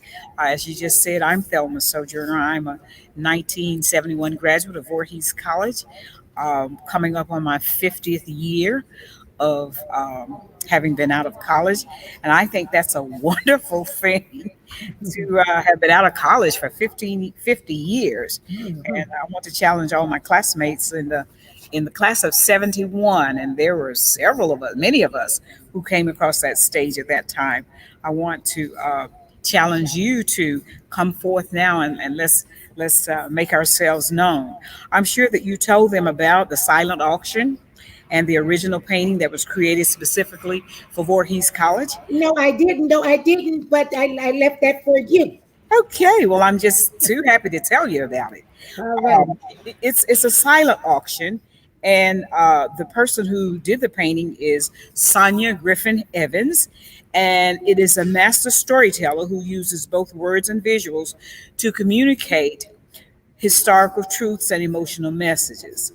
And this unique, one-of-a-kind original work of art is worth $17,000.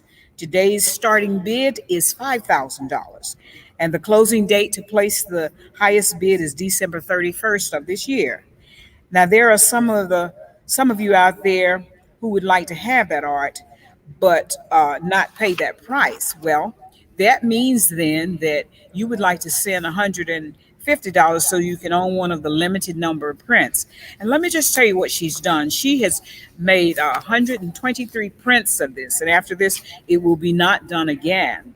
And the 123 prints represent the 123 years that Voorhees College has been educating students. So Sonia Griffin Evans is revered as a renowned artist who captured the spirit and beauty of God's creation and placed them on canvas. So make your bid for the original painting or purchase one of the limited editions today, and we will announce the names of the people who spent the $250 and will receive one of these amazing prints during the 7 o'clock hour of today's Give-a-thon.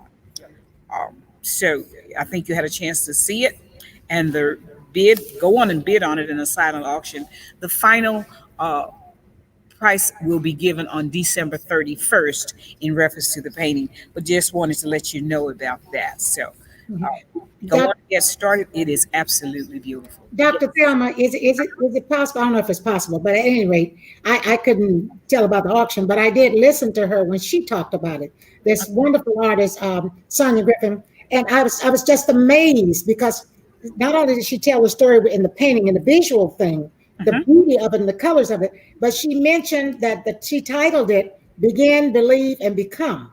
She also mentioned, she told us to look at the flag that was in the hand of her presentation or her interpretation of Dr. Elizabeth Wright. And she said that she was doing a series of this artwork that she was going to call I Too, let me see what she said it was, I Too Sing America.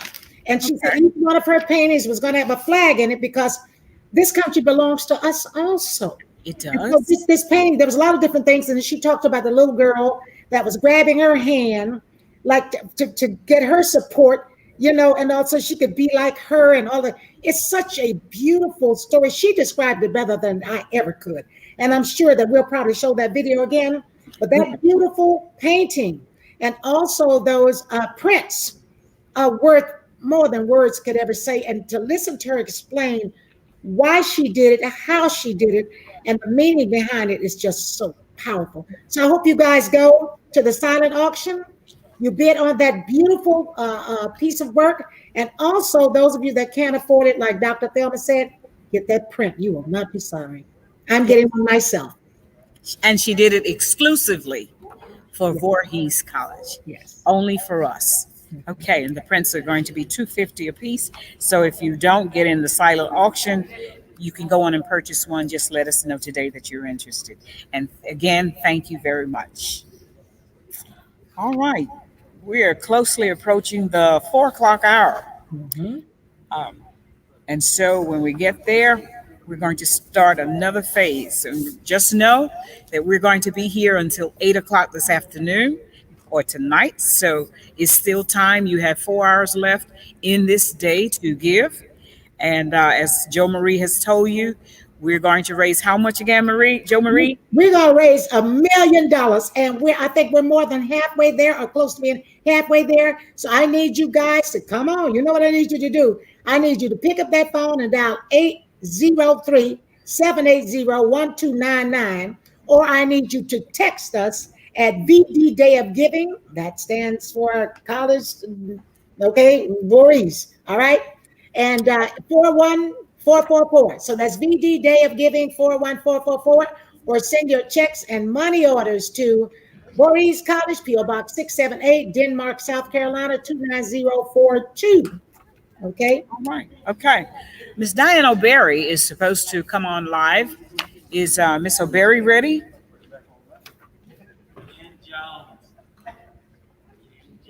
Lynn Jones. All right, and she's coming on live. So let's go over to her. Lynn, where are you?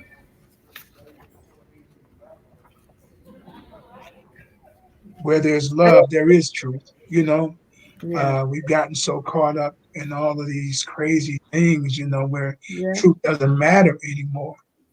And when that happens, then love gets lost. You know, because we don't have that feeling for our fellow man. You know, we don't have that empathy. You know, and that empathy is a part of love.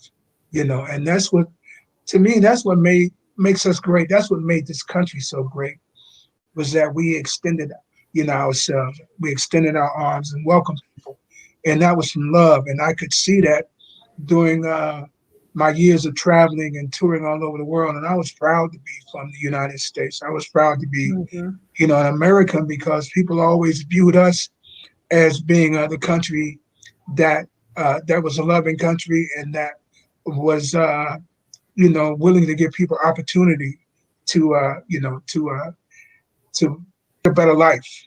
Right. And, love, you know, I certainly think that love is something that's definitely needed right up through here, through this period that we've been going through, because it's been crazy. Yeah. And that's been the sad part about it, is that we have been, you know, forced to love one another from afar, you know, instead of being together, you know, but to love on each other. So to me, love is everything. And you have shown love in another way, and then I want to touch on the importance of education and pouring into our youth. And there's another way that you have done this, and you want to share a little bit about that, your foundation? Well, yeah, I started a nonprofit along with my vice president there, Ms. Tanya Holly, a nonprofit called the Love Jones Foundation. And, you know, I just wanted to do something. I wanted to give back something. So I remember growing up, you know, my mother, she used to look out and look after a lot of people. You know, if she didn't do anything but just go visit and take a pot of soup or whatever she did, whatever, in her own way. And I wanted to follow her footsteps. So I decided that I was going to, you know, give back through my music. And we started the foundation, and we got involved with the Forgotten Seniors, is what we call them, you know, and we started going into the facilities, and I take a little rhythm section and go in there and, you know, sing some Frank Sinatra, some Nat King Cole or Marvin Gaye or whatever. And, you know, they loved it. It was an uplift, you know. Right. And just try to love on them. You know, we would raffle off gifts and give it to them. And then the kids, you know, they definitely need love and direction and encouragement.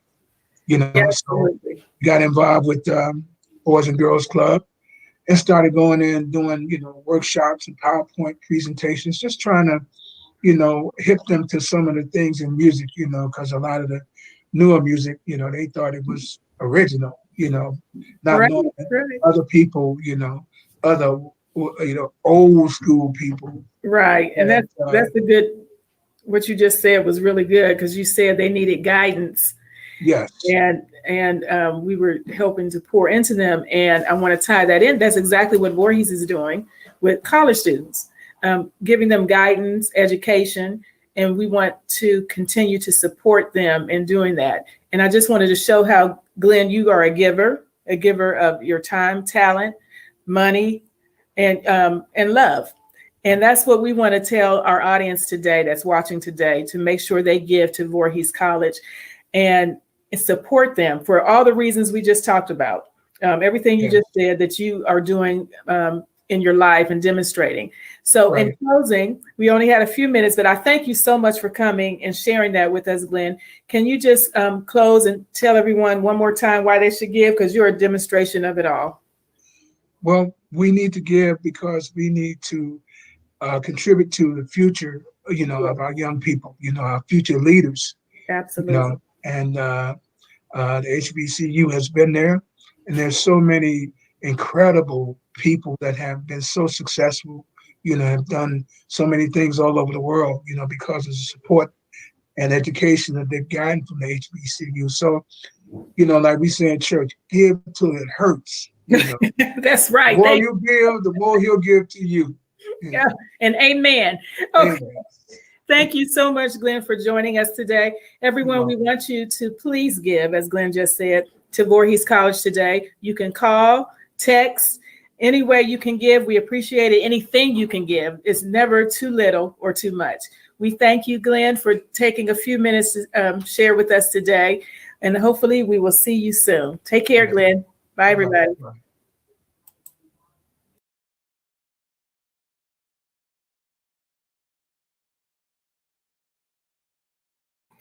Take a minute and take a break and everything. And Dr. Thelma, we are going to go right into the 4 o'clock hour right after we do the teas, okay?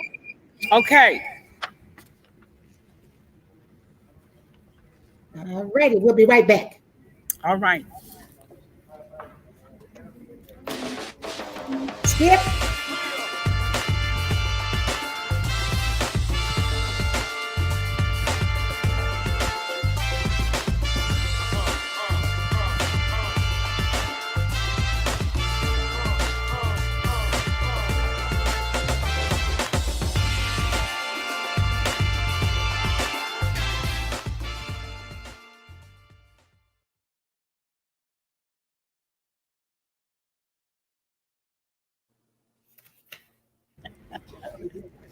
Teaser. Okay. We're back. Where's the teaser? Put Skip on there. Let's hear some music. Let's hear him do that one. Get up the boom boom. Get up in the boom boom. I heard it, Skip. Get up in the boom boom. All right, he's coming up. And right after Skip. There we go.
I'm trying to hear you. Hello. Hello. Can you hear me? Can you hear? I can hear you fine.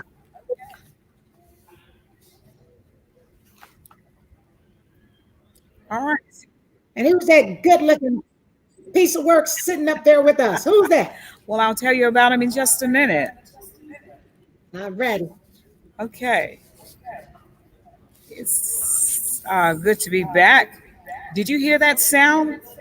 It's beautiful music created by our celebrity musician host, Mr. Mike Phillips.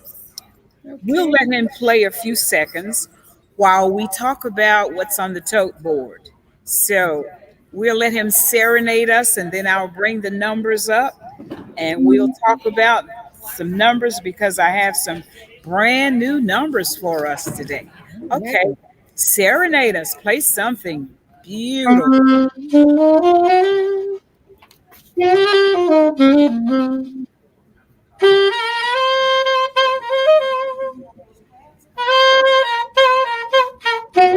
Yeah.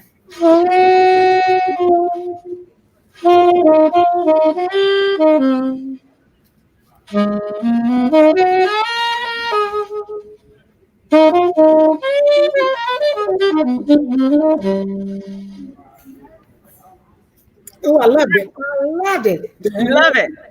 Love it. Okay. Now let me tell you what we have. Joe Marie, let me ask you something. Remember you sent out a challenge for the 1020? Yes. Okay. Well, it has happened again. All right. Okay. Do you know Irvin Earl Henderson? Irvin Earl Henderson. I think I'm saying that right. Williams, I know Irvin Williams. Or is it Hudson? Irvin Hudson. I don't know. That's Henderson. I don't know, but I love them anyway. Whoever it is. Coming out of Washington, D.C. That's Irvin Williams. Yeah, well, okay. Let me tell you about Irvin Williams and how special he is. He's family. Okay, it's Irvin Williams. Irvin Coming out of Williams. Washington, D.C. Yes, and he did a 1020 for you. Yes, Irvin Williams. Let me tell you before we do it. Irvin Williams is the father of Kelly Shanae Williams that played Laura on Family Matters. See, Family Matters. That's Irvin Williams. Okay. All right. Well, you guys are listening. I'm so happy. Call all the other family crew. Well, he did a 1020 for you. He did $1,020 for you. Hallelujah. Yes. And so if we can get a little drum roll here, a little drum roll from everybody, and let you hear what we have. We have $449,832. We are definitely there. Hey. I think you can hear them in the studio. That is extremely great. We are proud of what you're doing, ladies and gentlemen. And I'm going to let Joe Marie remind you one more time. What is it we're trying to raise? We're trying to raise $1 million, and I want to thank my brother Irvin again. That was so wonderful. We're trying to raise $1 million, and we need to have it by tonight. And also, I need you guys to text us at CV Day of Giving 41444, or call us at 803-780-1299. Look at your screen, or send your checks and money orders to Voorhees College, P.O. Box 678. Denmark, South Carolina, 29042. And Mike, I really like that, Mike. Thank you. Thank you. All right. Okay. Well, this is our 4 o'clock hour, and we're trying to raise $1 million, as she just told you. So we've made it easy for you. You can call, text, or click. We just need to hear from you. Reaching our goal is so critical. Now, let me just mention something else. Mike Phillips, right? Yes. You know something? I'm looking at you, and I'm feeling real special right about now because I wasn't feeling too good when they sent me. I said, listen, I need a T-shirt or something to put on because I didn't want to get all dressed up. I wanted to be looking casual and all that kind of thing. But I'm kind of glad I got kind of cute. But at any rate, they sent me a T-shirt, I told Dr. Brown, to Ted Curtis, you guys must think I'm a little bitty thing. I'm a thick girl. Because they said, look at this shirt right here. See the one you got. See how I'm doing? Ain't nothing wrong with that. I told him if I put that on, it ain't gonna look like Voorhees. It's gonna look like something else if I put it on. like something else. But at any rate, yours looks good on you, though, sweetheart. Thank you so much for taking time out of your schedule to come and help us. Now, we want you. Do you see that text number at the bottom? You see that? Okay, but then tell those people where to text their donations. Okay, so you got to text now. Come on, y'all. We all got cell phones. We all got iPads. We all got all this technology. Let's use it for this day of giving. So text VC Day of Giving to 41444. Do it now. Let's look out for the little youngins that's getting ready to start their life in school and be productive in society. So we love it. Let's go. Amen, amen, amen. And we need you guys to go on and pledge for those or pick up those swag bags and that beautiful painting by Sonia Griffin Evans. We need you guys. Come on, we need you now. And we do. Okay. As I told you, I'm a 1971 graduate of Voorhees College, and I'd like to issue a challenge to two people that graduated during the time I did, and that's Mrs. Sandra Boatman. She's in Clinton, Maryland. So, Sandra, I'm calling on you to come on forth now. Don't embarrass me. Come on. I want to look good on this thing. So I'm asking you to come on with your pledge. And then Ernestine Washington. Ernestine and I walked across the stage together in 1971. She and I have worked together for 40 plus years. She retired quicker than I did, but she put in 40 plus years in the public schools here in Denmark. So Ernestine Washington, I am counting on you to come on forward with your pledge. I am waiting to hear from the both of you. I'm also issuing a $10,000 challenge to Alexander Pope and Anson Garlington. And I'm giving everyone up until 7:30 to show up with their pledges for their alma mater. But this whole day is about supporting Voorhees. Please help us support our students. All right. Right now, we're going to let you talk to another Voorhees graduate, and he is Leonard Springs. He's one of the Voorhees Hall of Fame inductees in 2020, and he's vice president of Wells Fargo in Charlotte, North Carolina. Pardon? Okay, we're waiting for him to come in. So until we get that clip to come in, we're going to move on. We're going to talk about the power of getting a college degree. And so I'm going to let each one of you come in and say something about that. All right, now, the power of getting a college degree is something I'm still trying to get. I'm just being honest with you, because I started my career early, my acting career early. And as I mentioned earlier, I've been to about 5 different colleges now. Granted, I do have an honorary doctorate from Vincennes University for I don't know how many kids I sent to school, because when I did scholarships and I always did 4 a year, 2 male and 2 female. I put them on equal footing, but I did it. And I was asked to speak at the National Board of Education one year in Los Angeles. All the teachers from the continental United States, Alaska, and Hawaii. I was a keynote speaker. And when I finished, I was chased by a bunch of folks to come to their college, and they knew I was giving scholarships away. And the president of Vincennes University caught up with me, and he told me that his enrollment had dropped so much because the students weren't coming back to school, and asked me if I would come back to try to convince the kids to come back to school. And me being the kind of, I wanted to go so bad, and I appealed to them, to go back to school and get that education that I couldn't get, that degree that maybe I couldn't get, but I was stable in my career and I felt good about it. And so that next year he told me that the attendance popped up. It just went up, and so he wanted to give me something nice. And so that's when he granted me an honorary doctorate degree in humanities. And so I didn't get a college degree. I still want one.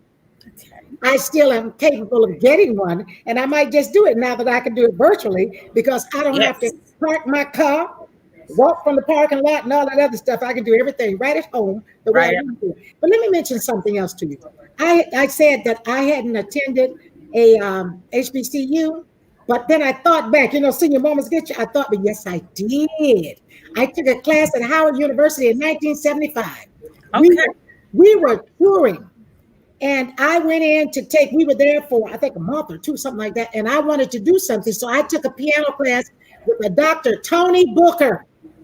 And somebody told me that this is 1975, Dr. Tony Booker. I took that class for the whole month. I think it was like once a weekend or something. I took that class. And at that time, I met Bobby Hooks. Robert Hooks was there. And they had that hellacious theater group going there and stuff. So I did attend one. Okay. I supported many, but I attended one. And that's great. That's great to hear and know. All right. We've had a request to have Mr. Mike Phillips play us another piece. So, Mike, it's on you. So put him back on that.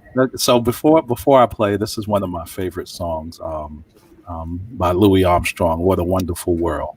I think the world is wonderful because we look at all of the philanthropic efforts that lean towards making sure that the HBCUs are funded. So that's why we are here right now. So I stand on the shoulders of John Coltrane, Sonny Stitt, Sonny Rollins, Ornette Coleman, Pharoah Sanders, the great women of jazz, Ella Fitzgerald, Nina Simone, Nancy Wilson, Sarah Vaughan. So I want to play the song and then talk a little bit. Hold on, here we go. Okay.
Now, you know why I'm clapping like that, right?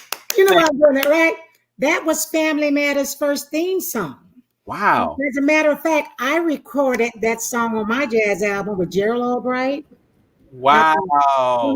Stevie Wonder's trumpet player, Bear Bryant from Frankie Beverly and Mays, all those guys were on my album. Man, so I had no idea. So I started to jump in on it. Roses too. I see them bloom for me and for you. And I think to myself, what a wonderful world.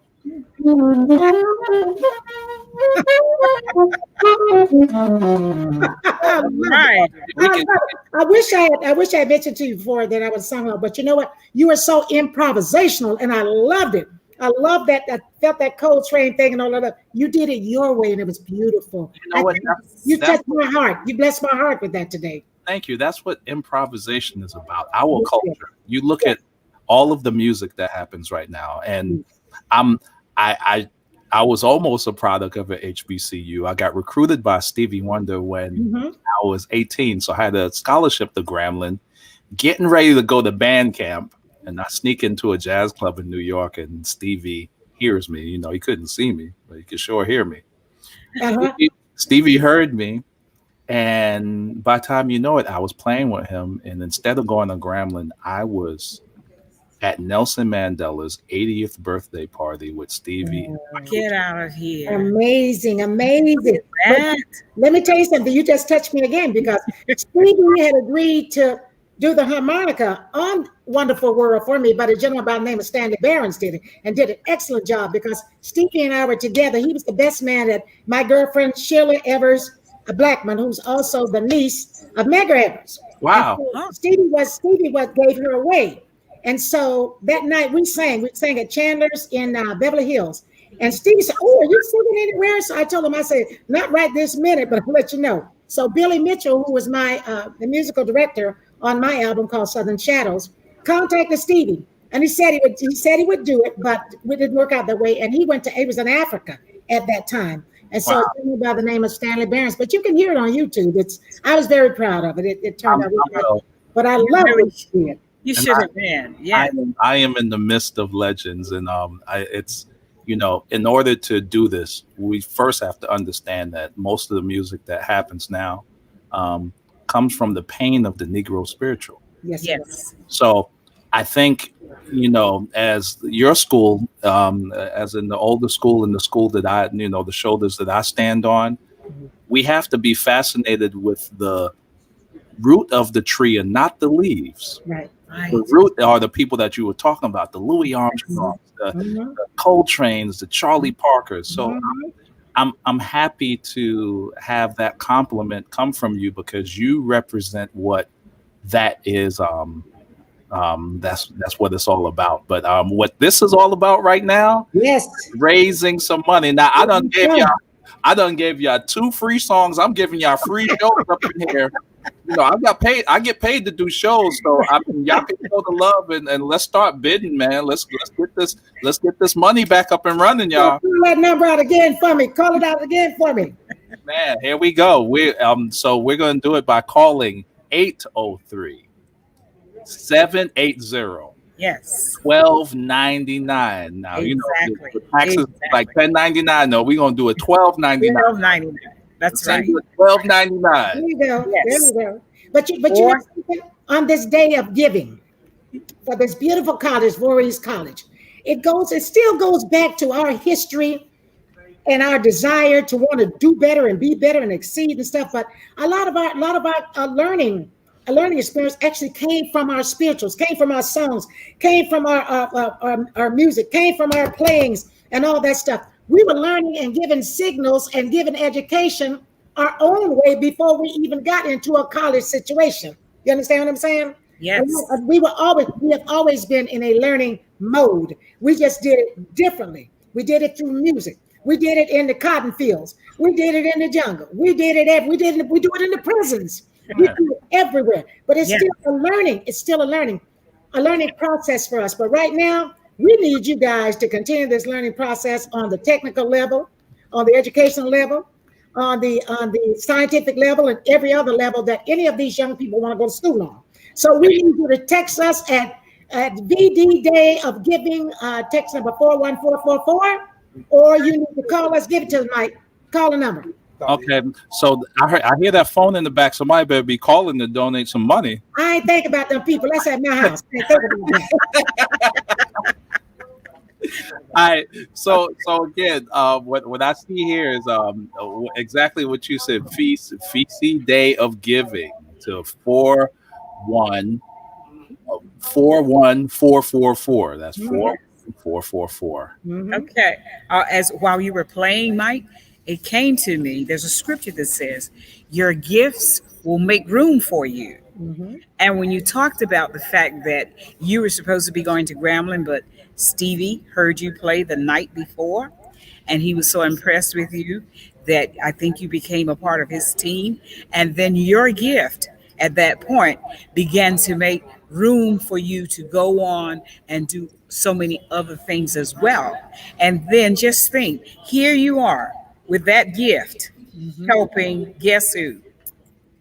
Voorhees College. And we're just eternally grateful for your having done that.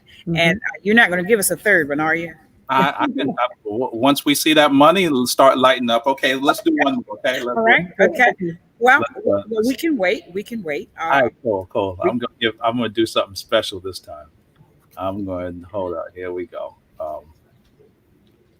Here we go. Watch this right here.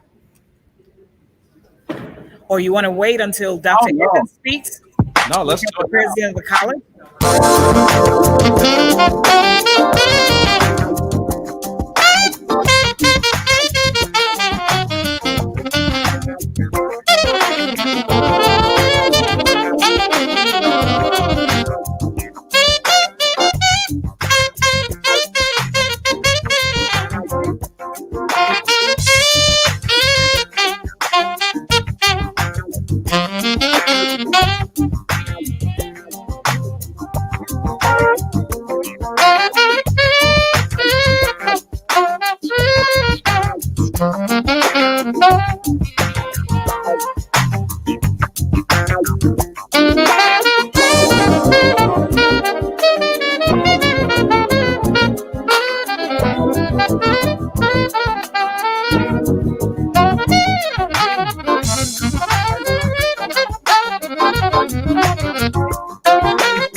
Okay, that's just a little something, little something. We are most appreciative. Oh, thank you again. You are. All right. Let's sit down now because we don't know what might come up. Okay. Yeah, I'm here, so you can consider this concert on the fly because the doing things live. It's always about improvisation. Yes, it is. So right now we're three musicians. Improv. So when something doesn't happen, then I come in, you might sing something, you might say something, but we have to just keep it flowing. So I tell you what, whenever you need a mini concert, I am on standby. So just let me know. As long as the giving is coming, VC Day giving to 4144, I will be in here giving you as many concerts as we need to raise this money. So let's go. But Mike, let me tell you something. My husband came over here asking me, who is that? Who is that? He had that little, what's that thing where you can pick up a song or whatever? A little blue thing. Shazam. Shazam. He came over here across from me talking about, who is that? Who is that? He was trying to catch it with Shazam. And I said, get talk to you right now. Listen, Mike Phillips. He was enjoying it so much, and so was our sweetheart. All right. Enjoying you being here to help us raise some money. Now, we need everybody to call. Like Mike said, we need that money to start flowing up in here. So we need you to call 803-780-1299 or text us at the CD Day of Giving 41444. And I messed that up, but it's on your screen there, okay? All righty. At this time, we have the president of the college, and he's going to speak to us at this time. So, Dr. Evans, it's great to see you. How are you this afternoon? I am well. How are you all doing? Hello, sir. I can't wait to meet you in person. I want to see you now. It's good doing this, but I want to be able to touch you. I'm coming soon. Thank you guys so much.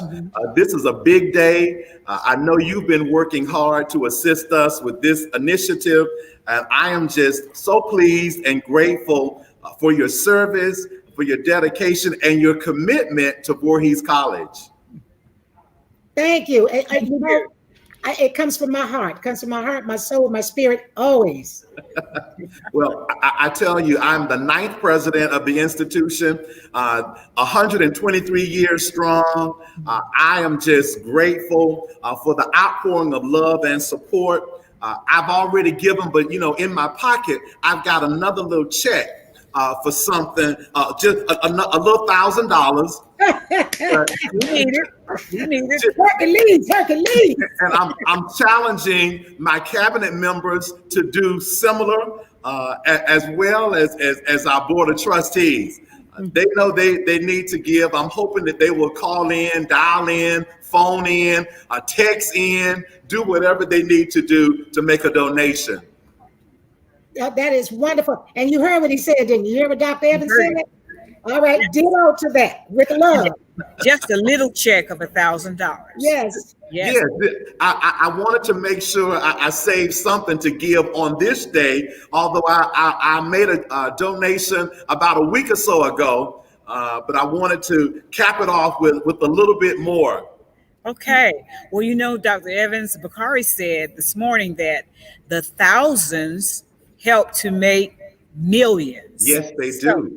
That little 1,000 you just gave will help make the million we're trying to raise by 8 o'clock tonight. Yes. But just in case, Dr. Evans, if you have some more you want to go back in that pocket and ring out and give, you have until 8 o'clock tonight to do so. And we're going to be here live and in color. So if you have another one, and somebody else that have another one, tell them come on down and bring it. We can use it. We'll be here until 8 o'clock tonight. And thank you so much. You are welcome. I may go home and look under some mattresses and check some coat pockets and see what else I might be able to scrounge up. Dr. Evans, let me say what a blessing you are to those students and faculty there at that college, because I have watched some of the videos and I've seen your participation. I've seen you be where you need to be, unlike some others that I know, and I'm just telling the truth. And that's what helps to make and strengthen, your college and your college family, and I appreciate you for that. Well, let me tell you, I thank both of you. I hope you know, Ms. Payton, we have adopted you as a part of the Voorhees family. Do you hear me? I'm coming. I told you I'm coming. I want you to come. Dr. Sojourner, she is one of our own. We're proud of her. She is an example of what Voorhees College creates, produces. She makes us proud every time I see her, every time I see her name, because she got her start right here at Voorhees College. She's the Queen of Denmark. I told you that. She is the Queen. Yes. Yes, she is. Yes. And I tell people that when you come on our campus, life really begins here at Voorhees College. I love it. And if you believe in what our founder, Elizabeth Evelyn Wright, established 123 years ago, you can become anything your heart desires. That's why we have the mantra, begin, believe, become. Amen. And so I'm hoping that folks will continue to give so that we can reach our goal by 8 p.m. tonight. Amen. Yes, and we can reach it if you guys would call 803-780-1299. That's 803-780-1299. And thank you so much, Dr. Evans. I look forward to seeing you real soon, okay? You are welcome. Thanks to both of you as well. All righty. Thank you so much. Okay, as we move on, we're so great that Dr. Evans took time to come to us this afternoon. We're going to welcome a former member of the Daz Band and an incredible musician whose name is Skip Martin. Let's hear from Skip at this time. Where are you, Skip?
Here we go. Hello, everyone.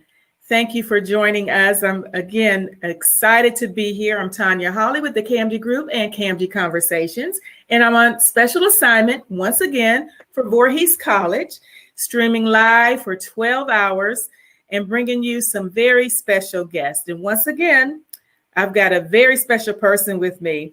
He is a singer, musician, author, Grammy Award winner, my buddy, and in a band that I have admired for a long time, Mr. Skip Martin. Yay! Hey, Skip. How you doing? I'm doing fantastic. Thank you so much for joining us. And what I did not mention is lead singer of the Daz Band. I left out who you were a part of, and also former member of Kool and the Gang, and the list just goes on, and we'll share a little bit more about that later. But Skip, again, thank you so much for joining me today and support Voorhees College. Thank you. Thank you so much for having me. I love that backdrop.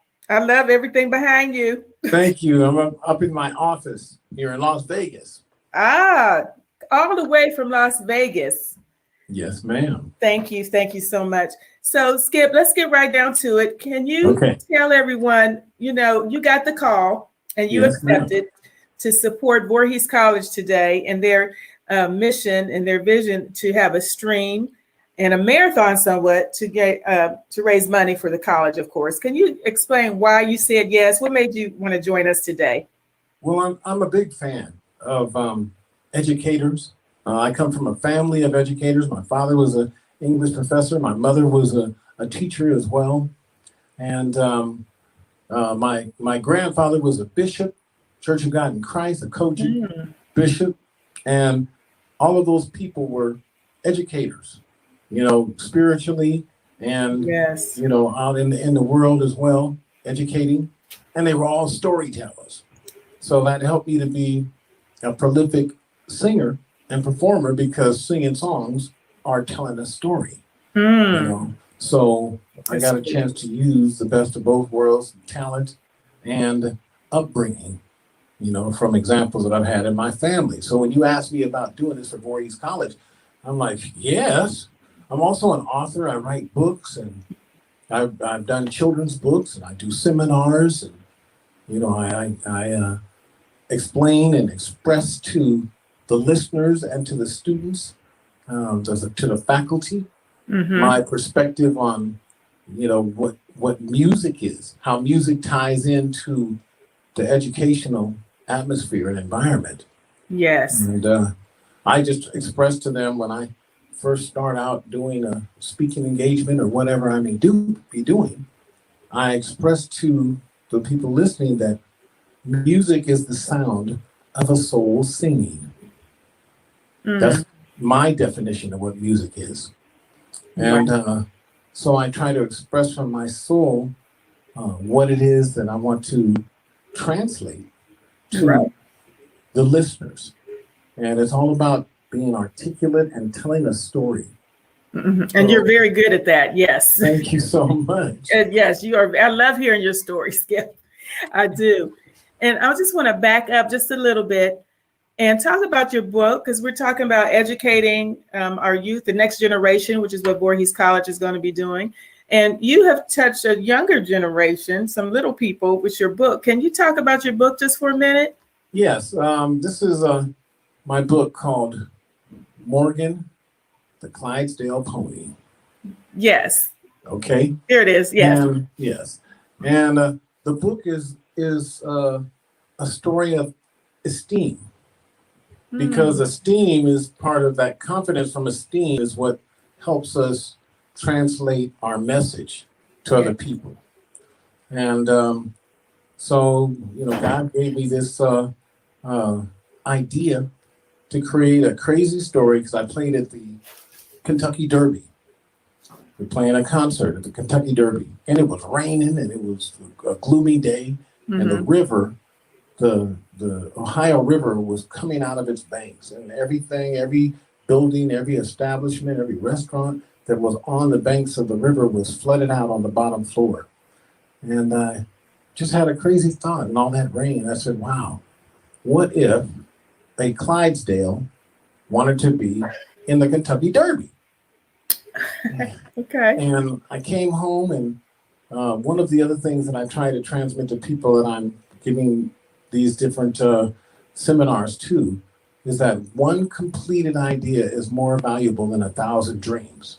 So whatever you do, you can have an idea or, a thought and what have you, but unless you apply it and complete that thought into something that comes to realization, it's just a thought and it just flies into the ether. Mm-hmm. So I stayed home for 3 days and wrote this story about a Clydesdale that wasn't supposed to be in a race, wasn't built to run in a race like thoroughbreds were, with long, sleek hooves and narrow bodies, and could run like the wind. He was made for pulling plows and working in the farms. And but he had this belief that he was going to be in the Kentucky Derby. And I just developed this story about him, actually believing to be something that he wasn't born or predisposed to be. Okay. But because he believed in himself, one day God created the conditions that made it favorable for him to have an advantage over those racehorses with the long, sleek legs and the narrow hooves, to have an advantage over them. And the conditions were right, and he was able to run that race and win that Kentucky Derby because of his disposition to run in mud and the muck and the rain. And as long as you believe in yourself, what kept him motivated was him believing that he could do it. And that's what I try to translate to our next generation. You can be anything if you believe it. Wonderful, wonderful story. Not just that generation, I think, and all the students that may go to Voorhees and what Voorhees is trying to pour into them, just that thought right there, the belief and what we are bringing to our other generations, which are our leaders, from the ones you're talking to about that book to the ones that may go to Voorhees, and which brings it back full circle. Belief, providing for them and helping them, which is what we want to do today with Voorhees College. Right. What you're doing today with your book and for the kids that you are speaking to. And I know you've done it internationally as well. Yes, ma'am. I have all over the world. Wonderful. Thank you for sharing that. There you go. You just told another story and it was good. Thank you, Skip. But we definitely want to keep Voorhees in mind today because we want to ask people to give. And Skip is here to ask you all to give. And I thank you for that, Skip. And why is it important to give to you? What your plea to the people out there, Skip? What would you say to them? Why it's important to give to Voorhees College today? Well, two main reasons. The first main reason is that by giving, there's more that you receive by the willingness to give. It's like tidings. If you believe, that's great. You give, it's like putting a deposit in your karma bank. That's good. And if you do that and are willing to do that for selflessness and not because you think, well, I'm going to get this. No, the selflessness about that, to do that will always bring you the results that will, come back in the universe and give you things from that. The second is to be thinking about other people and what your gift and what your contribution can do to give a more naive, less experienced generation of humanity that needs that encouragement and needs that support that only those dollars are going to help to bring. Yes. Those dollars give the teachers and the establishment the ability to motivate and create conviction in this next generation of adults. And so it's very important to be able to do that and recognize that it's an opportunity to change the world. We can't change the world, the whole world. It's like, it can be very overwhelming. I can't do it. It's all messed up out there. Everything is, but our learning establishments have given the ability to change 1, 2, 3, or multiple people, multiple personalities and human beings, the ability to be encouraged and the confidence and the esteem that they can do it. This is not something that you just know off the cuff. This is something that you have to learn and you have to be taught, and this has to be fed into your mind, into your spirit. And Voorhees College is one of those establishments that can help to encourage and motivate that mindset. Oh, that was so eloquently put. Thank you so much, Skip. Thank you for joining us.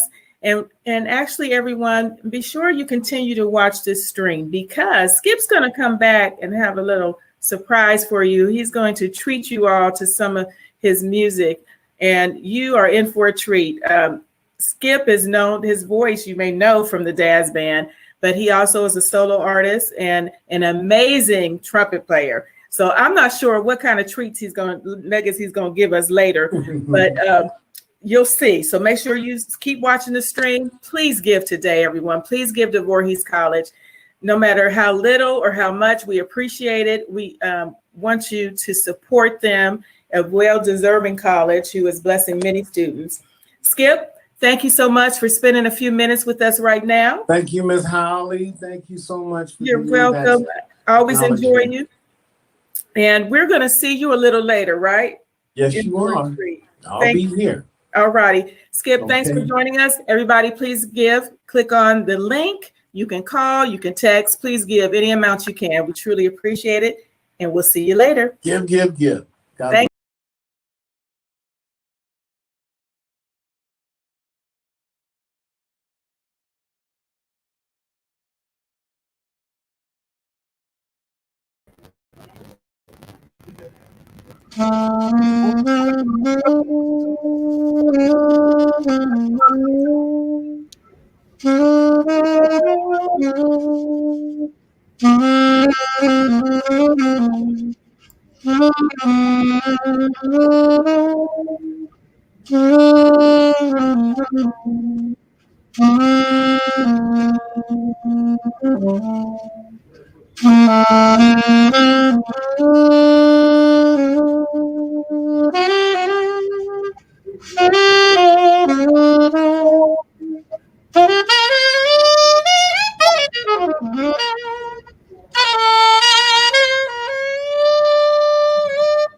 That was absolutely wonderful.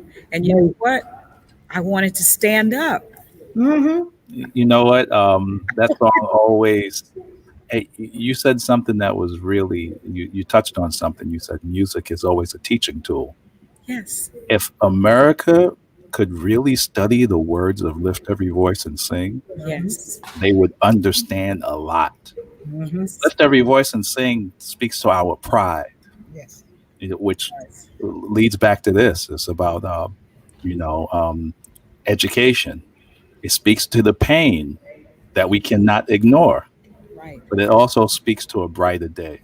And I'm so happy to be a part of this moment because we're investing in a brighter day. And I say to everybody that's going to donate, legacy is not about what you do, but it's about how you inspire others to be better than what they already are. And you cannot do that without making an investment.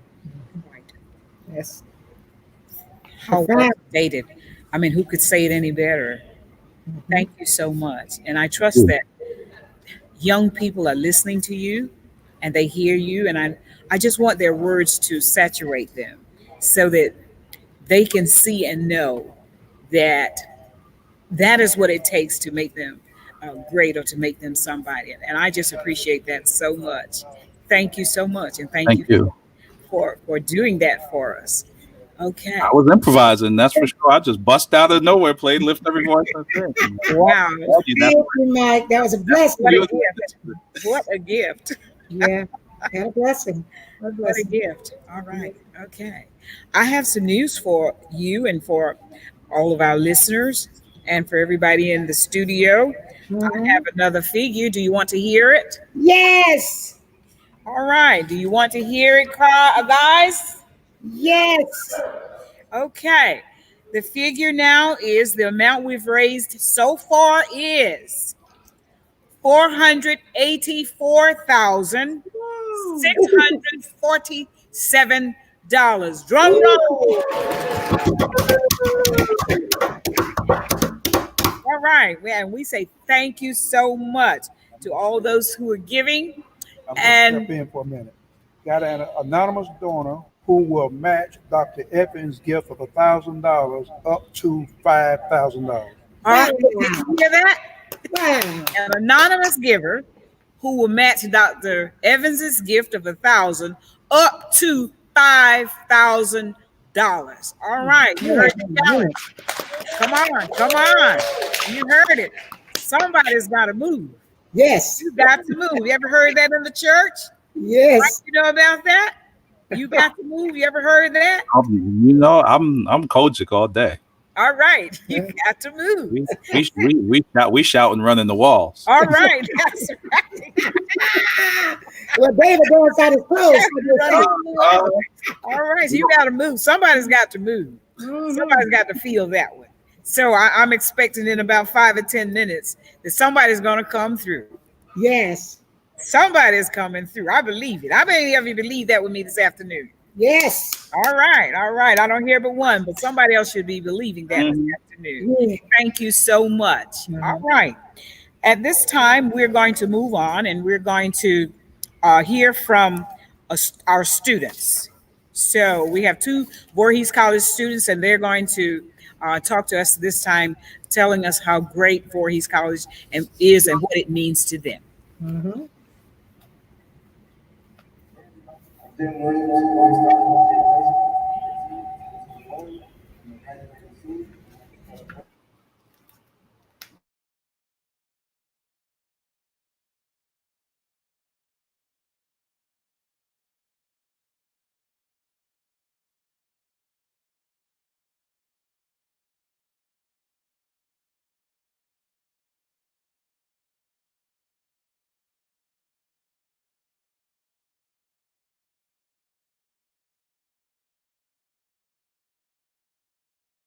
Small school environment and how I would know my teachers and everything. So that kind of made me want to come, and then I visited the school and I fell in love with it. I visited the school during high school visitation day to see the dorms, the clubs, and different activities heads on, and it made me want to come to the school. People I've met that really impacted my life since I came to Voorhees College would easily have to be first our queen, Miss Mariah Lord, my mentors, President Evans, Dr. Hopkins, Adrian West, Mr. Willie Jefferson, Mr. McLean, just the list goes on. Some people I would like to mention is also Jalen Williams, and then I would have to say Miss Jones, which is my choir director, as well as Dr. Whitaker. She's the advisor for business administration, as well as the admissions department. As I previously stated earlier on, Voorhees is a small school. It has a small school structure. Mariah, would you like to elaborate on that a little bit? During your matriculation here at Voorhees, you will see that the campus is very small and everybody knows everybody, very family oriented, as well as the teachers know you by your first name, even your nickname. But everybody knows everybody, and you will never feel alone or feel like you don't know anyone.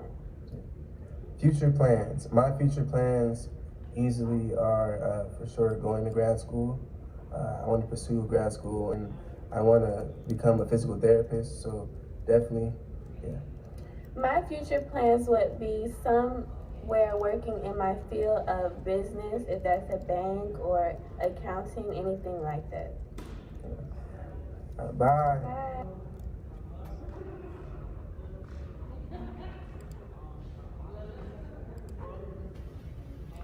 Beautiful, beautiful. There's a lot going on in the world right now. These two young people just met their hope for a better life, better future, a better tomorrow. They're getting great guidance at Voorhees. Now they need your support. So I need you guys to text us at BC Day of Giving, BC Day of Giving. Yeah, okay. 41444, or call us at 803-780-1299, or send your checks and money orders to Voorhees College, P.O. Box 678, Denmark, South Carolina, 29042. Okay, we're almost at the end of the 4 o'clock hour, but before we get out of here on that one, just want you to look back at the painting again. And this is an original work of art. It's worth $17,000. Bids start at $5,000, and we will announce the name of the highest bidder on December 31st. However, there's a second part to this auction.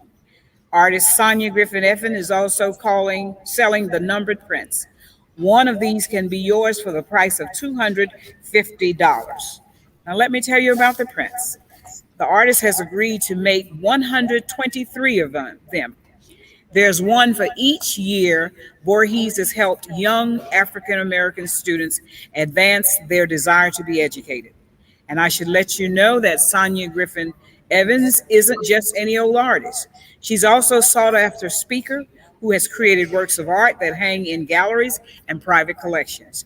She created this piece that you're looking at specifically for Voorhees College and this day. So support the arts and this school. Pledge to buy a print, a bid in the silent auction, and you'll find out who has won that by December 31st. However, if you'd like to buy just a private print, you can get it for $250. So that's your opportunity, folks. I wouldn't pass that up. Move on. And you heard Jo Marie tell you how she felt about the painting when she did it, and the purpose of the flag in the painting. Jo Marie, just talk about that again for us, please. Yes, it touched my heart. She said she named the piece the mantra for the school, which is begin, believe, and become, and which was just thrilling. But she also mentioned that it was that she was going to do a series of these paintings, these works of art, and that each one of them were going to have the flag somewhere in it. And she made us pay attention to the fact that the depiction of Professor Wright, Elizabeth Wright, had a flag in her left hand. She was turned, her back was turned. She had a flag in her left hand. And she said that she was going to put that in each one of the pieces and she was going to name the whole series, I Too Sing America. And which just touched my heart. It just really touched my heart. And then she made mention of the little girl. That could be any little girl. It could have been me. It could have been you. It could have been my mother or anybody. To embrace the hand of a strong Black woman to carry you through and show you, be an example to you, to show you that you can thrive and that you can survive. All you have to do is be willing to do it, and also give honor and praise to God, because that's where it all comes from. Ultimately, it all comes from Him. And so I'm in love with the piece, and I hope you guys are in love with it too. And those of you that can purchase the actual piece, God bless you. And those that can't, then the actual prints are out there. And like I said, I intend to get a print because I would love to have it in my house. Okay, all right. There's also gift pack that you can receive. It's a celebrity gift pack. You will receive if you give a pledge of $5,000, you receive the book written by Ernest Thomas, the actor you know from TV series What's Happening, a book about love and hope from the Episcopal Bishop Michael Curry, a book called Switch, DeBarge, Motown, and Me from musician Gregory Williams, and one very special publication that comes from the author Bakari Sellers, and he's actually the son of Dr. Cleveland Sellers that you just saw speak maybe 15 or 20 minutes ago, and he's a political analyst with CNN. So we still have all those things available for you to get if you just pledge to Voorhees College. Thank you so much. We're getting ready to move now into the 5 o'clock hour. And can you believe we have been here since 8 o'clock this morning? Mm-hmm. And we have been trying to raise, how much we're trying to raise again, Joe Marie? $1 million. And we're here, $1 million. Why are we raising it? Because we want every young person or every old person that wants to excel and go back to school to be able to do it so that they can succeed and become a valuable part of this world, the universe, this whatever. And we need the funds. We need the funds in order to help them arrive and strive and drive and all that other stuff. We need you. We love you. We need you. And also get on the phone and dial 803-780-1299 or text us at VC Day of Giving 41444, or send your check and money order to Voorhees College, P.O. Box 678, Denmark, South Carolina, 29042. Come on, we're almost there. We can make it. Oh, we can make it. We can make it. How does the song go? I don't feel no ways tired. Can you play that one? Oh man, I'm a church boy, so. All right.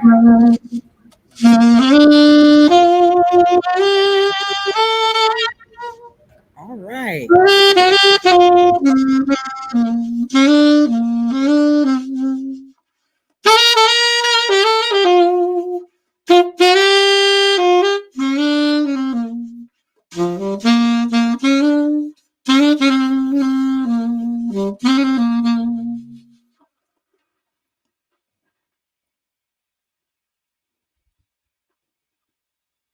We now have.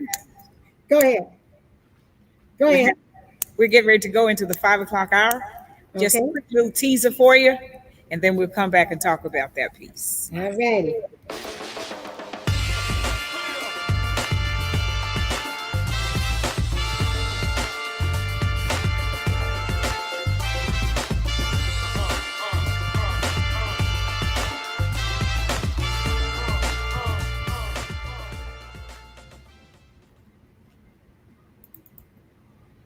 Okay, we're back, and I can see why Stevie Wonder picked you up. I got it. I can see why he picked you up, because you must have done for him what you've been doing for us today. Thank you so much. Thank you so much. All right, Joe Marie, we're moving into the 5 o'clock hour. Why don't you tell the people again exactly who you are, where you come from? Ooh, Lord have mercy. I'm your sister. I'm your mom. I'm your grandmother, your auntie, your teacher, your cousin, all that stuff. But for those of you who know me by another name, I'm Jo Marie Payton. Family Matters, Harry Baines Winslow, as some of you guys call me, or the voice of Sugar Mama on the Proud Family. Ooh, Pappy, you put a smile on my face. Bring that money on up in here. And bring that money up in here by dialing 803-780-1299. Or send us a check and a money order to Voorhees College, P.O. Box 678, Denmark, South Carolina, 29042. Or text us at CV Day of Giving 41444. And I know you people know how to text because, like I said earlier, all you folks that love Dancing with the Stars, and I do too. I almost did it. But at any rate, I had knee surgery. I had knee replacement. I can't do it. I'm bionic, y'all, but I'm still moving. Anyway, I'm telling you a lot of stuff today about me, right? But yes. You see, it didn't stop me. There was nothing's going to stop me but the good Lord upstairs. I heard you. Which is why I'm going to continuously fight beg, ask you softly, kindly, ask you loudly and proudly to help us send these young people to school. Yes. So that they can follow their heart's desires, their dreams, and do something to say. But on the other side, let me do it like this, because I like to be balanced in things. For the young people, because there's some young people, they don't want to go to school. And that's all right too. Because the God we serve is an awesome God. And he gives you gifts. He gives you natural gifts.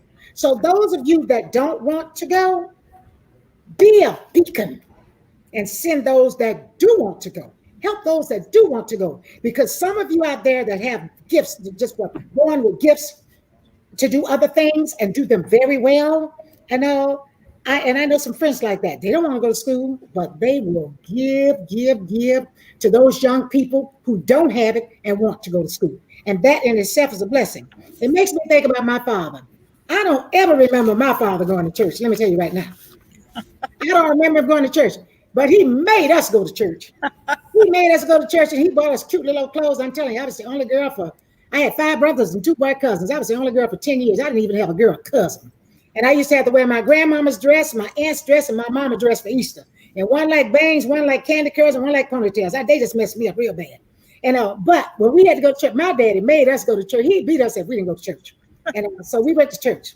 Now, granted, I use that as an example. Some people don't want to do.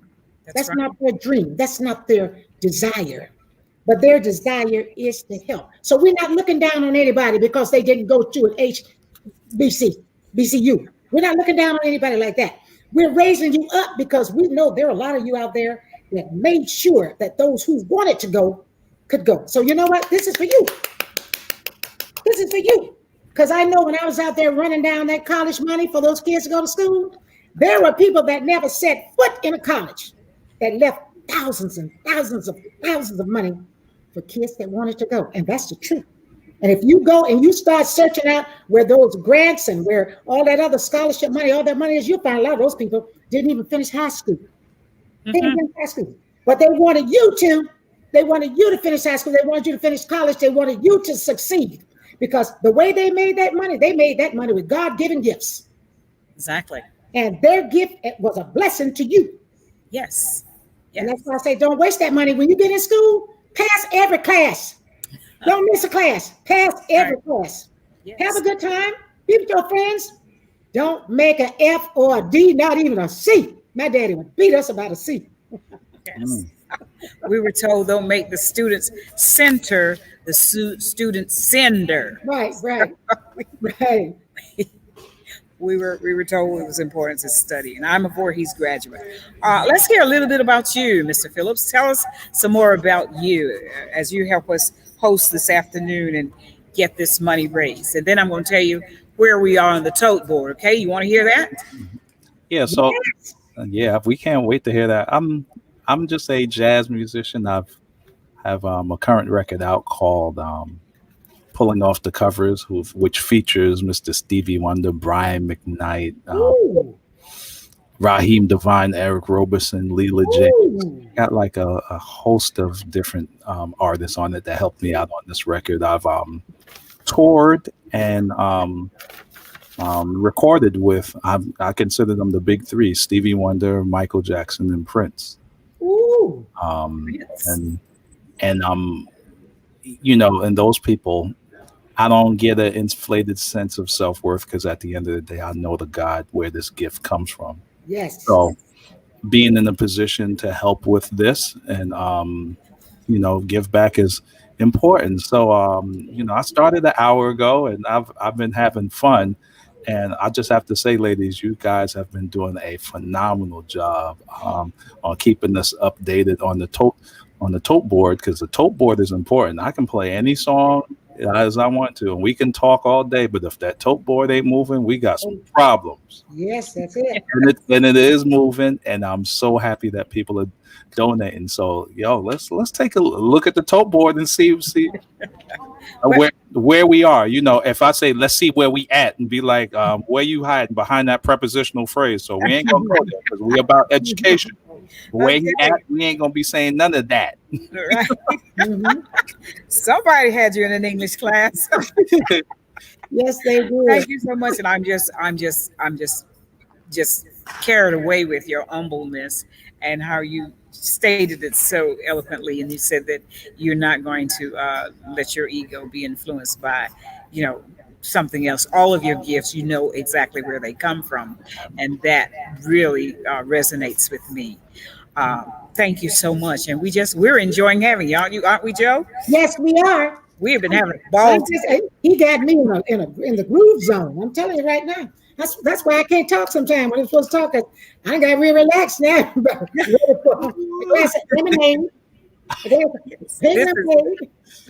All right. It has just been wonderful all day. Yes. Well, I have some more news for you. So are you ready? Yes.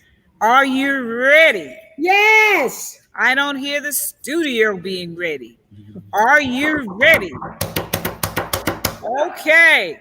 Well, let's get a little drum roll because I have some more figures for you. All right. Right now, as of 5:09 p.m. in the afternoon, December the 1, 2020. Yes. The National Giving Tuesday Day. We have Amen. In our coffers. Come on. We have in our coffers. Yes. We have exactly $493,781. Can I get an amen? Amen. Amen. Amen. We go to $500,000. But we're almost a half. But that's not where we're going. I mean, that's good. Almost. We're most appreciative. That's right. Well, what is it we're trying to raise, Joe Marie? $1 million. We're trying to get $1 million. All right, Mr. Mike Phillips, how much we're trying to raise? $1 million. $1 million. And how long we're going to be here? Until we get it. That's right. So we need. You mean if it's past 8 o'clock, we're going to be here? Right here. Be right here. Campus in the neighborhood. What we need now in the next few minutes. What we need. Okay. What we need by 8 o'clock is $1 million. What we would like to have in the next few minutes will be $7,229, which would bring it to $500,000. All right. So somebody out there write us a check for $7,229. Somebody, anybody. See, we got English popping off in here, math. I mean, everything is here. Like, about this education. Listen, that's because everything must change. Come on now. Play a little bit of that. Everything. What did the preacher say? I feel my help coming on. Play a little bit of that, Mike. I know you can play. My help coming on. Okay, so she just requested something. I'll give you one verse. Okay. All right.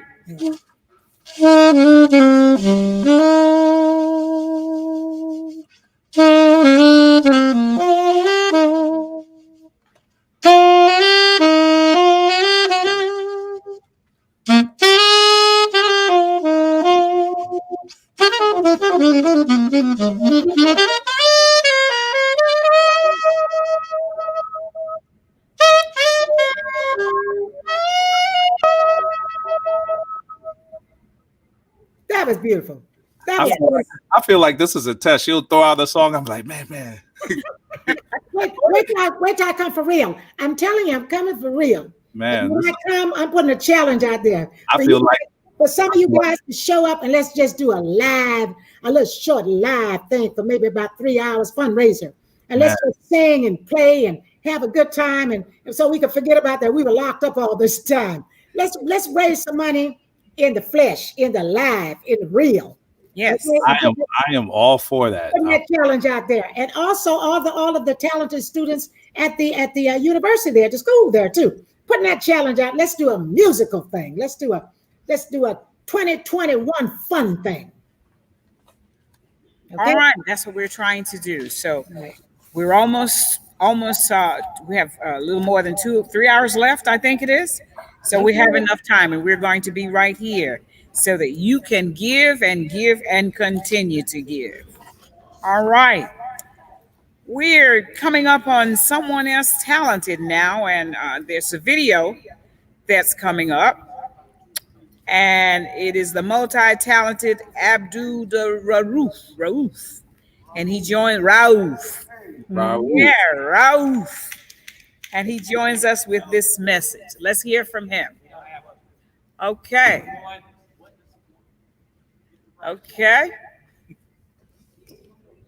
We have a little difficulty with that. So, huh? All right. Do you have something for that? You got a filler for that one, I'm sure. Oh, I mean, I got fillers for the whole day, so let's go. Yeah. Let's hear it. Let's hear it. I love that one.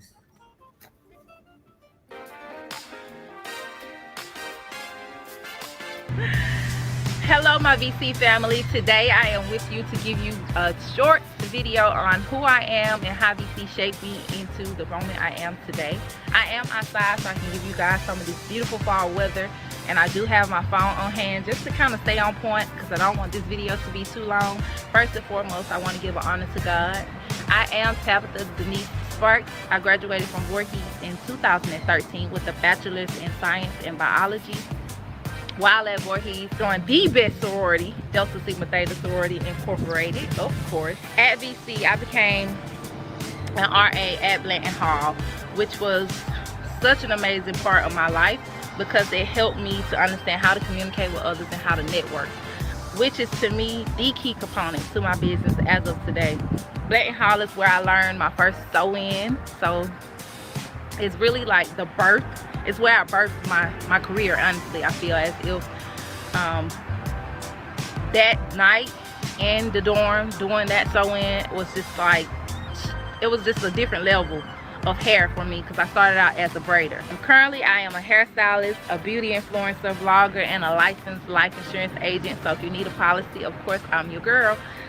But most importantly, I am the CEO of Ongo Movement.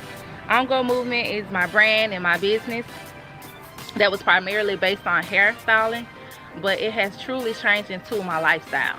So due to my success, I have created a Ongo Movement scholarship for people just like me. I also have the opportunity to travel the world. I've been to Dubai, Bali, Tahiti, Bahamas. I'm going to LA next week. I also became a homeowner at the age of 28, and I paid my car off the following year, which was a blessing to me. I say all of that to say this, that I just wanted to inspire you to continue following your dreams and find out your passion, because once you find your passion, the money will come. So for me, hair is my passion, and I just want to say thank you, Voorhees. VC could definitely be the start to something new for you. All it takes is for you to stay focused and you to know what your goals and dreams are, and to just push forward and work hard towards them. I was Miss VC Alumni 2018. I was Miss VC Alumni 2018 along with Gary Edwards. So I forgot to mention that in the video, but I just want to say thank you, VC. I love my HBCU, and I'm so proud to be a Tiger. Pump it up, VC. VC, pump it up. VC, we got that Tiger pride. We rock that blue and white. BLUEWHITE, BLUEWHITE,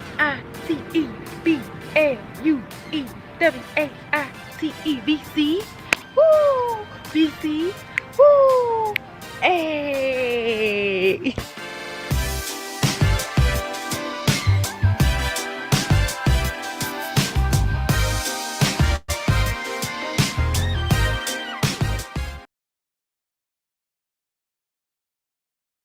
You hear what I'm saying? Majored in science or something or other. Someone then went into hair and got her own business, paid for her own house, singing with Miss VC. I mean, just, she could be president too a few years from now. She wants to be. She really could. All that energy, and she'll spare you some insurance. Yes, but she got all that pride, all that courage, and all that determination and stuff. Not well, she got some of it from her parents and her family, but she got a lot of that from Voorhees. She got a lot of that on campus with her other parents, with her other mamas and daddies and aunts and uncles that were there to guide her and nurture her and make her feel good about being a success. Because look how young she is right now. Yes. She has only just begun to do the things that she's gonna do. I want to meet her too when I come to Denmark. Bye, my little girl, Tabitha. I'm telling you, you're going to have to get down here. But let's go back and I want you to talk to us a bit, Mike, about what it's like when you went on tours. What was that like? I heard you say that you went on several tours. Yes. I was so scared with Stevie Wonder. So the first time I'm about 18 years old, and we're playing for Nelson Mandela's 80th birthday party, and you understand the significance of Nelson. You understand the significance of being with a legend. I'm on stage and I'm soaking everything in. I couldn't believe it. So I think it was so overwhelming that I didn't think I did that good because of everything that was just right there in front of me. You know, I'm looking at Stevie, I'm staring, missing my parts. It was just watching Nelson Mandela walk within feet of me. It was absolutely crazy, but I knew I wanted it for a living. So I started touring with Stevie, and then I got the opportunity to work with Prince. And I'll tell you, that changed my life. That man can dance, sing, understand his business, understand everything about the music. He'll take your instrument and play it better than you. Wow. And you know, Prince will always have the deep voice. You know, I'm gonna keep it real. Prince, he was so pretty that you really couldn't look at him because you stare at Prince for more than 5 minutes, you might fall in love with him. But he was a genius. And working with Michael, I'm the only saxophonist that he had featured on the song. There's a song called Behind the Mask that features me on it. And I was just blessed to these three icons. So good to be with. And they're all geniuses. Stevie can see things and feel things and change it into music like nobody can. Prince can play your instrument better than you. And he's so light years ahead. And Michael was a visionary. He was Cirque du Soleil before Cirque du Soleil even happened. So that's to answer your question. It's been a pleasure, but it's been more of a learning. It's been more learning than me appreciating it, because when you're with legends like that, they teach you about other legends, and that's how you uphold the culture and the standard of the shoulders that you stand on. Wow. All righty. Well, you know, who we have coming up next. Oh, I'm happy to meet him because Tommy talked about him. Tommy talked about Lenny. When he said Lenny, I know what he's talking about. And Mr. Lenny Springs, who is he's the retired vice president of Wells Fargo. Retired vice president of Wells Fargo. And a strong Voorhees supporter. And so is he there? Is Mr. Springs there? I think we have a video clipping. Okay, he's not in yet? Okay. Are we ready for Lenny? Not. Okay.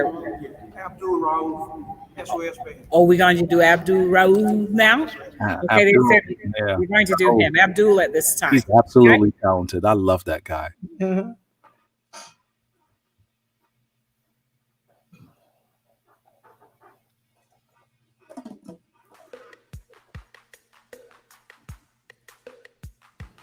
Hello, my name is Abdul Rauf. If I were to sing a few notes of a song called Just Be Good to Me, or play the horn parts to take your time and do it right, or riff the hooks to tell me if you still care, you might connect me with the SOS Band, and you would be right. I am the principal member, male lead vocalist, and band leader of the iconic R&B group.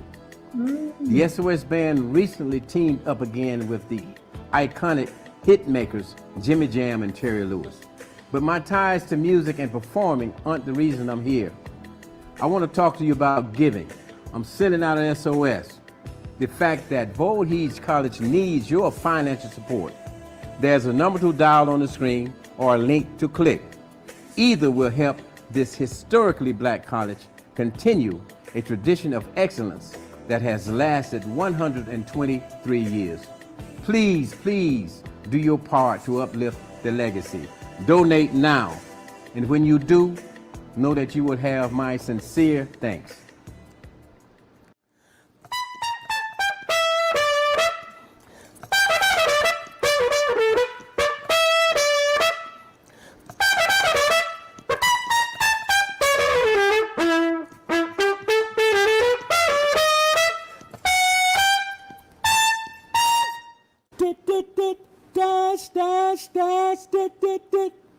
That lick is from the song SOS. It's popular with many HBC and HBCU marching bands. Check it.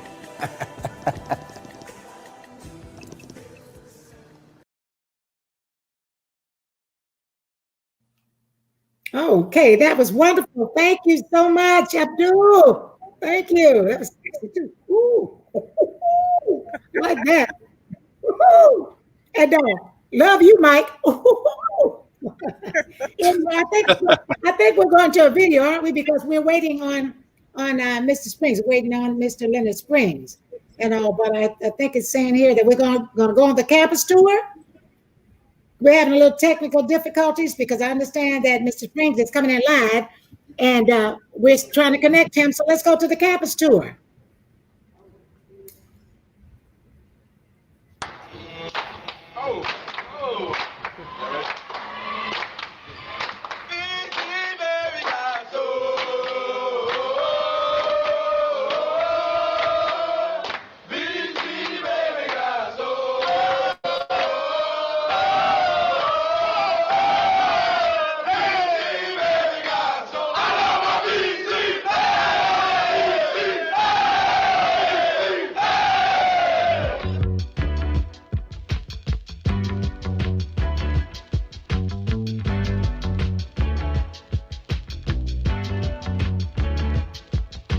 Welcome to Voorhees College, where you can begin your collegiate journey.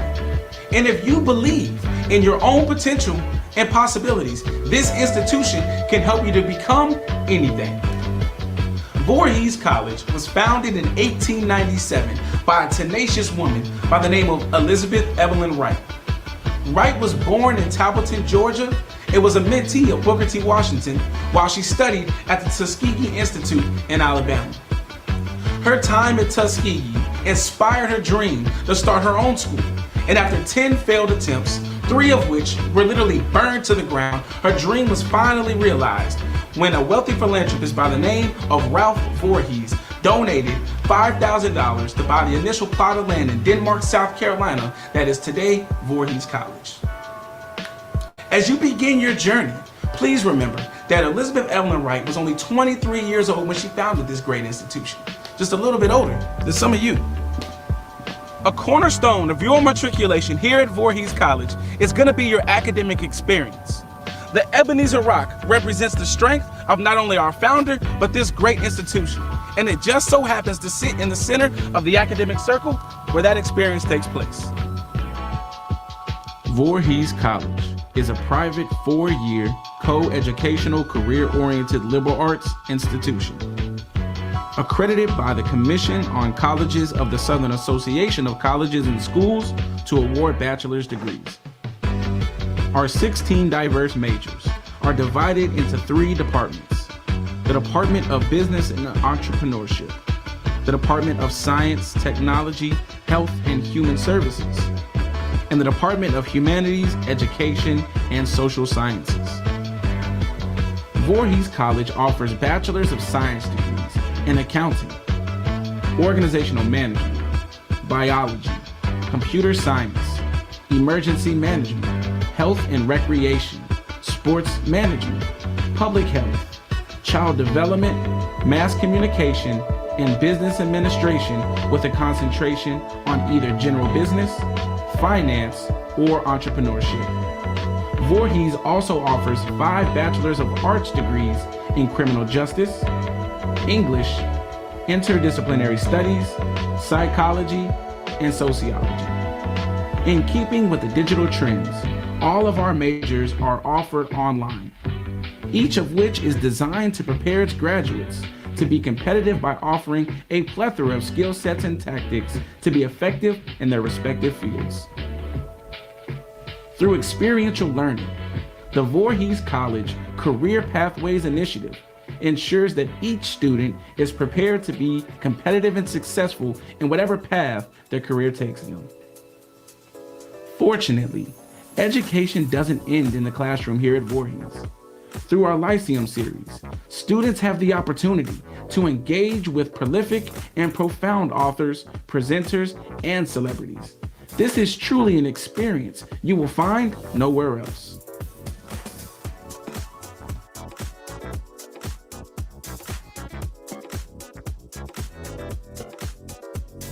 Outside of the classroom, HBCU culture is the heartbeat of student life. And your cultural experience here at Voorhees College is a cornerstone of your matriculation that will enrich your life for years to come. Voorhees College is proud to be affiliated with the Episcopal Church. While offering weekly chapel services, Voorhees College does not require its students to be Episcopalian. Over our storied history, we have worked with various students from various religious backgrounds.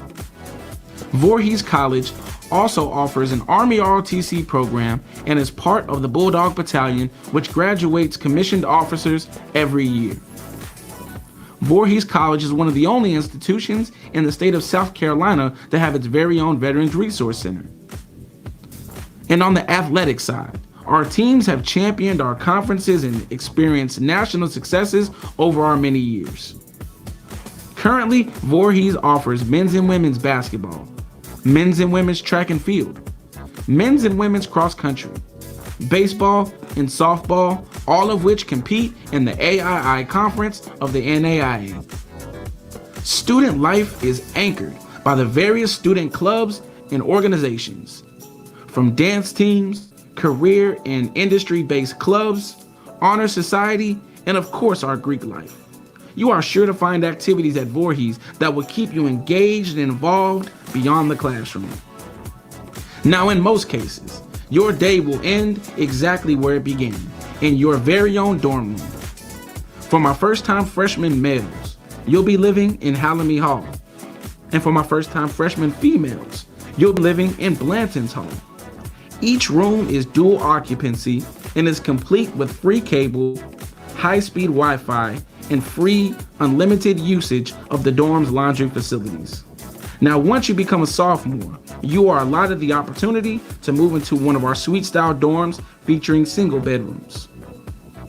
Voorhees College has taken the dining experience and simplified it by eliminating flex dollars and swipe cards. 3 times a day for 2 hours a day, the CAF will be open for buffet-style dining to include various entrees and food station options.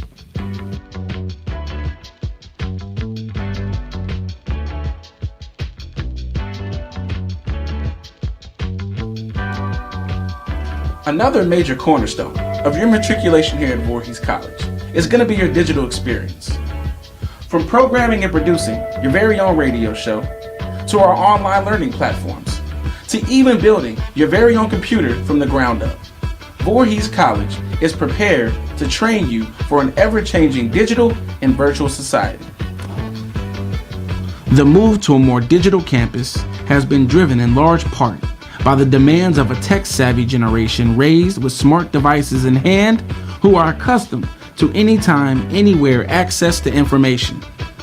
In an effort to serve this growing population of students, Voorhees College is offering all 16 of its bachelor's degrees completely online. Whether you're an online student or a traditional student, you will use 2 online portals to access information. The first is Tiger Portal, which is the portal you will use to access your personal information. Information like your unofficial transcript, financial aid award letter, and registration. The second portal you will use is Canvas. Canvas is our online learning platform, which is rated top 5 open source learning management systems in the world.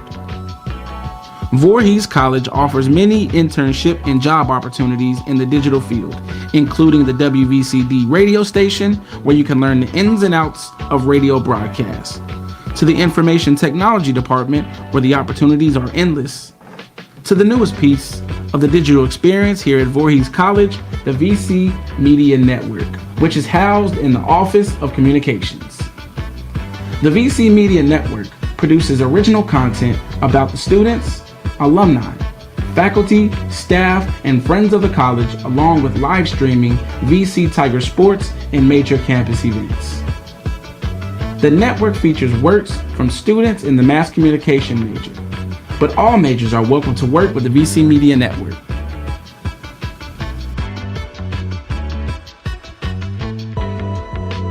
Now that we have taken you on a journey through the Voorhees College experience, it is my hope that we have inspired you to take that next step to become a Voorhees College Tiger.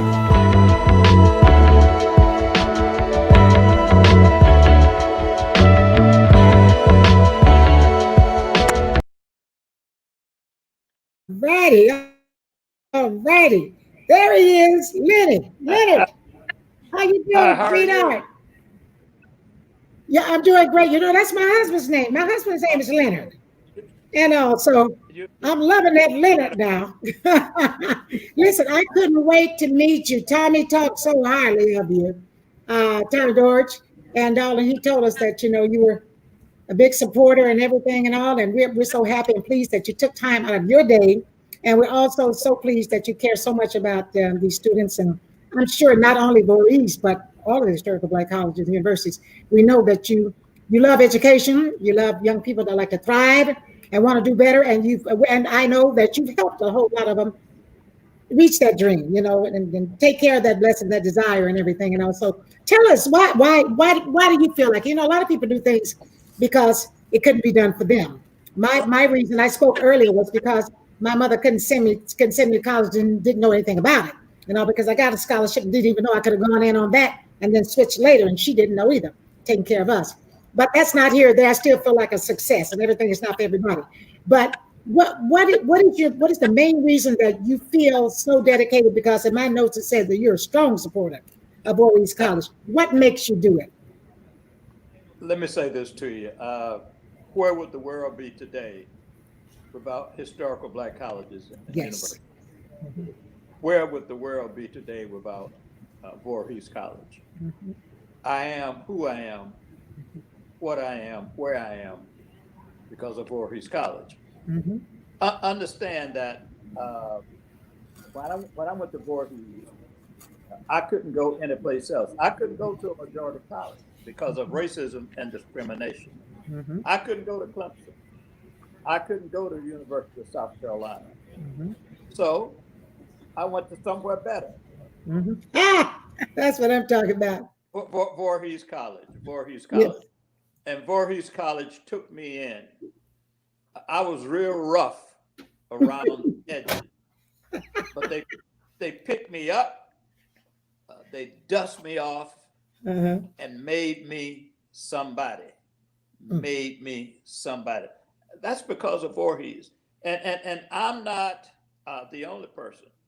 I'm not I'm an exception to the rule because Voorhees look at young men like me when I went there and took us all in.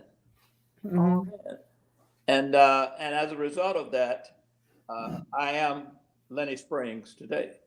But Mr. Springs, Leonard, I'm gonna call you whatever you want me to call you, but I'm gonna call you a success more than anything else. I don't want to miss this, and I don't want anybody that's watching this to miss this. And because I did announce it earlier before you got here, that you're a retired vice president of Wells Fargo Bank. And you know, when I hear you talk about how rough you were around the edges and they made you pull up your bootstraps and get you to do what you're supposed to do, you excelled more than a lot of people could imagine. We know how big a bank Wells Fargo is. Most of us got our houses and cars and all this other stuff from Wells. We know a lot of us do. I know what that bank does and what it stands for. And for you as an African American, like you said, you know, the doors were closed for us. You know, absolutely. Experiences were closed for us. For you to achieve that is a monumental thing in itself, especially if you retired at it, which means that you started a long time ago. That door either opened for you or you kicked it down and got in there and stayed there long enough to retire from it. Well, Voorhees College helped me kick that door down. There you go. because that door was absolutely closed. I know it was. That door was only open to majority graduates from major universities. And along came a little country boy from Johnston, South Carolina, full of knowledge that I gained while at Voorhees. Instructors like Dr. Marshall, Ms. Potts, Dr. Hicks, president like Dr. John F. Potts, and now an excellent president like Dr. Evans. They kicked that door down. Yes. All I had to do was walk in. Walk in. And when I walked in that door, I said to everybody, I am as knowledgeable, I am as articulate, and I know as much as you know academically, educationally. So come on, let's compete. I love it. I love it. And when I hear you say it like that, it makes me think about the Tuskegee Airmen. I love it. And especially because I'm sure we're from the same crop. I'm 70. I know we're in that good crop. But what's amazing about it is when I listen to you, remember the names of your teachers, your professors. You remember the names because they impacted your life the same way I remember mine, because they taught me some things I will never forget. Absolutely. There's some things I don't care what, you will never forget them. You will never forget the processing of them. You'll never forget how they taught you how to do it. And one example, let me let you talk. One example, my granddaughter came in and she was doing math. No, my daughter, because my granddaughter doesn't, she's a master. She's 12 years old. But my daughter, when she was in school, and she had to do math, and she'd sit down crying and carrying on this, that, and the other. And I said, what is going on? She said, well, I have to do this. And I said, well, it's 16, 4 times 4. I said, no, but that's not the way I'm supposed to do it. I'm supposed to go through 99 different ways to get this answer. I said, you don't need to do all that. And I tell my daughter right now, don't take her through all of that. Computers do that now. She just needs the basic. No A to Z. No 0 to 9. The computers will do the rest of it. Now, it is granted, it is important that they know those things, but they're not the major important thing. The major things that they should know, Benny, is what we know. Yeah. Having courage, having ambition, having dreams, and having somebody there to support you. Absolutely. You know, my instructors used to tell me, say, you know, you can be somebody. You can be somebody. Dr. Potts, who was the president at the time I was there, my job was to drive him. I was his driver. But what I didn't know while I was driving him, he was mentoring me. Yes. Dr. Potts used to ask me every week, Lenny, did you read a newspaper this week? Did you read the Wall Street Journal? Did you read the New York Times? Or did you read the Washington Post? I didn't know what he was doing to me at that time, but he was mentoring me. Yes, he was. Yeah, he was mentoring me. And because of that, I started reading. I started reading constantly, regularly. National newspapers, national publications, because we live in a global society. Yes, we do. A global society. And my instructors, while I was there, they would always push me. You know, I did one semester, I just did enough to get by. You know, I was out there having fun and hanging, popping, and having a good time. My instructor called me in. I'm gonna call your mom and daddy and tell them what you're doing. I said, oh no, you can't do that. They said, well, you better do better. You better do better. But I'm saying that to say is you don't get that kind of nurturing. No. You don't get that kind of attention at majority colleges. Right. But you get that at historical Black colleges. Yes, you do. And universities. Voorhees College. There are many Lenny Springs out there. I'm not the only one. Many of them out there. Yes. And I've been involved with Voorhees since I was a freshman.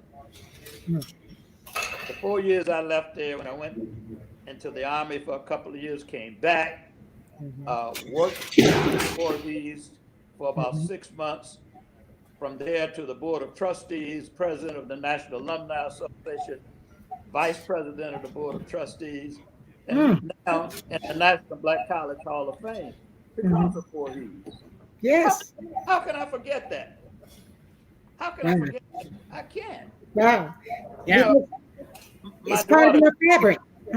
My daughter told me when she finished high school, well, I'm going to North Carolina State. I said, you may go to North Carolina State, but my money ain't going Money ain't going there.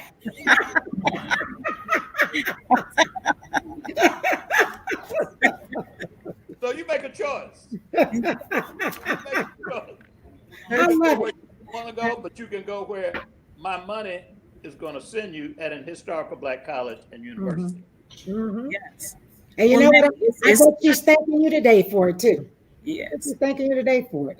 Absolutely. We have to encourage our children, but that comes from, like you say, our teachers and mentors that encouraged us. One little short example, because I don't want to take up the time that we want to use for you, is my daughter had a book report. My parents always pushed us because they were strong in education also, although they didn't graduate, but they were strong in education. But my daughter had a book report, and I think she was like in 7th or 8th grade or whatever. And she got to the last minute, the last day, and I was working at the studio, running back and forth at Warner Brothers. And she was in there like she was stressed out. I said, "What's going on?" She said, "I got a book report to turn in tomorrow." I said, "Well, when were you supposed to? Why are you just doing it now?" She said, "Because I don't know." She said, "I don't know." I said, "What is it on?" She said, "Where the red fern grows," or something like that. So anyway, I said, "Well, where's the book?" She said, "Well, I had the book, but I don't know where it is." And this, that, and the other. I made her. I said, "Get in the car." I went to Barnes and Noble. They didn't have that book. I said, give me a book by that same artist, by that same author. Give me a book. You can't find where the red ferns grow. Give me something else that author did. I said, get in there and do that book report. I said, you know what? Because if you turn this book report in, you might get a D. But if you don't turn it in, you're going to get an F. I said, when you get to that school, you tell that teacher you lost your book, but your mama, tell the truth, your mama made you do a book report anyway. Is there any chance that I can go back and repeat this and do the real book report? I said, but you're not going to walk in there with nothing. Absolutely. Because nothing is an F. Absolutely. That's a failure. Okay. And we as a community, we as a people cannot afford to make an F. No. We can only afford to make A's. Yes. Because in this society that we're living in today, of racism, discrimination, yes, racial divide, yes, we got to be the best. Yes, we do. Of the best. Of the best. And I'm encouraging everyone that's looking at this telethon today to dig deep into your pockets. Yes. Send Voorhees a check. If you don't send a check to Voorhees, send a check to some HBCU. Yes. But this is about Voorhees today. I've always supported Voorhees and will continue to support Voorhees. When I die, I'm going to continue to support Voorhees because Voorhees is in my will. So I'll be dead and gone, but Voorhees will still benefit from Lenny Springs. So to all of my friends, all of my alumni, all of the supporters, send a check to Voorhees. Support education. Education is one of the 2 or 3 things that we have left that's going to take us across that bridge. Yes. Take us across that bridge. We have suffered too long as a people, but we can overcome that if we support our historical Black colleges and universities and give back. You may not have but $5 or $10. Yes. Give it. You may not have but $2, but give it. When you do that, you're helping some young African-American male or female to get an education. Think back. Think back when you were in school like me. I had absolutely nothing. My dad had dropped me off on the back of a pickup truck with my little clothes in a Piggly Wiggly bag. But look at from where I come from. But most so, look where I've been.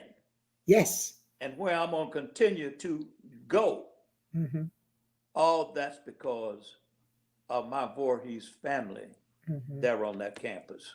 Wow. Wow, what a story. I appreciate you so much for Appreciate you, my love. for telling us and just coming, digging from the heart, you know, and letting people know that you did not forget where it came from and who helped you to get to where you went to and where you still continue to go. But you know what makes my heart jump even more? That you said after you die. After you die, they're still going to get your money. They're in your will. And I can appreciate that because I found out last week that my grandfather's sister, who was the last living relative that we had in Georgia on my dad's side, was 90, I think 94, 96, something like that. And she was one of the first graduates from Albany State College, because I was born in Albany, my family from Albany, Lee County, Bates County. And found out that she actually, and I hope they do it and everything, that she had it in her will for Albany State College to get that land that her farm was on. I just found that out last week. And I'm saying, first of all, I didn't know that she graduated from Albany State or that she was a teacher. And I said, what is her name? Her name is, oh my God. And I was working for Albany all these years doing those scholarships. And I found out that my grandfather's sister, and that she left in her will for them to get that land. So I hope that their heart makes them do the right thing and donate that land to that college so that they can do something really wonderful. We must start doing more of that. Leaving something to our historical Black colleges, right, and universities. Yes, the majority community do it. Yes, they do. Why can't we do it? Absolutely. Let me just jump in here. Lenny, it is really good to see you. If I remember, you graduated in 68. Don't say it. Don't say it. Okay. All right. I remember those same people because I remember the Potts even when I went to high school there. It's good to see you. And then I want to say congratulations on your latest accomplishment. I think you mentioned it lightly or you briefly talked about it, but you got inducted recently, and did you share that with the group? And then, we probably will end this session, but just tell them very quickly what that was all about. That's a big honor for me to get inducted into the National Black College Hall of Fame. And I know you had my good friend Tommy Deutsch on earlier because yes. He and I talked, and I know you had Mike Phillips on earlier, another good friend. But that was a great honor to be nominated by Voorhees and the Voorhees family. Even greater honor to receive that award. I got it sitting on the top of my mantle right now, because every morning I wake up through the grace of God, and I just go on my knees and pray and thank God for all of the blessings that He has restored upon me. And one of those blessings being an alum of Voorhees College.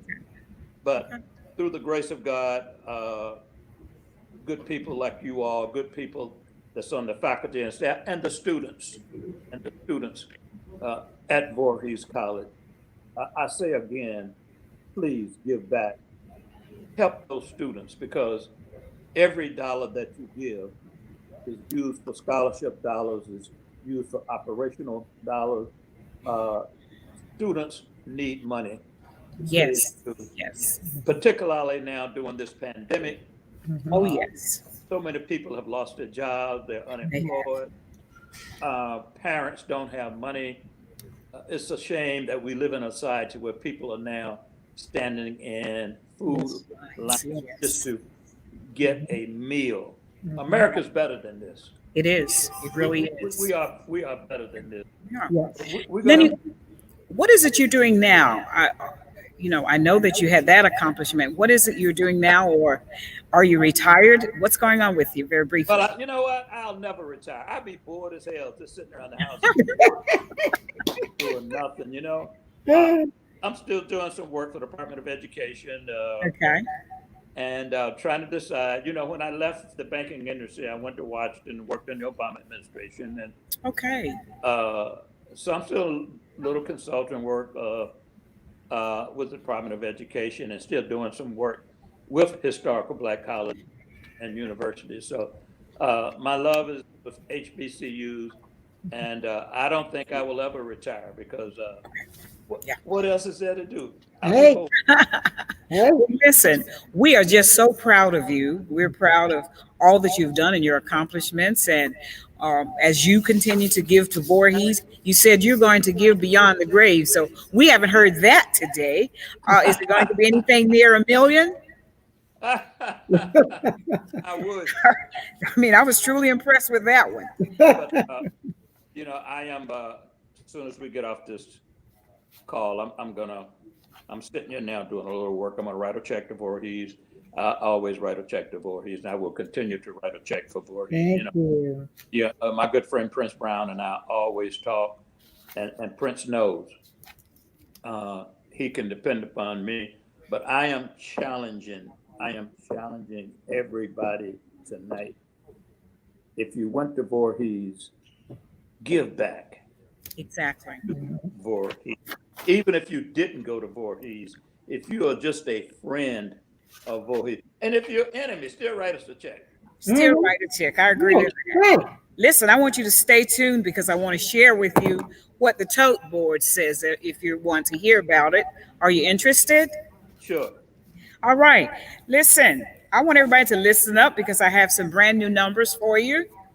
My question is, are you ready? Yes. All right. All right. I couldn't hear you. That was our drum roll. We do that every time we do the tote board. So you probably have to do a little beating there yourself. Hit on the desk a little bit so we know you're interested.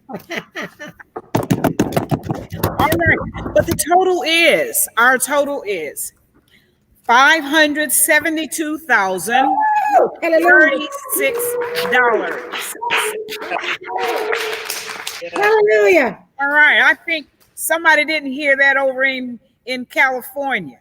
Do it again. I don't think they heard it down in South Texas. I don't know about Wisconsin. I don't know about Kansas City or Delaware. I'm going to say it again. The total we have as of right now is $572,036. And you heard Lenny say he's going to write a check. So this is before his check. I don't know where we're going now after we get his. I don't know where we're going. I don't know. I don't know. We may be there. We may have to shut down at 6 o'clock. I don't know. If we get that milk, we're shutting up. But anyway, he said he's going to send this check. We're going to get that today, right? Oh, absolutely. All right. So we'll do another tote board. I see David Miller came in and said we hear it in California. All righty. So that's what we've done so far. And to all of you, we want to say again, thank you very much. And Joe Marie, what is it we're trying to raise? We are trying to raise $1 million by 8 o'clock tonight. By 8 o'clock tonight. Well, we sincerely thank you right now. Right now. All right. Listen, if we don't reach that million tonight, let's do this again. Yes. Let's do this again. Because what I would like to do is, quite frankly, reach out to some of my corporate partners. Mm-hmm. And see if we can get.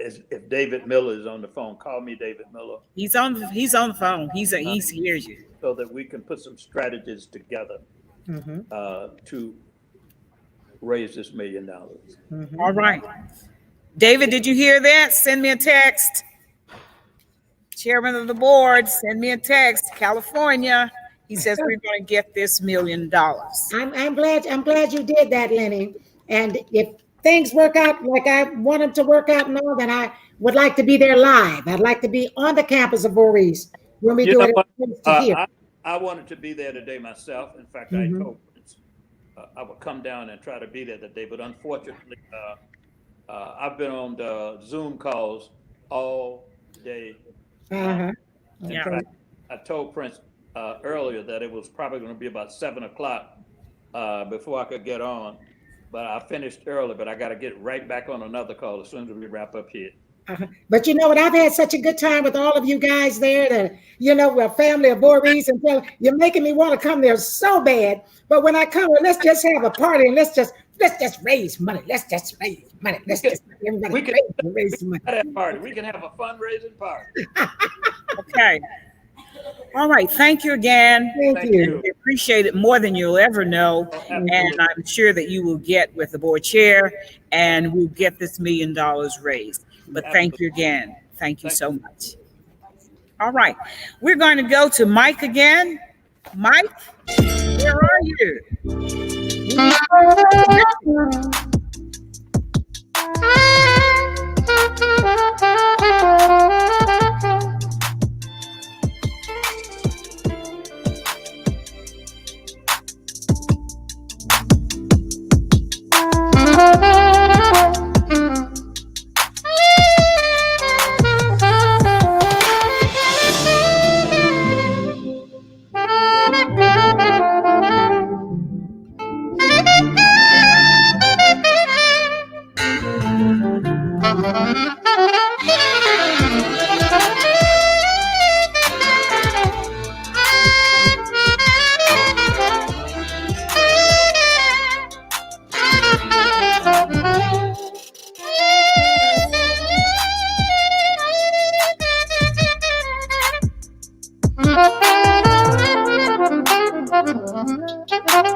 All right, that's just a little something.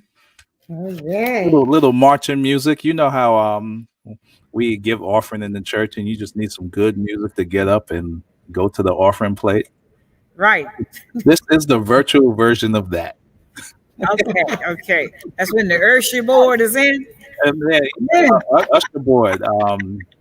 Hey, let me give you another snippet, man. I love playing for you. I love playing for y'all. So let's see what we can hear. Watch this. Okay.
Hi, I hope that helped people march a little bit more. To the phone. March over to the phone and call us at 803-780-1299. I said, get your stepping, y'all, and dial 803-780-1299. Or get to marching to the post office box with a check in your hand. Send it to Voorhees College, P.O. Box 678, Denmark, South Carolina. Zip code 29043. Or if you just want to sit down and relax because you heard Mike play that soothing music, then pull out your phone and text us at CV Day of Giving 41444. And do this right here when you're doing it. Feel good about giving. Okay? Now, it's 6 o'clock, y'all. Do you know what that means? Okay, I just cleared up the food, but you can.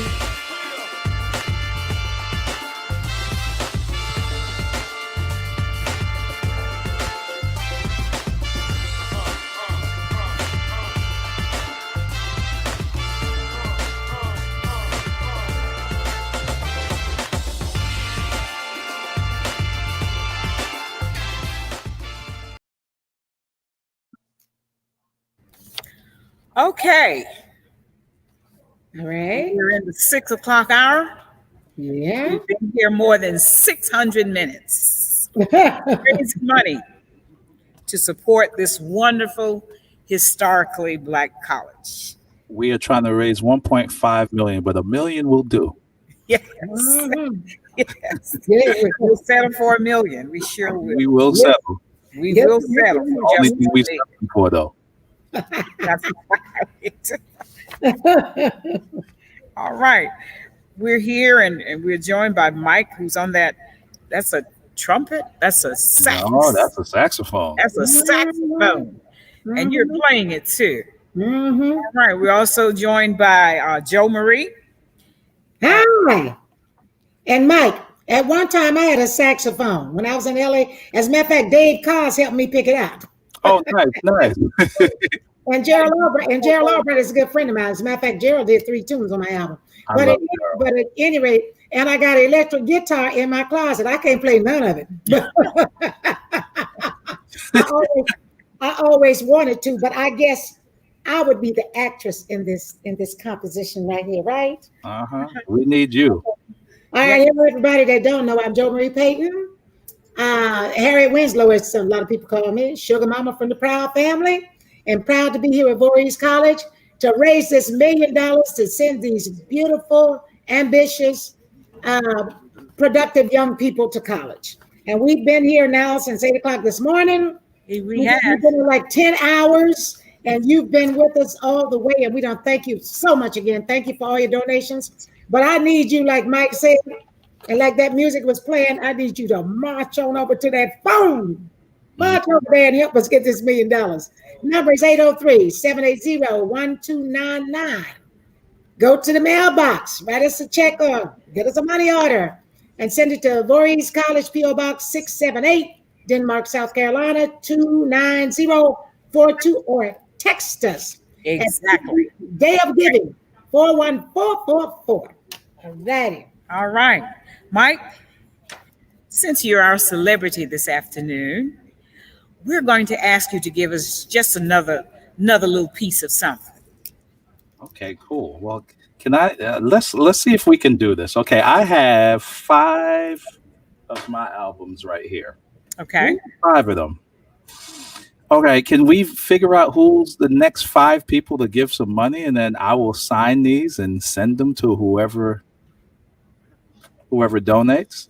Okay, I think we can do that. He All right. wants to know who are the next 5 people that will donate to Voorhees College. Should we say $100 or more? $100 or more.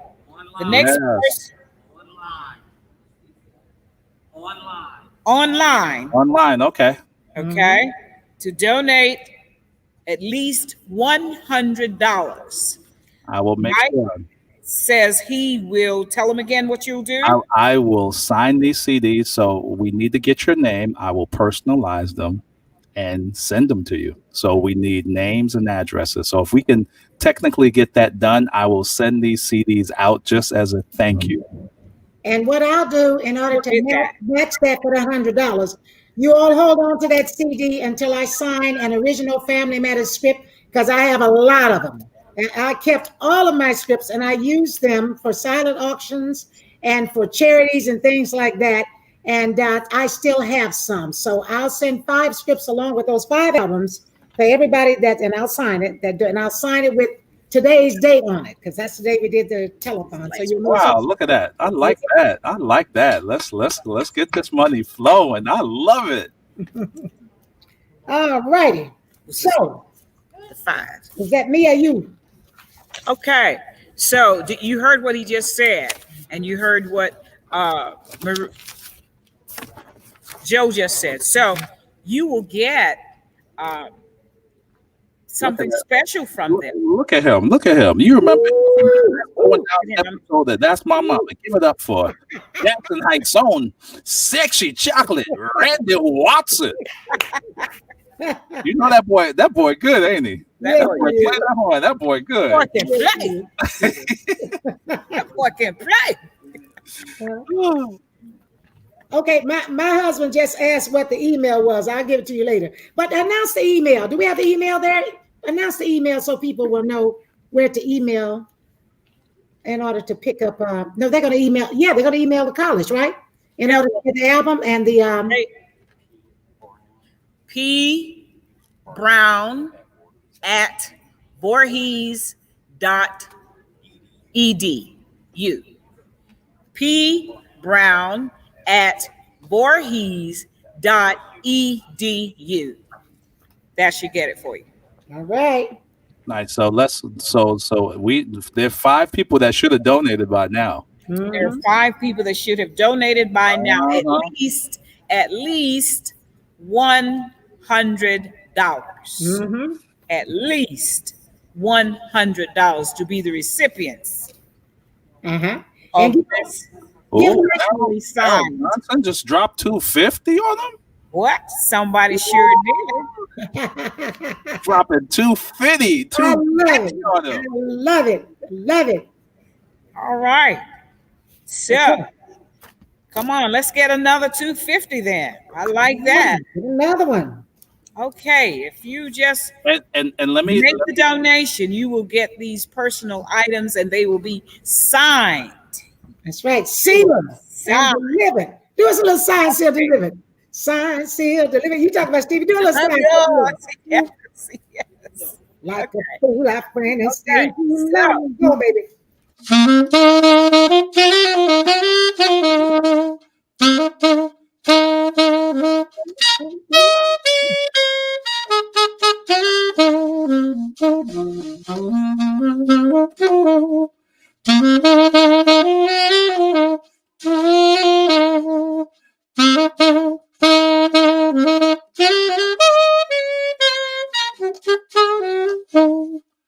Boy, you are gonna stump me. You are just naming songs. You like, I'm gonna get this Mike Phillips.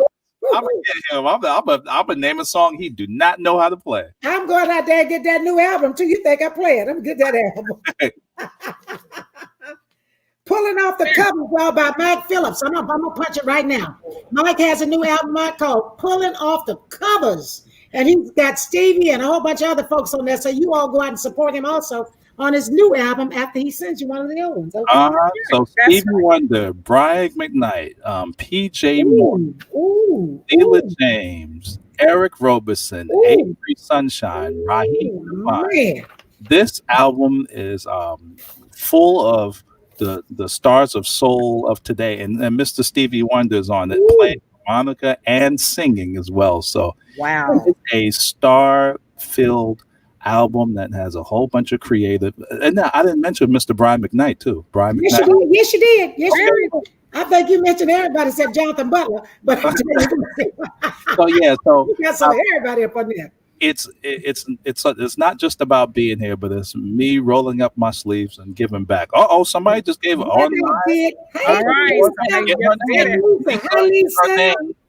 Lisa, get her name, get her address, please. She donated. Lisa's name and address. All right. All right. She met the challenge. She's one of them. Okay. They said they have you, Lisa. All right. While we're doing that, we're going to now hear from an Emmy-winning poet, Hank Stewart, and he describes the generational responsibility of lifting each other up through the act of giving in a poem that is titled, I Accept. So we're going to hear from him at this time. Hank Stewart.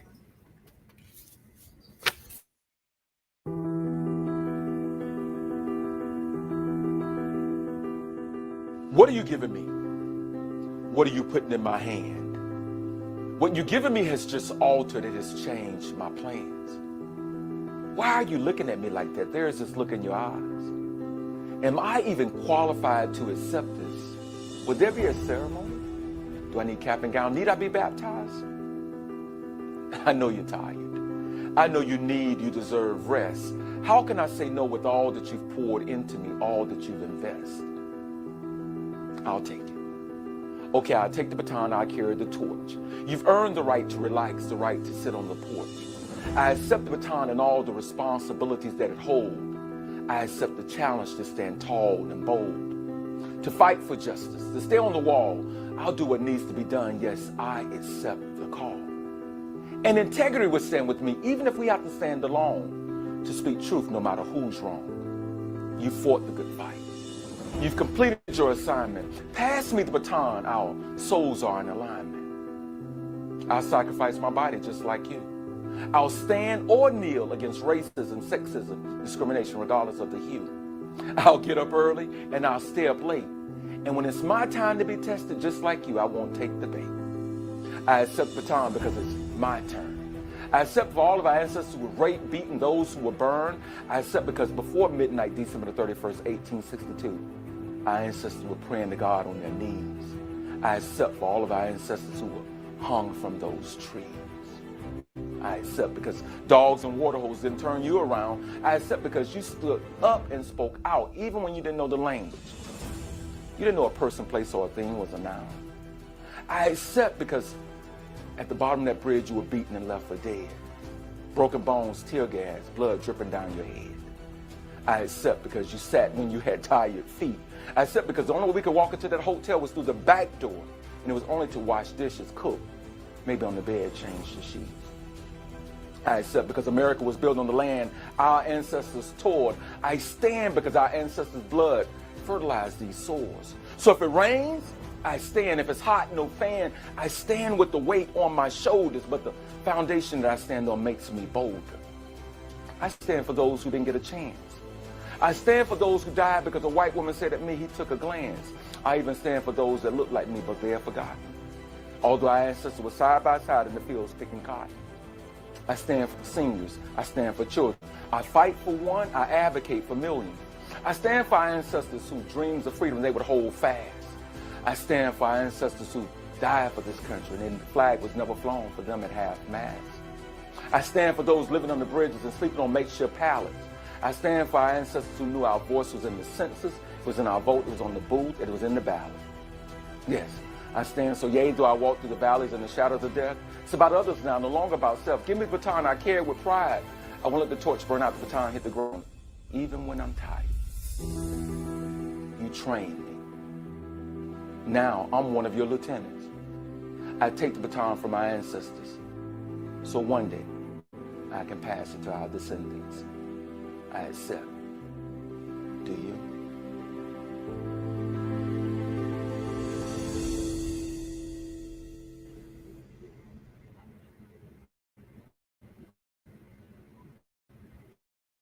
Okay. All right, you just heard that poem, and it was very powerful, don't you think, Joe Marie? Powerful and motivating. Goodness, awesome. Yes, it was. Yes, it was. Okay, we're now going to hear from Howard Hewitt.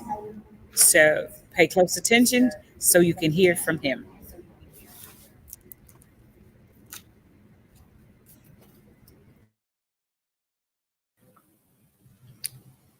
Hello, everyone. It's Tanya Hawley again with the Camdy Group and host of Camdy Conversations. And I'm on special assignment with Voorhees College in their Day of Giving. And I am once again very excited to bring a very special guest this evening. Some of you may know him from a group called Shalimar from a little while ago. Songs like Second Time Around and a whole bunch of songs. I'm sure you remember A Night to Remember as well. And then he had a solo career that you may know him for as well. It has songs like Say Amen, I'm For Real. So please join me in welcoming my friend, the talented, the still handsome, and one singing man, Mr. Howard Hewitt. Hey, Howard. Hey, Tanya, how you doing? How are you? Great, doing great. So happy to see you again. Thank you for joining me on this Day of Giving for Voorhees College. I think it's a very good cause, definitely. Yes, and I appreciate you taking the time out and spending a few minutes with us here for this 12 hours that they're doing streaming live here for a very good cause. A So, streamer. yes. Wow, that's deep. That's deep. That's good. Yeah. So people have a 12-hour chance to give. So I want to start just one. I don't know, some of our viewers, just a few, might not know who you are. So I want you to introduce yourself officially. What would you say to introduce yourself? I gave a brief, I mean, there might be just a few people. You were pretty thorough. I mean, now with the group Shalimar, I mean, we had second time around. Well, even before I got with the group, they had a song I called "Take That to the Bank" that was pretty well known. And then second time around, Make That Move, For the Lover in You, A Night to Remember, all that stuff. And then I went into my solo thing in '86, and first solo album came out in '86, and that was I Commit to Love album. And they had Say Amen, I'm For Real on there, Stay, and then went on to do a bunch of other solo albums with it. Like, so it's been a while. I started my recording career, I think, in '79. That's when the first album came out. So it was good. Well, we thank you for the gift of music. You truly have blessed us over the years. And I have to say, this special assignment with Howard Hewitt is for the ladies in the house. I'm just saying, because ladies love Howard Hewitt. Yes. That's funny. So, yes.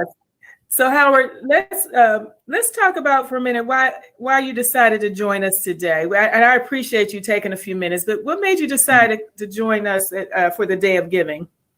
Well, anything, Tanya, that I can do as far as like education is concerned, is the strength of our country depends on how well educated our kids are. I mean, literally.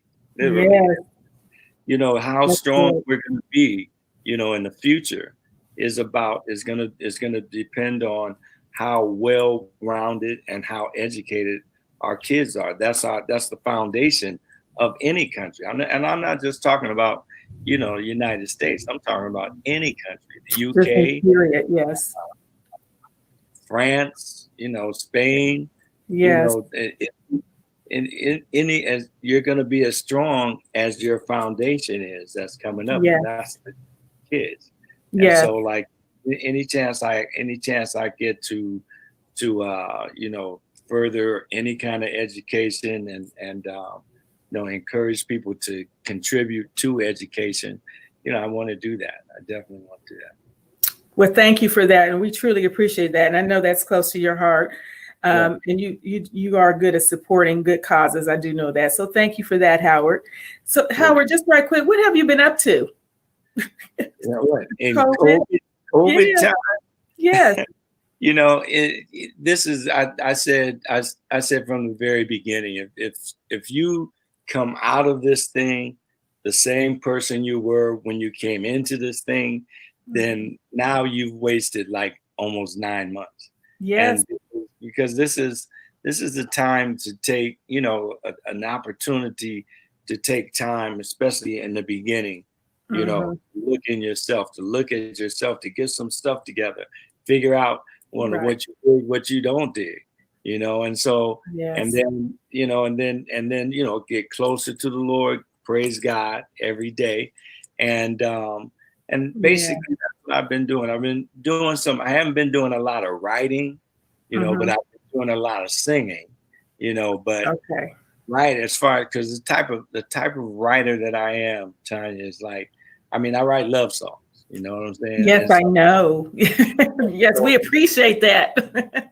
So like, I don't see, with the elections and with the COVID-19 and people talking about their rights and their rights there and health situation, I don't see a lot of love going on. And so I'm really motivated, by things around me. I'm not the fast food writer where I can sit and just say, okay, from 5, I'm going to write today. I like that. I have to be inspired. That's why songs like "Say Amen" are important to me, and songs like Oh, yes. the once, twice, three times last for a lifetime, for a long time. Show me, they last for a long They time. do. So, Yes, we're still listening.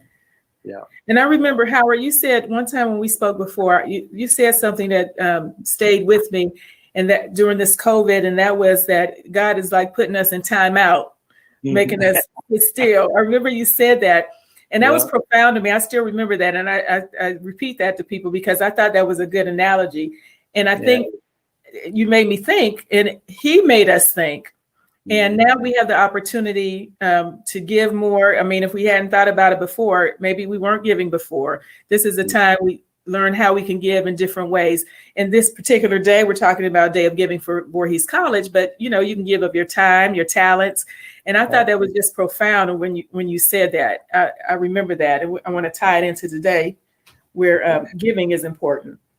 Yeah, definitely. Like I said, he said, okay, everybody go to your homes, go to your rooms, and think about what you've done, think about what you're doing, but then you look at, the things that are going on, and you just have to realize that, God has this whole thing in his hands. And I did a thing, I got into a thing where right after the first debate, the Joe Biden and Trump debate, I had, after that was over with, I had thought about, wow, I'd never seen anything like that before. You know what I mean? Right. So not here in this country, but then I thought about, I had seen it before in other countries, but never here in this country like that. But so the thing was, the next morning I woke up, and from the very beginning of this, I said, okay, I've read the Bible, a couple times, two or three times, or scanned through it a bunch of times. Right. But I said, I'm going to start from Genesis and just, read all the way through. So at this point, at that point, when that happened, I was in 2nd Chronicles. And so the whole situation, when I read it, it was 2nd Chronicles chapter 20, starting at verse 12.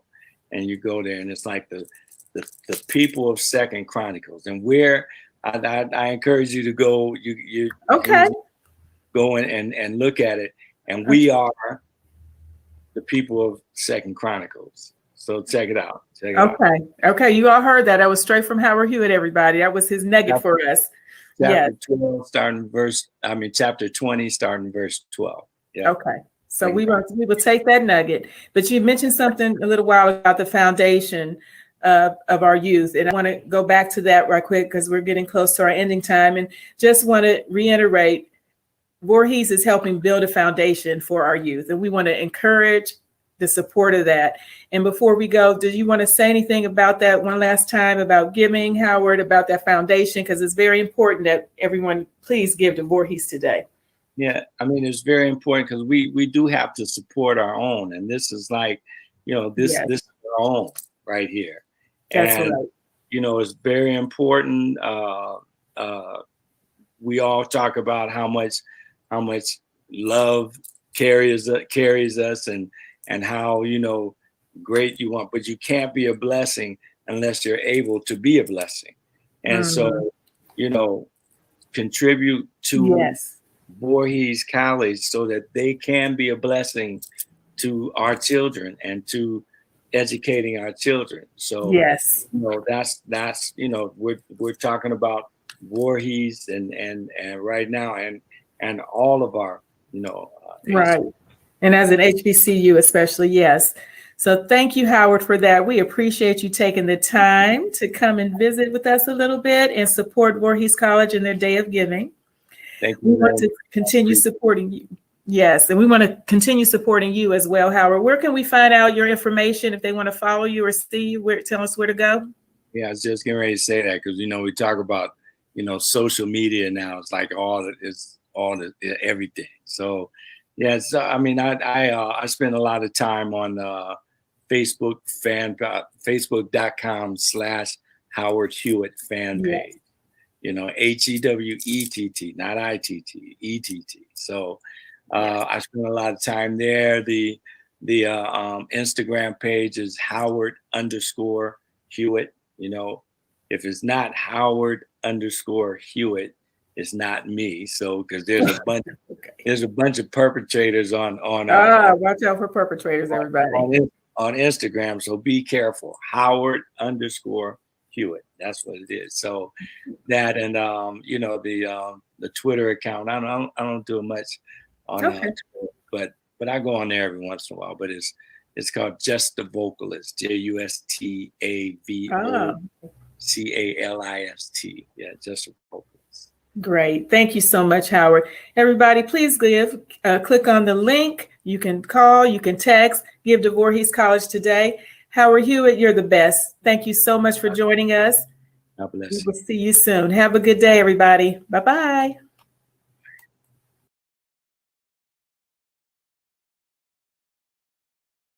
And I'm the Vice President for Institutional Advancement here at Voorhees College, and I want to interrupt this broadcast with Dr. Thelma Sojourner, my good friend Mike Phillips, as well as my good friend Joe Marie Payton. I'm coming in early here because we've been getting a number of calls and texts and emails as it relates to the ability to give to Voorhees College today. And I think because today is Giving Tuesday, the system that we are using is being used by a number of nonprofits throughout the country. And because of the large volume or the large traffic, that system has been in and out, which has caused problems for us, have actually allowed people not to be able to give. So I wanted to explain that to you and just to say to you, we appreciate the support that you have given. We want you to continue to support us. And what I want to do is to have you take a look and see what we're doing here. You can still give, but all you've got to do is just dial the number that Joe Marie and Dr. Thelma has been giving out all day. It's 803-780-1299. You can also text the day of giving. You can text that to 41444. You can also go online, and that's what we really want you to be able to do rather than go to the mobile calls. Go onto our website, which is Voorhees.edu. And when you get there, just click on the give icon, and that'll take you right to where you can go ahead on and give. I'm walking around because I want you to see the people that work here. Many of them are waiting on you to make that phone call. So by all means, we want you to make the phone call. I'm going to be back toward the end because I want to be able to have some interaction with Joe Marie Payton, with Mike Phillips, and also with Dr. Thelma Sojourner. But in the meantime, let the phone ring. We want to hear it. Give the number one more time. That number again is 803-780-1299. Call in and make your pledge today. Make your pledge today. Remember this, the students' future depend on our present. So let's be present today and make the present. In other words, make a gift. Make that call right now. It's 803-780-1299. Thank you.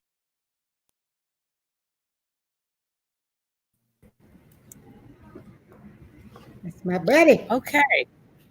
All right. Thank you. You heard Dr. Brown, and he's continuing to tell you how you can make your contributions here at Voorhees College. We're about midway in the 6 o'clock hour, and we're still open for business. We will be here until 8 p.m. tonight. And the only reason we're here is to give you the opportunity to give to Voorhees College, because we want to make sure that our students are successful. And it can happen only if you help us make it possible. So give, continue to give, and please know that we thank you very much. I'd like to know if Mike is still there. Mike Phillips, are you still there? Okay. I am not going anywhere. I mean, I am going to have to go soon, but. Okay. Now tell them again what they're going to get, because I have something for you and Joe Marie. Tell them again. Okay. So the 5 that gave at least $100. Okay, And Joe Marie, they're going to get scripts, you said? Right, original Family Matters script signed by me. All right, original Family Matters script signed by Joe Marie. And So, a personalized pulling off the cover CD right here with this with Randy Watson, aka Sexy Chocolate, right on the cover. okay, they're getting all of that. Uh-huh. Gosh, I should have. You should have put one in. Okay. All right. You tell Sandra Boatman, who's on the phone, I said to give until she can't give anymore. Okay. Tell her that. All right. Well, I have the names for you, and they are Monica Lamb, Al and Margie Green, Daryl Johnson, Sandra Capers, and Nevelyn Edwards. Okay. Thank you. Make sure you copy those names down, email them to me, and I will get this CD to them and thank them so much for giving, which is so important. So thank you so much. All right. We will make sure that you get it. But those are the 5 names. Do you want to hear them again? Yes, why not? Okay. Monica Lamb. Monica Lamb, thank you. Al and Margie Green. Al and Margie Green, thank you. Daryl Johnson. Daryl Johnson, what up, man? Thank you, my brother. Sandra Capers. Sandra, thank you. And Nevelyn Edwards. Okay. They done saved the best for last. Nevelyn. That's right. And Nevelyn happens to be a native of Denmark, South Carolina. All right. All right. So they were obedient. They answered the call. Yes. All right. So we're supposed to go to that painting again, that beautiful painting. Okay. All right. You want me to do it? Yes. Okay. Let me tell you about that painting that you can get.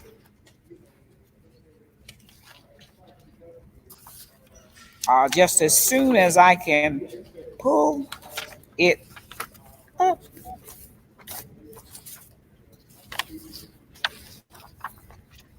All right.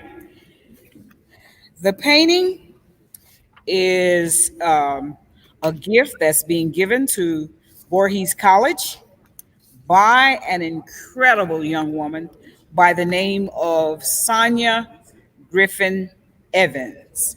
And the artwork is so important on this day of giving. She is allowing Voorhees College to sell this original painting as an auction item for the college.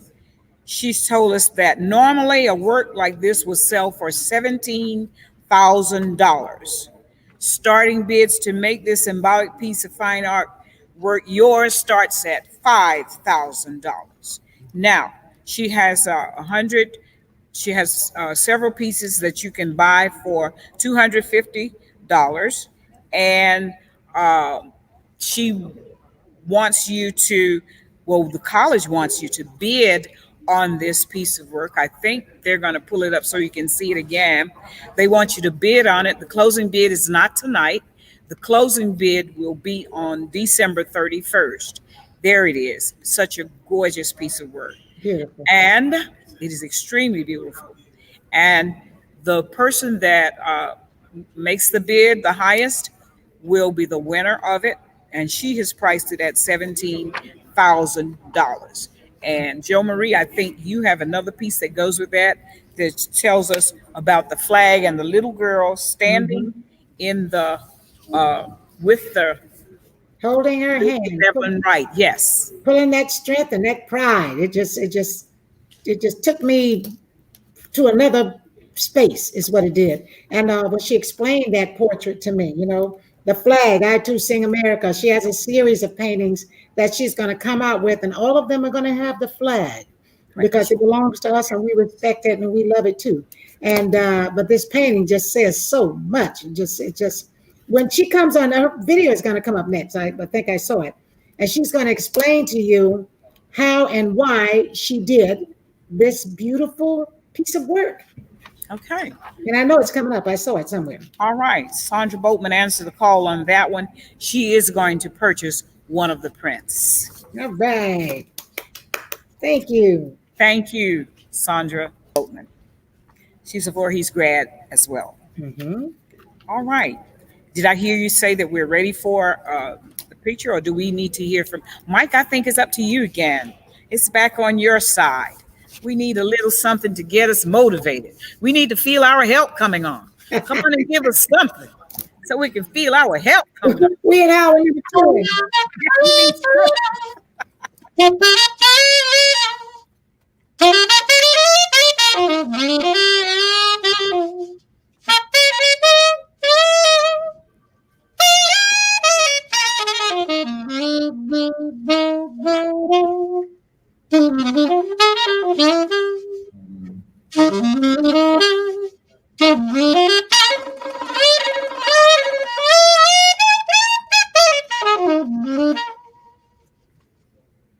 Shucks, I thought you was fixing to go all into some blues. Hi, this is Go Artisan Sonia Griffin Evans, known for capturing the culture, the heritage, the history, and spirituality of our ancestors. And so I have been working in my studio on a very special piece for Voorhees College Giving Day. See, I'm a strong believer that we are benefactors of our ancestors, and it is up to us to be good stewards of what we are given. So while I was painting this piece and learning about the inspirational story of Elizabeth Evelyn Wright, the founder of Voorhees College, how she would walk 5 to 20 miles a day for contributions so that she would be able to educate African American youth, I knew that I had to be a part of this event. And so I'm asking you to join in with giving to Voorhees College so that not only can we preserve her legacy, but to continue her legacy. You see, that too is so very important in honoring our ancestors, because I believe the best way to honor them is to continue their works. So the piece that I have created for this event, I entitled it Begin, Believe, Become, which is not only the motto of Voorhees College, but I believe they were some of the very words that were ingrained in the soul of Miss Wright on her journey to making her vision come true. And I got a great understanding as well when creating this piece that our ancestors, not only did they help to build America without benefiting from what it had to offer, but they also had to build America for themselves. And so not only is her story a African American story, but this is an American story that should be preserved. And so this is also a part of my series that I am entitling, I Too Sing America. And so this is the very first piece in that series. So if you notice, there is a American flag, and you will see that in all of the pieces. But she is holding on to that American flag because she too, not only for herself, but for others, she wants them to have life, liberty, and the pursuit of happiness. And so also, you will see her holding on to a young girl's hand who understands her opportunity, and she wants to become just like Miss Wright. She wants to be able to take that torch and carry on her legacy. And then you will also see Begin over here in the little girl's book. And I always try to hide these messages or use symbolism to convey their stories. And because I understand that our ancestors, in order to create and do what they did during the time that in which they did these things, they had to have the ability to overcome obstacles by great lengths. So as you will also see in the painting, you will see these little puffballs. They look like clouds. And they are clouds because our ancestors always had to rise above their trials and their tribulations and the obstacles that were laid before them. But thankfully for us, they rose to the occasion. And we have great institutions like Voorhees College that if we do our part and our giving to preserve these institutions, they will continue on, and she will leave this legacy for generations to come.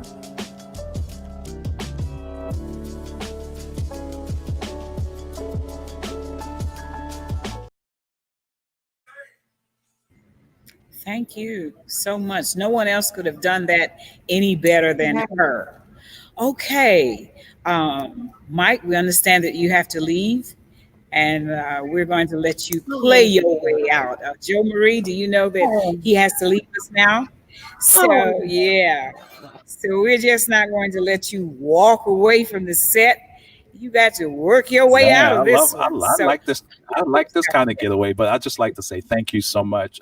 It was a honor being on screen. I'm looking just two beautiful chocolate sisters. Really? Man. And we're looking at a handsome hunk, a king. Yeah. That's what we're looking at. And not only that, but we are just working together to make sure that the legacies are secured for some kids that are going to change the world through education. So thank you guys so much. And I never had to play myself out of somewhere. Yes. Man, this is something you ain't going nowhere, youngin, until you play. Play, that's right. This way, you're playing your way out, you're playing us in. Okay. Oh man, I like that. So thank you so much again. I love you guys. I got my shirt on, as you can see. I got my hat on.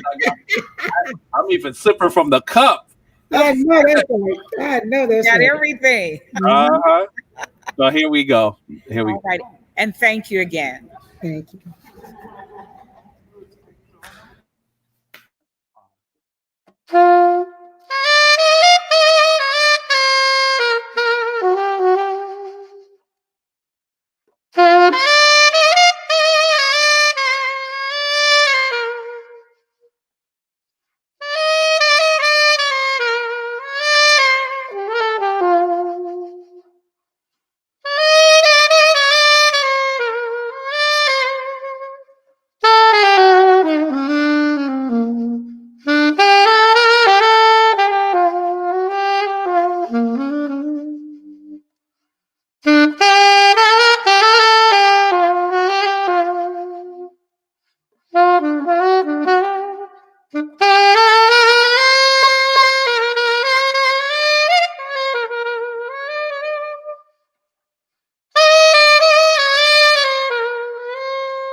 Awesome. Awesome. Someone echoed, "You better play."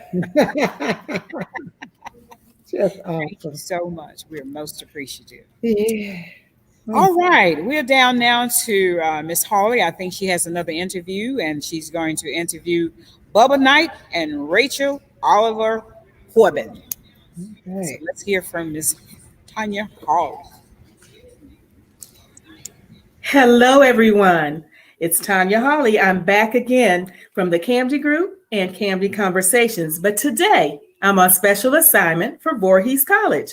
And once again, I have some very special guests that I'm so excited to have with me today.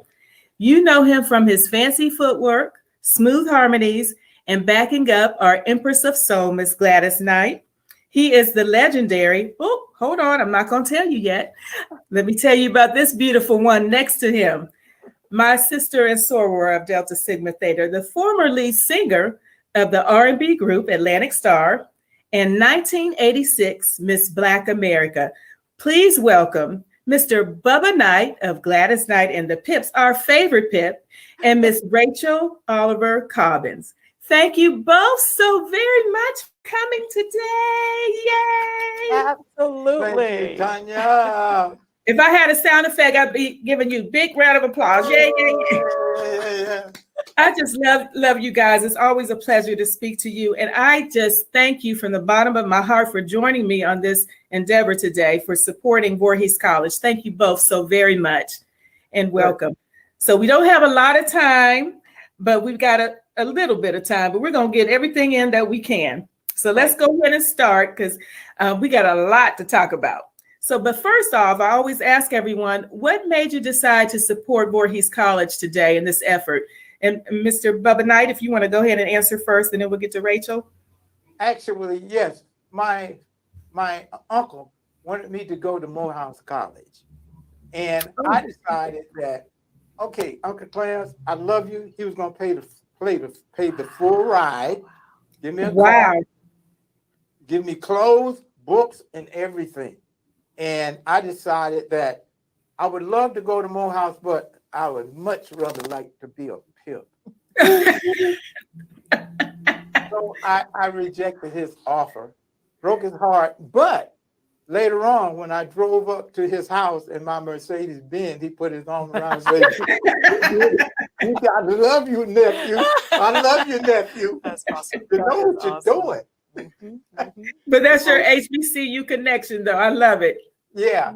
And I had one more. My older sister, Brenda, went to Marsh Brown College. And she went there until her junior year. And Marsh Brown College was a great, great support of my baby sister, Gladys Knight, when she was on the Ted Max Original Amateur Hour. What happened was Mrs. Hodges of the art department at Marsh Brown College, I'm trying to make this short. Okay.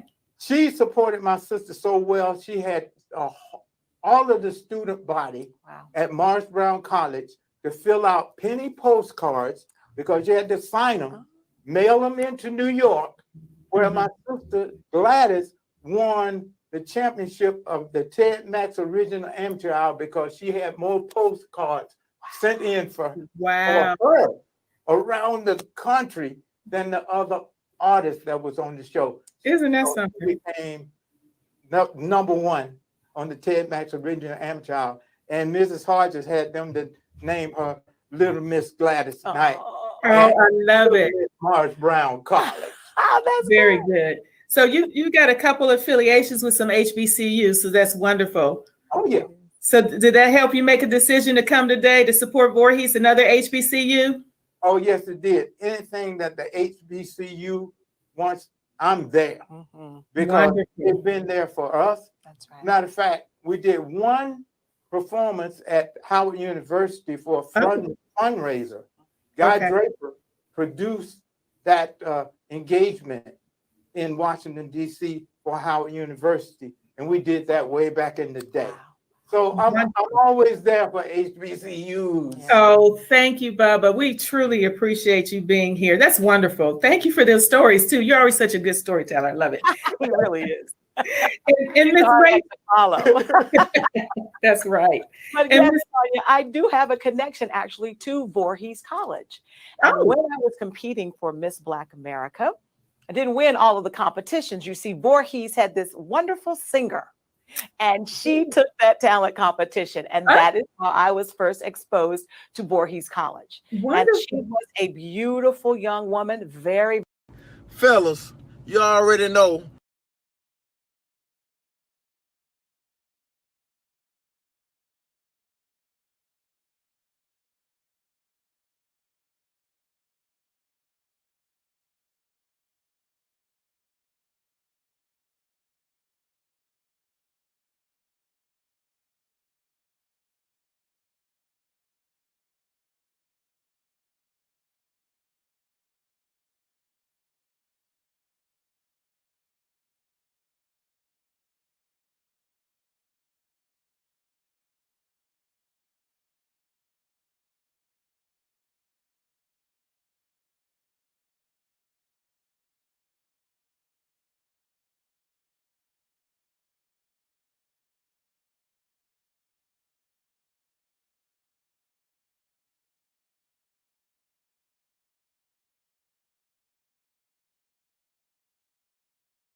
office of president of a public university in the state of Mississippi, Mississippi Valley State University. Wow. And so we're very proud to have been associated with that school, the Delta Devils.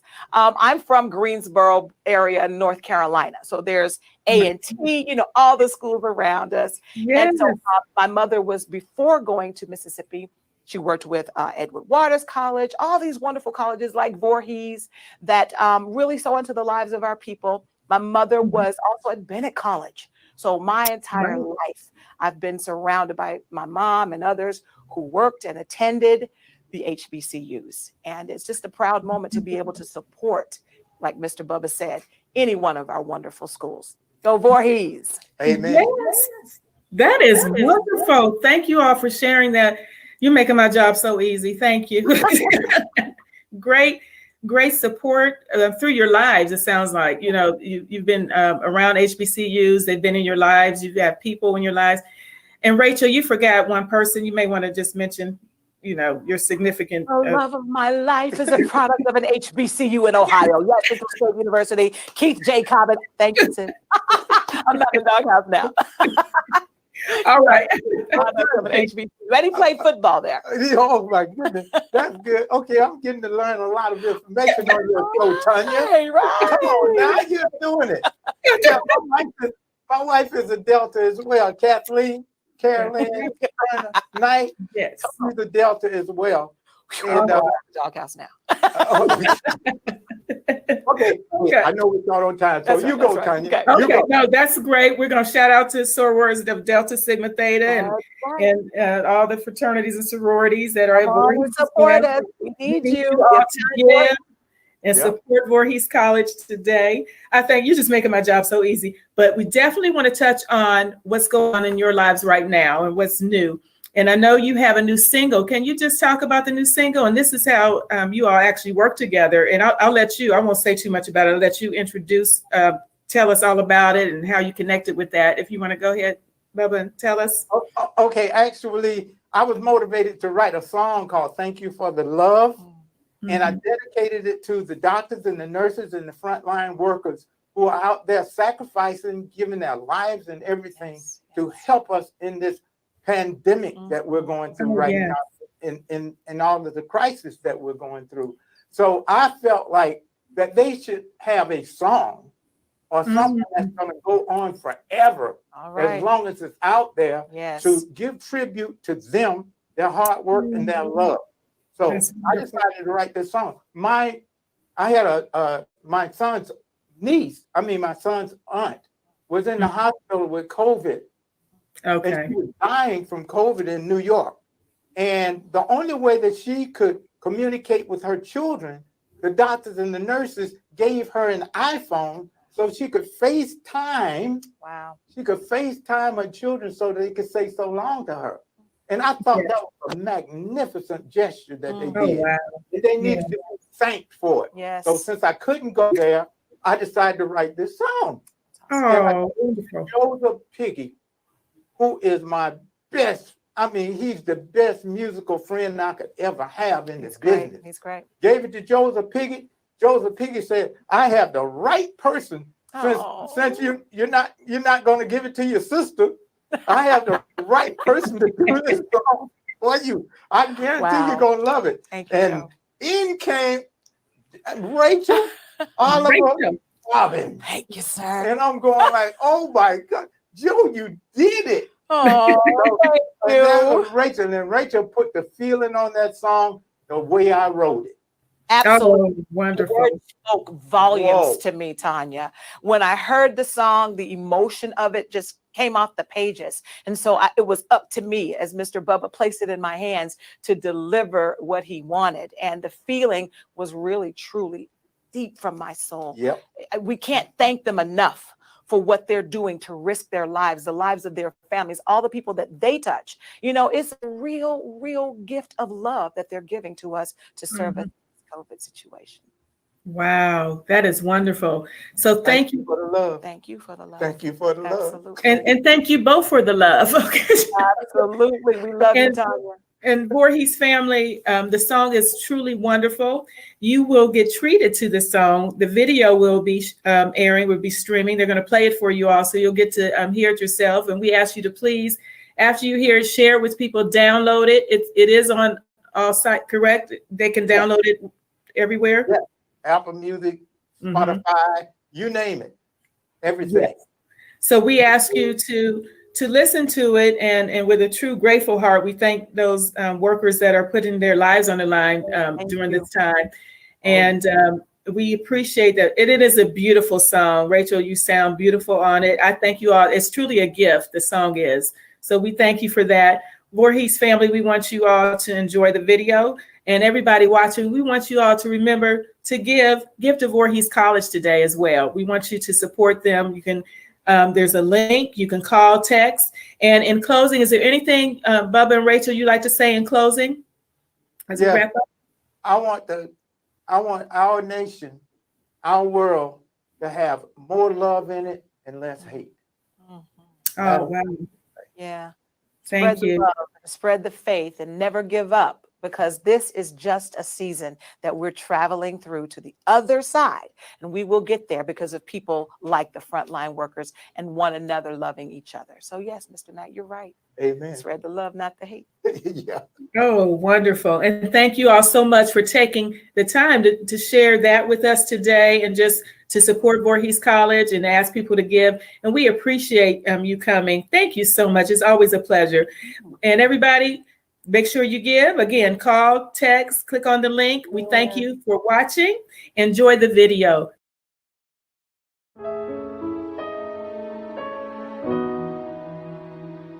The voice of the people say, thank you for the love.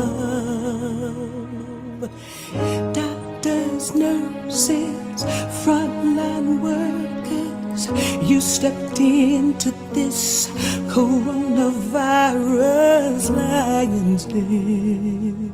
You're our medicine. Your special skills give us more chances to live. Doctors, nurses, frontline workers, you heard the call, still braved it all. Put on your PPEs, started to relieve patients dying, knees with a ventilator to breathe. Sirens blasting for you to hear. Neighbors clapping from their window sills, showing love to keep your spirits upright. A prayer to keep you both day and night. The People's Medal of Honor we give to you, doing what heroes and sheroes do. Your bravery makes us proud as we stand. Sincere gratitude, let me say it again. Thank you for the love. Thank you for the love. Thank you for the, thank you for the.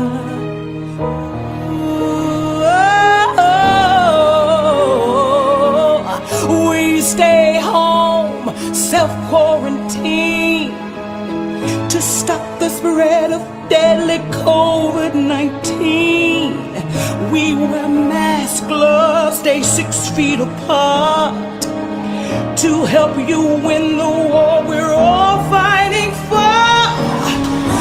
We believe he will be our vaccine to end all nations' deadly COVID-19. First responders, you've been supreme.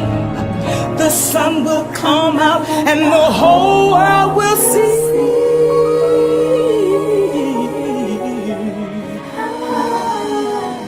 Thank you for the love. Thank you for the love.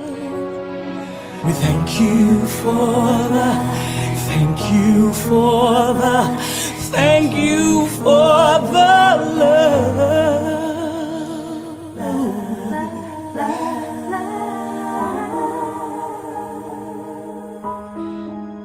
Domo arigato. Merci beaucoup. Grazie. Muchas gracias. Dankeschön. Thank you.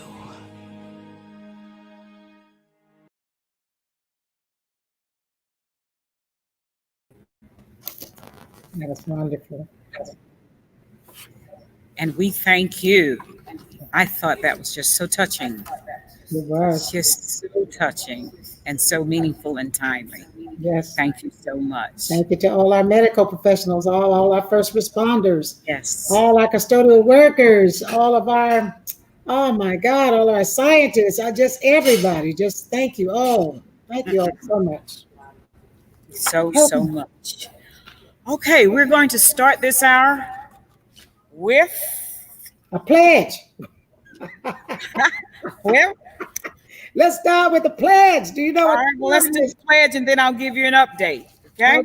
All right. It's pledge time, y'all. Pledge time. Let's go. Time. All right. So we need you all to text us to BC Day of Giving, number 41444. Text us, please, or call us with your pledge of 803-780-1299. That's phone number 803-780-1299. Or please pull out your checkbook and get your cashier's check and send it to Voorhees College, P.O. Box 678, Denmark, South Carolina, 29042. We'll be waiting for it. Okay. And all we want to do is raise $1 million for Voorhees College and for the students who attend this phenomenal school. Mm-hmm. We have been here. We're now in the 7 o'clock hour. Mm-hmm. As we told you, we're going to be here until 8 o'clock. Right. We're in the last hour. And we're hopeful. We're honored and we love you but we're hopeful because there's somebody out there that can write that check to get us to that million. I know it is. There. So I'm believing for it, I'm believing if it doesn't come now, that it'll be pledged to us. I'm believing for that $1 million. Oh, it will come. Remember? Yes. Remember Lenny said that what we don't do today, maybe, they're going to get together and do some corporate strategy. That's right. We're going to get it. So when you start strategizing on the corporate level, there we go. Things are going to change. There we go. They're going to change. But let me give you what is on the tote board as of 7:07. All right. All right. Yeah. All right. Can you hear them? Okay. As of 7:07 p.m. tonight, on December 1st, the first Tuesday of giving, Voorhees College, Denmark, South Carolina, in Bamberg County. We are ready to tell you what we have. Yes. Are you ready? Yes. I didn't hear that. Are you ready? Yes. All right. We have exactly $603,213. Hallelujah. All right. Now that's just at the top of the hour. Yes. Thank you, family. That's just at the top of the hour. Yes, ma'am. So coming back again. Now don't get alarmed. We're going to be here until 8 o'clock. Right. So you still have time. Yes. You still have time. If you're in traffic, coming home from work, I hear the phones ringing. That's right. Call. Yes. Call. Please. Just got home and it's time to fix a dinner for the children. Before you prepare that meal, call. Call. Call. Text. If you're heading to the hospital to check on your loved one, that's fine. Do that. But before you walk in the door, call. Call. Call. Text. Text. Do something. Because we've got to get to $1 million. Yes, we do. All right. And we appreciate all that you've done so far. Thank you so much. This is at the top of the hour. And of course, we're going to come back and we'll have a different figure for you before we get out of here. We're still at Voorhees College in Denmark, South Carolina. And you have heard from many, many, many people. Joe, do you want to bring us up on what we've talked about so far? Well, we've talked about a little bit of everything. And for those of you who don't know, we've been here all day. My name is Jo Marie Payton. You all call me Harry Winslow, Sugar Mama from the Proud family. And it has been my honor and pleasure to be with the Queen of Denmark. I just gave her the Queen of Denmark, Dr. Thelma Sojourn, okay? And it's been wonderful. We've had a lot of folks come through here and to help us raise this $1 million. We've had a lot of the students speak about it. We've had a lot of our entertainment friends. We've had Clifton Davis, Howard Hill with his fine self, fine now, fine then, fine always. And but let me just mention this, because after Howard left, I did want to mention this real quick. Howard not only sings well and does all those other things, he is always there when you need him to support something. I never will forget, I met him 20 years ago. This was at least 21 years ago when I met Howard at a charity fundraiser with Victoria Rowell. Victoria Rowell is the beautiful queen that was on Young and Restless. She was Drusilla. And Vicky was an orphan. Vicky worked with me also. She traveled with me to Tallahassee, to FAMU and Bethune-Cookman. She came over the state. So she was always out there too with Dawn Lewis and a whole bunch of other partners that I had out there. We were raising money. But Vicky had this fundraiser that she would do every year. And Howard donated his time. And I'm telling you, he was, ooh, Lord, it was a really fine time. And but he's always been there. He's not just a singer, just a love maker. He's a father, whatever. He also has a heart. And that's why when he sings that song, Amen, and when that religion and stuff comes out of him, and that's another side of Howard. Now, the side I saw of him last year, and you guys should have saw that too, because I was the cultural ambassador for Miramar Performing Arts Center for a couple of years. But Howard came and I was hosting the show that he was doing, emceeing the show that he was doing. And Howard looked like somebody had dumped him in the ocean, because he had on all white and that hat that you just saw him on. And he wore those women out. He wore that whole crowd out, but he wore those women out. And he was sweating so hard until he looked like somebody dumped him in the ocean. And but Howard, we enjoyed it. And I thank you so much for helping us out today, donating your time today. I know you're tired. I know the kind of work you do. And but I'd like to say thank you so much. So it was Howard. We had Bubba. We just had Bubba, and we had oh my goodness, let me think here. We had Ernest. We had Ernest James, Raj. We had oh my goodness. We had help me out. Come on. We had and we had Bubba. Yes, and then we had Cobbins play for us. We had Mike to help us out. Mike, come on. I can't think now. Mike Phillips. We had, of course, we had Skip Martin. We had Lenny Springs. We did. We had the president of Voorhees College. We had the president of Voorhees College, Dr. Evans. We also had my good buddy, Tommy Dortch. Let me see. Oh my God, we've had so many people today in this 12 hours. I hope I'm not leaving it. We had our sister from Climax on there. We did. We had our brother from the Daz Band. Oh my goodness. We had so many people. I can't even remember all the names. And it is the 11th hour. I'm trying to remember, but give me a minute. And we've also had, don't forget, the wonderful students who attend Voorhees College. And we had them come and make presentations as well. And so we've had a phenomenal. We had Bakari Sellers, the fabulous Bakari Sellers, and we had him live. And we had his Papa too. We had Papa Sellers. Sure did. We sure did. We've been loaded today. We were loaded today. We have been very loaded. Mm-hmm.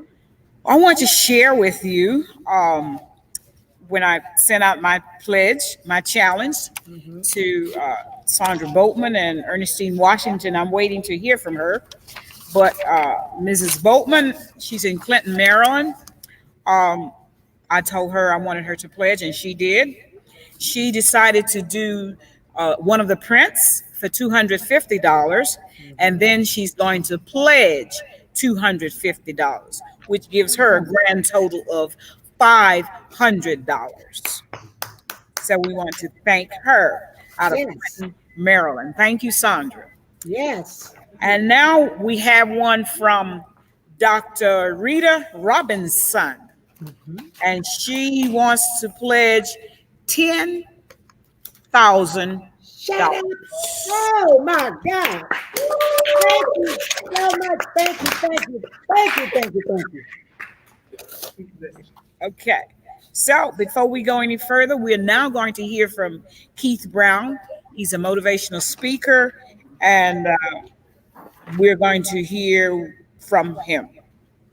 Well, good evening, good evening, good evening. GOODJOB, good job, good job. I said GOODJOB, good job, good job. Keith L. Brown, Mr. I'm Possible here. I want to say to you two leading ladies, you all are doing an outstanding job. You are both phenomenally phenomenal, and I bring greetings to the entire Voorhees College family, to the entire Voorhees College family. Listen, we have less than 1 hour left for this capital campaign, this historic campaign. I have been a speaker on campus at Voorhees College on several occasions, and I can let you know tonight, you are sowing into great soil. You are sowing into great soil. Some of you may say, why give to Voorhees? Well, since 1897, Voorhees College has been changing minds and changing lives.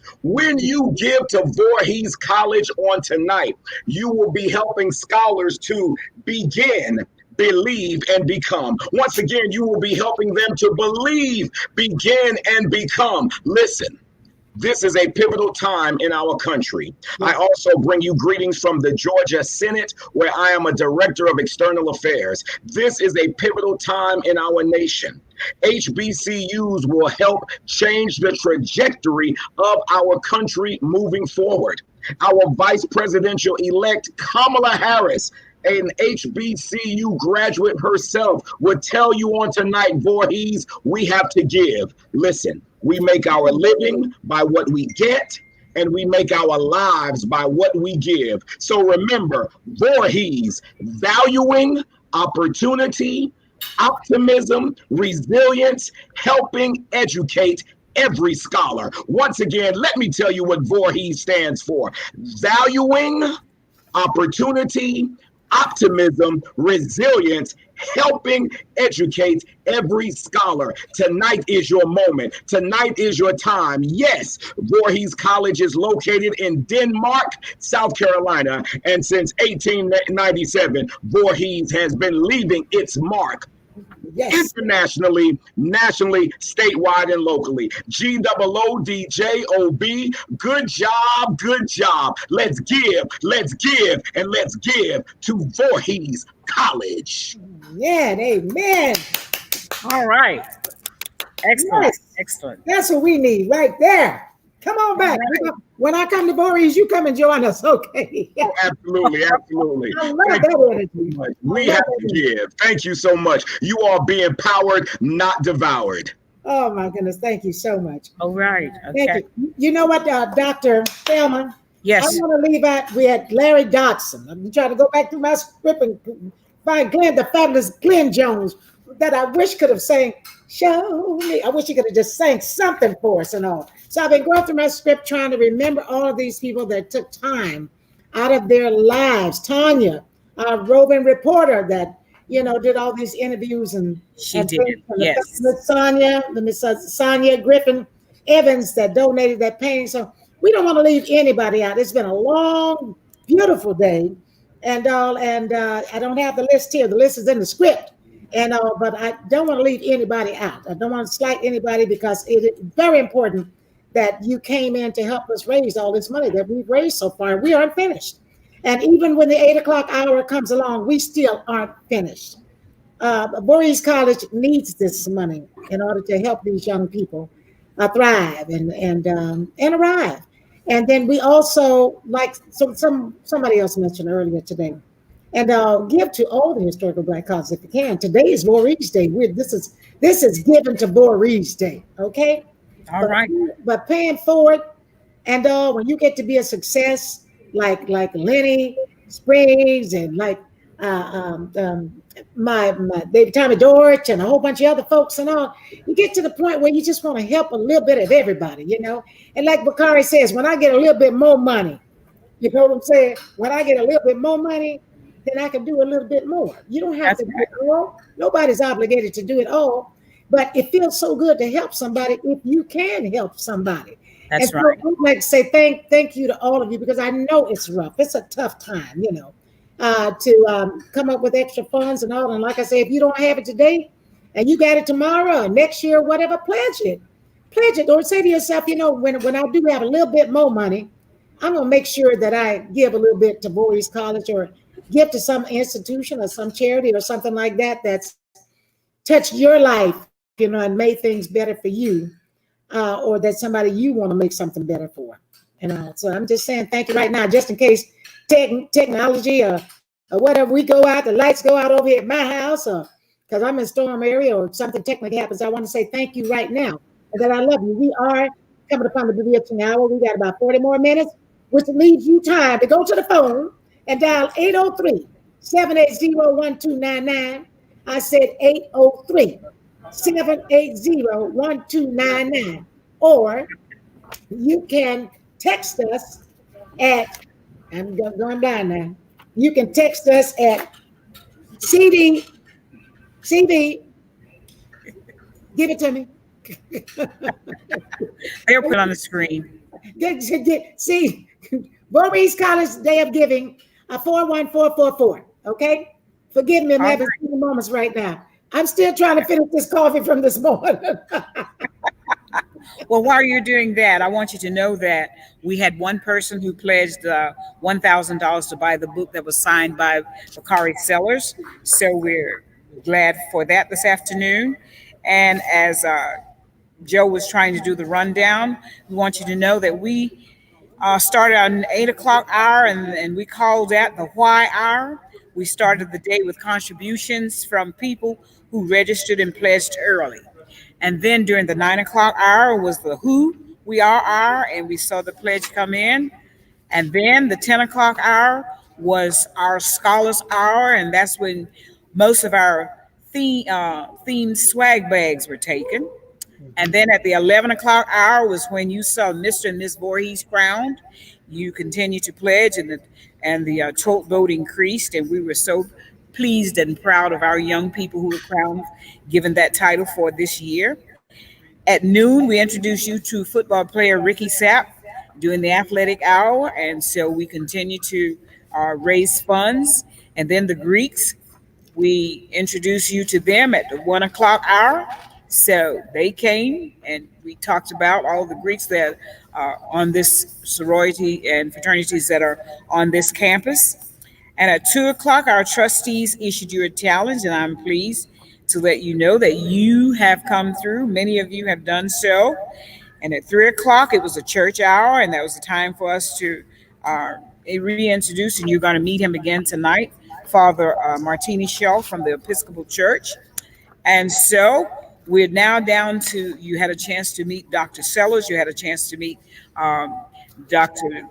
Evans, and we're getting down, we're in the 7th hour, we're in the 12th hour, and we're coming down to the wire on this part. But before we go, I think we're going to hear from Dr. Brown again. He's going to come and give you some special directions and to say thank you again for how well you've worked with us. And it has been indeed a pleasure to get all of this done tonight. And we're going to give you another total. We're going to tell you, we're going to have you meet Father Martini Shaw in a few minutes. He's going to talk with you as well. So it has just been wonderful. All right, are we ready for Father Martini Shaw? We're going to bring him up at this time. So, Father Shaw. Greetings, Voorhees College students, alumni, friends, and supporters. My name is Father Martini Shaw. and I am the rector of the historic African Episcopal Church of St. Thomas, the oldest Black Episcopal church in the nation. I bring you prayers and good wishes on this day of giving on behalf of our presiding bishop, the Most Reverend Michael B. Curry, and the entire Episcopal Church community. The Episcopal Church and Voorhees College have enjoyed a long partnership dating back over 100 years. I am delighted to announce today that the church is pledging financial support to Voorhees College in 2021 through 2 grants that together will total over $300,000. In addition, I am pleased to say that we are able to contribute $44,900 today to Voorhees through funds that have been donated by dioceses and parishes of the Episcopal Church, as well as generous individual Episcopalians to the Absalom Jones Fund for HBCUs. The Absalom Jones Fund honors the legacy of the Reverend Absalom Jones, the first African-American priest ordained in the Episcopal Church. Born into slavery in 1746 and separated from his family at the age of 16, Jones pursued his education, his freedom, and his ministry with a fierce passion and resolve. It is very fitting that donations collected in his name can support the education of young people at Voorhees who also so clearly are pursuing their dreams and passions with resolve. I hope you will join the Episcopal Church in showing your support on this day of giving for the gospel work of educating young people that is taking place every day at Voorhees College. Thank you, my dear friends, and may God bless you and keep you during this holiday season.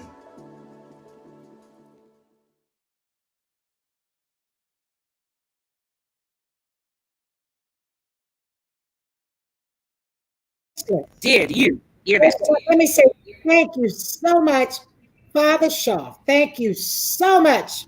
And I am speechless. There's so many kids that are going to benefit from that. I see Dr. Brown back there, so I'm going to stop talking. But thank you so much. I am speechless and floored. $44,000 now, and a pledge of $300,000 next on the 21st. Oh, yes. we made that million. Yes. We hit that million, y'all. Okay. Yes. Okay. I'm not the official word here at Voorhees, but I will take the opportunity, since I am the queen of Denmark.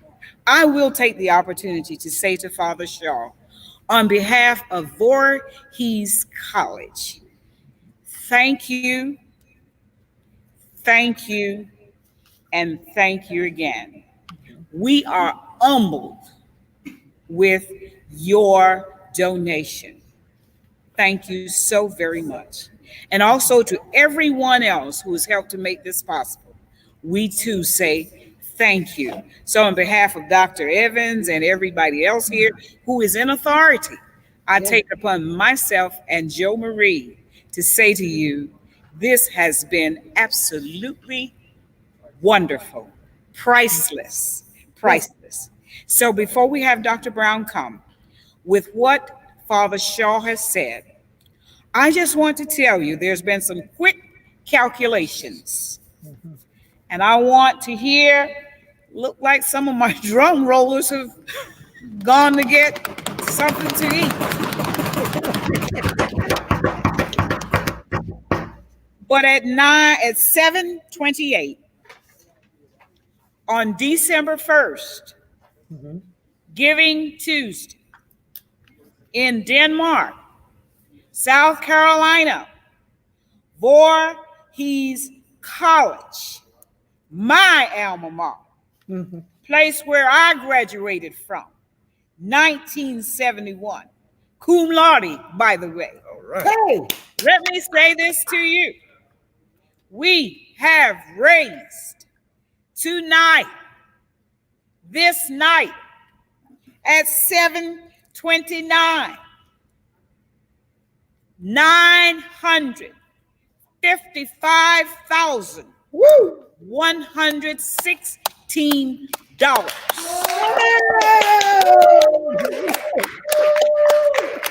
All we need. All we need.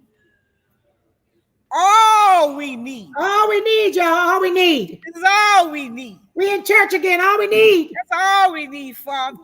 In your name. We claim it right now.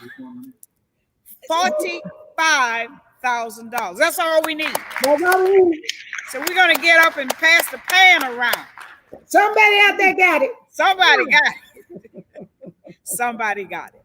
All right, Dr. Brown. Let me take this up. I'm trying to maintain our social distance practice, making sure that everybody is safe. But I want to take this up just long enough to say what I need to say. First of all, let me congratulate and repeat what Mike Phillips said. Congratulate two beautiful chocolate women who have been phenomenal this day. I just want to say thank you to both Dr. Thelma and also my sister, the queen here, and also my sister Jo Marie. I'm just so thrilled and so happy to be a part of this day. It has been wonderful. It's been greater than wonderful. We have come a long way. And let me just share this experience. My team and I, well, first of all, I came here in July of this year, but my team and I got together and decided that we wanted to do something that perhaps have not been done at this magnitude, and we felt that we had the capacity and the foresight to make it happen. So we came together to do this, and we talked about it. But what we decided was that yes, we need the money, but there's a greater opportunity than just the dollars here.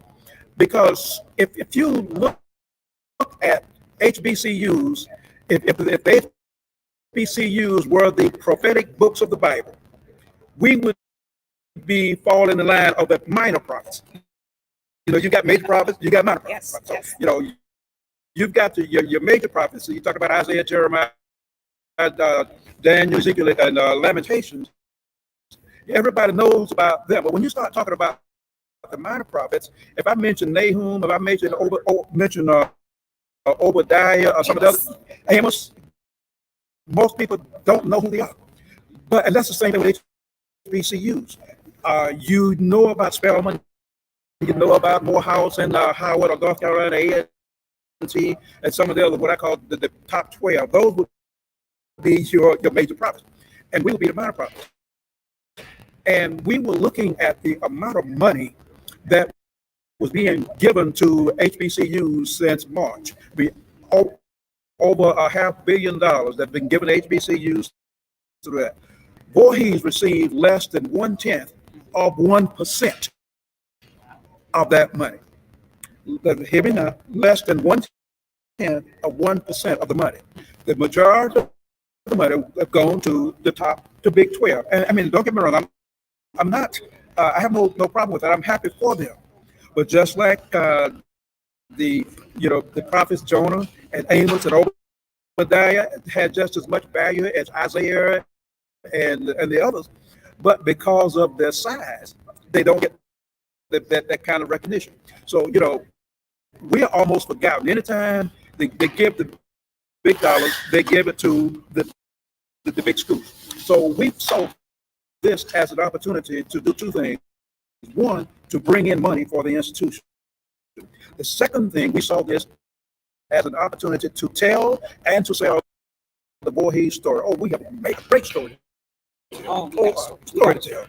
We talk about the history of this institution. We talk about the founder, Elizabeth Evelyn Wright. Yes, she founded Denmark, but she founded after the school was burned down a couple of times. It was destroyed by haters, but she did not give up. And just as we did not give up. Just as she didn't give up, we can't give up. We've got to continue to fight, and we've got to continue to make sure that the doors of this institution remains open for my children, my children's children, and their children, and their children's children. So I wanted to put that on the table, let you know why we're doing what we're doing. But there's so many people we have to thank for having made this happen. You know, we had certainly an awesome team to make this happen. First of all, we pulled together a local steering committee, and Dr. Devin, we just think, you know, as Queens do, you just stepped up, we got your role and do what we need to do. And the same situation in terms of getting someone to nationally chair it. You know, I don't, you know, how you look at first, second, third choices. Well, my first 5 choices were Joe Marie Bates. You know, so who's the first choice? Joe Marie. Who's the second choice? Joe Marie. Who's the third choice? So, you know, there was no other choice as far as I'm concerned. And I want to tell this story. Since I got a little time, I know Joe don't like me to tell this, but take your time. First of all, Joe Marie and I started work together at Albany State. But when I went to Virginia Union to work there, I had a meeting with Ray Charles in Ray Charles' office in California. I couldn't go to California being in Virginia. So I picked up the phone and called Joe. I said, Joe, I got a meeting with Ray Charles. Can you go for me? Joe went in, spent about 30, 45 minutes. She came back with a $50,000 check for Virginia Union. I'll never forget that. You know, but not only that, she has since called back to ask me, look, I want to do something for Virginia Union. She has a heart for HBCUs. You know? And in fact, almost everywhere I've gone to work at HBCU, she's been there too to help. So that's his almost, you know, they're almost like sisters and brothers. I just appreciate it, Joe. You know, I love you so much. But I got to thank Curtis Sumner, who's our producer on this program. He's a tech person, web designer, graphic. He's an employee here. But the overall producer of this project is Marty Covington of the Machasco group out of Atlanta. She has been on the phone all day. She has been pushing. She's been working. We've been making her mad. But, you know, that's part of the job. You make producers mad. So we achieved our goal on that part. Yes. And then we Tanya Holly, our roving celebrity reporter. She was outstanding. I mean, she's interviewed, talked to so many people. We just appreciate all of that. And then, you know, my team here in the office, Dwayne Smiling, Tammy Williams, Ann Jennings, Megan Freeman, again, Curtis Sumner, Clarence Jones, probably the Stephanie Klutz, Sarah Simpson. They've all come together to make this work. It had a consultant, Dr. Bob Jennings, who's a former college president. He has stepped in and helped make this work. God is close. I mean, it's been a number of people, and I got the best support I can get from a college president. Dr. Evans, totally supported in this problem. Not only he supported, but he reached out to make sure that others came in to support. So it has been wonderful. We set our goal for $1 million. We're at $955,000 at this point. So we're say $45,000. We're actually $44,884 shy of where we want to be. So we're almost there. And so we're just asking if you would just tell a friend to make that pledge, make that commitment. We're so close. We're so close, $955,000, and we got about 30 minutes to make it happen. So if you, 22 minutes. So if you got a couple of friends out there, reach out to them and ask them to make that pledge. You know, if you got some friends that you can blackmail, just blackmail them and make it that commitment. You know, as long as it's clean, as long as it's legal, okay? Right. Well, you know, Dr. Brown, you thanked everybody that I was going to thank, but I just gotta put it out there for Curtis, because Curtis has been working with me and helping me do stuff for the last month now, to tell you the truth. and technically and all that other kind of stuff. And we were up last night till about 11 o'clock trying to get me all lined up. So like I said, I'm working here by myself, being an engineer and makeup artist and a whole bunch of other stuff I've been here. I'm going to take a picture and send it to you guys so you can see all this stuff I got laying around and these two mouse I got that I've been working one on the script and working one on the video, and my phone here with folks calling and stuff. It's been beautiful, but it's been crazy. And now, but let me tell you what's really been special outside of beautiful and crazy. The fact that this artist, and she did it specifically for Voorhees College, this Sonia Griffin Evans, this artist that did this painting. I put the painting back up there again. I want to talk about the painting and Curtis, the can you put that painting back up there? Back up there for a minute. You're working on it. Curtis said he's working on it. It is so special. It speaks volumes. And I'm gonna go to bed tonight thinking about this picture. I'm purchasing my print, but I'm gonna think about it. But let me just read about her a little bit more, okay? Because she's spoken and we spoke, but let me just read about her just in case you all didn't catch it in the beginning.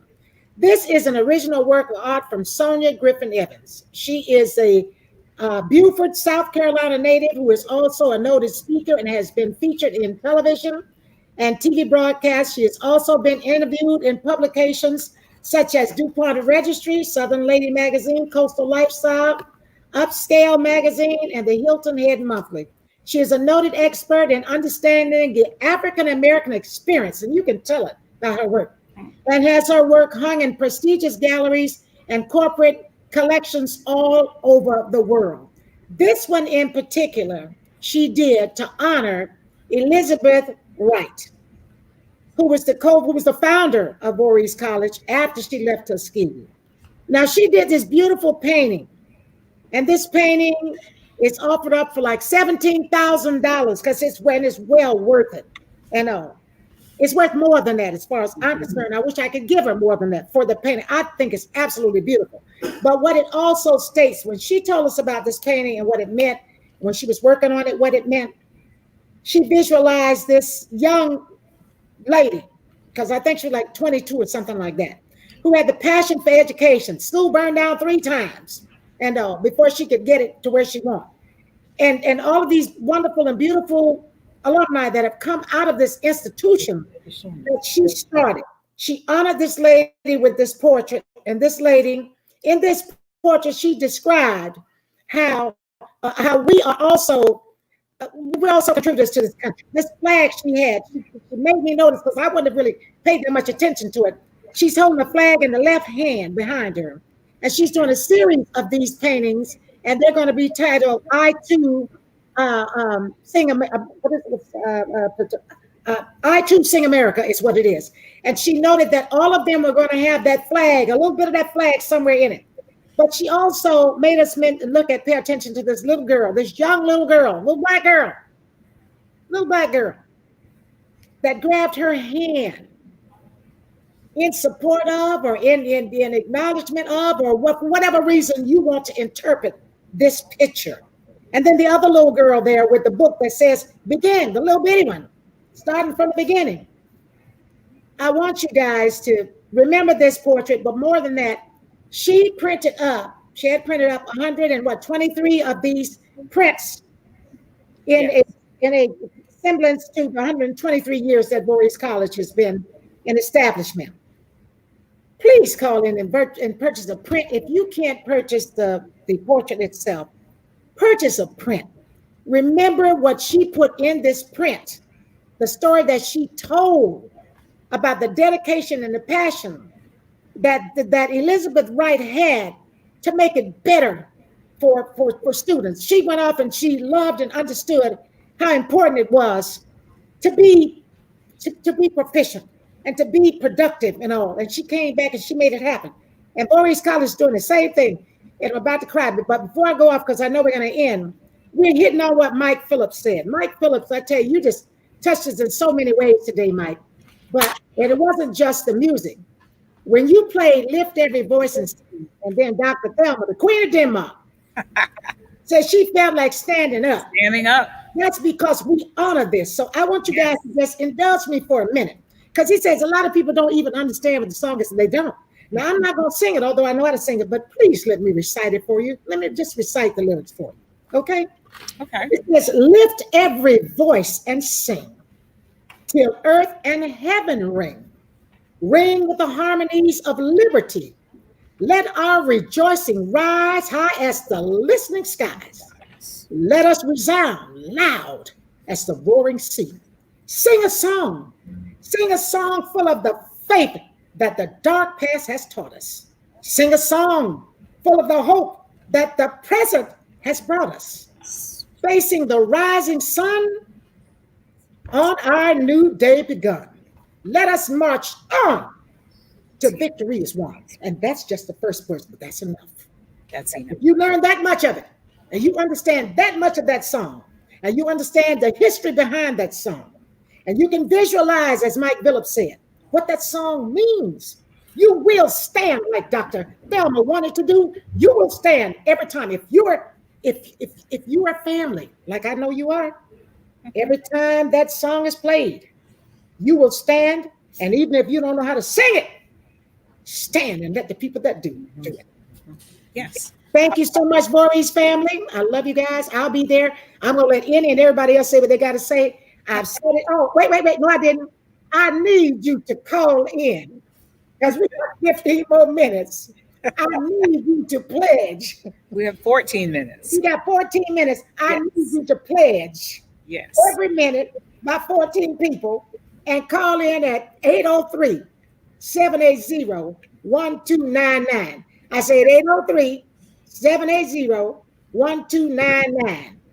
Or text us at BC Day of Giving 41444, or go and write that check or get us a money order from 7-Eleven, Walmart, Secret, wherever you can get it from, and send it to Voorhees College, P.O. Box 678, Denmark, South Carolina 29042.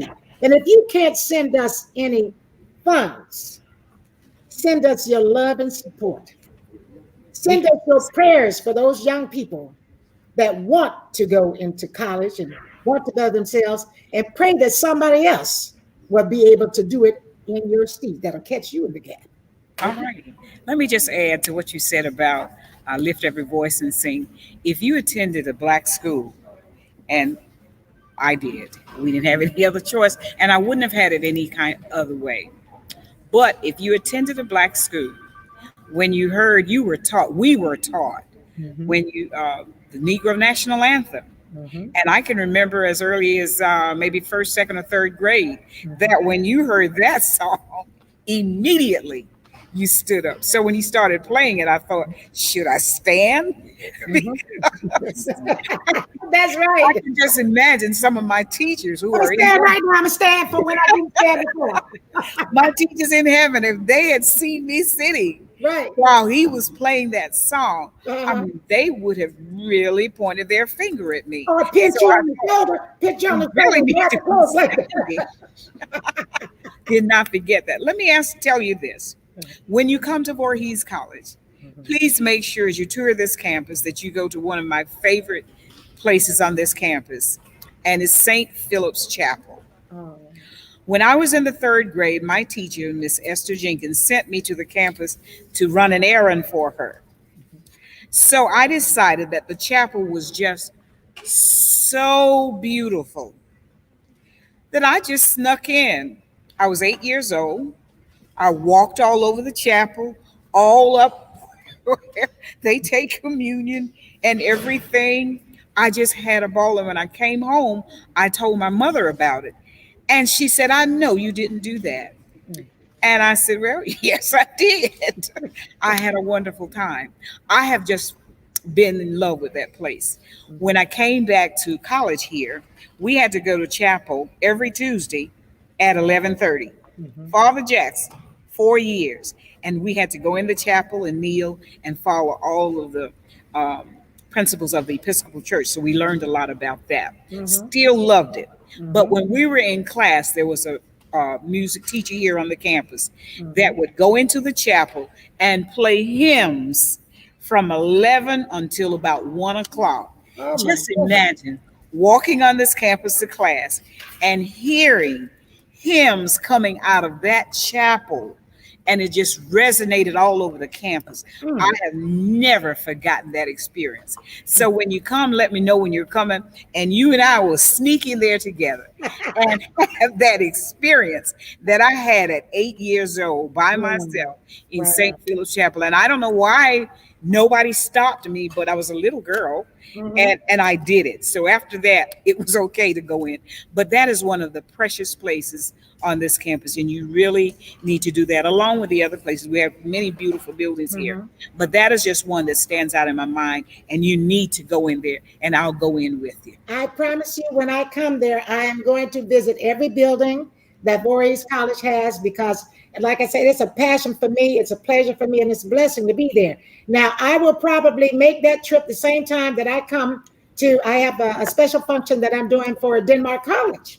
So I'm going to be with Dr. Todd and those. I will be, I think it's like April, I'll be there with Dr. Todd. Now, Dr. Todd and I have been trying to get this together since I think February of last year, and then COVID came in. So we then we switched to December. So we've switched up quite a few times, and so I look forward to being with my Denmark family there at the technical college, I think it is. And at that same time, I'm going to make that trip so that I can visit you, my adopted family, because y'all adopted me, and then I'll visit my other family there at Denmark College. Okay. And I'm looking forward to it. I promise you I'm coming. Okay. All right. Now you let me know, because you're the queen. I'm the queen, and I'll have to take you all over the city. You gotta take, but you gotta take me to the good eating places too, because I don't care. I sat up here with COVID, and I think I'm on the weekend now. Okay,